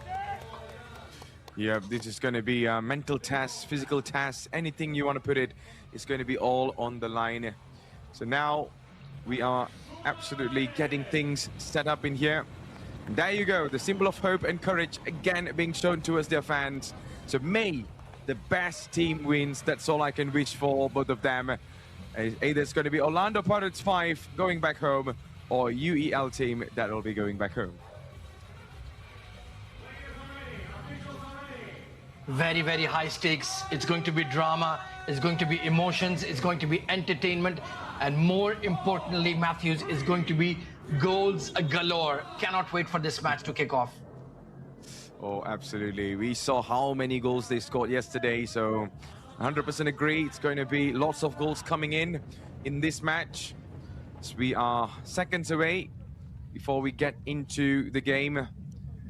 So our match officials get to blow the whistle. There's going to be a couple of last-minute stocks or last-minute preparation, motivation. Oh, let's see how things get into this game there, Ahmed, because, you know, two teams right now, they know what they need to do, and they already know if they lose, it's out. So they're going to put their heart and soul in this match. Almost certainly. The stakes are very high, and of course UEL are one of the home teams here in Astana, so there will be that pressure of performing in front of your darling fans. Plenty of support, plenty of noise in the stands already. And let's see, it's the battle of all white in UEL versus the very savage looking All Blacks of Orlando Pirates, like the New Zealand rugby team. Absolutely, the All Blacks reminds me of good old times, but now we are underway for this match. All eyes on O'Neill Hendricks, the number 11, who scored some amazing goals and always arriving in the box, being a clutch player. Let's see if he's able to do that again today. Oh, that looks good. It's a high boot actually, but referee says play on. Here he comes, O'Neill Hendricks. It's the number 27, Brendan, or better known as B. Goalkeeper getting a little bit of involvement in there, but the pass, loses the touch. This could be a chance, and maybe now, and still it's only to go towards the edge there, Ahmed. Yeah, just overcooked it a little bit. Kylie should have taken that early shot, but it is a free kick opportunity here for Orlando Pirates. It's going to be a real physical battle, and you can see they've got the big guy Allison marking Nilo or O'Neill Hendricks. So I think that matchup is a good one in favor of the UEL side. Yep, and now it's going to be a good opportunity. Chuchi is waiting inside, but it had to be O'Neill Hendricks, but no! Seems like O'Neill could not get that, and not even Chuchi as well, but Chuchi's trying, and maybe, there's a little bit of a shimmy there, but just loses control. Both sides are using the wall to their maximum effort, and this could be a good chance, but the goalkeeper got involved. And the ball still in the legs of this team in black right now, Ahmed. Foul. Yeah, it was a bit of a risk taken there by Kirtley, but in the end he did well to cut off the angle. Otherwise, that was a beautiful pass from Tarshanov, looking for Allison on that left flank. Meanwhile, it is Orlando Pirates on the ball with Kylie. Goes all the way back to Kirtley. They can afford to take a bit of time. It's only 2 goals that they need to recover, and they've certainly got the quality. Chuchi looking for his keeper once again. You've got Brendan B on the left. And here comes Kylie, but skies it just a bit inaccurate there. Yeah, I think he was trying, but wasn't really accurate. We saw lots of chances yesterday that wasn't accurate. And talking about that, what a goal that was! And brilliant, brilliant goal by the number 11. And you cannot stop him in there. It is bold right now. Beautiful finish, that sweet left foot, and just opened up his body just that fraction to curl it past Kirtley there. Should have done better perhaps. A bit of a deflection off the defender B as well, but that is a crucial goal. Good comeback shot from Nilo, just fizzing wide, but 3 goals to recover with 3 minutes remaining in the first half. The pressure is on. Pressure is surely on now. UEL are looking much more optimistic in this game compared to Orlando Pirates. Now Talgat trying to make the pass towards his best man on the top, Allison. Bolt getting a little bit of a touch in there. And now we can still say Orlando Pirates 5 may have a chance to O'Neill Hendricks. Chuchi goes in there and the ball goes out of play. 3 goals now they need to chase, and that's going to be a difficult task, Ahmed. I think they need to get the captain Joka as the sweeper keeper, as that extra attacker. That made a massive difference in the game we witnessed yesterday for Orlando Pirates. And I think they need their inspirational skipper there. Meanwhile, it's going to be B trying to break down the right flank on his left foot, but it's a weak shot. It goes wide, and Bolt will look to clear the lines. Kylie, good shot, and a brilliant block by Arnold. I think at this moment, Orlando Pirates 5 needs to keep shooting there from every angle possible. And maybe to test the goalkeeper. This could be a good chance, and hits the wall again by B there. And O'Neill Hendricks with the recovery. Kirtley back again for this number 10 in there. Kylie, this could be looking good for O'Neill Hendricks again, but the goalkeeper, Talgat, at his very best form right now, Ahmed. Very unlucky there. Hitting that left upright there was Kylie, and then that stunning save by Talgat. Meanwhile, finally UEL can put their foot on the ball for a few minutes here. And nice marking down by Chuchi, closing down the space. But time is starting to run out here for Orlando Pirates in the first half. Tarshanov battling with B, and the referee will blow the whistle, perhaps just getting a bit carried away. Yeah, it's going to be maybe a hydration break or something, but that's the fall in there. Just went straight for the legs instead of the ball. So referee absolutely going to be stopping that, and we are going to be having hydration break. Well, what are your thoughts so far, Ahmed? Because 3 goals they need to chase.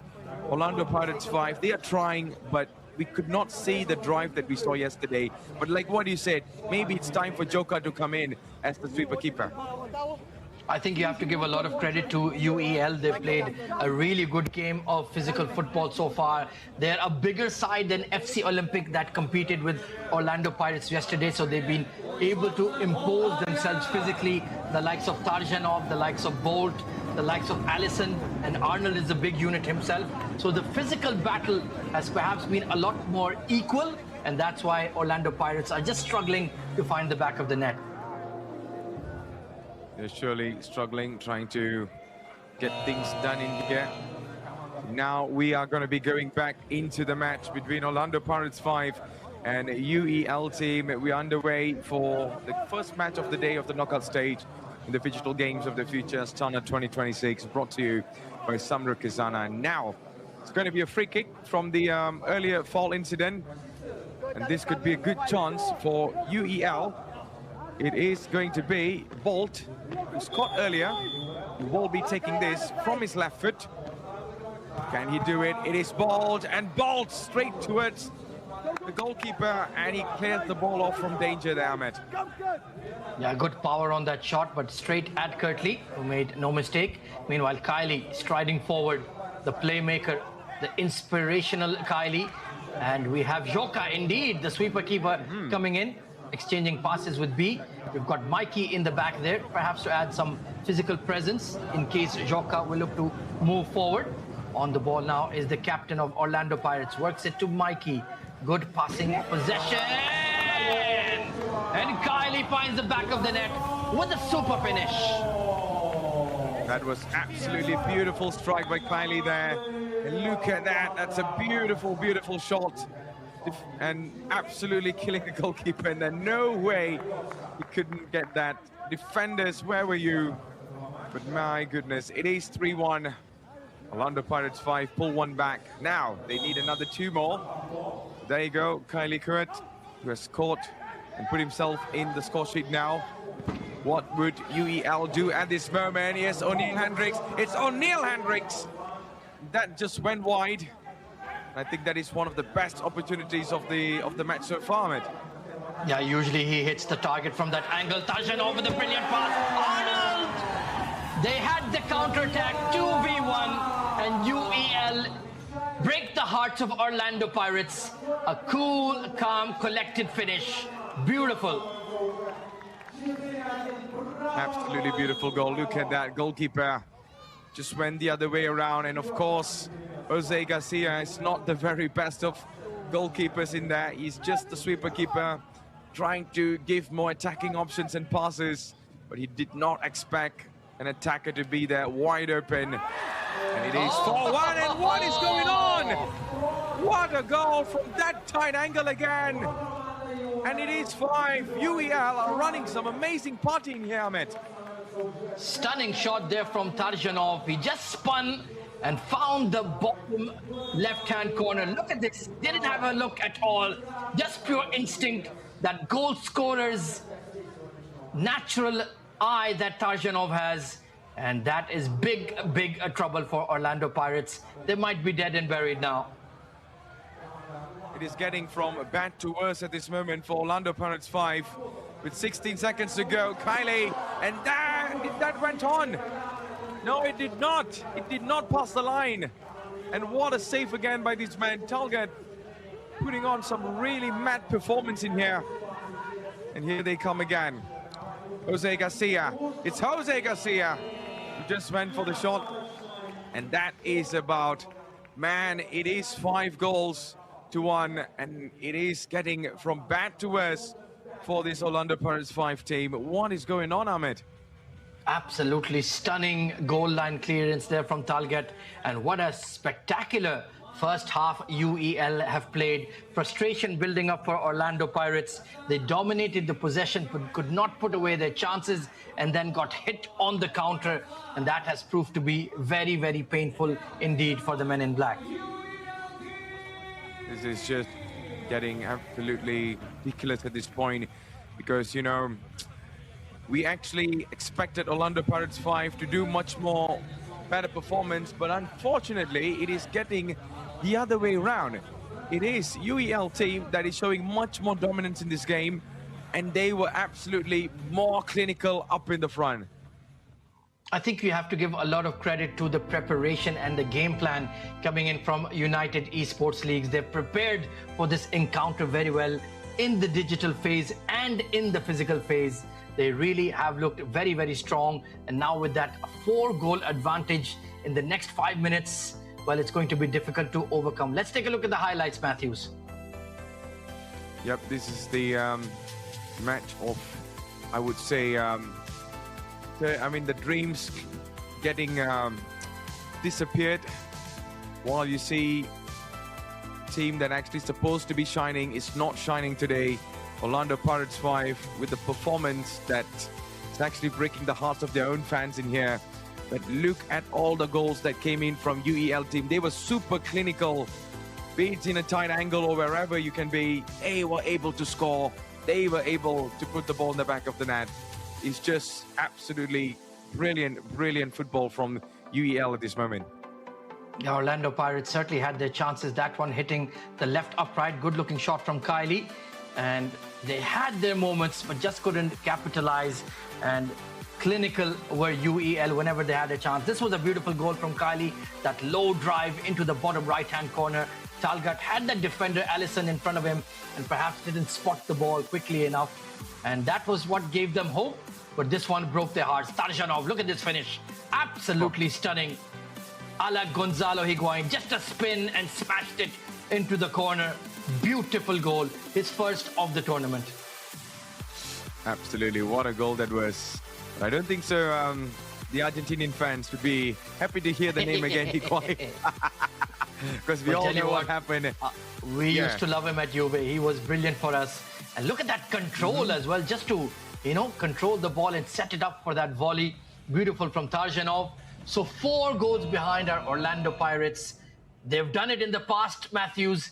Can they do it one more time? Well, only time would tell with 5 minutes to go. 5 minutes until the dreams of Orlando Pirates 5 may disappear if the scoreline doesn't reflect the way they want it to be.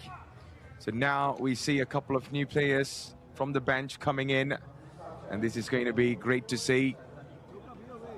And now it is going to be, you have to do it or you are going to be going back home. That's the biggest thing right now. Orlando Pirates 5 got a 100% step up, or else it is time to say goodbye to this entire tournament.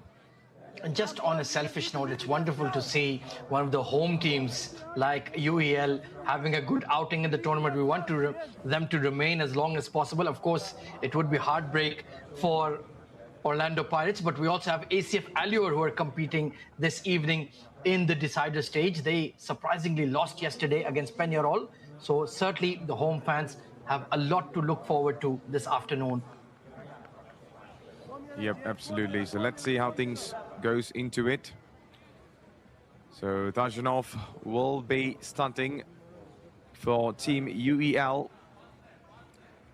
Scored a really great goal just now, and off we go. Now this is the second half of this amazing match.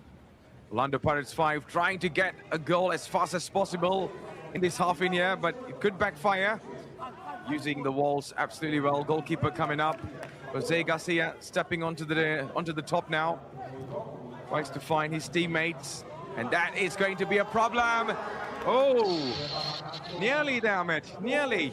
Well, you will be taking those risks. It was Bolt on his sweet left foot, couldn't put it away in an empty net. Meanwhile, Kylie plays the ball to Joka, who finds Mikey, and that has been skied. That would have been a great goal in NFL or rugby, not quite in 5v5. Yep, not in here, of course. Now, Orlando Pirates 5 making some move, but it's definitely going to call for the fall in there. Tucci just went down there. Here's Kylie. Still trying to find the right man to make the pass to. This could be a good chance, and the defense of UEL are super solid. not letting any opportunities or any chance to get past them. Jose Garcia again, who's got a couple of shots now. A fake shot in there. Keeping it really nice and tidy now with the passes. He still could not find a way through. And what is he trying to do in here now, Ahmed? He might... Parking the bus here are UEL. Kylie trying to shoot off the left foot, but Allison, Bolt, Arnold and Tajanov, they're all big lads. It's not easy to outmaneuver them or outmuscle them physically. Yeah, they are making sure that they are using their physical abilities to the very best. And Chichi now, still Chichi makes the pass. Defender couldn't get there in time, but the goalkeeper did. Now, that is surely going to be a foul. Allison dropping down. Here's Mikey, who's one of the newest addition in the game so far. He played just now after we saw a couple of changes, especially Jose Garcia and him coming in. But nothing much has actually changed in terms of performance, Ahmed. Yeah, it's Nilo who's having a quiet game. Chuchi is having a disappointing game as well. And the time is starting to tick away for Orlando Pirates. And you have to give a lot of credit to UEL. Their game plan in the second half has been absolutely ironclad, rock solid. Yep, it's going to be surely rock solid right now. Now just giving a couple of instructions to the team, for the home team now. What could they do?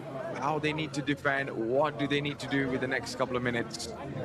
But if I was Orlando Pirates 5, I think it's time to take some big risk. Let's go for the shot. Try to play more passes with accuracy and stuff. And be brave on the ball. Because I still see there's a little bit of a shakiness whenever they go up in the front down.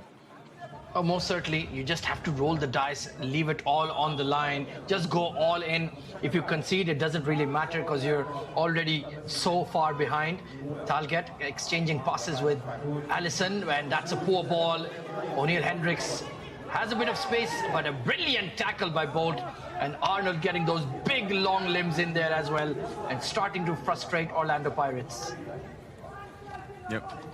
Now, it's going to be a good one for Mikey, but Mikey couldn't find the net in there. Getting to use the walls around. Here comes Jose Garcia.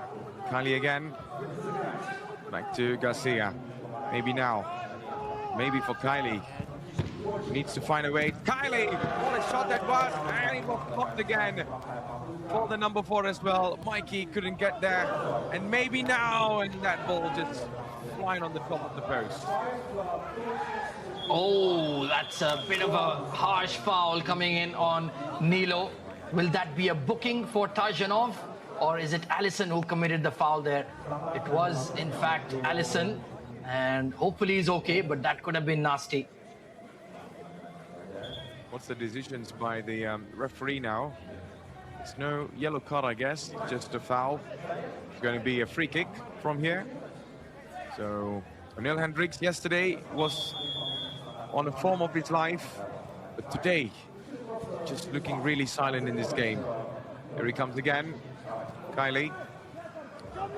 Here is Jose Garcia, better known as Joker. Oh, that was very easy. Very easy for the goalkeeper, but taken away again. For Kylie now. O'Neill Hendricks, and O'Neill Hendricks that's the goalkeeper a little bit there. Look at how they were wrestling for the ball in the edge there, man. Well, Talgat has not had a lot to do in this game, but whenever he's been called upon, he's produced some outstanding saves. And here comes Allison striding forward. Arnold with some space, but the shot is off target. They will clear their lines. The game getting a bit stretched now, finally. Some space for Orlando Pirates to work with. And here comes Tarjanov, but good interception. B coming back into the play. I think Mikey has gone off. So let's see if he can create that impact here in the final 2 minutes. Physical battle between Bolt and Nilo. And certainly Bolt is the superior force in that one. Well, we saw a couple of incidents where the shoes were coming off from the start of this entire campaign. And this could be a chance. But he just skied it there. Brendan Morris, B. There you go. This was the replay. This was the chance just now. Well saved by Helgat. Whenever he's called upon, like what you said there, Ahmed, he's delivering some absolutely mad saves in here. Jose Garcia with 1 minute to go. I think at this point, maybe now for Joker. And it is, I could not find the right target there, Tucci, actually. So into the final minutes, header down from Tajanov to Allison. B will clear his lines, but time is ticking away, and all that defensive effort that UEL have put in, especially in the second half, they've really put in a shift, haven't they, Matthews? Absolutely. They were incredible to me because, you know, everyone on the papers would say, oh, it is going to be Orlando Pirates 5. Hold up right now. What? Oh, that didn't go in the back of the net. How did that just went out there? But maybe for another shot. And maybe there's going to be more shots coming from Jose Garcia. But no way through there, Ahmed. What a defensive display. Well, Talgat is telling them, like they said in Lord of the Rings, you shall not pass. What a brilliant save that was. Amazing save again. Another big opportunity missed by O'Neill Hendricks again. There you go. This was the one. I mean, first it was the wall, or maybe it was the bar actually, and then the head. Stunning. Absolutely stunning save. Yep, with 15 seconds to go, Ahmed, I think it is getting impossible for a comeback or anything at this moment. It is UEL going through for sure. Well, you have to give a lot of credit to UEL, the way they've contained the attacking force of Orlando Pirates. Only 1 goal conceded in 10 minutes against this attack. It's truly a spectacular performance, and congratulations to UEL. Clinical display digitally, and even better on the physical stage as they progress onto the quarterfinals. What a performance. What a class performance by UEL. Well, it is the home team that is still making it through to the next round. Hard luck for Orlando Pirates 5. They tried, but we were expecting some goal galore in the physical game, but no. UEL says it is not going to be done for today. There is no way through, and they absolutely showed on the pitch. Amazing performance, well-deserved win for UEL. They will be fighting in the next round. Well, their journey might be coming to an end, but we really have to celebrate Orlando Pirates as well for the sheer entertainment they have given us over the last 3 days. They will be sorely missed, especially the likes of O'Neill Hendricks, Chuchi, Joka. Thank you so much for the entertainment. Your time in Astana comes to an end, but it was certainly very, very memorable. Yep, it was absolutely joy to watch, to be honest. And this is the highlights on what actually happened throughout this match. I think Orlando Pirates 5, they were absolutely dominated in this game by UEL team. With the physical ability that UEL has and the outstanding saves from Talgat actually ended the hopes for them to make a comeback in here. And yep, you have to give credit to how UEL handled all the pressure throughout this game. And they were superbly clinical in every opportunity they could get. And I think that is one of the factors, and a little bit of a luck that didn't play for Orlando Pirates 5, especially hitting the post like this and stuff. Yesterday, I think they were on top of their performance, but today it just did not happen for them. But hard luck, may they can fight again for the next year or something. But this is what you can see on the screen. It is 5-1 on a total phygital score right now. United Esports League, or UEL, will be advancing into the next round. And goodbye for Orlando Pirates 5. It was an entertainment to watch, and hopefully to see that again for next year. But right now, I think the match has already ended. We're going to be talking more with Toby and Steve that will be dissecting us on what actually went wrong with this match. So on to you, gentlemen. Do not go anywhere, guys, because we're about to hear some great analysis from the analyst desk.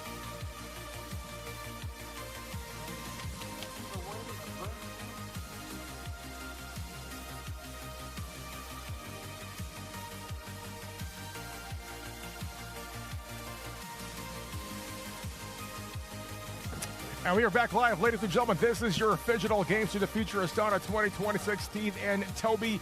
Team, what a great first match today. Day number 3. One team is going home, one team is staying. Yeah, and that team that is going home, it is the Orlando Pirates. As Matthew said on the commentary booth, they have been an absolute joy to watch, and that exactly, I promised it before the game. As the game went on, there would be goals, and a massive thank you to Samruk-Kazyna, the title sponsor. Yes, sir, of course. Phygital Football brought to you by Samruk-Kazyna. Thank you very much, Steve and T, once again live here at the Kazakhstan Athletic Sports Complex. We got 3 more games coming up today, so make sure you stick around for that. But first, T, let's talk about what went right for UEL and also what went wrong for Orlando Pirates. Yeah, UEL, a really, really good team. They are strong, they are defensive, they're attacking minded, but it is also the digital part that really helped them in their quest today. We knew, and we said it before, that if there was anything that was going to cost the Orlando Pirates, it would be the digital stage, and it was exactly that. So quite frankly, we predicted it would happen. I thought the Orlando Pirates could have came back in the physical aspect, but that they could not cross. I mean, that's what happened exactly, because we're talking about digital. They outscored Orlando Pirates by 2-0, and if you got 2 goals on your digital stage, that is a huge number going into the physical, because we know how it works, right? In Phygital, first you got your digital stage, so make sure you play that very, very well. It gives you a solid cushion or an allowance going into your physical football itself on the pitch. Absolutely, yes. You need to be strong both digitally as well as physically, and that is exactly what UEL team did extremely well today. They have got a tough game tomorrow. The entire bracket will be complete after today, but Orlando Pirates obviously getting knocked out, and UEL books a spot in the next round of the Phygital Games of the Future. Now, we know that Orlando Pirates came in short in the digital, 2-0, but when it comes to the physical, they could have done something even better. I would say that, right? I would like to say that they could have done something better. However, the question is, you as a football player, right, in your own eyes, what could have been better for Orlando Pirates going into the pitch itself? Yeah, you know, for the Orlando Pirates, it just went from bad to worse. They walked onto the physical pitch down 2-0. You know, that's a mountain to cross itself, especially knowing that UEL are a very strong team physically, and that they proved their dominance. Orlando Pirates actually had to sub out their goalkeeper and bring in Joka as the goalkeeper, you know, a 5th outfield player. We've seen that a few times this tournament. It is go big or go home, and they went home. It just didn't work in their favor today. Now, who played big, of course, it's UEL. You know, number 3, Arnold, great defensive athlete, of course, and number 11, Bolt. Like what we said, he's always present, and when it mattered the most, he was always there for Team UEL this afternoon.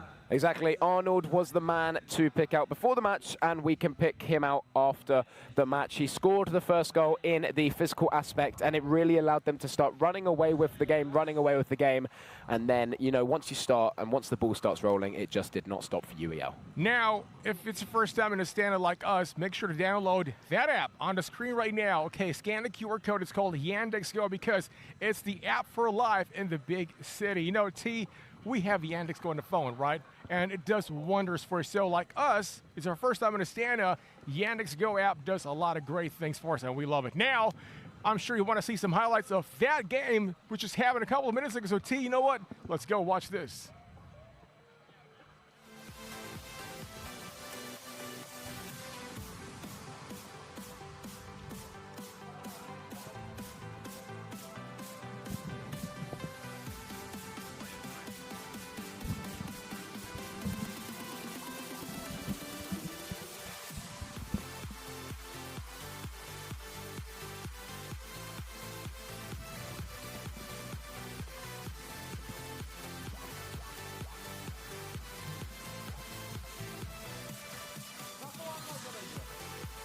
So Steve, as we see on the screen now, we got our highlights from the digital aspect where UEL team ran away with it in that 2-0 win. You know, they set themselves up for a great display of action on the physical pitch, and these goals just did not stop. You thought that they would stop there, but quite frankly, they definitely did not.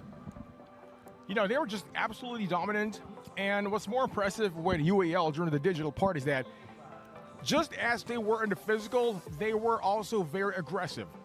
I mean, that's how you win a game. You just cannot stop. You can't be nonchalant and relax. And you know what? All we got is later on. You got to start now. And that's what they did from the get-go all the way to the finish.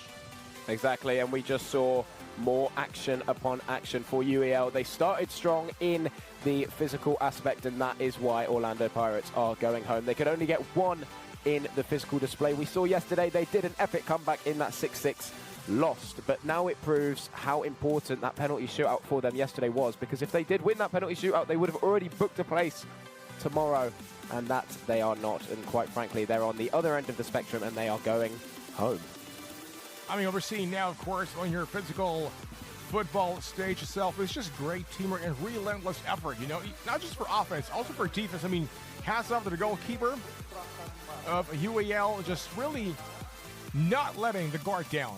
Exactly, you know, these teams unite and they come together and they have one goal and one purpose, and that's exactly what UEL displayed. You know, you need your goalkeeper to step up your defense, your attack, and even your digital players. It all has to come together like 100%. And the way they're playing now, they are a serious favorite to win the entire tournament. Yes, sir. We're going to find out how far they go. I mean, it's still far from the finals, but UEL is a great team to watch. I'm having fun watching these great athletes, you know, and we spoke about this. Phygital football players are real football players. They're national team players. They got experience all around the world, so they bring in tons of championship pedigree down the Phygital pitch. Yeah, these are national team players, but now we've gone international here in Astana, a beautiful complex behind us that we are seeing, and what you can see on your screen is just the start. You know, I could just imagine what kind of confidence this win brings to UEL, because now they're moving towards the next stage, winning 5-2, or 5-1 rather. Just a total domination, great performance by all members of this squad. Unfortunately for Orlando Pirates, it's time to pack their bags and fly back home. Yep, and it was at the expense of 5 goals, as you said. UEL just did not stop coming, and these highlights, look how long these highlights are. That's how much action there was, Steve. And we are going to hear some wise words from the winning team now. Yes, sir. Coming up, joining us now in the studio, of course, we got Constantine from Team UEL. First of all, congratulations. A great win. Not just a win, it was a dominant victory. How do you feel about it? Hi, guys. Nice to be back. I mean, I think everyone else in my team is a little bit shy, so it's me again with you guys. I hope you're fine with that. It's good to have you. Yeah, I mean, much less stressful than it was yesterday, and just I'm in a better mood all round. I think it was a complete performance. We kind of knew what we were going with. In the digital part, we knew that our first pair were incredible players, and we kind of paired them up quite skillfully with the opponents that they played. And then in the second half of the digital side, we kind of kept the ball, didn't let them get into the game. We knew that 2 goals was enough to get us the win in the physical part, and then our footballers did the rest. And just a summary of how it's gone, you know, on day 1 you lost on pens, and then you won 2-1, and then a massive win today. We spoke yesterday, obviously, after your win. You said that there was still something missing, and you just did not stop scoring today. Have you finally found and cracked the code?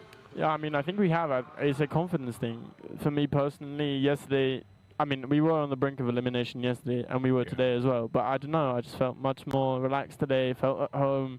I think so did everyone else, and we didn't doubt ourselves for a single second. And I think we're a force to be reckoned with, and I think our opponents, Mexico Gonzalez, watched this game, and I'm confident that they don't want to be playing us. You know, that's a very good thing to say, because you almost went back home, but winning yesterday and then today again. So we're talking about back-to-back wins. What kind of confidence does that bring to the whole team?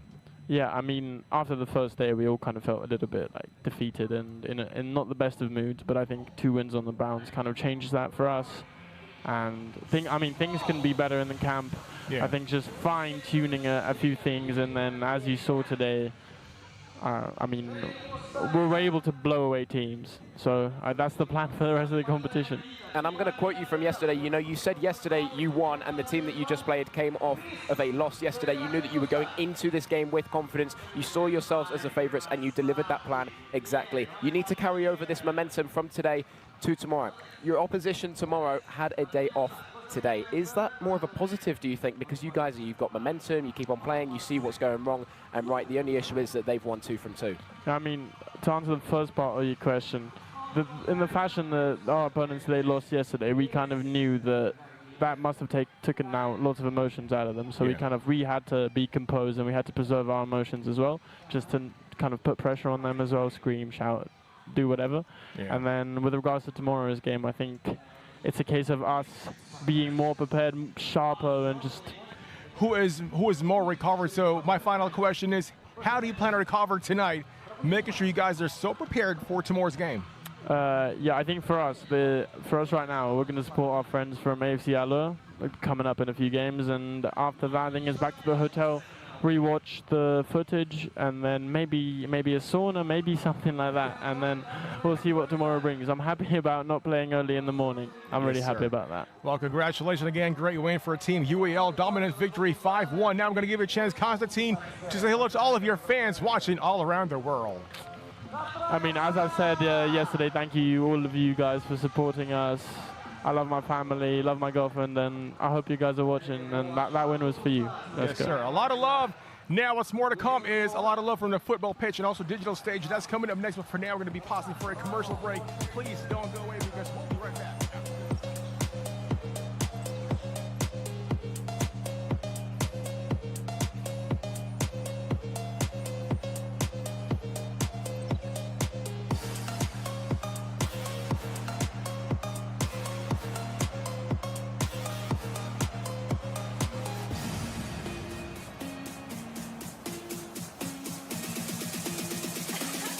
Games of the future.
They're going to go with the Belric. So, but they're leaning towards that strategy, man. At least for now, it's a little bit different because they got a Clint, they got the Cowboy, but they still got two tanky dudes. Yeah. So I think it is the same idea of things considered, because you want to protect your marksman and you have two heroes that are able to peel for you, and at the same time, this Clint is the alternative to the Melissa in a way that you just have, I guess, better range. Think about it. At the same time, you have a lot of laning presence up against the Melissa with this kind of hero.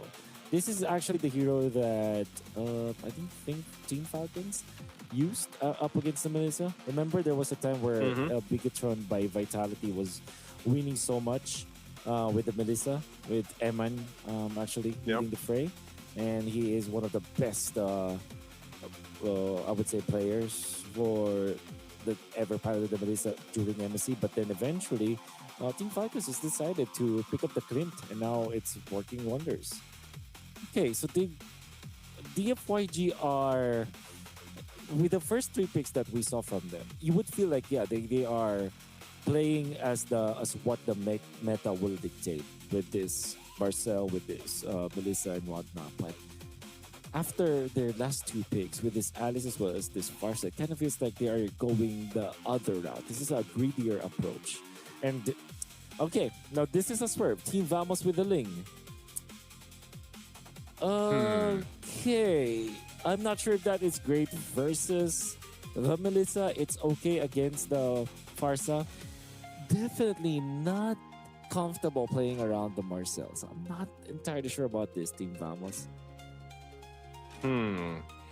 They tried this in MSC, and I feel like there was maybe one game where it worked well for Aero 404, but then a lot of teams figured out the Ling. They figured out how to deal with it. And usually the Melissa is like one of the answers. Yeah, you're right. You know, like you pick up the Melissa because you're worried about these assassins, you know, jumping forward you. And, you know, there's still, I guess, all comes down to execution. If Aero 404 is willing to go ahead and take that chance to go ahead and move around the map the way that he wants to on this Ling, then maybe let's see. Maybe let's see what ends up happening here. Arrow 404 was one of the promising junglers throughout the most recent MSC. Let's see if he can make it happen in this one. Well, heading into the game, it's not going to be an easy game for DFYG. Well, wait. We are Team Vamos, right? All right. Yeah, so it's how it was last All time. right. And Okay, sorry. Very sorry, everyone. I got confused. But yeah, it is Team Vamos on the red side. Yeah, it's going to be difficult for them to kind of distribute their resources with the Ling as their jungler. However, I believe that their belief is that this is a dual side lane that is the dual strong side lane that they have built up. It's Barret's up against the Alice and then Clint versus the Melissa. Both can win, but now in the middle, you can already see that they have taken out the Valentina from Clockwood. And Zed having a great start, as well as Yuan here in the middle. Okay, already off to a great start. They're going to put pressure on the purple. Let's see if they can actually secure it. Team Vamos trying to do what they can. Arrow 404 did not get it. Did not get his purple buff. Again, if you guys are just joining us, just take note. Team Vamos is on the red side here. I know you're looking up and you got the names kind of mixed up here. It's going to throw you off a little bit, but yeah, first blood right now, currently for DFYG. Interesting. And also, with the fact that they don't have a strong jungler, they couldn't do what Team Vamos was able to achieve, which is to visit the mid lane and get some pick off for the team. The Alice actually, Fish got onto the middle, including the Marcel. They really want to take this turtle by poking the middle and actually fast leveling this Alice. I think that's an interesting approach for Team Vamos, for DFIG. Arrow 404 really low here. He's going to take a chance. Fish God, though, able to secure the turtle, and Arrow 404 goes down. A good trade here. Siska could be in trouble. Getting chopped down by Zhao. Looks like he's going to be able to cap out the kill, and he gets it. Right now, DFYG is eating well. 4 kills and an objective, and it looks like they're going to take a buff again. Arrow 404 not going to get his orange. So, again, this is what we were talking about, Wolf. You pick up the Ling, it is such a risk at a golden hour. It's going to be used. Arrow 404, though, buffless for now. Okay. Definitely not a good sign that we're seeing here for Team Vamos. After a 5-0 start for DFYG, they're leading by 3,000. They're not controlling the river anymore. It will come to a point where this Marcel will have a very quick Thunder Belt with 4 assists, which means that his stacks will also be fast when it comes to picking it up. And that means that with the speed of where DFYG can play around is already a threat. Now, when we talked about how the Suyo is not the best when it comes to the jungle choices, it will be totally different now because he had the 2-0 start. And if he gets that Sky Piercer, if he wants to go for that kind of build, that means that the problem we were talking about, like less penetration, less piercing coming out from this Suyo, that's no longer a problem for DFYG. Yeah, it's not a problem.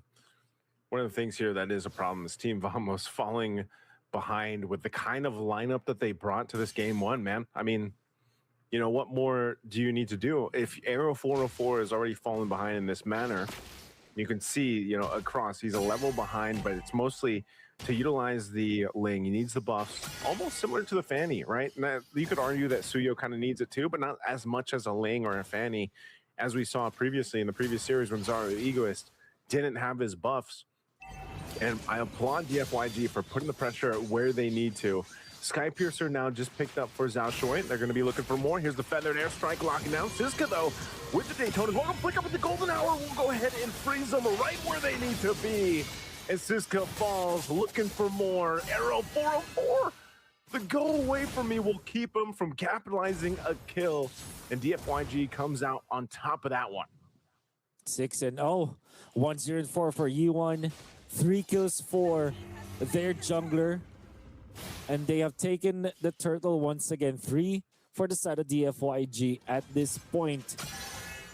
It's going to be a big problem. I mean, 2 turtles. The first one being stolen by the Alice Fish God, also taking out Error 404. Team Vamos are successful when they allow Error 404 to run around the map with aggressive assassin junglers, get kills left and right, and snowball from that regard. But in this scenario, Team Vamos are not having that. They will have to wait for their moment. But will DFYG let them? At this point, you can see how far forward Zed is, how much control they have on the river, and how aggressive they can be on the gold side. Team Vamos have to really come up with something if they want to stay in this game. Yeah, Zed's been doing a great job so far. Again, a lot of the efficiency with the golden hour that he has, but even the snapshots really playing a part in a lot of these team fights already early on. See how aggressive he has been playing and playing up with that front side. Again, when you are capable of fighting around your feathered airstrike, whether that's using the golden hour before it or after it, following up off of that and knowing that Lung is going to be okay on the Melissa because he's got to go away from me. This is just one of the things that, you know, DFYG just has to rely on each other to pull through in this game one on these team fights. And one thing's for sure, Wolf, we've seen iterations of DFYG over the past years, you know, when they first entered into the scene, whether 2024, I think it was, and we knew that this region would continue to get better. And so far, against a team like Team Vamos, who once again went through the reps on the international stage just recently in Paris, DFYG is controlling the game, you know, from start to finish so far, and they should get this third turtle 3 for 3 locked in as they set up already. Feathered airstrikes drop down. I don't think there's anything that Team Vamos can really do. I mean, that was a quick turtle take for DFYG. Yeah. Uncontested. There's really not much that Team Vamos could have done for that one to happen. Even then, Long, we haven't even talked about the Melissa. It is available now for DFYG. Freely farming, 0-0 into, gets a turret up top. I believe he has the second item already up and available. Then that means that the uptime for this Melissa will be much, much faster.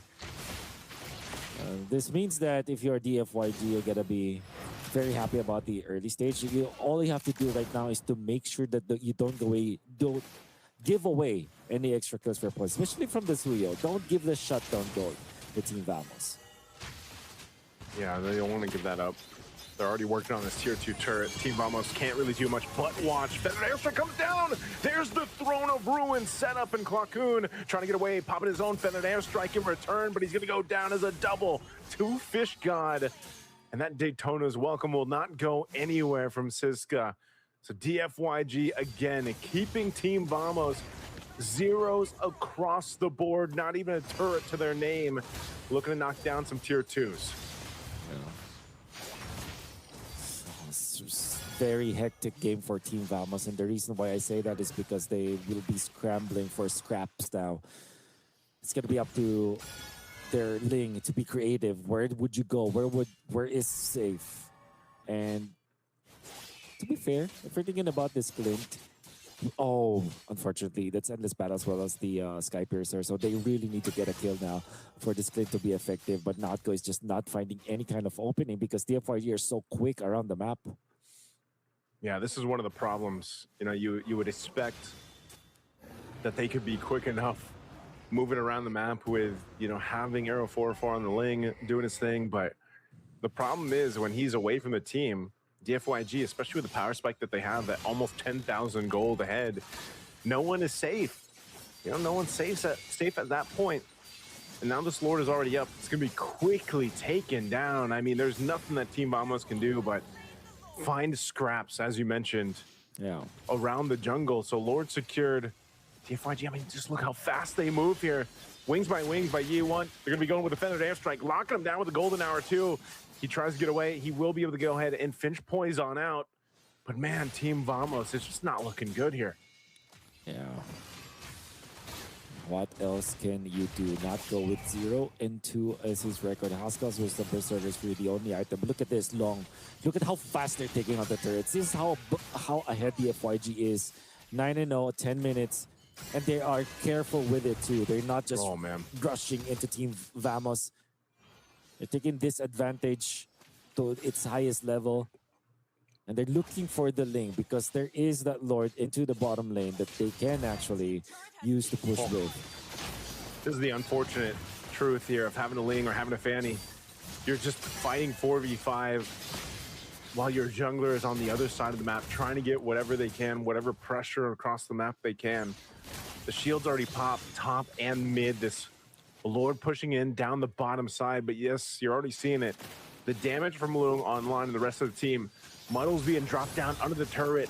Zed trying to tank it up. Snapshot's already being used, and Clockcoon holding on to the feathered airstrike. He's gonna have to go back, heal up, and now one turret being worked on top side.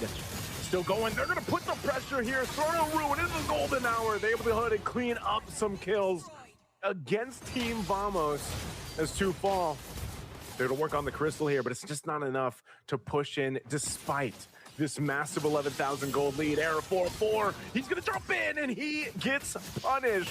He saw the low health bars, but it's not gonna be enough. Again, a wave pushing in mid and top. They know 20 seconds for Arrow 404. A feathered airstrike comes down, and now DFYG looks to take a decisive game one. Looking to clean up here. Team Vamos desperately trying to hold on here. They should be able to clean out these waves and stay in this game. And Fish God up the winner crown. Muddle's there to help keep them from falling, and they'll disengage. Important kill coming out from Natko because that means that there is one stack of Sky Piercer that he has right now. Longing for that one for a very long time. DFYG, with all due fairness, despite that death onto Zed, I think that was a clean take because if you just look at the time, it's just 11 minutes and 50 seconds. And the way that they siege like that, it looks really good for DFYG. Of course, it's unfortunate that they lost one of their players, but all things considered, such a clean take. And it's clean enough that in 15 seconds, 11 seconds in fact, Lord would be up for them to take once again. And there is no way Team Vamos can actually team fight around this area. I think that if they try to fight this Lord take, bodies will drop on their side. Yeah, you just don't want to take it here. You can see once again, Arrow 4-4 picking up a BOD. He's been scrapping for gold. He's able to get another item. He will push that tier 1 up top. But what Team Vamos is hoping for is that they can defend again. Even despite being down at 10,000 gold, Team Vamos 1 kill to their name and 2 turrets that have been knocked down by the choices of Arrow 4 just to push the map. That's all they can really do. Oh, good rockets here on Zed. You're gonna lock him down a little bit here. Oh, the Wrath of Dryad. Zed's gonna be able to go ahead and bob and weave out of there. Still staying alive. He's gonna go back, reset. But oh, the jungler battle. Okay. Arrow 404 will win the 1v1. And now they got to deal with this Lord. Team Vamos looking to turn things around one step at a time. A feathered airstrike for Clockcoon borrowed. We'll go ahead and wipe out the wave, and Team Vamos will do it. Well, they'll actually still defend. Error 404. Something out of nothing. A much needed win for Team Vamos. They have found it through the clutches of this Ling. You would have thought that this is already one side of Team Vamos, but Siska getting punished. They jump in with the front of the middle of the backside. Oh, it goes in. Golden hour going to be used. They're trying to stop them from getting back to the base. Arrow 404, Tentacle Blade's going to be dropping down, looking to keep a kill, but he can't. And Clockcoon gets away. Athletic flicker. Yi1 was trying to clean up, and they'll get a double against Natko. And without Natko, they should be able to end the game here. DFYG unleashing on Z. He can't tank it all. Arrow 404 trying to get some energy to work with, but the base is going to be locked into DFYG under the 15-minute mark. We'll take game 1.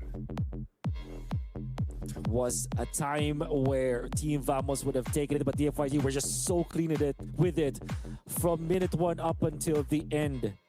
More of game number 1 after this break. For now, we're going to be heading into a quick break for after a post-game analysis.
Үлкен істер әр қадамы жаңа жетістікке жетелейтін марафон.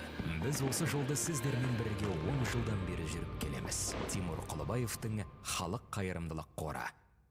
Центр кредит банкымен сіз қарапайым және заманауи шешімдердің ортасындасыз.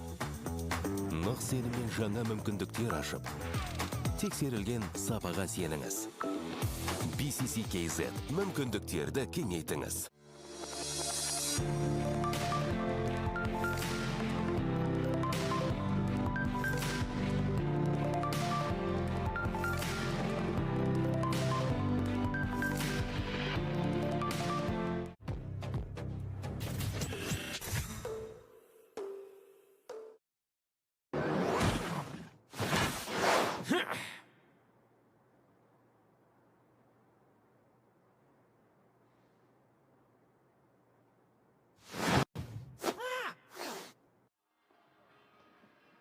Ladies and gentlemen, welcome back, because we just finished one round of the second game today for MLBB, and this is going to be getting very interesting because one game down for Vamos versus DFYG, a huge lead win for the team DFYG, right?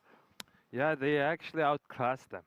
I mean, yeah, that's just pure words. They just outclassed them. That's why I was feeling Jianfeng Yao guy definitely has an advantage over, because it felt like they're the team that are not just competing, but they came here for the trophy. That's true, that's true. I mean, DFYG and also Team Vamos actually put up a really good fight, but I think DFYG actually took the most parts of the game, because they were at 12-0 by around 11 minute mark.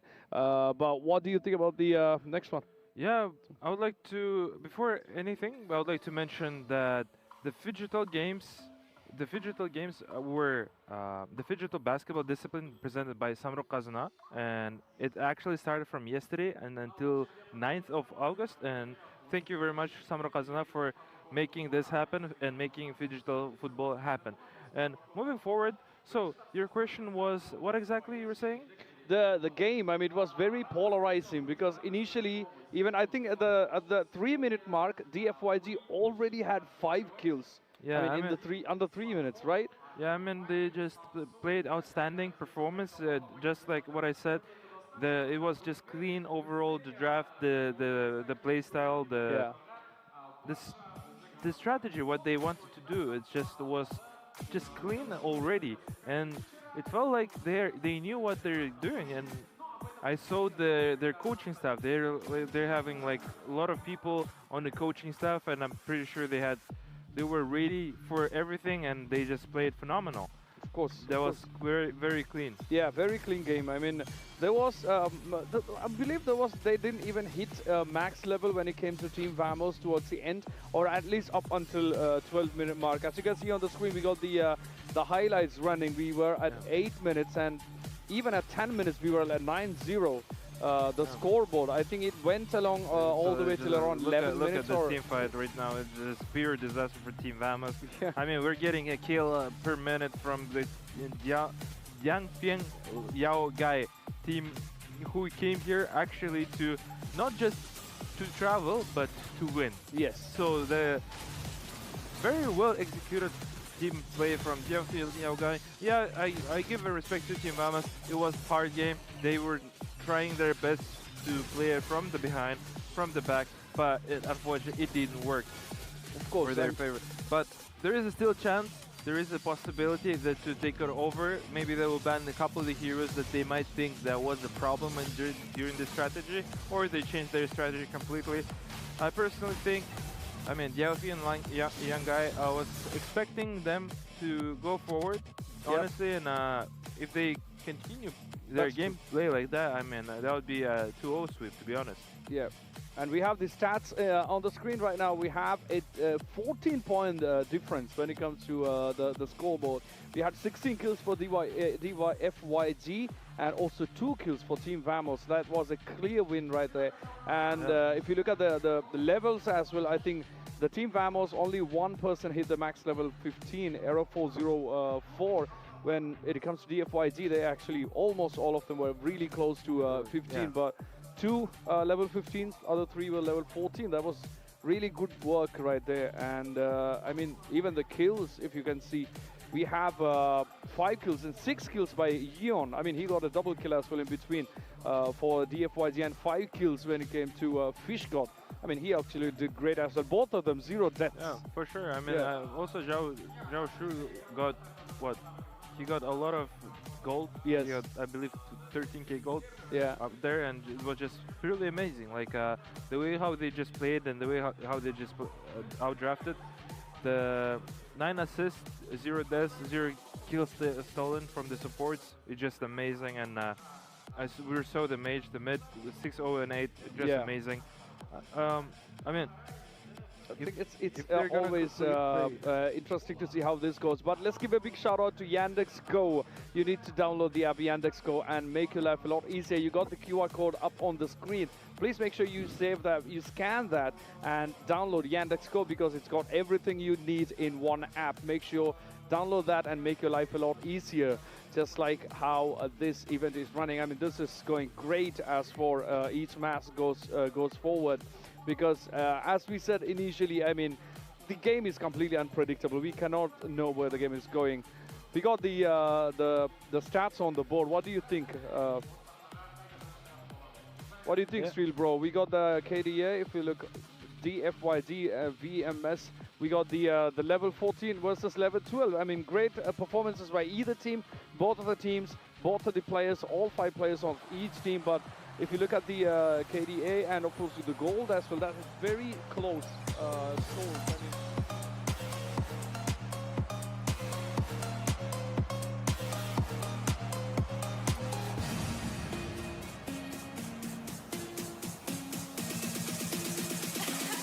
Games of the future.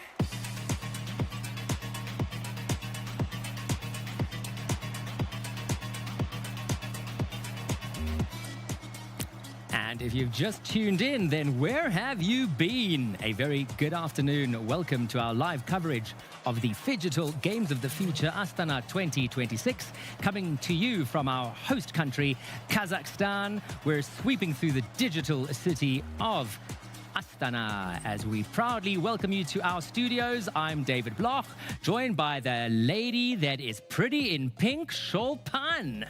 It's good to be back, taking over from Sarah earlier in the morning. But I have been keeping track of all the action, like all our viewers should, on our OTT platform at Phygital Plus. Absolutely. Now, we're going to speak about your very colorful pink dress today, because I have a couple of theories in terms of why Shulpan has dressed this way. But as Shulpan mentioned, we are currently streaming with our multi-stream platform. There's a lot to look at. We've just come out of Dianfeng Yao Gai against Team Vamos. Currently 1-0.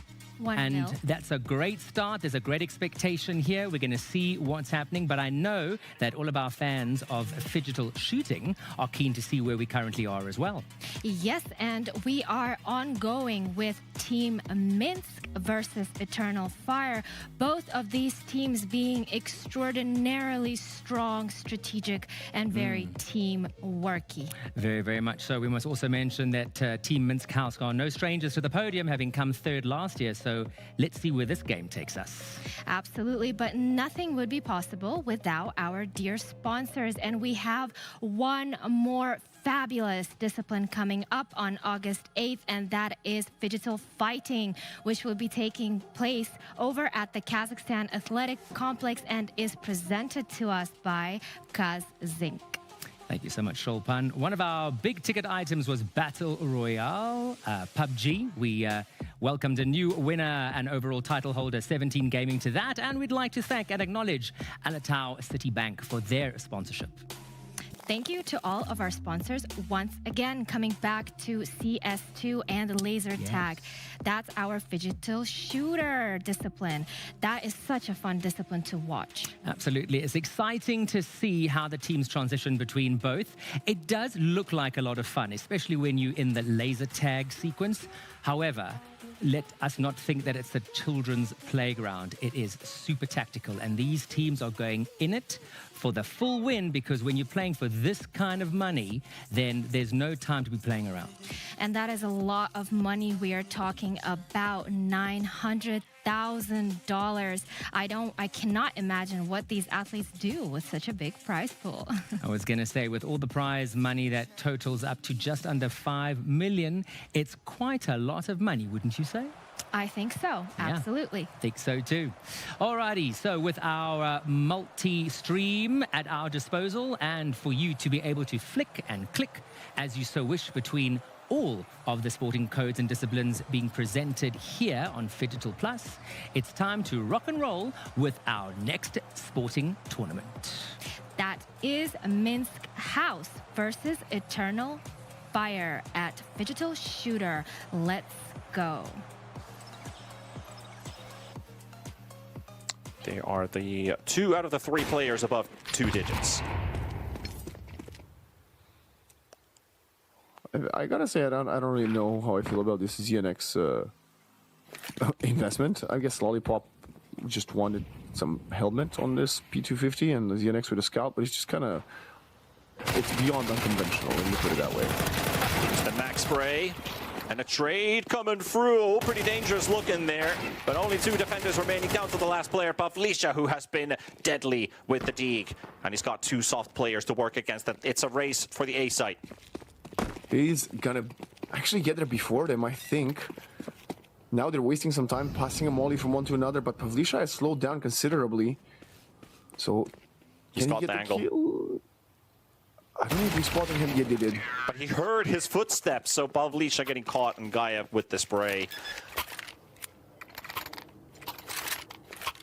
But that was a good read, that he would make it next to the site and get the gap closer. But the moment the player from Minsk House, from Eternal Fire, was about to cross that little gap between the default plant and the edge of short, he was hugging a wall, so he didn't see him fully cross. Then he stepped after, and they decided to cancel the plant and get the final frag. 9-5, so 2 rounds in a row now for Eternal Fire. And they still have the weaponry advantage. Triple AKs, Galil and Mac-10, much better than whatever the CTs are fielding for this one.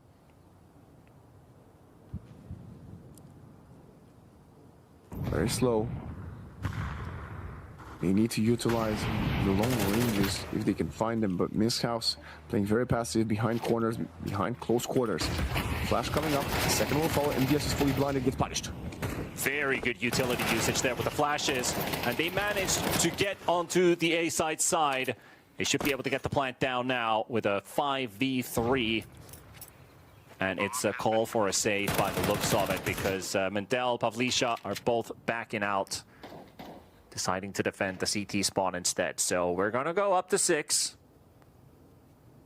I wonder, T, have Eternal Fire figured out where ZNX is playing on the map? Because clearly ZNX is not feeling himself today. And by going to hit his position, you can maybe exploit it a little bit. Lollipop is going to come. He wants to retrieve a weapon, maybe killing one of these AK players. That is... Oh. That was a pretty important frag that Lollipop's not going to get. But he is closing them out in the apartment, and there's the swing wide Yice. So no casualties here for the Eternal Fire side. But yeah, back to your point, I think that's a really good thing to highlight. Sometimes when you see that an opponent player is struggling that badly, ZNX 4 and 13, you start communicating, where is this guy playing?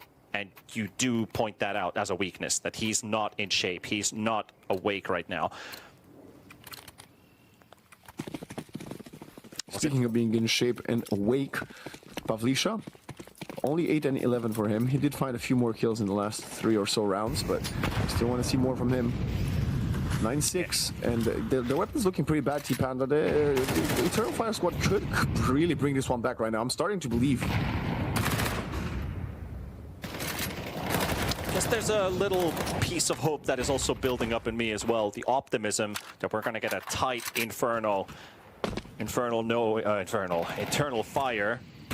Hernando was pointing out that they might get distinguished, but corrected himself with the extinguishing. So I think we've both had our slips for today. But yeah, maybe they are distinguished after this map if they win. I think they need 3 of these, my friend. I don't know if 1 will be enough to distinguish themselves from the rest of the teams eliminated in the group stage. Yep. 1 is a good start, especially if it's coming from the start, from the opening. Oh, hello. It's an interesting setup. Apartment gang. Flash, checking. MDS falls back. He did get caught when he had an M4A4. Let's see if he's going to be more proficient with the Matt MP9. Drops down. Yes, catches a glimpse of the players coming in from the apartments, but Hydro 2K with 2 quick kills. I don't know how that happened. We will go back to it, but now we're looking at the retake attempt. Lollipop's already in short. Might get the surprise from behind, but he needs to wait for his apartment player. Are they all shifting to the short side? It looks like nobody's going to be playing long, and all 3 are going to be exploding from the same angle. Swexy, he's holding the apartment entrance. Mendel's making noise already. Hydro picks up Lollipop. Hydro gets another. That's a 4K. Can he get an ace? The pit player is given the opportunity to charge and rush in, but without a weapon in hand. Doesn't matter. Eternal Fire. They're fully back into this. I'm smelling a bit of a tactical timeout. Minsk House, they're being well, they've never been this challenged in the tournament so far. Eternal Fire is pushing them, and they're pushing them a lot. I have to say, if we can see, this is what I want to see. Hydro, look at this. Instant turn, 180 degrees, getting the player in sight behind the box, and then the guy in pit that was about to obliterate you all. What a great start from Hydro. Yes, sadly couldn't get the ace, but still one for the ages. It doesn't matter if he doesn't get the ace or not. It's a round win, and that's 4 in a row. They get a 5th going. At least the start was pretty good against these this Echo semi-force buy. A couple SMGs and a couple pistols. Bit of spray incoming in. Mendel will get Aura. Meanwhile, Hydro says good night to Pavlisha with the 1 tap to the head. Hydro is now 2 kills away from taking top fragger of the server. Up to 15, MDS at 16. Now he's tying at 16. Somebody stop this guy.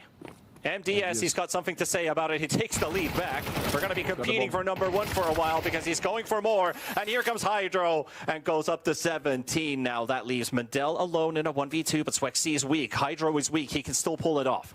He could pick up an AK-47, but doesn't want to give the sound. He spots the bomb planter, and that's his bomb now. If only that connected. But he does find the connection that matters the most, which is the last bullet fired. And look at his face. He's so calm, unfazed. I mean, I wish we could see their heart rates right now, because Mendel looked completely ice cold. 3K from him, including a 1 versus 2. And that's going to be a round that stings a lot for Eternal Fire. Even their economy is struggling. We get a Mac 10 and a Tech 9. Also, Gaev with the AWP on the T side of Inferno. Let's see if he can hit ZNX, who is also purchased 1 for himself.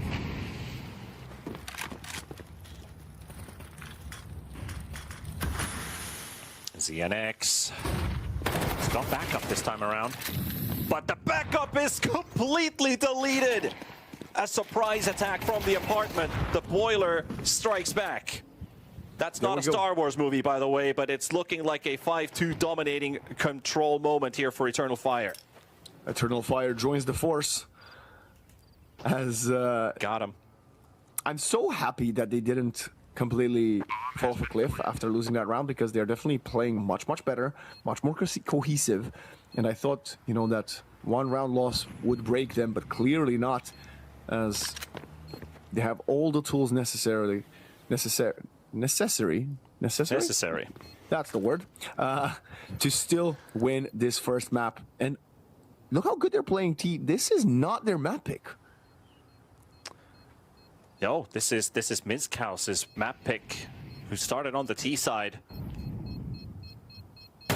You are able to walk away at this level with your opponent's map pick. It's got to feel pretty good. Lollipop will make a statement, but it's still a round win for Eternal Fire.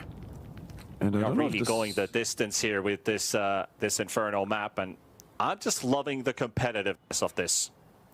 I feel like I've been missing out for a while.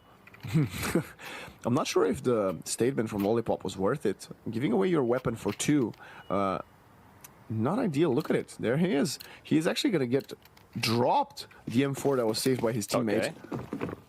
Instead of playing with 2 rifles here, yeah, a bit of a mistake there from him. As Eternal Fire will have more than enough money to fully play in this one. Maybe there's something to the plan. Maybe there's a bigger question that's going to be left unanswered. But usually, when you don't have the answers, you start to ask the right questions. That is human discovery.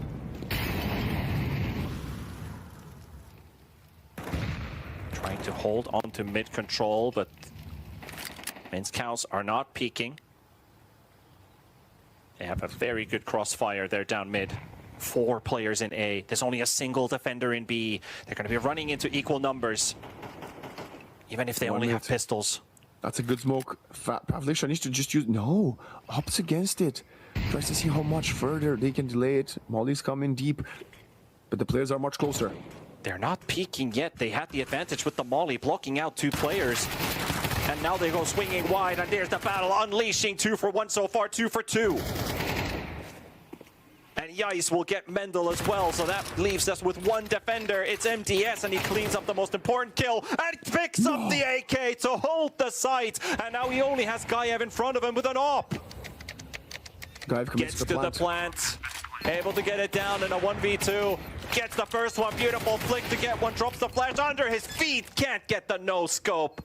And Minskhaus will hold on to this round with 1 player remaining. It's 1 more round from MDS. 4 of the 5 kills found by him. T, we were talking at the beginning of the game about him, about Pavlisha, about Lollipop, and MDS is the only one, well, the one to keep his team ahead in this game. If it wasn't for his 2 heroic rounds, we would have been looking at a 10-9 for Eternal Fire. Very likely. And we're going to get our second timeout called out here as well by Eternal Fire. And was it Mendel or was it MDS who had a bit of a shaky hand on round 2? I think it was Mendel. Because MDS, if he ever had the shakes, he's shook them off completely. So Eternal Fire discussing potentially some we might even this is the part we haven't really seen during the course of this tournament. These are the rounds where we might see back-to-back timeouts coming in from either side of both teams. So we might be just preventing the hype from kicking in and just building as much time as you can to think, what's the right course of action? So we might see a lot of timeouts here being changed. This was so close, and the no-scope, I'm not sure if did that audio cue go through? I think the flash was a mistake there. I think Gaev got a little bit overheated there. He should have continued playing with the weapon in hand. Should have, would have, could have. He now has to play with a MAC-10, and Eternal Fire need to convert this round.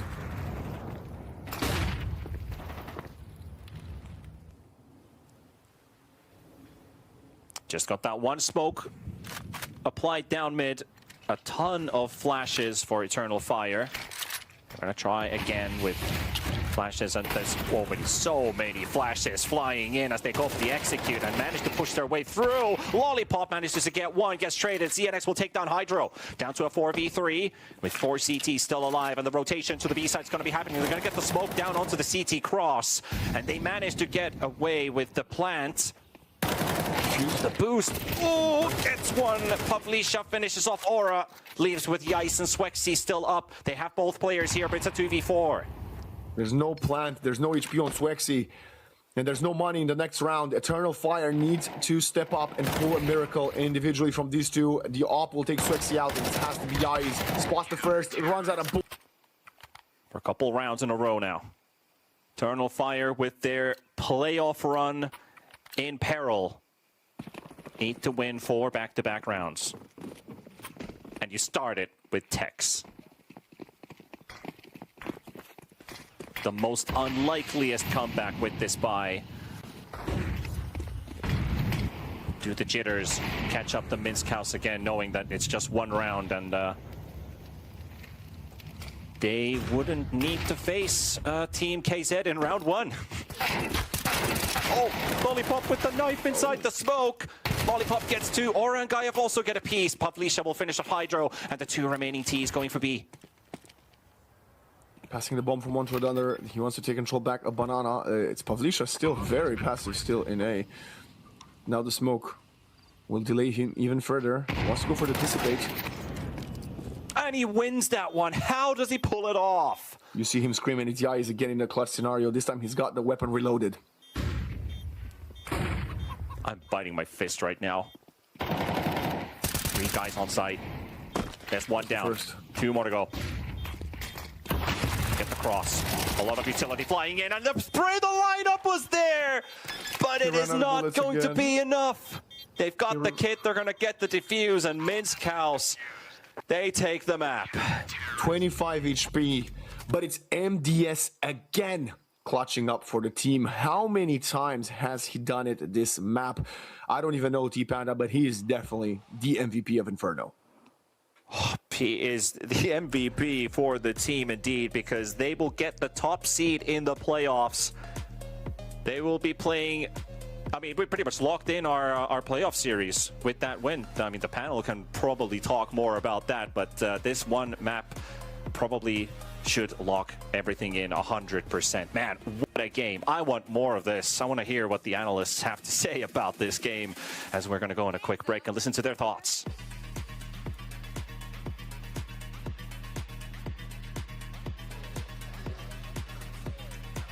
A game full of surprises here at the Fidget Shooter, brought to you by Yandex Go. This is a lot closer than I thought it was going to be. I thought this was going to be a blowout, which proves that I am horrible at predicting anything. Honestly, yeah, I expected to see Minsk House play this round just the way they did. A 13-8 win for Minsk House, but it was not an easy win. Eternal Fire gave it their all, and it was one of the most competitive games that we've seen today, and dare I say, since the beginning of group stage on day 1. Yeah, you know what?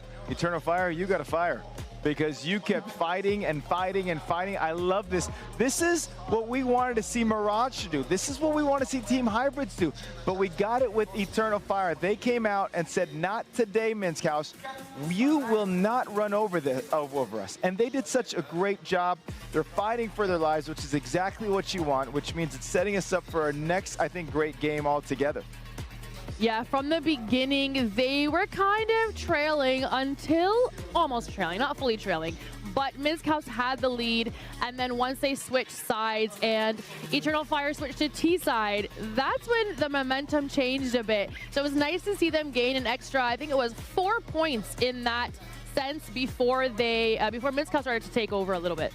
And I think a big part of it as well, too, Minsk House probably felt a little heat.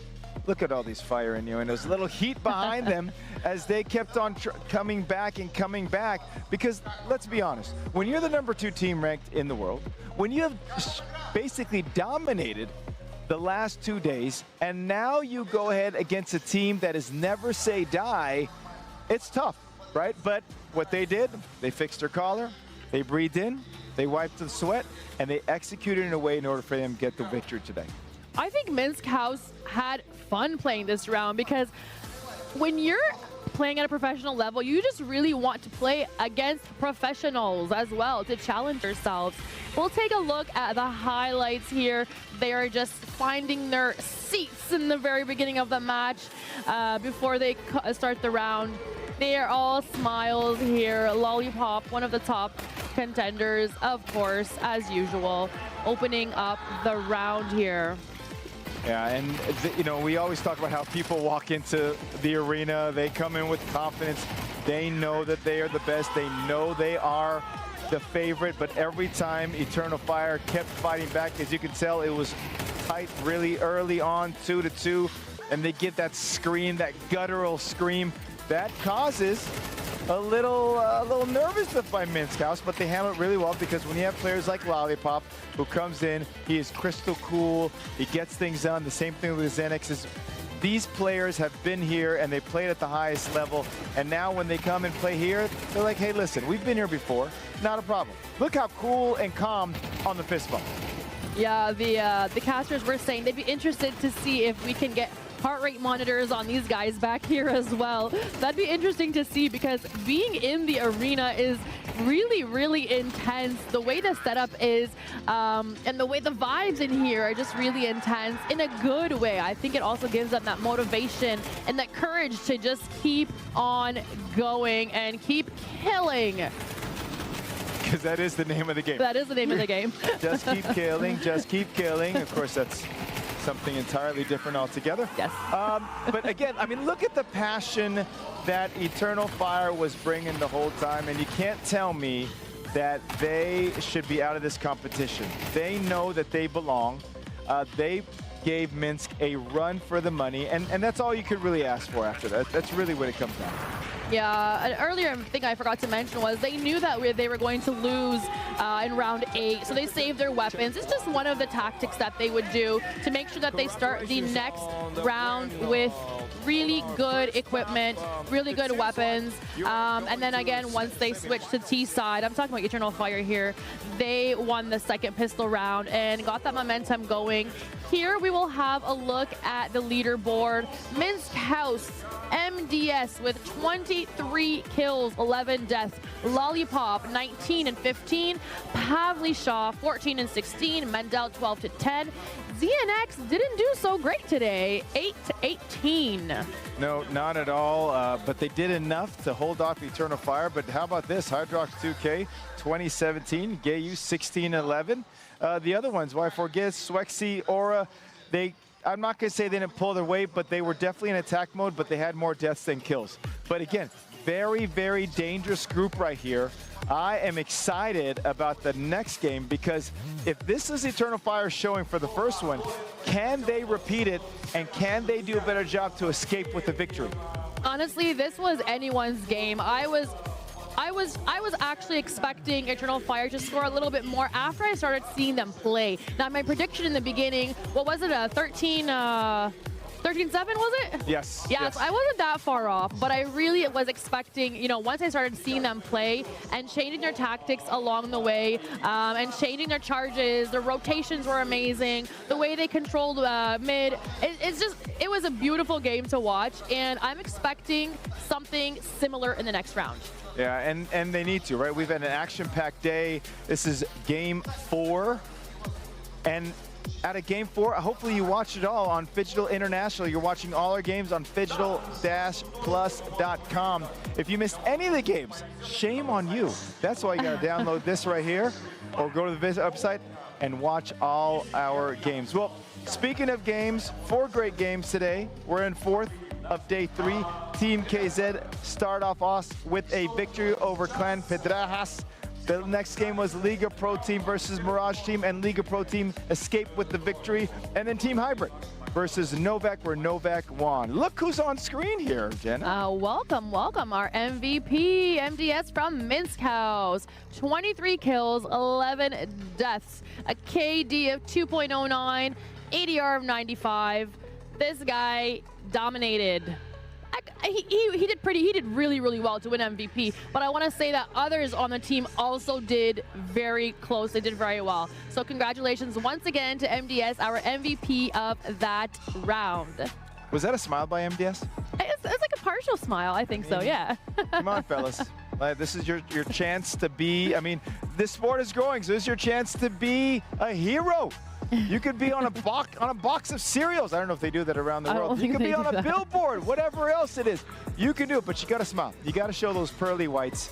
either way with it. So we're going to keep on moving on here. It's going to be Minsk House versus Eternal Fire. We're going to move on to the second round, basically. And again, it's the same format. They're playing the same game. It is going to be a different map altogether with it. And so they're thinking of the strategy. What do they need to do to go ahead and get the points? We're going to find out more. Let's head down to the court for an interview. All right, so congratulations on the win on our first map. It seems like you are going to semi-finals, yeah. That's not a secret. Who is the hardest opponent for you? What do you think about that? I think it will be KZ team for us. It's the hardest team.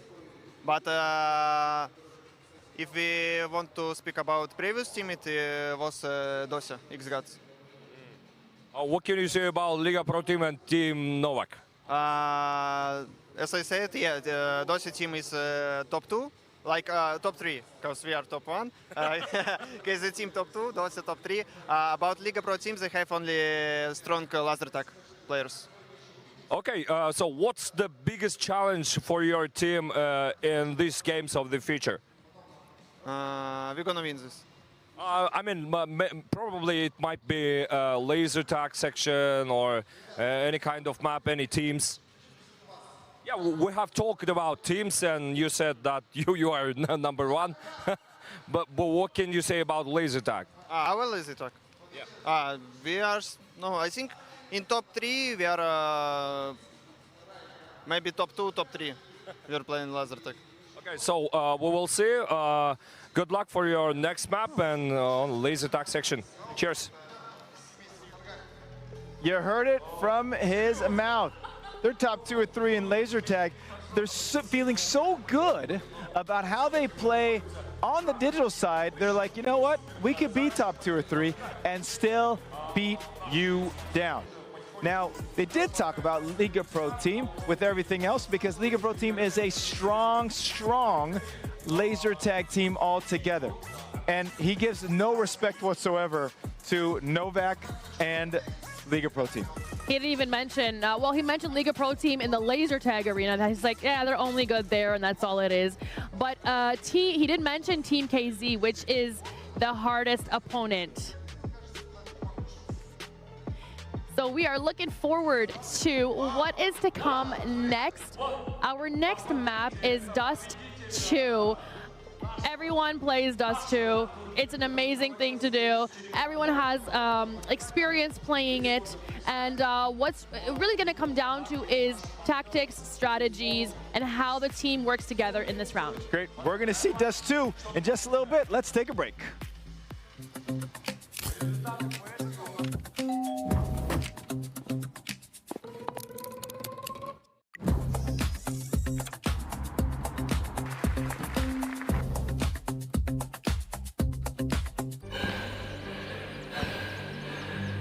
Үлкен әр қадамы жаңа жетістікке жетелейтін марафон.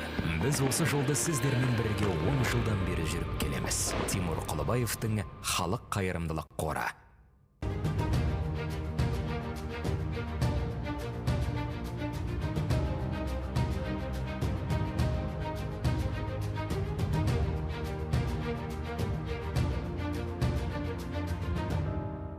Центр кредит банкымен сіз қарапайым және заманауи шешімдердің ортасындасыз. Нық сеніммен жаңа мүмкіндіктер ашып, тексерілген сапаға сеніңіз. BCC KZ мүмкіндіктерді кеңейтіңіз.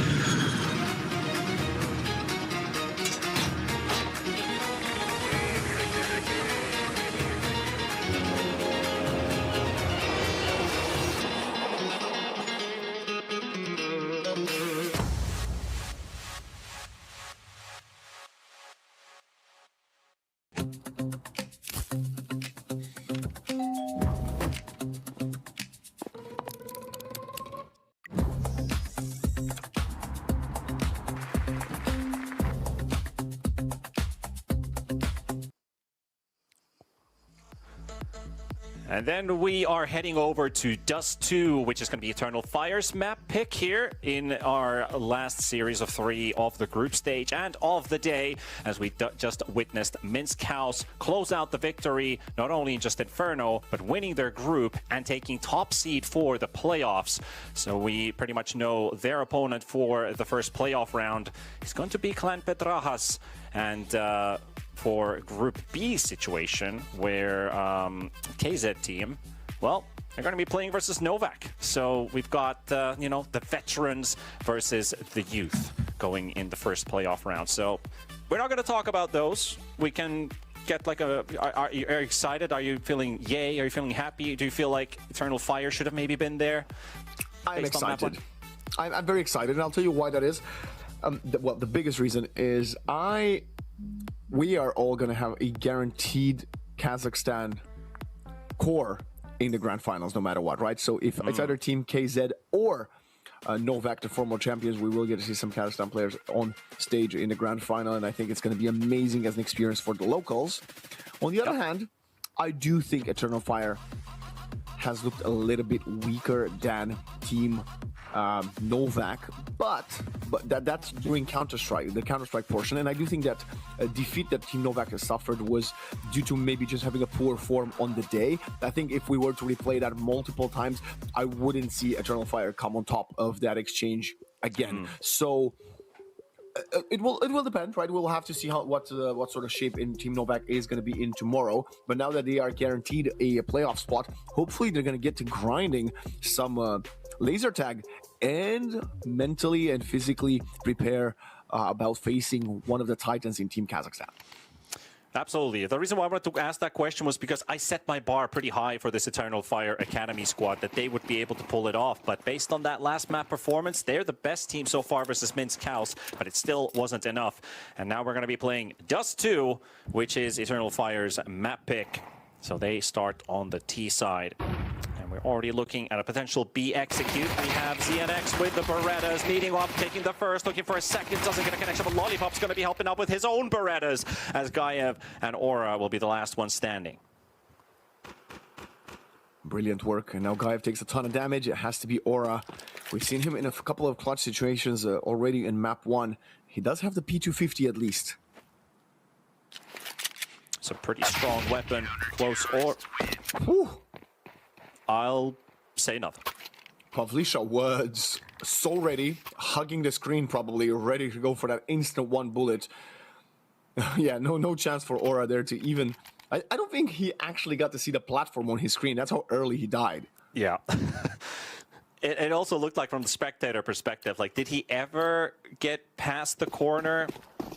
Well, you'd say Peaker's advantage, but the Peaker got blown to bits. The first scout shot doesn't connect. The second one does. Manages to tag ZNX. Oh, Lollipop just takes control of Catwalk. Strings out, M4A4 gets the kill. Now the B-rush is coming. Oh. Runs out of bullets, gets dinked in the head. MDS, he could use some backup, but he goes down, and now the backup is here. ZNX will clean up the remaining players. And they only end up losing one gun, and that's also swapping an SMG for an M4, so really no harm done economy-wise. Yeah, I mean, this force, without the plant, a bit unexpected from Eternal Fire. They've done it last game as well, and they did it on the CT side. Of course, you can't plant on the CT side after you lose the pistol. So then they will have to play with just a couple of deagles again. I think that's a Tech 9 on the eyes. Only finding 3 kills in the first 2 rounds, and Lollipop is aggressive. So is ZNX. He wants to make up for the lack of kills he found on the first map. All right, 2 quick openers there. Gaev. Oh, and Aura finds one with the Deeg. And another. No, 4 HP. Yais to assist. 2 rifles versus 2 long-range pistols. Well, now with a rifle in hand for the other. Good trading here. Getting a bit of damage done. MDS only tickled for a moment by the Deeg. And there we go. MDS will clean up the remains. And another one going for Minsk House. Eternal Fire still at 0. Yeah, well, we weren't expecting too much. I think they achieved way more than they should have without any Kevlars. But now they're going to get the guns out. My question is, are we going to see another scout, or are they going to have money for the op? And they do have the money for the op. see, Gaev spawn is number 9. He could be rushing long. Let's see. Yes, he's heading towards long. He wants to go there first. A couple of pop flashes. He will reach there before ZNX. It's op versus op duel, and ZNX is full blinded. Gets the kill anyway. Damn. Blind grab on Gaev. Can he find another? This was the player that was highlighted that has had a bit of a rough time in the first map. The panel was talking that ZNS didn't really find much success. Now he's already up to 5 frags. Mendel still looking for his first. And there you have it. Attack people at the car. Gets a bit of damage done. He's in the elevator though, but Hydro's going to be charging in and take away the elevator advantage. And now, Eternal Fire. 3v1 with the bomb plant still not down. Manages to find Hydro. Gets the burn. Molly into the car. Lollipop has to back away from his position. Swexy will get Lollipop down despite with the AWP having to run away from the fire. But man, he's on Eternal Fire. He burns already. I like that. Very good. A very good round from Eternal Fire. Lollipop tried his best. ZNX actually with an incredible opener. Usually we see AWP players find that if they're partially blinded. He was fully like white. His screen couldn't see anything, but Swexy here picks up the AWP. He stops the retake attempt, and Eternal Fire continue to have... Well, I was about to say they have signs of breath, but ZNX will take out the AWP again. And signs they needed that. Breath. Whatever, whatever. Do you see breath, you know, like, do you have some kind of x-ray vision? It's cold. If it's cold outside and you breathe, you can see the signs. So you must be the Terminator. Yeah. You were fishing for that one. Yeah, I was. I mean, no, it worked out.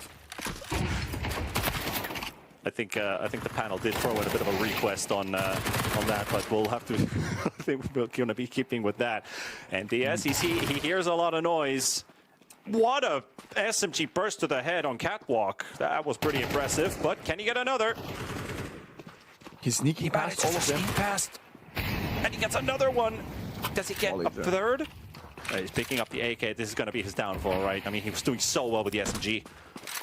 Drops down to CT, will be heard.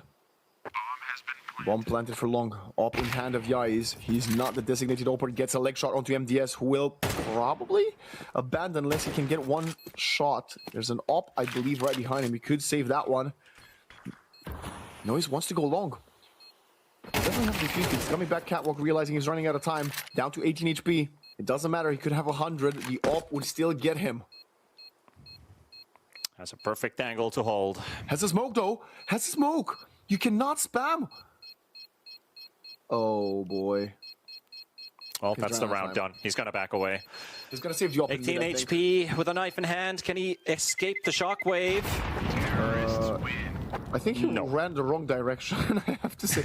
I think if you turn left and go towards double doors, you might have higher chances of surviving. But of course, the new bomb explosion in Counter-Strike for the viewers at home has recently been changed, as recent as maybe 3 weeks ago. And, you know, players are not really... didn't maybe have enough time to understand the radius, the positioning, the HP. But I'm fairly certain he could have survived if you turn left. It's a pretty nice first shot accuracy on that MP9, allowing for those headshot recoil patterns. That was the MP9, right? Not the MP7. That's correct. Yes, yes. I always, some weird reason, 9s and 7s have... Well, 7s in general have messed my brain so bad that I can't separate them anymore. Good work with the Glock, but only so much that he can do. And DS will get knocked down by Gaev and Eternal Fire. Looking to tie it up at 3. Getting the bomb plant down in a 3v2. Swexy 6 HP though. Playing some time with the mollies. Yeah, it was quite fun to see from ZNX's perspective, the teammate running with his shoes lit up. Lollipop wants to save. ZNX would do the same if he could pick up a rifle, and he does. Has the A4 now. Has to watch his retreat. He will get away as well. Eternal Fire brings it back to an even 3 apiece. Still curious, nobody's made a Alicia Keys cover of This Girl Is on Fire using Molotovs like, my feet are on fire, something like that, you know? Molotovs. I can't sing it as high as she does, though. Apologies, I have a bit of a whiskey bass. Oh well, I think you could sing it in that tone, and it would be pretty cool. Maybe. But this is for the practice. This is for the post-show, for the post-show show. Oh yeah, or maybe the after party, you know, after party, after show, or the after party show. No op this time for Minsk House, and there's a rapid spawn here for Aura. Gonna try to stop the molly. There is no molly there. Flash out, hides behind. The molly actually lands behind blue. Needs some assistance. Aura is trying to man up 1 versus 2, and he will get caught. Oh, the recall pattern, and of course the aim was not quite on point there. ZNX, his struggles continue. That was a duel he was probably supposed to win, but a lot of utility thrown on that side. Mendel and Lollipop will find kills each. Down to 2. On the edge of that smoke is Swexy, and he sees him coming in. He does manage to press his mouse button, but that's all he gets done. And that leaves Yice. He sees 1. Okay, just 2 more. 1 left. Can he still the clutch in a 1v1? He hasn't got the plant. He's got the bomb, but he doesn't have the plant yet, and he does it! Yice! Ice cold killer!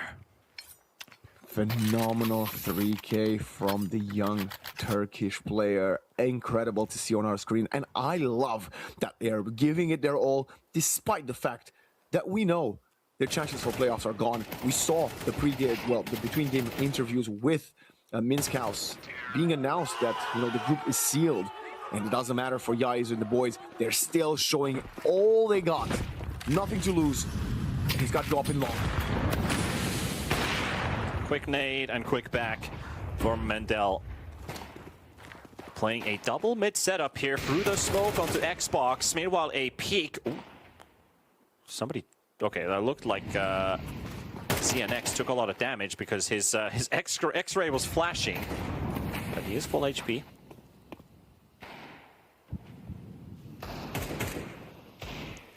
A lot of traffic behind that smoke, and also a player in short, and now pushing through mid as Lollipop will get the trade. 4-4. Eternal Fire really There's a boost. To be cautious. This is round we should win. Oh, this before from Minsk House, by the way. They've done it against other teams. Playing from the ramp side. They managed to get the player down down the short side. Yice drops to Mendel. This one hits. The last one didn't. And Aura is farming, picks up 2, and Hydro finishes the last, and Eternal Fire. They have the lead now by 2 rounds. Pavlisha found a jumping air shot with the scout in, well, he was falling to his death. Eternal Fire, very good for them that they did not lose versus that very small purchase of Deagles and Scouts. 5-3, and I think this might be the biggest lead they have. Yeah. Versus Minsk House. Have they still fixed that, or have they patched that, where with the scout, if you jump and you tilt in the air for a moment, you have full accuracy? Does that... I would say, I don't know if it was meant to be patched, because I think the scout is still one of the, if not the most accurate weapons. Because the scope does look fairly accurate, and somebody who originally taught me how to play scout was like... jump peeking and getting headshots with the scout. So it's like you can, kind of like in laser tag, we've been seeing some jumping movement with the gun. You can do that with the scout, but it's only 1 bullet instead of a spray.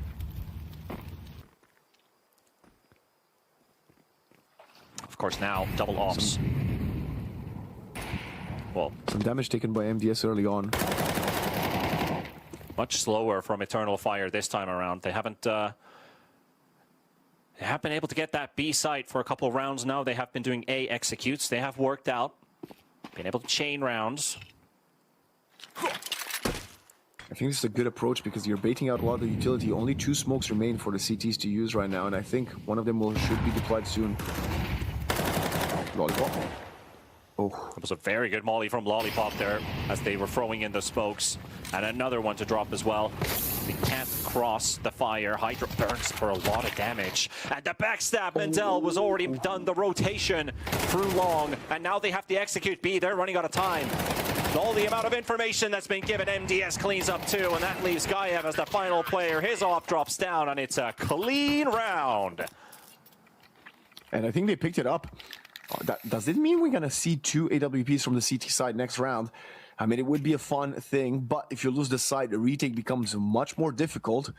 Cannot wait to see the loadouts. Nope, they did drop it. I believe it was MDS finding another AK-47 on the ground. And now there's 4 AKs for the CTs and 4 pistols for Eternal Fire, who have to go for a small eco. Aura with the scout on the T side. Gets the tag. Pavlisha calling out 1 mid. You can't let Mendel make a move like that, like last round. That's why they're holding long doors. It's also the bomb holder guy with the Glock.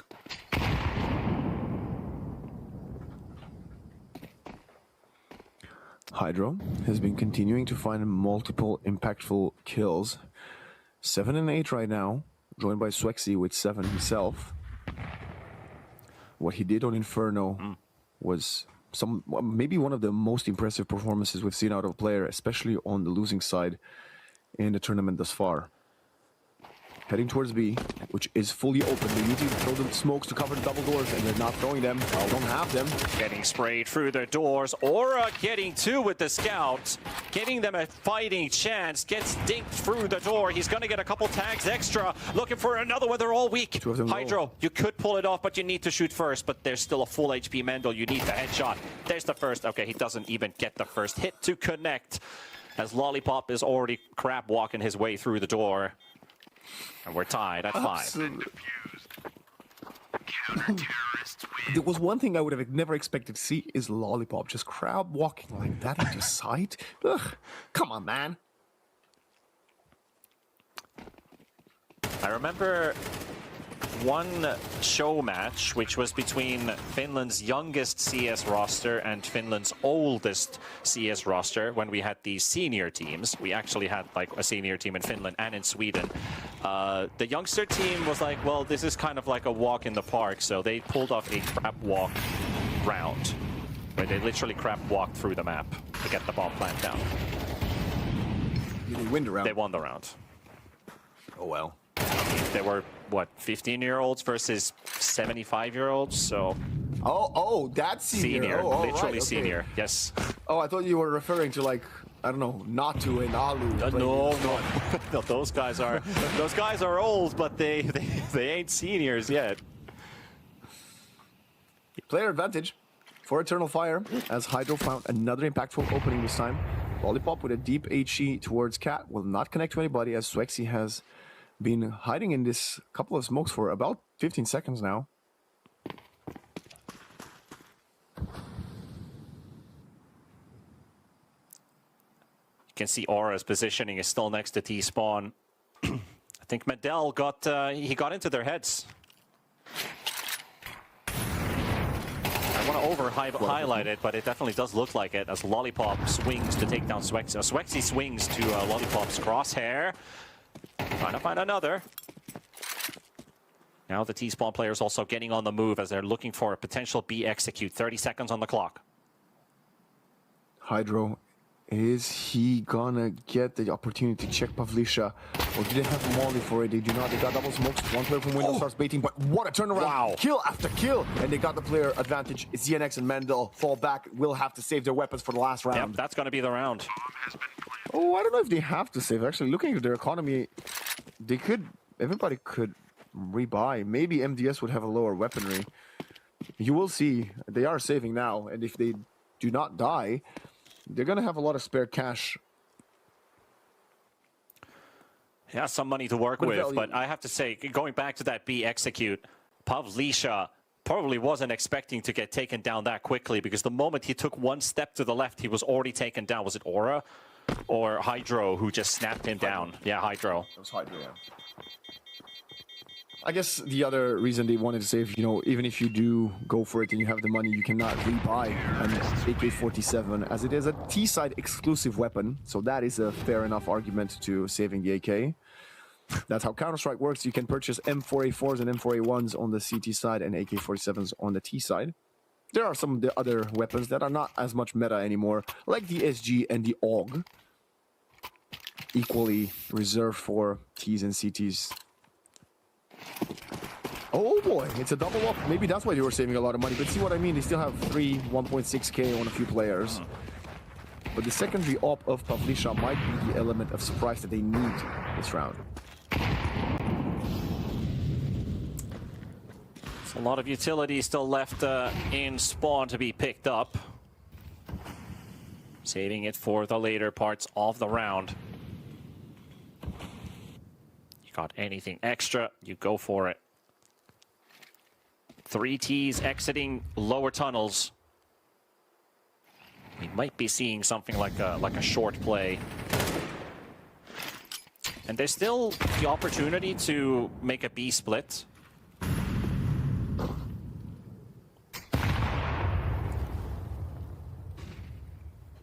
A very, very slow round. Eternal Fire doing everything they can, their due diligence to finish the round and a half. And let's see, has to clear the corner, swings are back, but Mendel will not miss. And this is the saved AK-47 that we spoke about. Manages to escape as well to the brighter side of that long sight. Alongside. Next holding a pretty wide angle there, but now the execute's coming through. Lollipop, he's dodging every bullet like he's in the Matrix. Neo will survive. Mendel, however, takes down Hydro. And they have halted the push. 30 seconds, 3 players left, 1 in long. 1 player next to Pit. He's cleared it. GOTF does have long control. Now they need to go. 20 seconds. They're taking way too long there in the smoke, and they're just going to get sprayed in it. Lollipop cleans them both up, and the last player from long is also eliminated. That was too slow. Snail's pace. I liked it. I liked it from the defenders. What was it? 23 seconds deployed smoke in short and delayed them even further. They were forced to push through it. Otherwise, they would have had 8 seconds left on the clock. I was wondering how did he get a wall back there for ramp. It's great we get to see the replay and the flying scout shot. That was, thank you very much, Observer. That was a lot of concrete. Yeah, Observer caught that one beautifully with the slow motion and all.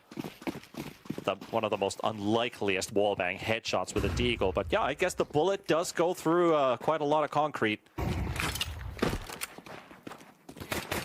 Going for the long play. Crossing smoke is coming in, so ZNX is waiting for it to pop until they execute A. They are through. Pavlisha does have a Beretta player behind, but Aura is taken down. ZNX is stinked to the head. They're going to get some damage done by Hydro. Get that entry. Nice from ZNX. Oh, Hydro, look at that. Look at this man go. Hell, that is a man who says 2K in his name pulls the 4K. I have to say it's Hydro versus MDS. This has been the story of the series thus far. Beautiful. Let's take a look at that. Oh, what a lineup. And they just failed to connect any shots onto Hydro, so he sprays and prays away, connects on the heads, and finishes the last player from long. Eternal Fire back to the lead, 7-6. Not the other way around, don't say it. I will not be mentioning the reverse scoreline. 6-7. Nobody heard that, right? I missed Mo, guys. Mo, well, he will be playing tomorrow in the playoffs. Yep. So we won't be missing his hand movement for much longer. Minsk House, they're only echoing with 1 deagle and a scout from Pavlisha. They're walking up short. This is a correct choice from them. Nobody's there. Very interesting position, anti-flash and long from Aura, but nobody's going to head that way. Can they get the bomb down? This would be a huge victory for Minsk. Swixy, you gotta really play this one smoothly now because you don't have a lot of room to work with now. Anti-flash is there, does get a bit of damage. Then Molly onto the backside. Actually perfectly in the middle of the site, but they're still maybe gonna get a short plant. GOTF will get Lollipop. 3 Glocks and a scout. Huddling on the side. He's gonna do a lot of damage? No. Already out of there. Here is the sneak from the side, and it's Yais and Aura cleaning house. All right, well. They did get the bomb down. This is what they really wanted. Eternal Fire is not going to be complaining too much about losing 2 players. Maybe giving up the side so easily was a bit of an issue. but you farm some kills with the SMG and you will get extra dollars. So now you lead 8-6. You're maintaining that 2-round lead that you've managed to claw from your opponents at the beginning of the first half. And then you almost lost it. But now I want to see, are we going to go for a full invest with an op, or it's going to be a small one? And it's a full invest. GOTF has the op.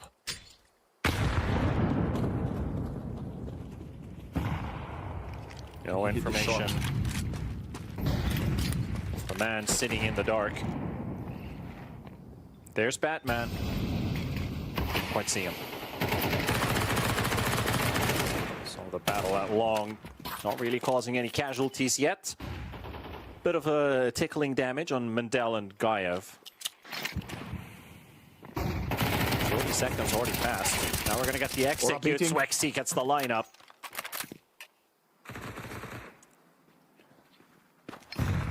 Three players alive. It's CNX, Mendel, and Pavlisha. MDS is gone. So is Lollipop.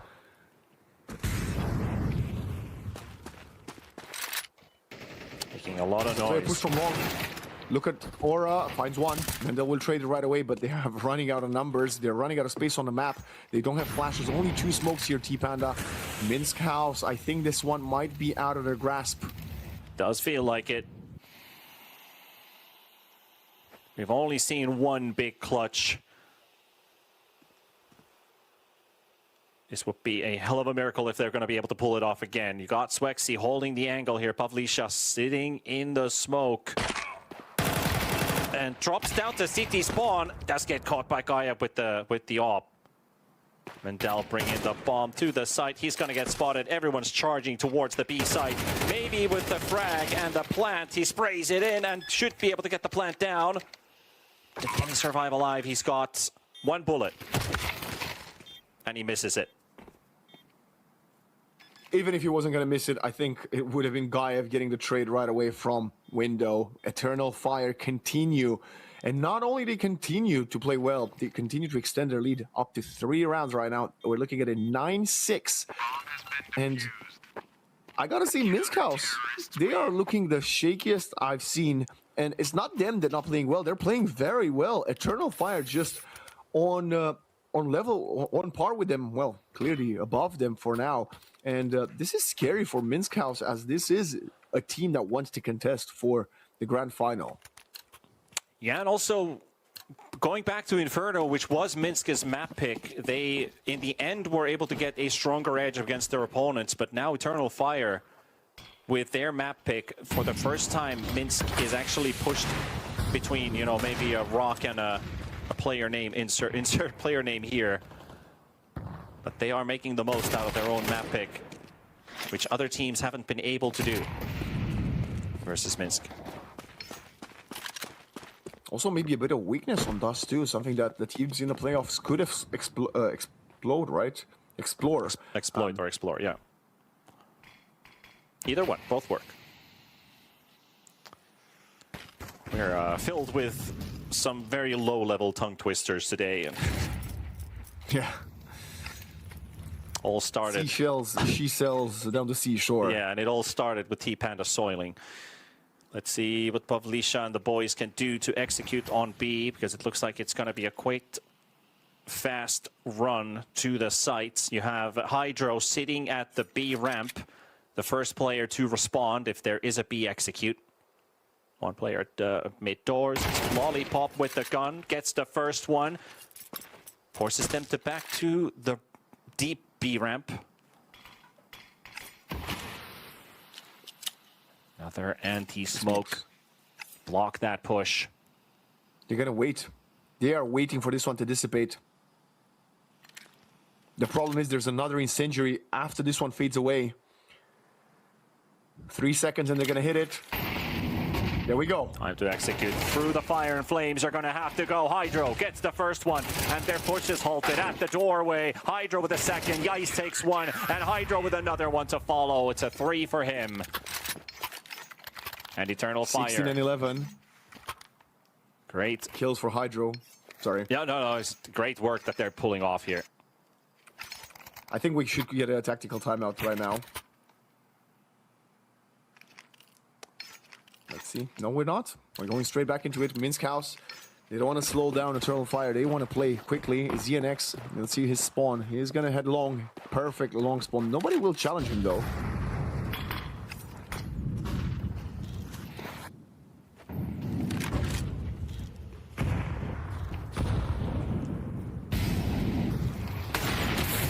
Nice injury there. Smoke forced out. Up from Gaev will not get the tag. ZNX loses some HP but wins the opening in long.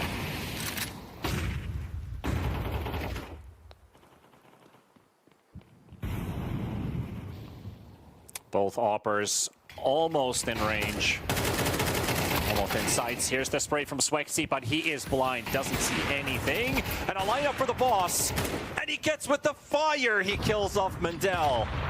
Got stuck there for a moment. I think the collateral hit slowed him down, so he burns and runs out of HP. Pavlisha. Oh, he's on top of him on the sides, and he manages to escape, but not with his life intact, as Hydro will take him out. The man of the hour, Hydro, finds kills after kills after kills. And ZNX out of the realm of possibility for him as the bomb is not planted. They have it under their control. And as MDS has not found a kill in about 5 rounds, Hydro has managed to continue delivering the same level of high output. Yep. Minsk House, I'm still wondering why they didn't go for the tactical timeout. Well, while we have a moment here, a quick tournament statistic to bring up, which I think the panel would be interesting to hear their thoughts on this. We've had some series go 2-1, but this, if Eternal wins it, would only be the 3rd time during the group stage. So 3 out of 12 series where CS, or the digital phase, has tied. And then we'd play laser tag as the decider who wins. So only 2 times before, this could be a 3rd. Every other time it's been a 2-0. Yes, I checked them all. So every other game has gone 2-0 in CS and the digital, the physical part. That's not what I asked. I asked if you just jinxed it. Oh, if I jinxed it. Not if you checked it. If you jinxed it. I checked it. I checked it. You checked the jinx. I checked the jinx. I think we should be okay here. Okay. Well, 3 to lower. I like how they both jumped at the same time. Bunny hop gang. It's a rapid cut up mid. They're going to throw the smoke in CT and they're going to go for B. They're stepping up on the gas pedal. Guy's going to push back by the molly. He doesn't get the shot there. A lot of swinging there. Gaev is a bit slow there with the op. But he's also giving in a lot of info and he's being stressed out. Sees it in hand and suddenly no weapon in hand. Hydro has to do all the work. And he's taken out. Cleaning up a couple kills, but it's a 2v2 and they're both coming in through the tunnel. ZNX is going to meet them with the op. Goes for the quick flick, doesn't quite get the connection. And then just a back away. The stray feeder. Why is Lollipop swinging that? Oh, collateral! With the collateral! Woo! That's one way to close out the round, but I agree with you. I don't think it was necessary to swing that wide in that given moment, but with the op collateral here to end the round. Gets one from Minsk House. Maybe that's the jinx. Somewhat, it might be. I don't know what was happening on that B-bomb side. Hydro found 3 kills. The other 2 teammates were slipping at the wheel. We saw Gaev playing with his grenades, playing with the op misses, and Yaiz, he was just there. 3 out of the 7 kills Yaiz has on Dust 2 have been in that 1v3 clutch. So not much impact elsewhere from him. Granted, I do think he is the IGL of the team. Yeah, should be. We have only 1 player in the 20 club, and that's Hydro, who has been fantastic. Well, Hydro 2K, more like Hydro 20K. Hydro 21K. That's Lollipop 21K at 17 at the moment. Also close to his goal. Aura. Ugh. Elaborate spray down. Will get punished. Oh, what a flash from ZNX. That was spot on. I don't know how Gaev didn't connect with that one. He's going to get it now with the HE after the leg shot. The third one is not going to go his way. He's running out of bullets. Needs some help. Swapped over to the pistol because he was running out of bullets on the sniper. And Yais will be finished off, and suddenly it's not starting to look so good here for Eternal Fire. They were 1 round away from clinching at least match point to force an overtime. But Minsk House, they're starting to catch up. Just a few rounds away. So we're 11-8. And now it's going to be an eco. So it's going to be an 11-9. I'm starting to get a little bit stressed here, T-Pan. I think your Jinx power might be a little bit too strong. The fun thing is I don't believe in that sort of magic, but if it's this game that's causing it, then the more I think about it, the more you start to get superstitious. Hydro continuing with the fragging power with the Deeg, but that's only 1 gun removed. Minsk House up to 9 now. And we have a pretty poor buy. I think we can get some guns and Kevlars, but not enough for a full utility setup. Well, we'll see. Gaev went for the op, sold it. Maybe considering exactly what you said, and he's going to go for the utility himself. Oh, never mind. Back and forth and back again. We'll get the M4 and the full utility. He has the only defuse kit as well. So if you're an Eternal Fire player, you got to keep your eyes open. If Gaev dies, you need to retrieve it.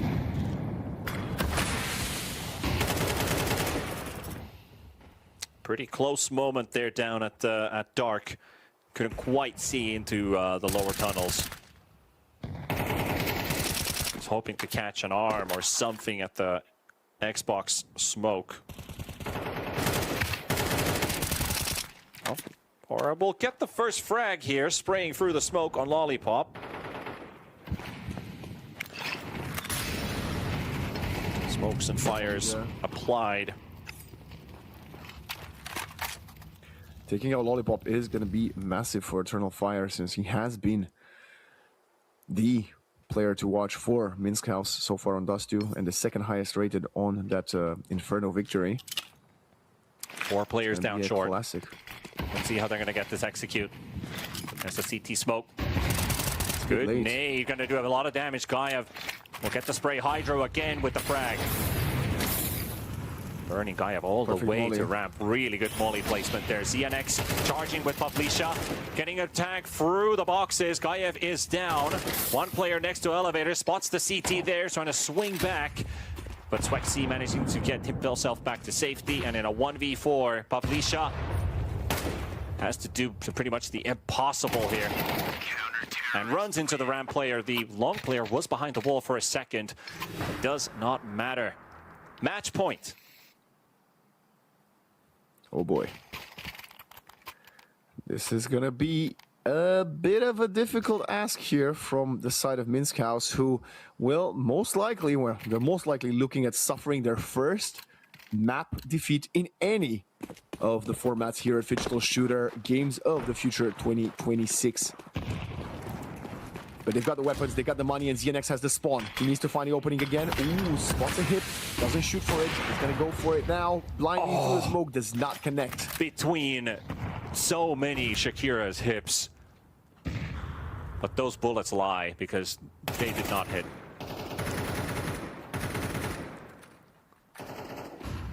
He repositions back to top mid. Nobody wants to contest him, as there's no AWP for Eternal Fire.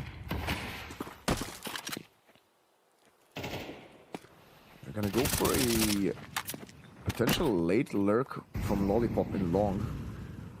But that means you need to get control of sight to enable the lurk to have some impact. The Lollipop is actually distracting them, so he is revealing his position. He's not going to be a silent lurker. He just wants to distract the opponents to not allow them to help with the CT side hold. Spraying as well through there, but only damage dealt on both sides. Lollipop down to 25. They know there's a player in long. And the middle battle, Pavlisha beats Hydro this time around. Goes up to 17 frags. And now they're going to go for the mid to B execute. Nice fire to slow progress down. 30 seconds though. They have the man advantage. 4 versus 1 to the site. Can the CTs get in time? Can Eternal Fire close it out in this round by defending their bomb sites? Aura takes down the first one. Lollipop down. Yikes, we'll get another and dinks the next player. Pavli shut down. Swexy takes that down. 2v2 remaining. The ZNX will get one connection at least, but it's only a body hit. Aura gets it. And now down to Gaev, and final man alive is Aura. And the celebration, you could see it, you could hear it, Eternal Fire. Well, they did not get jinxed. They're gonna have to jump over to the physical stage, but the thing is, if they, okay, I'm going ahead on myself here, but if they win in laser tag, they were only rounds away from playoffs. Pop flash right there as we get blinded by the glory of Eternal Fire. Continuing to be impressive in the Counter-Strike discipline. And if I'm not wrong, this means they have so far won 4 of their 6 played Counter-Strike maps.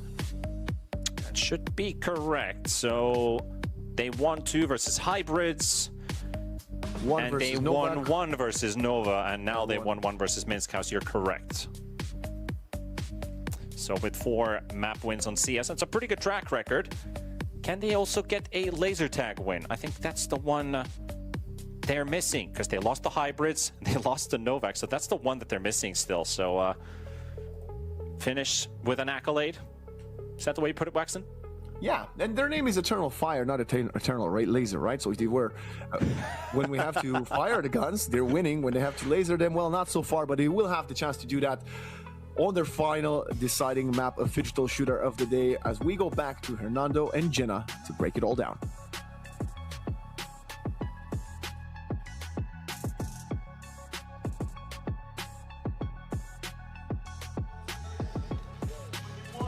And the flame continues by Eternal Fire. What an amazing play the whole time, controlling it from start to finish. We are Digital Shooter, brought to you by Yandex Go. Jenna, that I was on the edge of my seat, which I wasn't all day until the last game. This game was so much fun to watch. I loved seeing. It was like one team takes the lead, the next one was like, nope, not today. And they just continued like that until Eternal Fire got the win, 13-9. Congratulations to Eternal Fire, which brings the CS series 1 for Minsk House and 1 for Eternal Fire. This is huge. And if I understood correctly, is this only the 3rd time this has happened? I think it was mentioned by the casters. Either way, this means we have an epic showdown for the very last event of the evening. The best, day 3, game 4, last event, which is laser tag. We're getting what we want. This is what we wanted, and we are gonna get it plain and simple. It's 1-1. Great job by Eternal Fire as we take a look at some of these highlights. That's right. Team Minsk House had the opening round, pistol round there, which usually does set the tone for the remainder of the game. They were doing pretty well in the beginning, you know, until they got to 6-on-6, sorry, for the halftime switch. I'll talk about that in just a little bit. So here they held on to the leaderboard 3 rounds in. Hydro 2K is some player in this round. He is someone to watch, definitely. He did a great job, and of course, you know, Minsk in the interview after the first game, they were a little overconfident, talked about them being the best, and here they go. They laid a goose egg, is what we like to call it. Did not do a great job because Eternal Fire kept on coming back. Now here, check it out, early in the game, 3-2, Minsk House still owning the whole map altogether, and this is when Eternal Fire said, not today. Yeah, this is exactly when the score started to, you know, bob around back and forth between the two teams. Mendel here with the pistol, just their shots are so accurate on both sides, to be honest. Both are really, really good sharpshooters. And the passion by Eternal Fire, you can't tell me it seeps into what Minsk House was trying to do. When you hear another team cheering and really loud and that guttural scream, you feel it. It doesn't matter how cool, calm, and collected that we've been calling Minsk House. They just did it. It was neck to neck, mano a mano here. Eternal Fire with a 5-4 lead. Of course, early on, it was such a tight contest until it hit later on, and it was just a great job.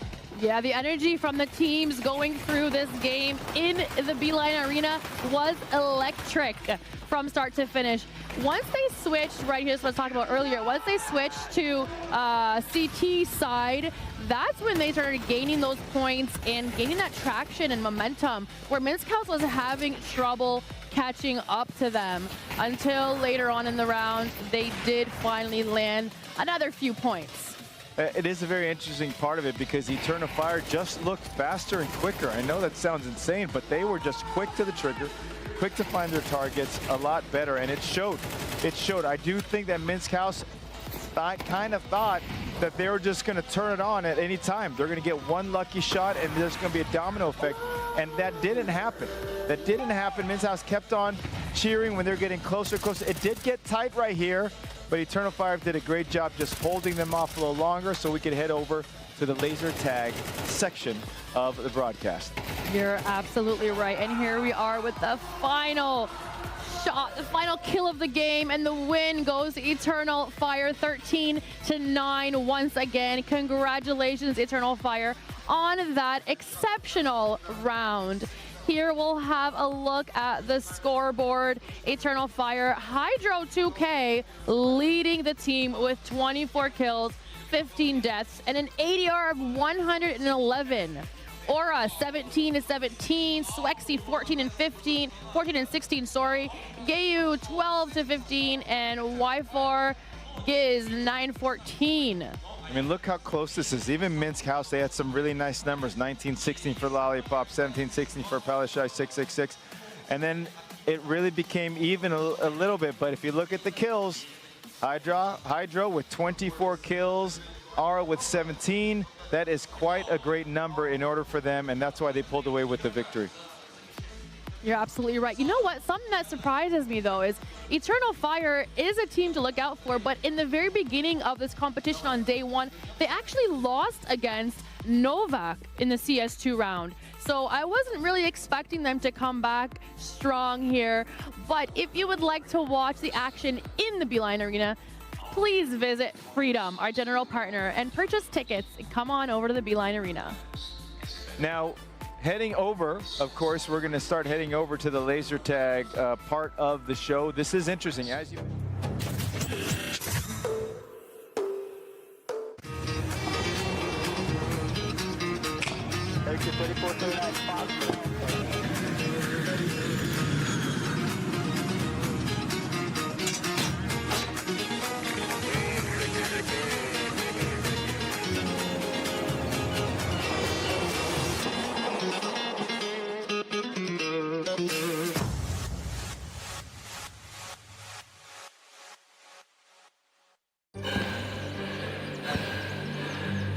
Өлкөмүздөр әр кадамы жаңа жетістікке жетелейтін марафон. Біз осы жолды сіздермен бірге 10 жылдан бері жүріп келеміз. Тимур Құлыбаевтың халық қайырымдылық қоры.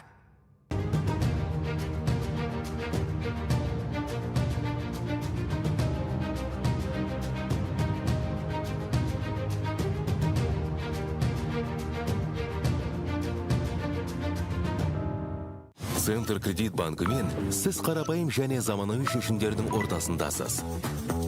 Нық сеніммен жаңа мүмкіндіктер ашып, тексерілген сапаға сеніңіз.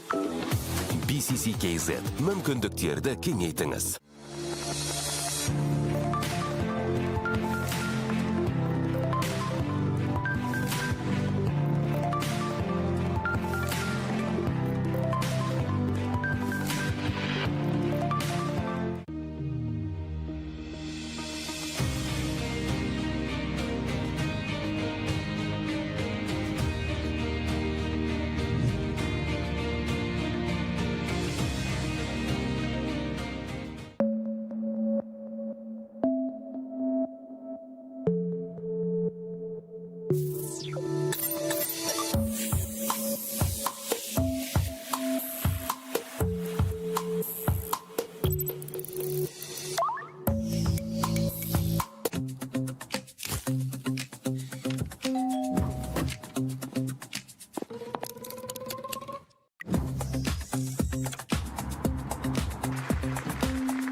It's a very good evening from our broadcast studios here in Kazakhstan as we warmly welcome you to the Phygital Games of the Future Astana 2026. Welcome back, ladies and gentlemen. I am happy to be joining you for the rest of the evening, David.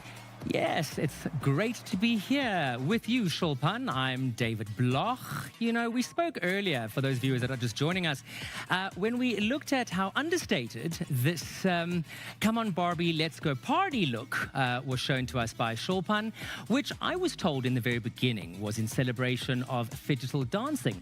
However, due to the fact that Phygital dancing ended a few hours ago, I kind of feel like Shulpan may have been dressed a bit too prematurely for a celebration because of what transpired slightly earlier between our Kazakhstanian friends and our South African teams in Phygital football. And I think, for me, it was a bit too premature to celebrate, Shulpan. Well, it's never too early to celebrate, David. But having that said, I am very happy that our homegrown team has bid Sao Bol to the South African team in Phygital football.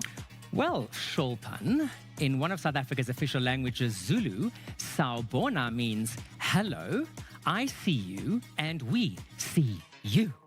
Which basically means that we will see you again at the Phygital Games of the Future 2027.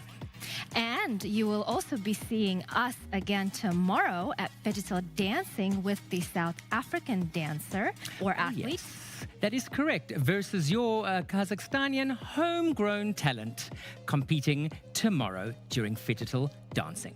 So may the best athlete win. Fine. I'm so glad that Shulpan and I are both so professional when it comes to presenting the Phygital Games of the Future Astana 2026, because it is our job to remain neutral after all. Shulpan. David, having that said, it is all fun and games over here. I love having you here in keeping my a straight friend. face with you. But I must say, I'm loving the bright pink today. I'm really loving the bright pink. You could not be any more sparkly if you tried. I wish I could be more sparkly, and I would have tried. But I was actually dressed for Phygital dancing, and I know that Phygital dancing is spread out across the 2 days to extend the fun. Exactly. What's also spread out quite a bit is our coverage. We're actually broadcasting on our multi-stream OTT platform, Phygital Plus. So depending on your sport of choice, you can log into whichever is currently, and you can see it on your screens now, whichever option you choose and which you prefer to watch. It's as simple as that. It is as simple as that. We have 3 options for you today. You can tune into the exciting shooter games of Phygital Shooter over at the Beeline Arena, or you can go to your favorite venue, the Жақсылық Ushkimpirov Martial Arts Palace, over for MLBB, or you guys could whoosh over to the Kazakhstan Athletic Sport Complex to be joining in on all the running and huffing at the Phygital football. And we currently have another homegrown team of ours, ACF by Allure against Titograd playing. And I might say, and you mentioned the fact that we are, of course, multi-streaming across the Phygital Plus platform. You are spoiled for choice. So if you are online and joining from wherever you are in the world on whatever device, you have options. But if you are in Astana, then you have absolutely no reason not to go to one of those 3 magnificent venues. Speaking of venues, let's talk about our very distinguished sponsors. Absolutely. We would like to remind you that the Phygital football discipline, which of course we spoke so fondly about earlier, is presented by Samruk-Kazyna until the 9th of August. And we did mention our poly screens and multi-broadcast streaming, so be sure to catch that over at our OTT platform, that's Phygital Plus. And Phygital Shooter, brought to you by Yandex Go. You can download the Yandex app and experience the thrill of this magnificent city. And what a magnificent city Astana is. So please do grab your tickets while you still can at ticketon.kz. Now, David, I want to go back to Phygital Shooter because we had an amazing, very nerve-wracking match between Minsk House and Eternal Fire. And I heard those commentators say that Minsk House has lost their second map in CS2, which never has happened before. Yeah, this is going to come down to the wire. Minsk House, of course, coming fresh from a podium run. They were third place winners last year, always knowing that they were going to be a force to be reckoned with this year. But Eternal Fire is bringing the eternal flame. They are bringing the eternal fire and setting everything on fire in that venue. Literally. Quite literally. Our teams are preparing for laser tag. They are getting their gear on for that laser tag. But we also have a very exciting discipline in parallel running. We do. So from, I guess, the geeky attire, geeky gear, to a geeky of another sort. The wonderful thing about the games is that we get to introduce you to the teams and the individual players contesting this year's events. And of course, we have two MLBB teams coming up, two of whom we're going to introduce to you now. Check it out. Here we are still getting acquainted with the teams at the Games of the Future. The West Asian team, which was established in the 2021, known as GK, has won numerous international tournaments focused on Mobile Legends. Most notable championships include the MLBB Mid-Season Cup and M6 World Championship. Let's welcome GK Sports. Please, could you tell us about yourselves? My name is Omar. My team name is GK MLBB. My name is Muhammad. My team name is GK. So you guys know that you are very popular. Did you ever think that you would achieve success like this? Yeah, of course. I expected it, as like the team is investing in the players and the gameplay, so yeah. Thank you for your answer. Second question. What is the biggest lesson the GK team has learned from the international tournaments? I guess we gain a lot of experience from going to stage, So yeah, that's helped us to be a champions. What makes GK different from other professional Mobile Legends teams? Is it your training? Something else? I think we're going to have special preparations for this tournament. We're here earlier and we're going to do better preparation. That's it. We all know you as somebody who relies on teamwork a lot. What's your secret? How come you have such good chemistry with each other? I guess we just practice, a lot, and we already know each other, so it was kind of not that hard to build a synergy as a team, Oh, I see. Okay, next question. Which victory means the most to GK so far, and why? For me, it was the MPL MENA Season 9 victory, because it was a revenge from Team Falcons for me. Wow, that's very cool. Do you want to share the biggest challenge for your team this year?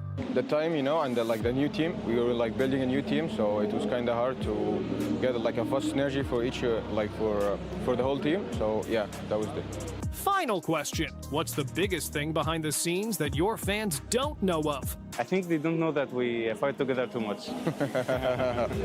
That was the GK Esports team. Thank you so much, guys. Good luck on the Games of the Future.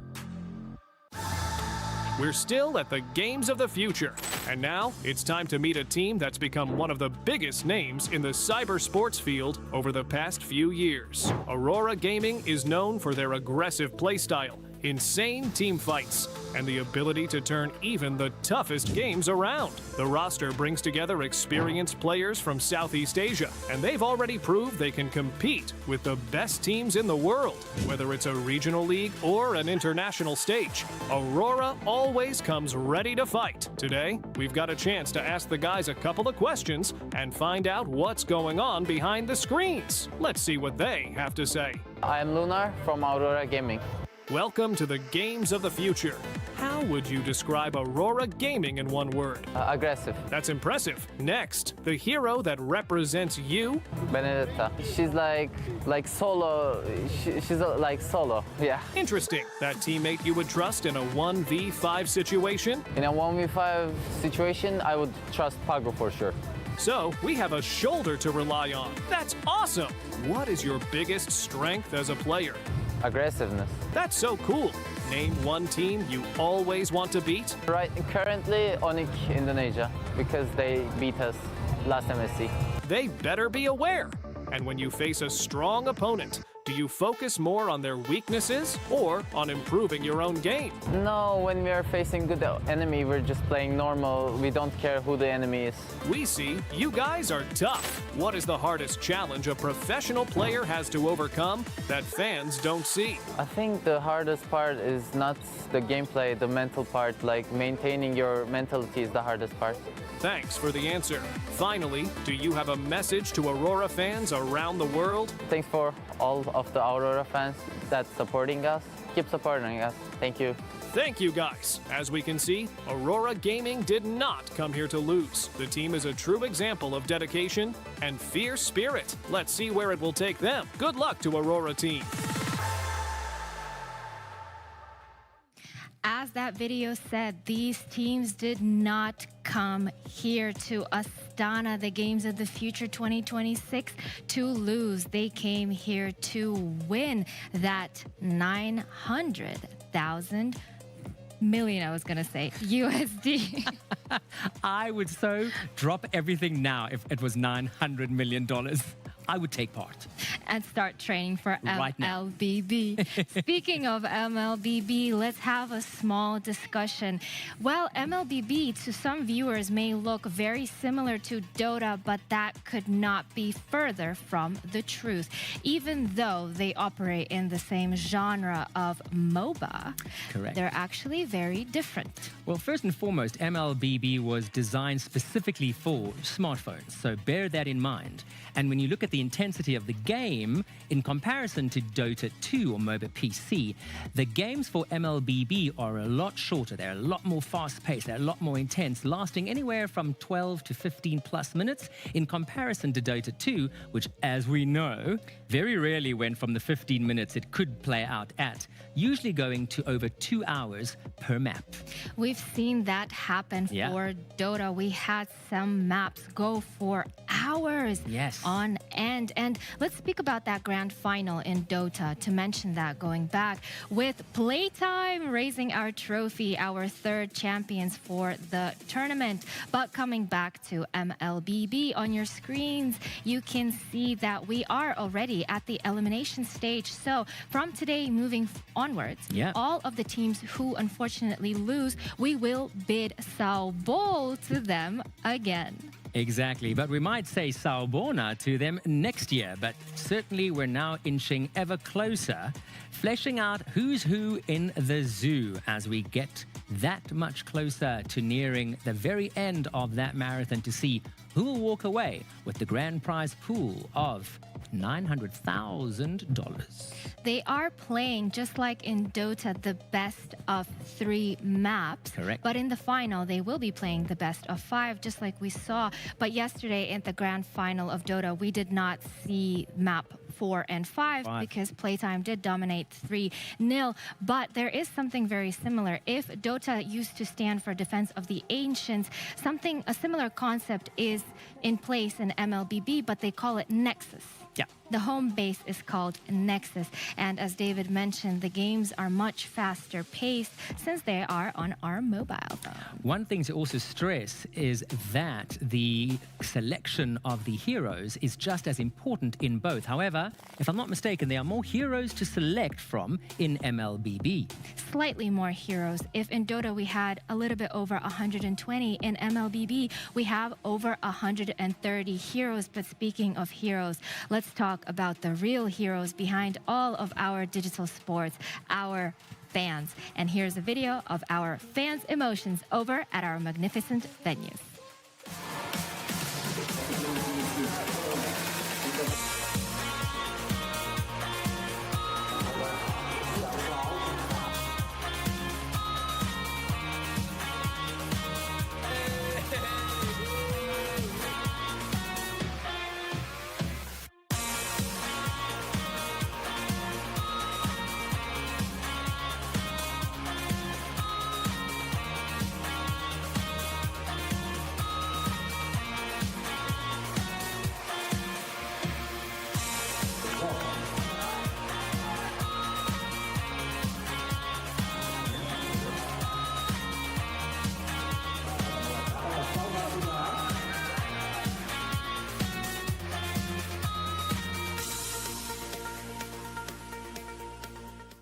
It's so cool to see how those super fans react. Yes, look at those emotions, and I really love seeing the ranges and ages. We saw the cutest little babies in the stadium, and I'm sure even at that young age, they could already feel the excitement and partake in such amazing and phenomenal tournaments. Well, I think just as there is no real retirement age in phygital sports, I guess there's no real starting age either. We can start them as young as we need to. And there's also no language barriers because phygital sports and the world of digital sports combine worldwide athletes to come together. We actually, fun fact, we saw that magnificent combination in playtime yesterday. If we remember, they were playing with 2 substitutions, but we cannot call them substitutions. No. They were star players. But players. that team is a Southeast team, which means they're from all over that region. And can you imagine? They don't speak the same language. So they only had 1 player translating for everybody. Well, it's interesting you say that because when one hand washes the other, it's an interesting flip of the coin as we are now going to show you what happens and how the players and athletes react with each other if and when there may be a language barrier in MLBB. Check it out. Do games bridge the gap between our understanding of the languages? Some think that they do because so many gamer slang words made their way into other languages. Mobile Legends players might just be the loudest crowd to agree with the statement. This raises a question. Which phrase is so easy to understand during gaming that it doesn't need any translation? You might have thought of something like good game/GG, DPS, or even buff/nerf. Or you might have remembered iconic phrases that are probably ingrained in our heads by now, like Bomb has been planted. in Counter-Strike, Flawless victory. in Mortal Kombat, in Ace Attorney. But back to the topic at hand. Where does the game Mobile Legends stand in all of this? There are many interesting categories in common phrases among Mobile Legends players. Character names, player behavior, in-game actions, and more. Characters whose names are long transform into shorter word collections. Beatrix turns into Bia. Gusion into Gus. Player behavior-related words like noob mean someone who is new to the game. Jungler means a person who clears creeps and secures objectives. Or toxic, a player who is not on their best behavior. Am I losing you yet? No? Good. It will be quite important if you are new to the game. Now for the in-game actions. CC refers to crowd control, meaning any action which represses enemy movements. Backline is for ambushing your opponents. Gank, forcing a team fight when you have the numbers advantage. Did you recognize everything? If yes, now you are equipped to understand the universal gamer phrases during Mobile Legends Bang Bang matches on Games of the Future 2026. So just when you think that potentially within the team's language could become a barrier, a whole new language within itself is invented so that the teams have no problem in communicating with each other. That is the world of MLBB. That is the world of MLBB, and as our colleague Sarah loves to say, that teamwork makes that dream work. Yes. And with that, ladies and gentlemen, we are ready to jump into the dream world of MLBB with our match between Aurora Gaming and GK.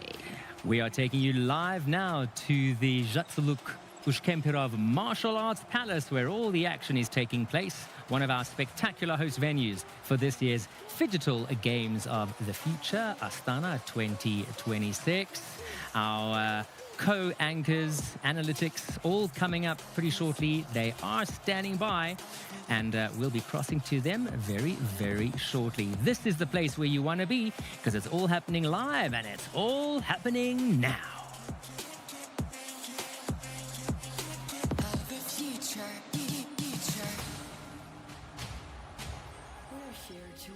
The other team actually bans that hero, and then you really have to make a plan B to get another one. So that's the interesting part about this pick and ban. I mean, the drafting phase, and also we are talking about almost, or even some slightly more than 120 heroes to select from, to choose from, out of which most of the teams would be looking at the main heroes to to either pick or ban. I mean, not to let the other person take place as well. But definitely there are these categories of heroes that they're going to choose anyways for each of the EXP or mid or the gold lanes. I mean, they need to be careful on how they navigate with each of these players, plus the roamers and the junglers as well, because it's gonna be crucial on how they're gonna navigate the jungle, get the gold and get the EXP, whichever lane they are, and also if they really want to gank into other sides as well. So especially when it comes to GK, I mean, they are known for the split pushing and also the side lane pushing. And yeah, so we are yet to see how they move the game, right? If they're gonna go through the side lanes, which are the EXP or the gold, or the mid lane through the river. So it's gonna be interesting to see how it goes. Yeah, definitely will be interesting to take a look how they're gonna play and how like they want to play.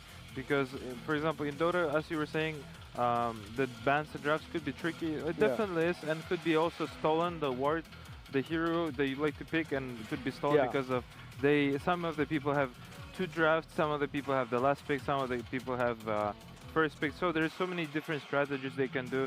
So pretty much similar to like at Dota. And yeah, it's a great game. We'll definitely take a look who's going to be on top of today against Geek Esports and Aurora Gaming. That is supposed to start quite soon. And yeah, pretty much it. Pretty soon. I mean, we can hear all the vibes here in the arena. The fans are ready. We got quite some fans here for all the teams, and they are ready to. And also, interestingly, whichever games which has finished, and some of the teams are actually here watching the other teams play, which is actually very commendable, because it could be very helpful in the sense to understand like how the other teams are playing, so that they can take that information to the next stages of the tournament.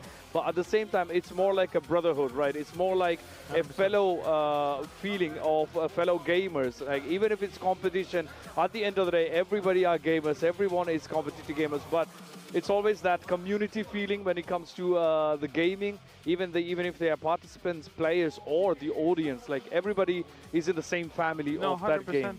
100%. It's everybody is involved into the esports, and this overall shows the same exact interest and all about moving forward. Yeah.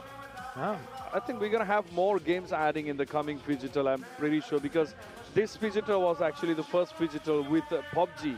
We never had PUBG in the Phygital, but this is the first time. And then now we already have a mobile game, which we had last year as well, but now we have one. So we don't know, maybe in the coming Phygitals we might have more mobile games, which is going to be really cool.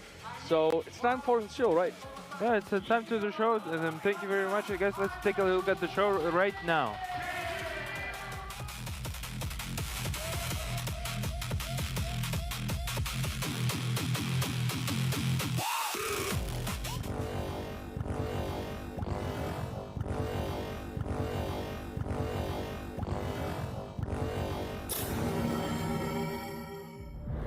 Harmony between worlds rests on a fragile balance. Legends of the Great Step tell of the sun-headed man who helped maintaining the connection between the worlds for centuries. But sometimes, the very nature of existence disrupts the natural order of things. When the ancient power left the sun-headed man, the balance shifted.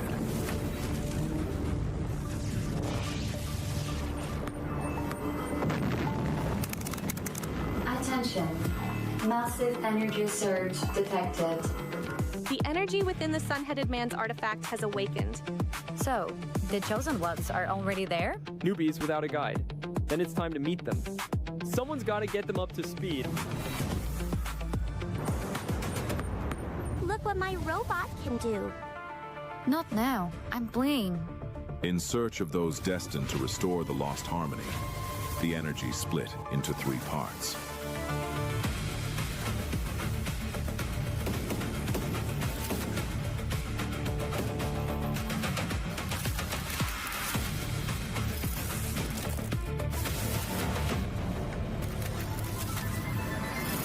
Hey, I'm one of the guardians of balance between the worlds. When the ancient power awakened in Kazakhstan, it chose you. You're the ones who can restore the sun-headed man's power and bring the worlds back into harmony. Guess even ancient powers can surprise you. Looks like the squad's finally complete. But until the sun-headed man is fully charged, the two worlds will keep drifting apart. So no pressure, but we're counting on you. And so began the story of the new heroes. Ahead of them lay the greatest challenge of all, the games of the future in Astana.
GK Esports!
And here we go, the third series of the day.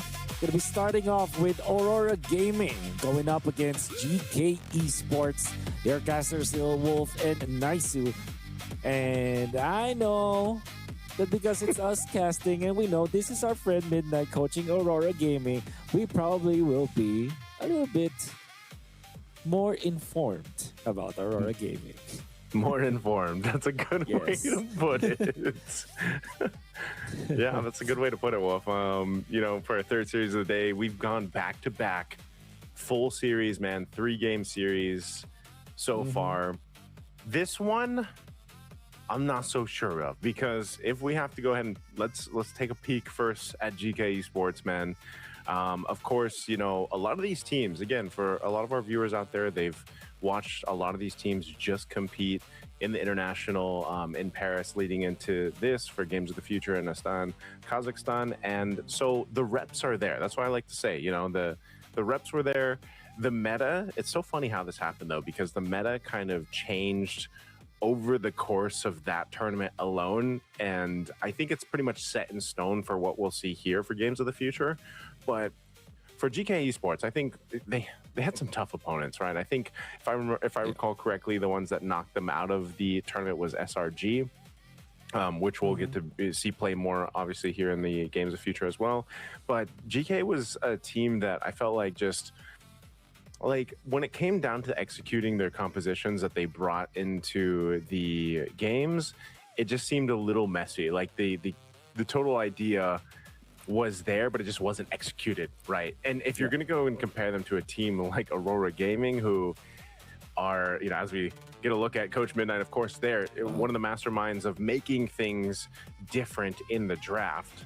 I think that's the biggest curveball that can be thrown at GK Esports to stop them and knock them out of games of the future. So, you know, they have all the information they need. I think that's one of the things that even happened to Aurora in their run in MSC.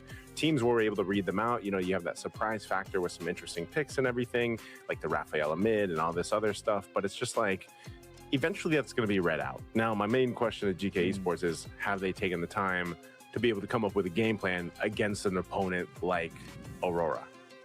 Yeah, I feel like GK Esports, because I've seen this team, right? They already performed in the group stages, and I was able to cast most of their games, and I'm actually duly impressed on what I saw from them. They definitely have improved from how they look like during the early stages of the MSC, and even in the MSC, it's like, yeah, they do have a lot of potential, is what I feel like. And when they performed here just recently, I kind of feel that, yeah, surely there is something that they really can use against the top teams in the region. So I feel like this is going to be interesting. However, Aurora Gaming is a team that is all about preparation. And when we talk about this team, when we talk to the teams, to some of the top teams here in the Philippines, when you were out in MSC, I asked some of them, and they always say that, yeah, Aurora Gaming is the team to beat actually for MSC because of how strong they were in their performances during the scrims, right? So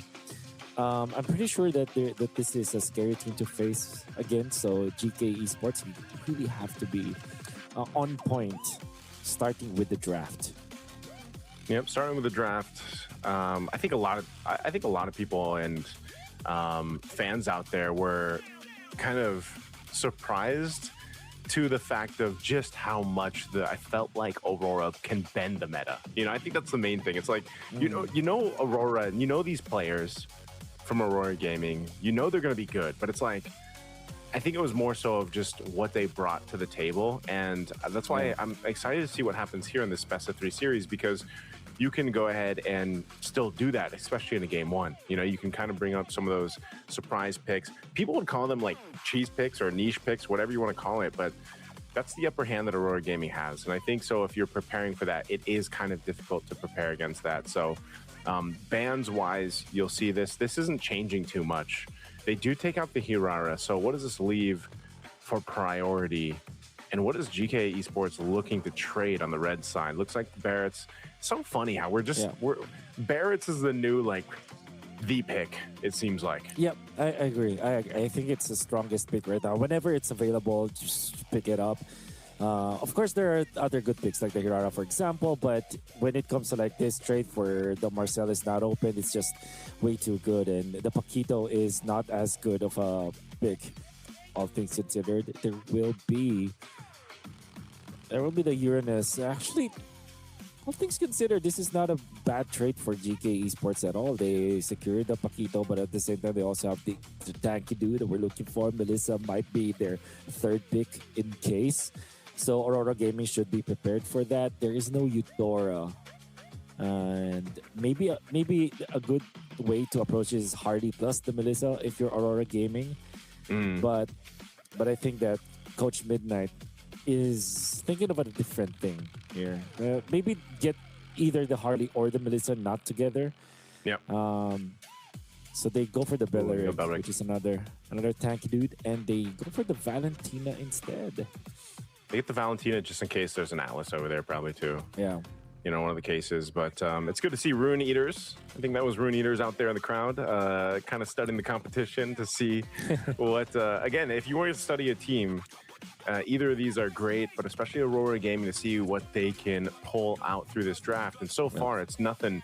You know, it's nothing crazy just yet. But I think if you are going to see something interesting in terms of the draft, it's more so towards that last pick that they go with, the last 2 picks they go with. So we'll see if this is just going to be the Alice. Whoa, no, it's GK Esports going for the curveball for now, man. The Valier. I'm actually surprised. I'm not surprised about the actual hero because I think that it makes a lot of sense. But the fact that they picked it third, The Melissa is still available. So is Harley. There's so many good. I'm not saying that there are better picks, but there are meta picks that could be prioritized here by GK. So why the Valier? Because it has a lot of HP-based damage. Beleric as well as Barretts will hate playing up against this hero. The Valentina doesn't necessarily have the right, a good way to deal with the Valier in a way of copying its ultimate. So that's also another thing. But overall, I guess for GK Esports, they revealed their hand way too early for my taste. But it makes sense. But why the Valier? Does that just help with, kind of, is that more so for the Belric or the Barretts in a way? I mean, you're going to have to be pushing these guys away too. Yeah. Yeah, it's like the fire HP-based versus damage. tree. Is it just logic, Wolf? Like, what's going on here? You might be, yeah. Is there like a that hidden makes sense, passive? otherwise.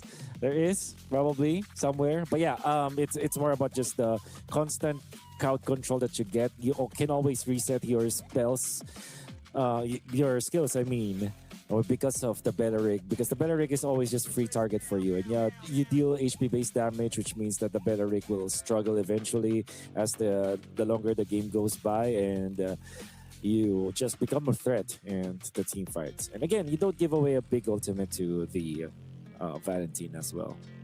Yeah, that's true. You don't want to give some of these quality ultimates away. Last ban here, though, for Aurora Gaming after they honed in on some of the roam options here. The glue, we'll see if they take one more out. Over on the flip side, a whole lot of jungle bans. The problem is you try to ban out TNZ. Yeah, he's got a deep hero pool, man. TNZ is one of the first players to go ahead and bring out some of those more unique picks in the jungle. Like I mentioned back before when he surprised a lot of people with the Harley coming through. I think that was back in M7. He's one of the players too that likes to even play the Leah more before it was all meta at one point. So TNZ's hero pool is something that can really lean on. I'm not sure if this is going to change much or what they swerve with, especially now that they see the Melissa come through. So Harley might be the safest choice, I'd say, for TNZ. I agree. Yeah, Harley just makes total sense here, but do you pick up the Brody to go with it? I think that makes it so that the Melissa will not have a free game. Seen a lot of teams really choose to go for the Brody when it comes to dealing with the Melissa. So yep, that's the Harley. Probably a Brody or a Clint. That could also be an option. It's not banned just yet. And that means that Aurora Gaming will have every single thing I need. Or they will settle for the Melissa this time, for the Claude this time up against the Melissa. And I'm scared about that because there is that Uranus that's available for GK Esports. That means that if you pick up something like it's not available, maybe a Badang could be good here for GK Esports. Or a Minotaur, actually. Yeah. But they will give the Minnow in Fury, but yeah, I think it's worth it because you now have a direct answer to the Claude. There is also that Carmilla factor that we've seen some teams pick up. So I'm thinking Carmilla or Badang, actually, as the choices for GK Esports. Tough choice here for the last pick. Let's see what they go with. Oh, they go with the Cho. Not what I was expecting. Man, this could be one of the cases where I'm thinking like, okay, pick up potential. Who you really want to kick over here, man? Because that's the problem. It's going to be hard to kick everybody except the Valentina, maybe. And you don't want to be kicking the Belric or the Barretts to your team. Yeah, I'm not gonna lie, I don't like that last pick coming out from GK Esports. I think they messed it up in a way that they gave the Way of the Dragon for the Valentina to copy. And not only that, this is a difficult Cho game. I think they're better off just giving out the Minoan Fury, in fact. Because they're gonna give a big ultimate anyway, so yeah, why not get the Minotaur? You get a lot of benefit by choosing to go for that Minotaur because you have your answer now to the Claude. You have a knock-up, you have a potential Blade Armor carrier. The Rage is just difficult for the Claude to handle. There's so many benefits of getting the Minotaur instead of the Cho, but we'll see. Maybe Yeah, maybe Shen is just cracked with this show. Hey, he's got the KOF skin. You know, gets the early flicker out. So game one is what is upon us here. If you guys are just joining us, again, I know it's late on certain parts of the world, a little bit earlier elsewhere. But if you're tuning in, it's our third series, Games of the Future here. Once again, this is an elimination match. It's a round of 16. We've got teams going home today. We've already sent home at 2. And now we're down to 2 more for the day before we move on to tomorrow. Quick look at the emblems here. Nothing out of the ordinary. Pretty standard stuff. I'm surprised too, Wolf, that the biggest flex anyway towards hero choices is actually on GK Esports and not Aurora Gaming. Oh, yeah. Well, I guess they felt like they really have to make this call for them. And I think that it's just worth it to watch out for what they can show us, right? And I'm sure that there is a lot of scientific method that happened why they chose to go for the Valier then eventually the Cho. But as it stands, I really don't like it. Well, if you're playing Magic Chess, Cho and Valier, that's a is that a combo? that's a combo they can work with. Maybe they're going to play that round. Yeah, there's a synergy out there.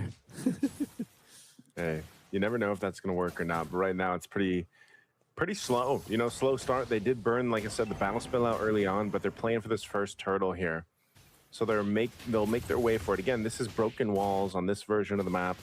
So you're going to have that little extra opening space, but they try to make a play up top, and they do get the first blood going to the hands of Siggy Boom. That was the deadly magic used from TNZ up top to get an advantage, but this will be a trade. So good trade for GK Esports to go ahead and make sure that Xeno got the turtle.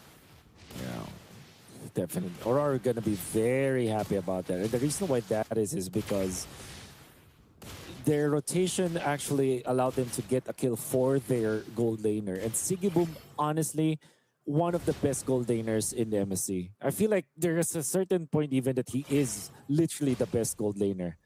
Of course, it would have been nice if they finished off as the champions of the tournament, but hey, Siggy Boom, it's really scary. Rosa going to burn the flicker again. They're just going to force a fight, and that's a kill. Pagu's going to go melting down. A kill picked up for Quanok, so that's a good trade. Again, this was a fight started up. I was wondering, you know, who would you be able to go in and get the kick to? Daytona's welcome going to be used, but I don't know if this is what a fight for Lunar. He's a big target for these fireballs too. Quanok really good at responding on this Valier. Yeah. You know what? When you were watching GK Esports, me and Red Mar, we are converted to Quanok fans actually, especially when he plays the Eudora. Then again, they chose to go for the Valier this time, and so far we are impressed about his performance. Maybe later you can see how clutch he is. Oh, see. Top lane, they want to go for the Melissa once again, and oh my, GK Esports has to fix this problem. They have to focus on making sure that Yaga will have a good game, because as it stands, a 0-2 Melissa, that's really bad news. Bad news. There's the Stokeland kick on Chen. Chen goes in for his own kick, but it's going to be a killing spree for Siggy Boom. Rosa does go down. You know he's here, but he's not going to be able to punch this tree just yet without the help of these fireballs from Quanok. They should be able to pack a kill as Pagu falls, but meanwhile, turret was being worked on. I'm not sure if that's actually going to cap it down. It looks like the tier 1 does fall. So at the cost of Pagu's life, Siggy Boom builds up to 3 kills on the Claude. Yeah. This is actually okay for GK Esports. This time they are able to get a kill for Yaga, and they are equalizing a little bit, but there's still a massive lead a significant lead for Aurora, and now the turtle fight commences. Fighting for this turtle here. Gonna be able to secure it. Second one in the game. Under half health, Lunar looking for his own opening. He's going to get shredded down. A little bit of shield there to help before the tone is welcome. But there's the blazing do it. But they're too tanky to survive or to get a kill, actually, in there. Flicker forward, under the turret they go. They're looking for a kill on Pagu once again. He's burning, but he will survive this time. He's able to go back to base. Rosa's holding on to this Way of the Dragon. No kill. Converted. Shen up top. Siggy Boom gonna go ahead and spot that out. He's gonna be fine, but Aizen and Quanok are here too. They want that tier 1 up top, and we're gonna fight for it. claw for it, and they will be able to go ahead and take it down. You know, flicker for a flicker after the turtle, but obviously Aurora with better end of the deal as they have secured the turtle. Up top though, GK Esports are allowing Yaga to catch up. It comes to the goal when it comes to farming, able to push a turret up top. That's a lot of time that they are now giving towards the direction of this Melissa. Still, Aurora, they have lost their lead earlier. Right now, we can see that Aizen is feeling a little bit more confident as the Uranus. If you're looking at the members of Aurora Gaming, they don't have an actual way to pierce through this Uranus. Think about it. This Uranus will be a problem later on for Aurora. Did I see that right? Did Zeno just pick up a Sky Piercer? From the No, that's Jungle not. Paquito. Looks like that's the case. Aizen can shred it down here. Rapid Drive going to be used, but he should be able to get away with that Consecrate. Zeno there gets Pagu. He does have that Sky Piercer, but now he could be in trouble here. Caught between enemy lines and now in trouble. Mega kill for Siggy Boom. Add another one to the list. And now tier 1 turret mid does fall. So even though Aurora Gaming is able to go ahead and get some of these kills, they're losing the space across the map as another tower falls. Oh, okay. So actually, all things considered, that's good for Zeno because he's able to help his teammate get a push in the middle. But yeah, now they do have enough damage to take other Uranus, and that's before the turtle. Look at how brave the Bats is. Actually very disrupted. The turtle will fall, and even then they get another kill. That's Shen going down. GK Esports are getting outmaneuvered by Aurora Gaming. This is probably one of the best Claude games we have seen throughout Games of the Future so far. 5-0. I agree. You know, 720 into this game. I think he should be really close to his golden staff. I know he's already got 2 items locked in. Yep, he's working closely to it. Corrosive Scythe DHS already there. And again, even bought a little bit of... He's got the tough boot, or no, he's got the... Which boots are those? Yeah, he's got the defense boots locked in. So... You know, he needed that little bit of extra defense just to deal with it lane-wise, but so far, Siggy Boom has been having a hell of a game on this Claude, and that's going to be a problem. Like, if GK can kind of slow him down and shut him down, then that'd be great to get themselves back into this game. They're not really behind or anything like that. It's just they don't have a way to deal with the Claude just yet. In these team fights that are breaking out, it's more so of the way the fights are happening. You know, gold-wise, it's relatively even, but power-wise, Siggy Boom is a problem. Yeah. And that will be a big problem, in fact, upcoming. Because as it stands with Siggy Boom starting with 5-0, this generally means that Aurora will hasten his itemization. And that also means that before the 10-minute mark, you're already okay as the club. You're already locked up. You already reached critical mass. You're activatable. And that's what is happening. Just like that. That's exactly what we're talking about here. Following that deadly magic, he's going to go back. Go away. Already dropped down. They're going to fight into this, though. Into the mid lane, able to pick out Shen, and now Aizen could be next. Look at the stacks coming through. TNZ will clean up that one. 3 fall for GK Esports. And this is exactly what we were talking about, Wolf, and this is why I was saying, man, Siggy Boom is a problem under the turret. Goes in with the deadly magic, and that might not be enough to kill him, but they will push him off the tier 1 turret. Zeno just going to have to watch it fall, but at least Yaga and the rest of the team are back up. Can they defend? Can they actually contest this Lord here? I don't know if Aurora Gaming wants to fully send this yet. They keep TNZ up top. Yeah. GK can actually, but it's very risky, I feel like, because Aurora Gaming have set up the minion waves up top. Maybe they can fight if they eventually fix this top lane, but at the same time, who is going there? Like, Zeno is just focused on taking his own Crammer. And I like what Lunar is doing, making sure that the entry points, the connection points from top to the mid, is covered. The Shen might fall. Shen taken down. Deadly magic. We'll get another one here. As you can see, Trinity locked in a little bit ago, that Golian staff, and now Siggy Boom working on the next. Lunar might be in trouble here. A couple stacks there. Siggy Boom to help him out with the Blazing Duet.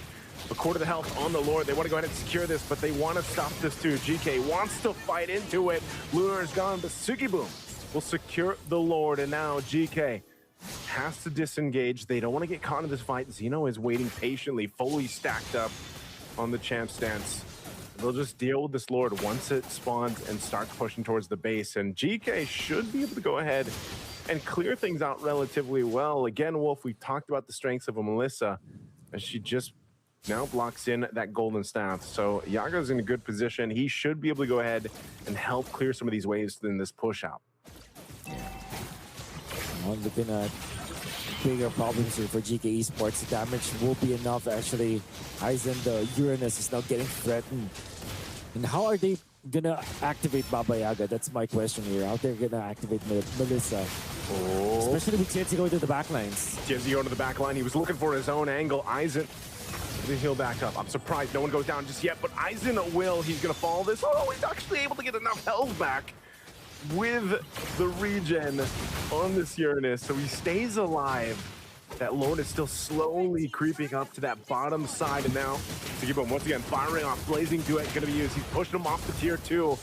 Little stop there. Doesn't have the Blazing Duet now. They are gonna have to lose these tier 2 turrets, top and mid, and deal with the Lord for GK Esports. Oh, Deadly Magic again. Quanok will heal back up. He'll get to the fountain in time. Very tight spot now for GK Esports. And not equipped for the upcoming onset of Aurora Gaming, especially with Sigiboom having so much farm. Even TNZ is a big threat.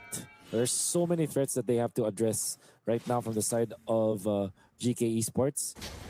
And you're going to be really scared if you're GK Esports because of how strong Aurora Gaming is right now, but they're trying to make a play. See if they can pull it through.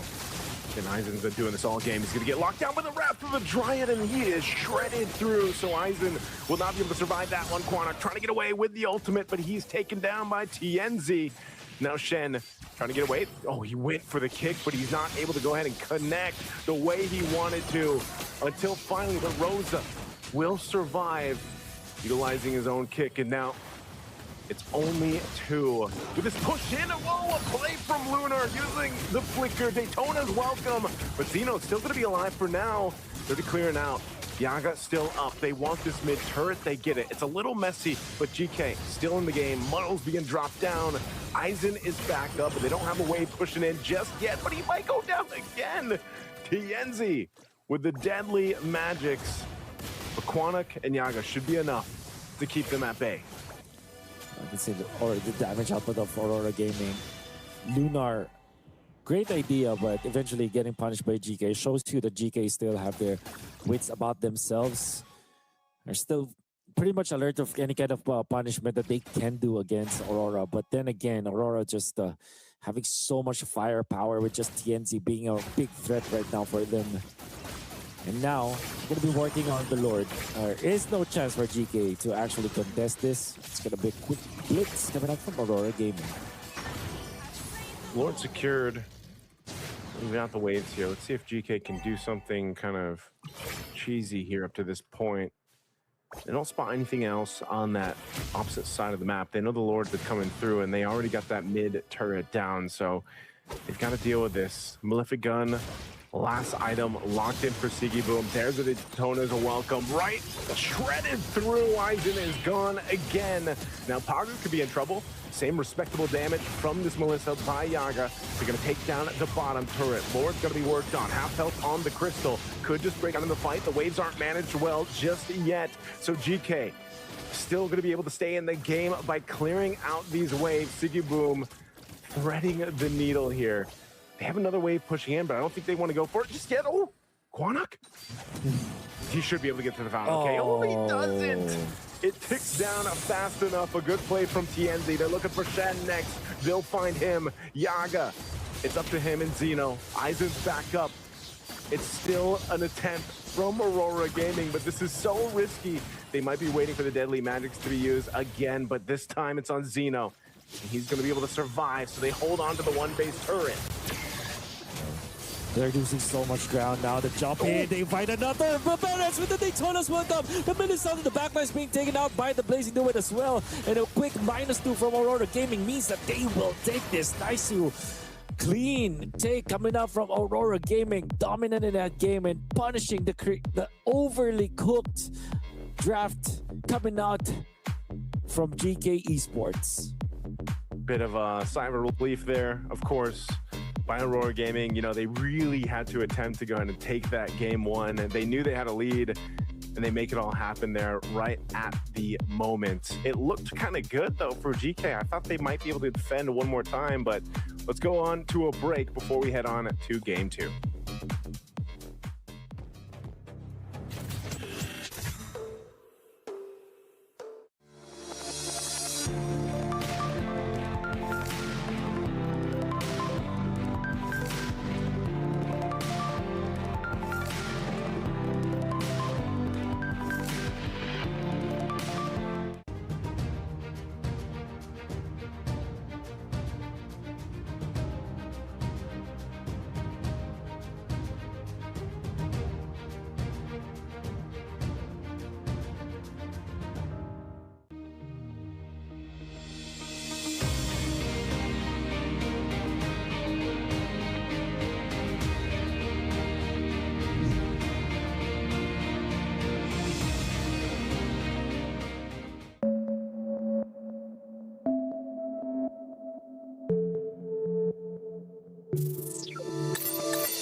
And we're back here after game number one. Thank you very much, the casters, Wolf and Nason. And yeah, what a beautiful game from Aurora Gaming. Yeah.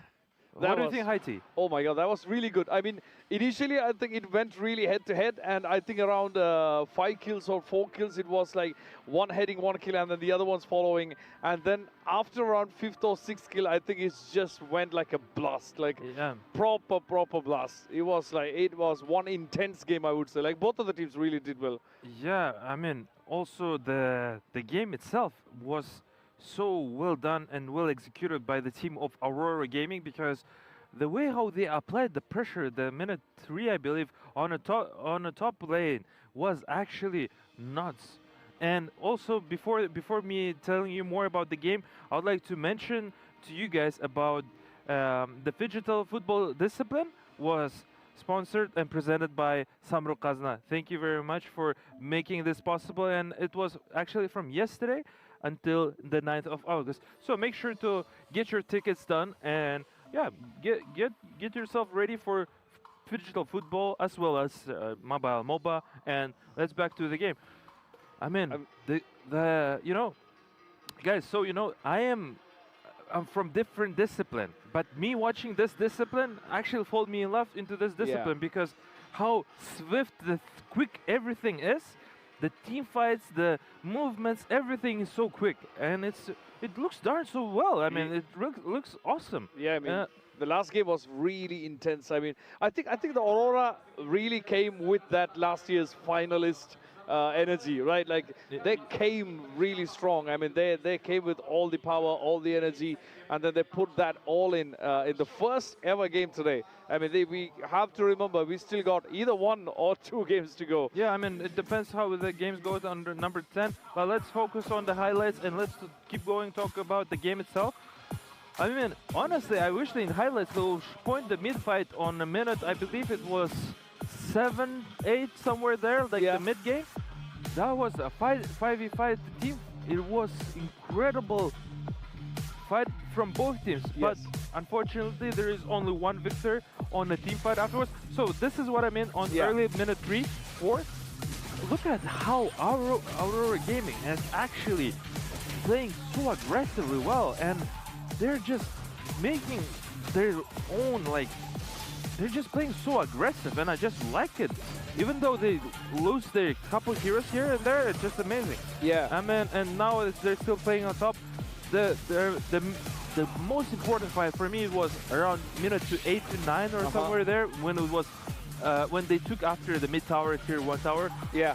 It was incredible. I mean, here we see how Aurora is punishing. This is the moment where I'm talking about, the one exactly 5v5 here. I'm not sure what's happening, but something is definitely happening. Yeah. Monster kill from Sibun. Yeah. Sigibu. Yeah. Take a look at the team fight here. Aurora just punishing everybody from the team of GK Esports, and then taking everybody people in and taking the tower. As soon as they took tower, now the game has been shifted completely. And I think Sigibom has a really good chance of being the MVP for this game. I mean, at this point, I mean, 12 minutes, he already had 6 kills and 0 deaths. I mean, he didn't even go out even once. And we are talking about a double kill lead. From we are looking at 6 versus 12. Wow, that's like double the kills for.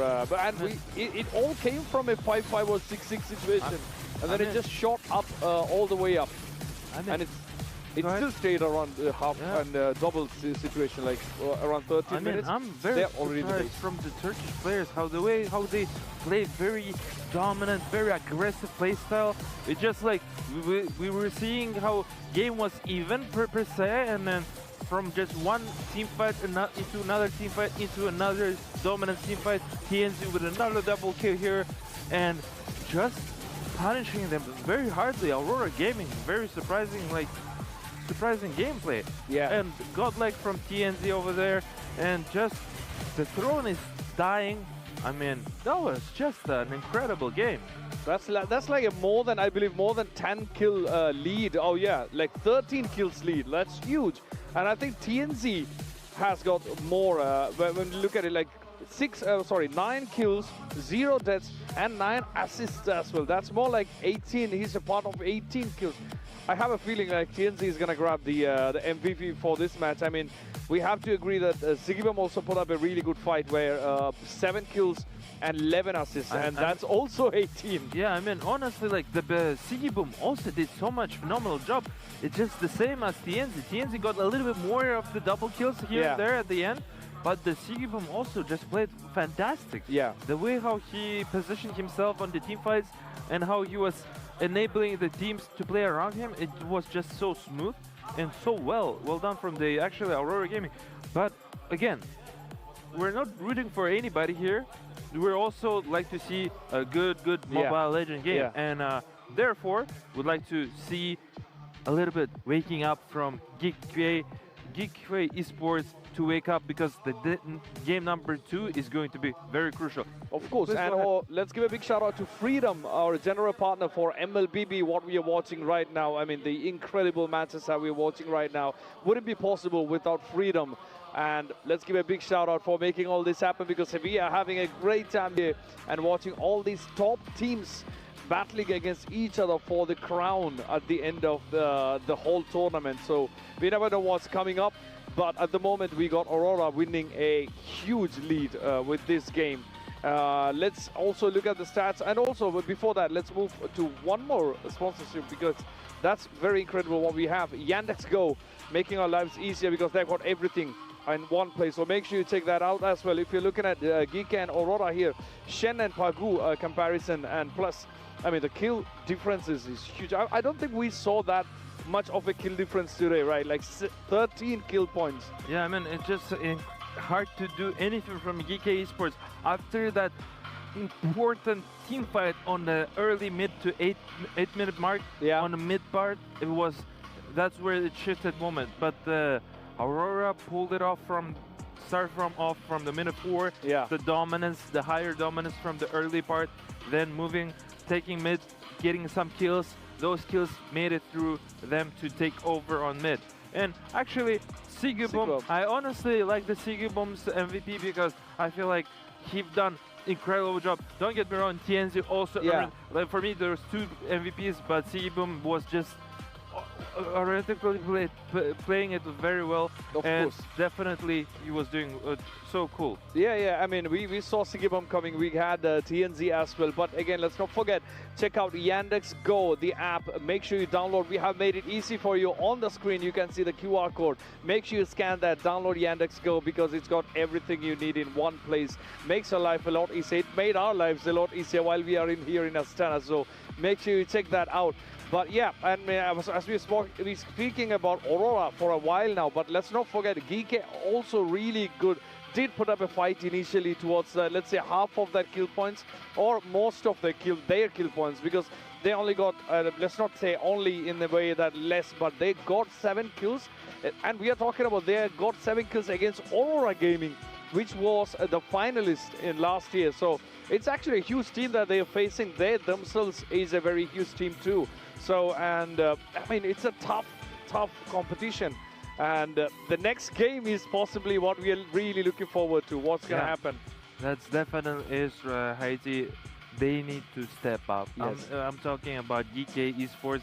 They need to step up and they need to wake up for a couple of the players over there, because this next match is quite important for them, especially when they are at this world event, at this Tier S tournament here at wonderful GOTF Arena at the Game of the Future. And make sure our official website of the Game of the Future is astana2026.gofuture.games, where you can see all the news over there, all the updates, keep getting informed, and also be on top of all the news that there is for Mobile Legends. Of course. And moving onward, we would like to also talk about how as important right now is to not be nervous, because nervousness won't help you in any way. So therefore, if you guys want to become a victor and become a champion of the Game of the Future, you need to show your strength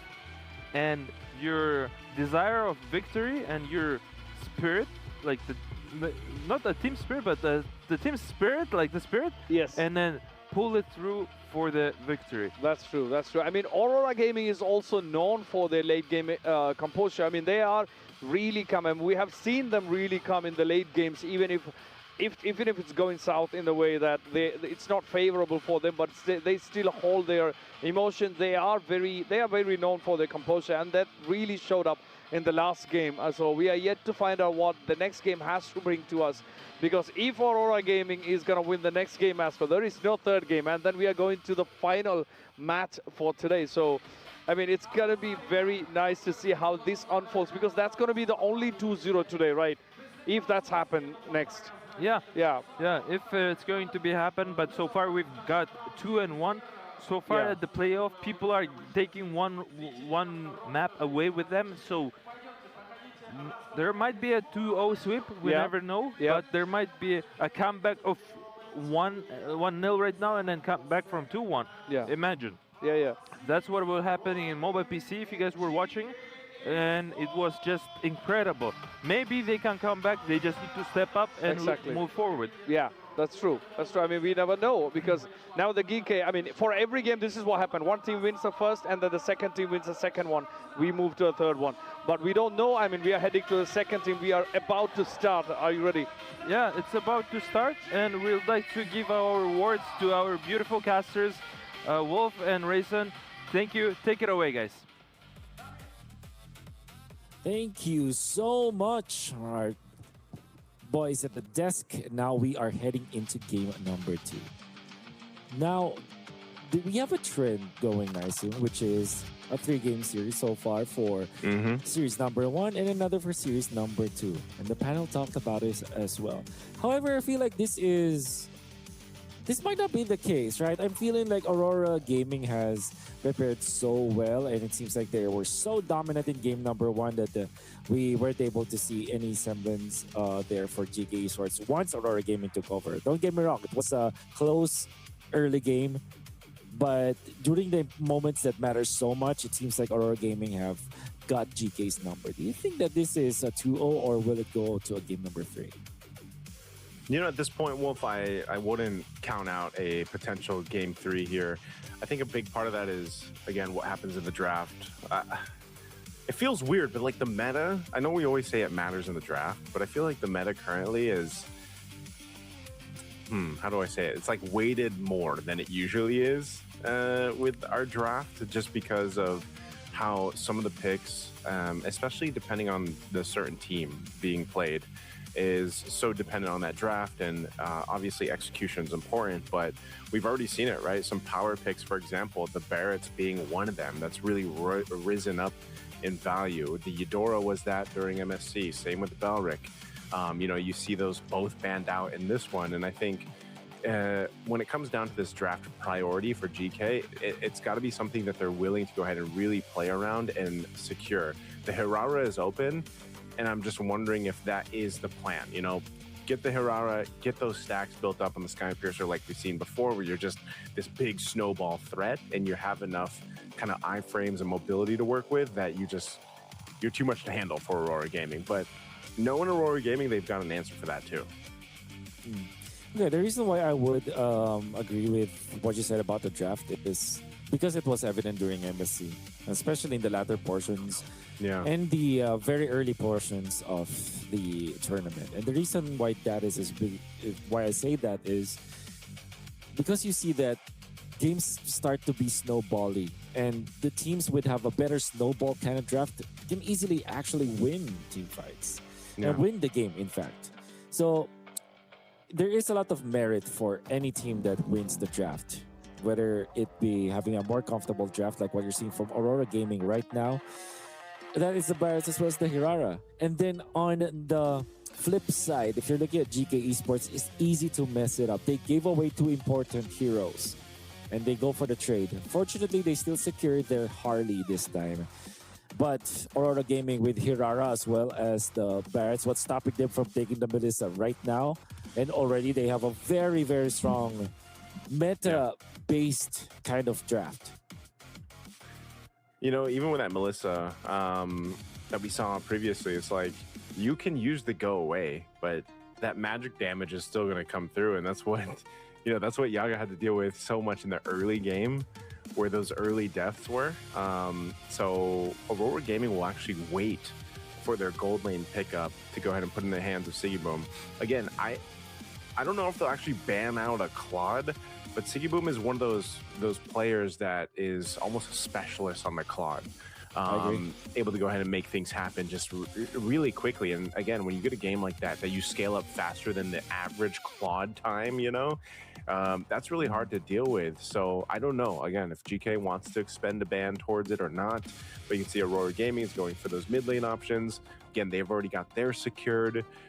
And Aurora Gaming's first 3 picks are already, I feel like, deadly enough, just because, again, how valuable Barretts is, what it allows you to do in the hands of Lunar. TNZ being one of the better junglers so far in the competitive scene that we've seen, especially fit into this meta really well.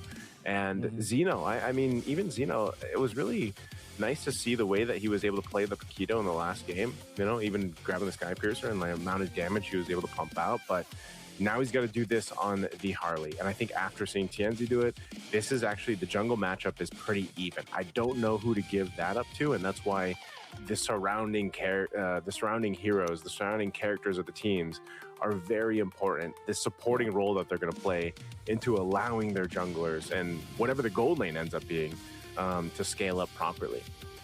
Yeah, totally agree with that. And they still managed to pick up the Melissa. Oh man, I think GK Esports really messed up. These 4 heroes, I'm telling you, this composition is just so good. And they're going to close it out with another tanky dude from the Rome role. Maybe, no, there's no Minotaur, maybe they'll close it out with probably a Hylos coming up from Pagu, or maybe a Badang. Or a Matilda also works. So Matilda and the Barretts combo, man. Oh, man.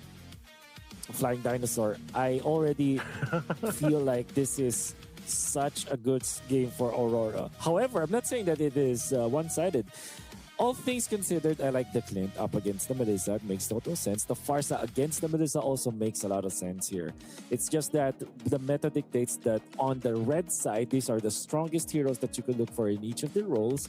And generally, if you get your hands on that kind of composition, it's easier to win. Yeah, this is...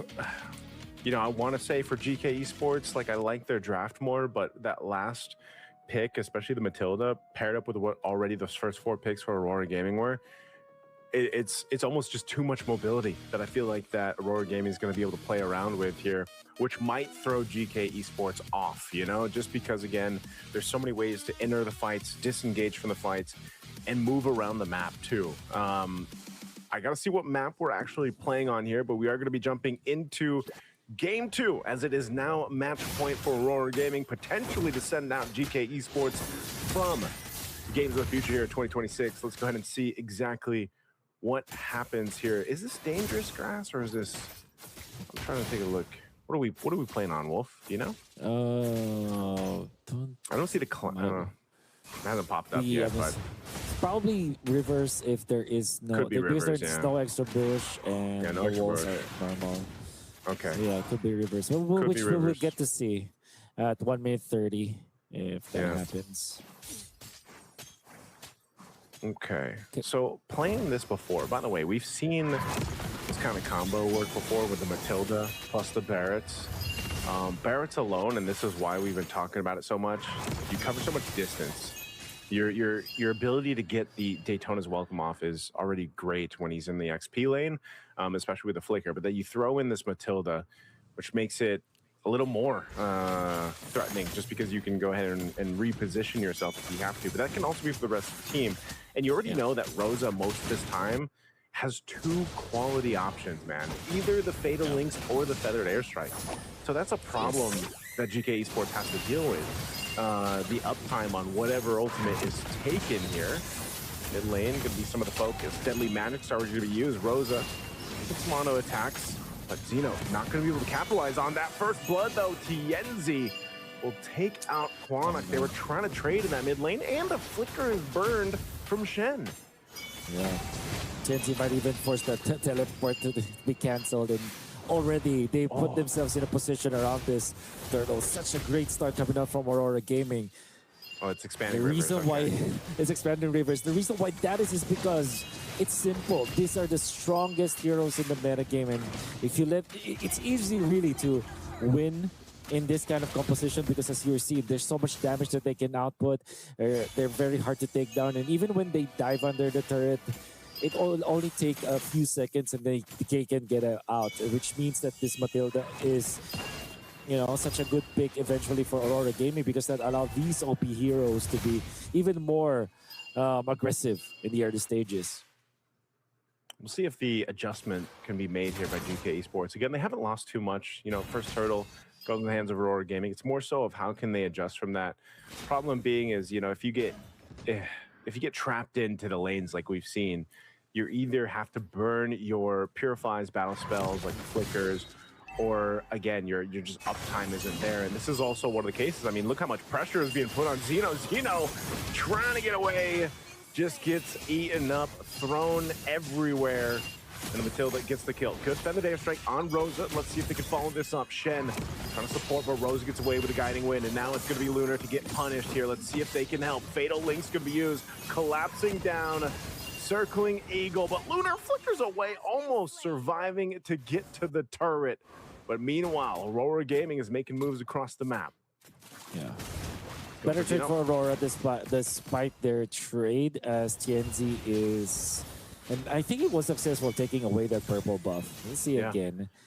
They're going to be forcing down the bottom lane too.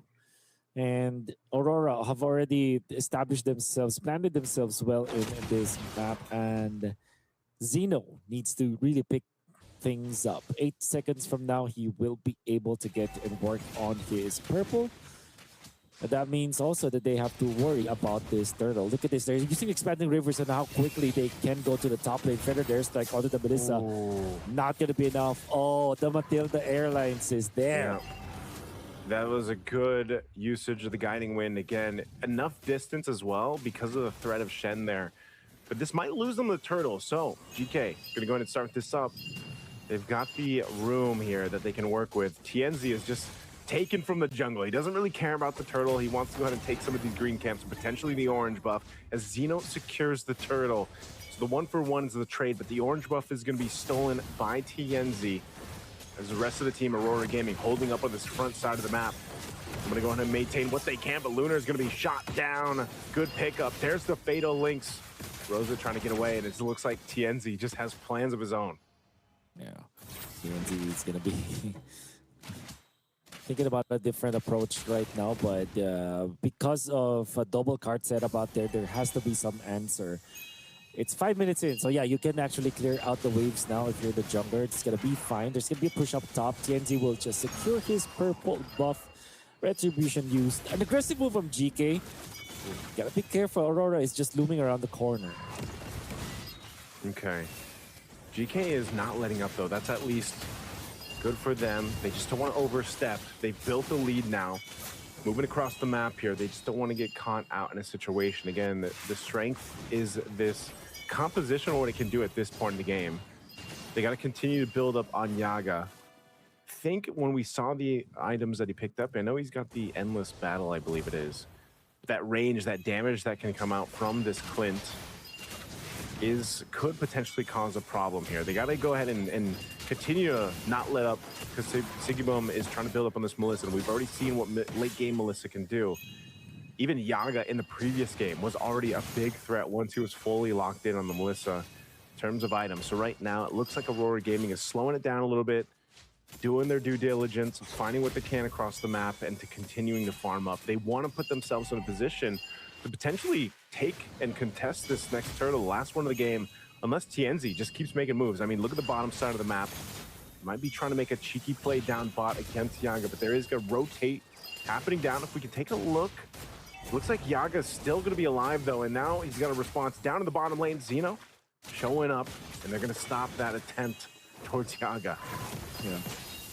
Meanwhile, the exchange circling Eagle, catching 5 members. GK Esports, he's out of there. Pagu masterfully flying around. GK Esports, getting so much information. All the while that's happening, TNZ already working onto that neutral objective. And the diversion tactic coming up from Aurora Gaming is complete. However, this is massive for GK. They have taken the turret, and now the Fatal Links onto 2 defender. There's to follow. Rosa is down. Aurora Gaming, can they actually make an exchange? Big pickup. Great trade from GK Esports.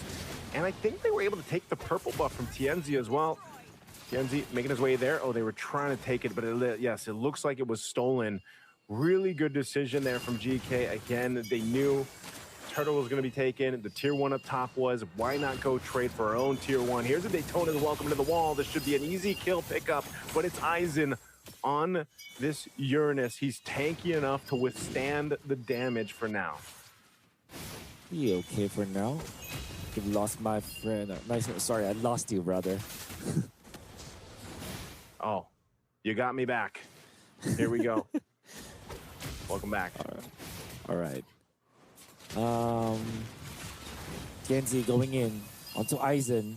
Here comes the Matilda with the guiding wind going onto the left side. They want to go for one. What a great play coming out of the swerve, coming up from Aurora Gaming, but they haven't found anything just yet. Okay, so they back off. They're going to be fine. Again, just kind of testing the waters here. GK Esports has essentially pretty much maintained a lead. You know, a couple thousand gold, nothing too big, but what I want to start to see them do is if they can contain what TNZ is doing across the map. We've seen this before with the Hiraras. They're able to go ahead and continue to just put pressure elsewhere.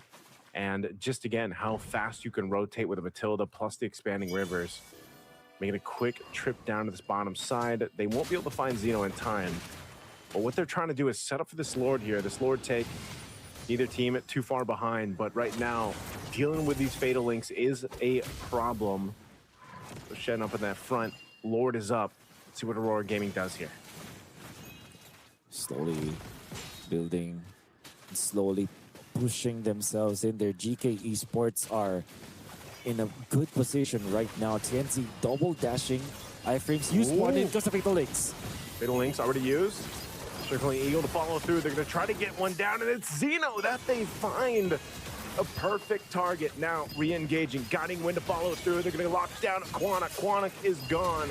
They could go for the Lord here, but they want to go for some more kills. Shen quite low, quarter the health.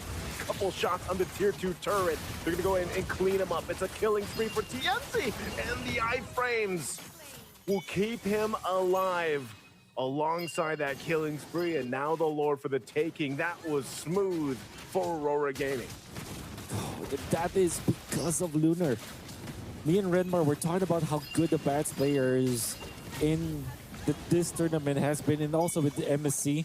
Lunar finding the right target. The timing was so pristine coming out from the XP laner of Aurora Gaming. That allowed them to take out Xeno Bomba. And I would say that the Fatal Links were just so advanced, and the Purify was too easy for Aurora Gaming to use. We could see hit this through the replay, how Lunar was able to find the right snag and then flicker in to his teammates through the wall so that Xeno Bomba will be taking out the jungler of GK Esports. And ever since then, Aurora Gaming have just obliterated the lineup of GK Esports. And this, again, looking at the replay here, this is something they knew they could do because of the fact that they have a Harara, because of the fact that they have a Matilda, and that even the Lunar, you know, this Barrett's such a threat, and there's a reason why it's prioritized and picked up so many times. Now they're gonna go ahead and get ready to march towards this base here of GK Esports. GK did such a good job at maintaining the lead they've built up, but now it's slowly dwindled away. As tier 2s fall, looking for more, looking for these shields if they can find it. Good feathered airstrike to go ahead and clear out this wave though, so Aurora Gaming can't push forward just yet. Live to defend now GK Esports. They are behind, but they're not out just yet. But Aurora Gaming are feeling it. The strong composition that they have built. Looking really strong, like it's a Siki Boom. Making it difficult for the Uranus to be on the front. Lunar once again with the good initiation with the flicker, but the Purify's there. The Fatal Links, nice too. Shen gets the Fatal Links off, but Rosa's got their own Fatal Links to use, and Quanok is going to be gone. TNZ making quick work. Tier 2 going to be followed through. A good stun coming through. Fighting under the turret. There's the Fatal Links we were just talking about. Rosa will get punished and go down, but multiple members in trouble here. For GK, it's a triple for TNZ, and they're going to take down the turret and look to take down the hopes of GK Esports. One wave to clear on through. Zeno trying to do his best, keep them at bay. He's got enough damage to keep Aurora Gaming from ending the series. Was only one team fight that really broke. The break-even point was there. When they tried to go for the play with the Fatal Links, everything looked really bad for them since then. GK Esports have been playing okay. In fairness, they actually have positioned themselves around that neutral objective. It looked like they were about to jump the gun onto Aurora Gaming, but they were jumping too soon, and Lunar just found the right target. Zeno, the jungler of GK Esports, taken out. But now the Lord will be available for Aurora Gaming to take once again. They can blitz this. They have the Melissa. Aizen will dip his toes into the Lord pit. I'm gonna check if this is available. Chenzi jump in though. Oh, Quanok's so low, man. Quarter of the health already just in an instant. TNZ taking out Aizen there, and that's going to be the Lord secured for Aurora Gaming. Just, again, really good team fighting. Not sure if they're going to be able to get more. Rosa holds on to the Fatal Links. And this is going to be a tough one for GK to defend against. They want to hold on to these base turrets. They've got 2 left here, Wolf. And the waves now crashing in. Once again, Rosa, Fatal Links are used. They're going to go in with Daytona's Welcome. Lunar from a distance, able to cap out a kill, and that's the right target to go for. Turret goes down. Lunar, does he have enough shields? He does have a little bit of the shield to stay alive. Shen's going to be next. 1 HP. Siggy Boom gets the kill, and now Aurora Gaming with the Lord. They don't even need it to work on the crystal. GK Esports will be sent out of Games of the Future 2026. And even in that last play, Naisu, we saw Lunar with that flicker. The Barrett's ultimate, Daytona's Welcome, always hitting the mark. That time it was the Golden Laner that they were able to pick off. And that spelled the doom for GK Esports. Aurora Gaming are back on top and they are going to be moving on. Unfortunately for GK Esports, as good as their early game was, as close as they could be, it was just not enough. Aurora Gaming are just utilizing the meta heroes that we have in the game to its full potential. Early game first pickoff, the aggression was there. When they described their own team, they said it should be the word aggressive, and that is what we felt out there. We're gonna hear more from Aurora Gaming as well as GK Esports after this series, but for now, we're gonna be hopping on to a break.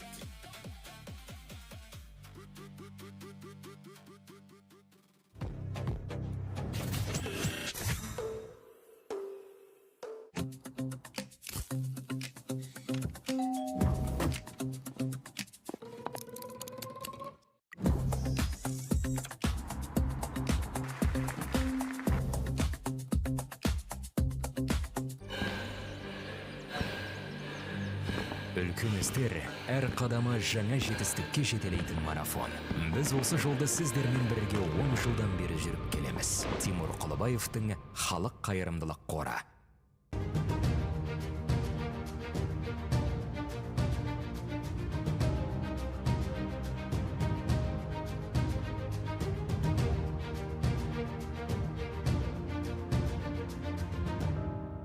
Центр кредит банкымен сіз қарапайым және заманауи шешімдердің ортасындасыз. Нық сеніммен жаңа мүмкіндіктер ашып, тексерілген сапаға сеніңіз. BCC-KZ мүмкіндіктерді кеңейтіңіз.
And what a game. Once we're again back thanking our commentators.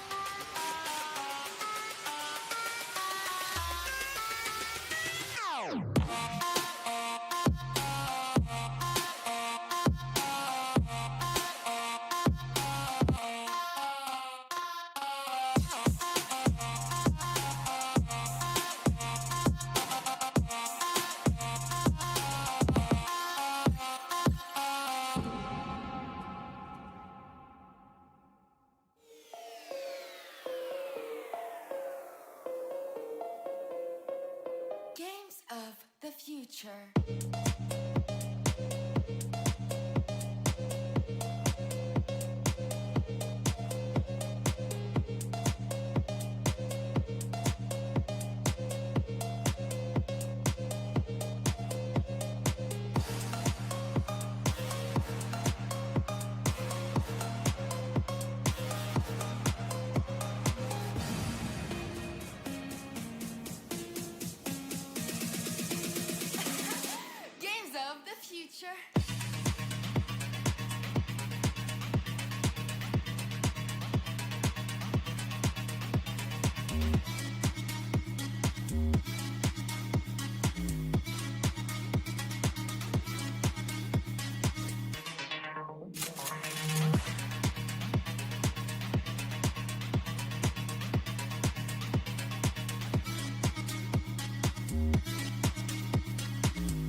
then we could play the game. Like we just stayed with the Cloud. Cloud was super strong.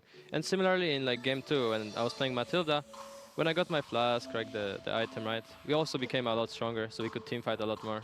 Right, right. Did you ever feel like, okay, maybe we might lose the second game, but we're gonna get into on the third one, or you were like, we got this? No, I was always confident since we had a scaling lineup. So as soon as we got our items, we were strong. So I never doubted us. I knew we were gonna win. Interesting, interesting. Now you are, because you are the last year's runner-ups. I mean, this year are you determined to get that one? After 1 year, take the trophy and the money. Yeah, so this time we're hoping that we're gonna face Onyx again in the finals, and this time we can win them.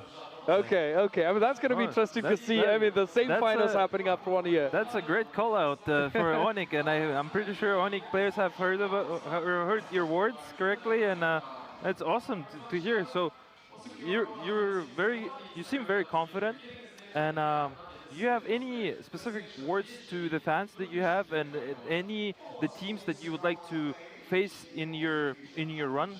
Yeah, so first of all, to the fans, right?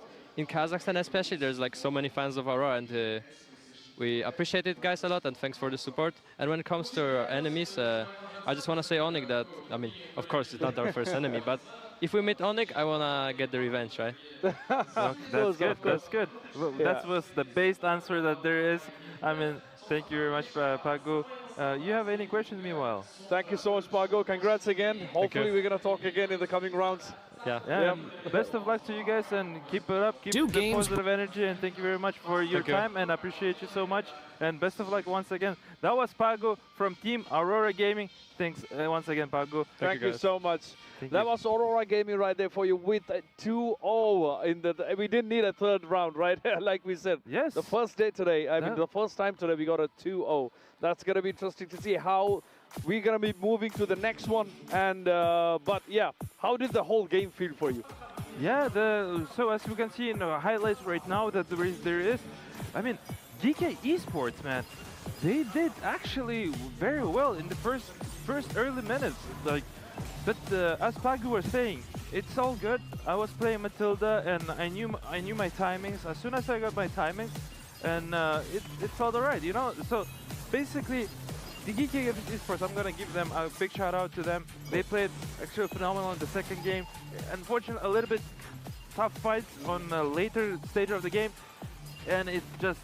From that moment, there we can see how Aurora Gaming now coming back forward and actually taking, as Pago was saying, revenge for the first 10 minutes, and then now they're just doing absolutely whatever they want to do with them.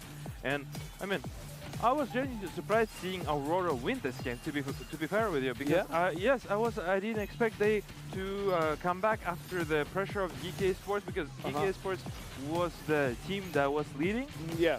And then, I mean, 1 or 2 fights here, especially Aurora Gaming just made a big clutch, and they just take over in control of the entire map and entire series. Yeah. And, yeah. I mean, as Pago said, I think both of the games were kind of similar, as initially it was like head-to-head fight, and at one point Aurora was like going in like a race, like they just took a huge lead. I think the first game was the same. That's what happened. Second game also they repeated the same structure. So as we know, I think Aurora Gaming is more like being a bit careful, but at the same time not backing off in the first half, and then getting the feel of it, and then they use whatever they have, the information and the solid towards the win to get. We got the stats in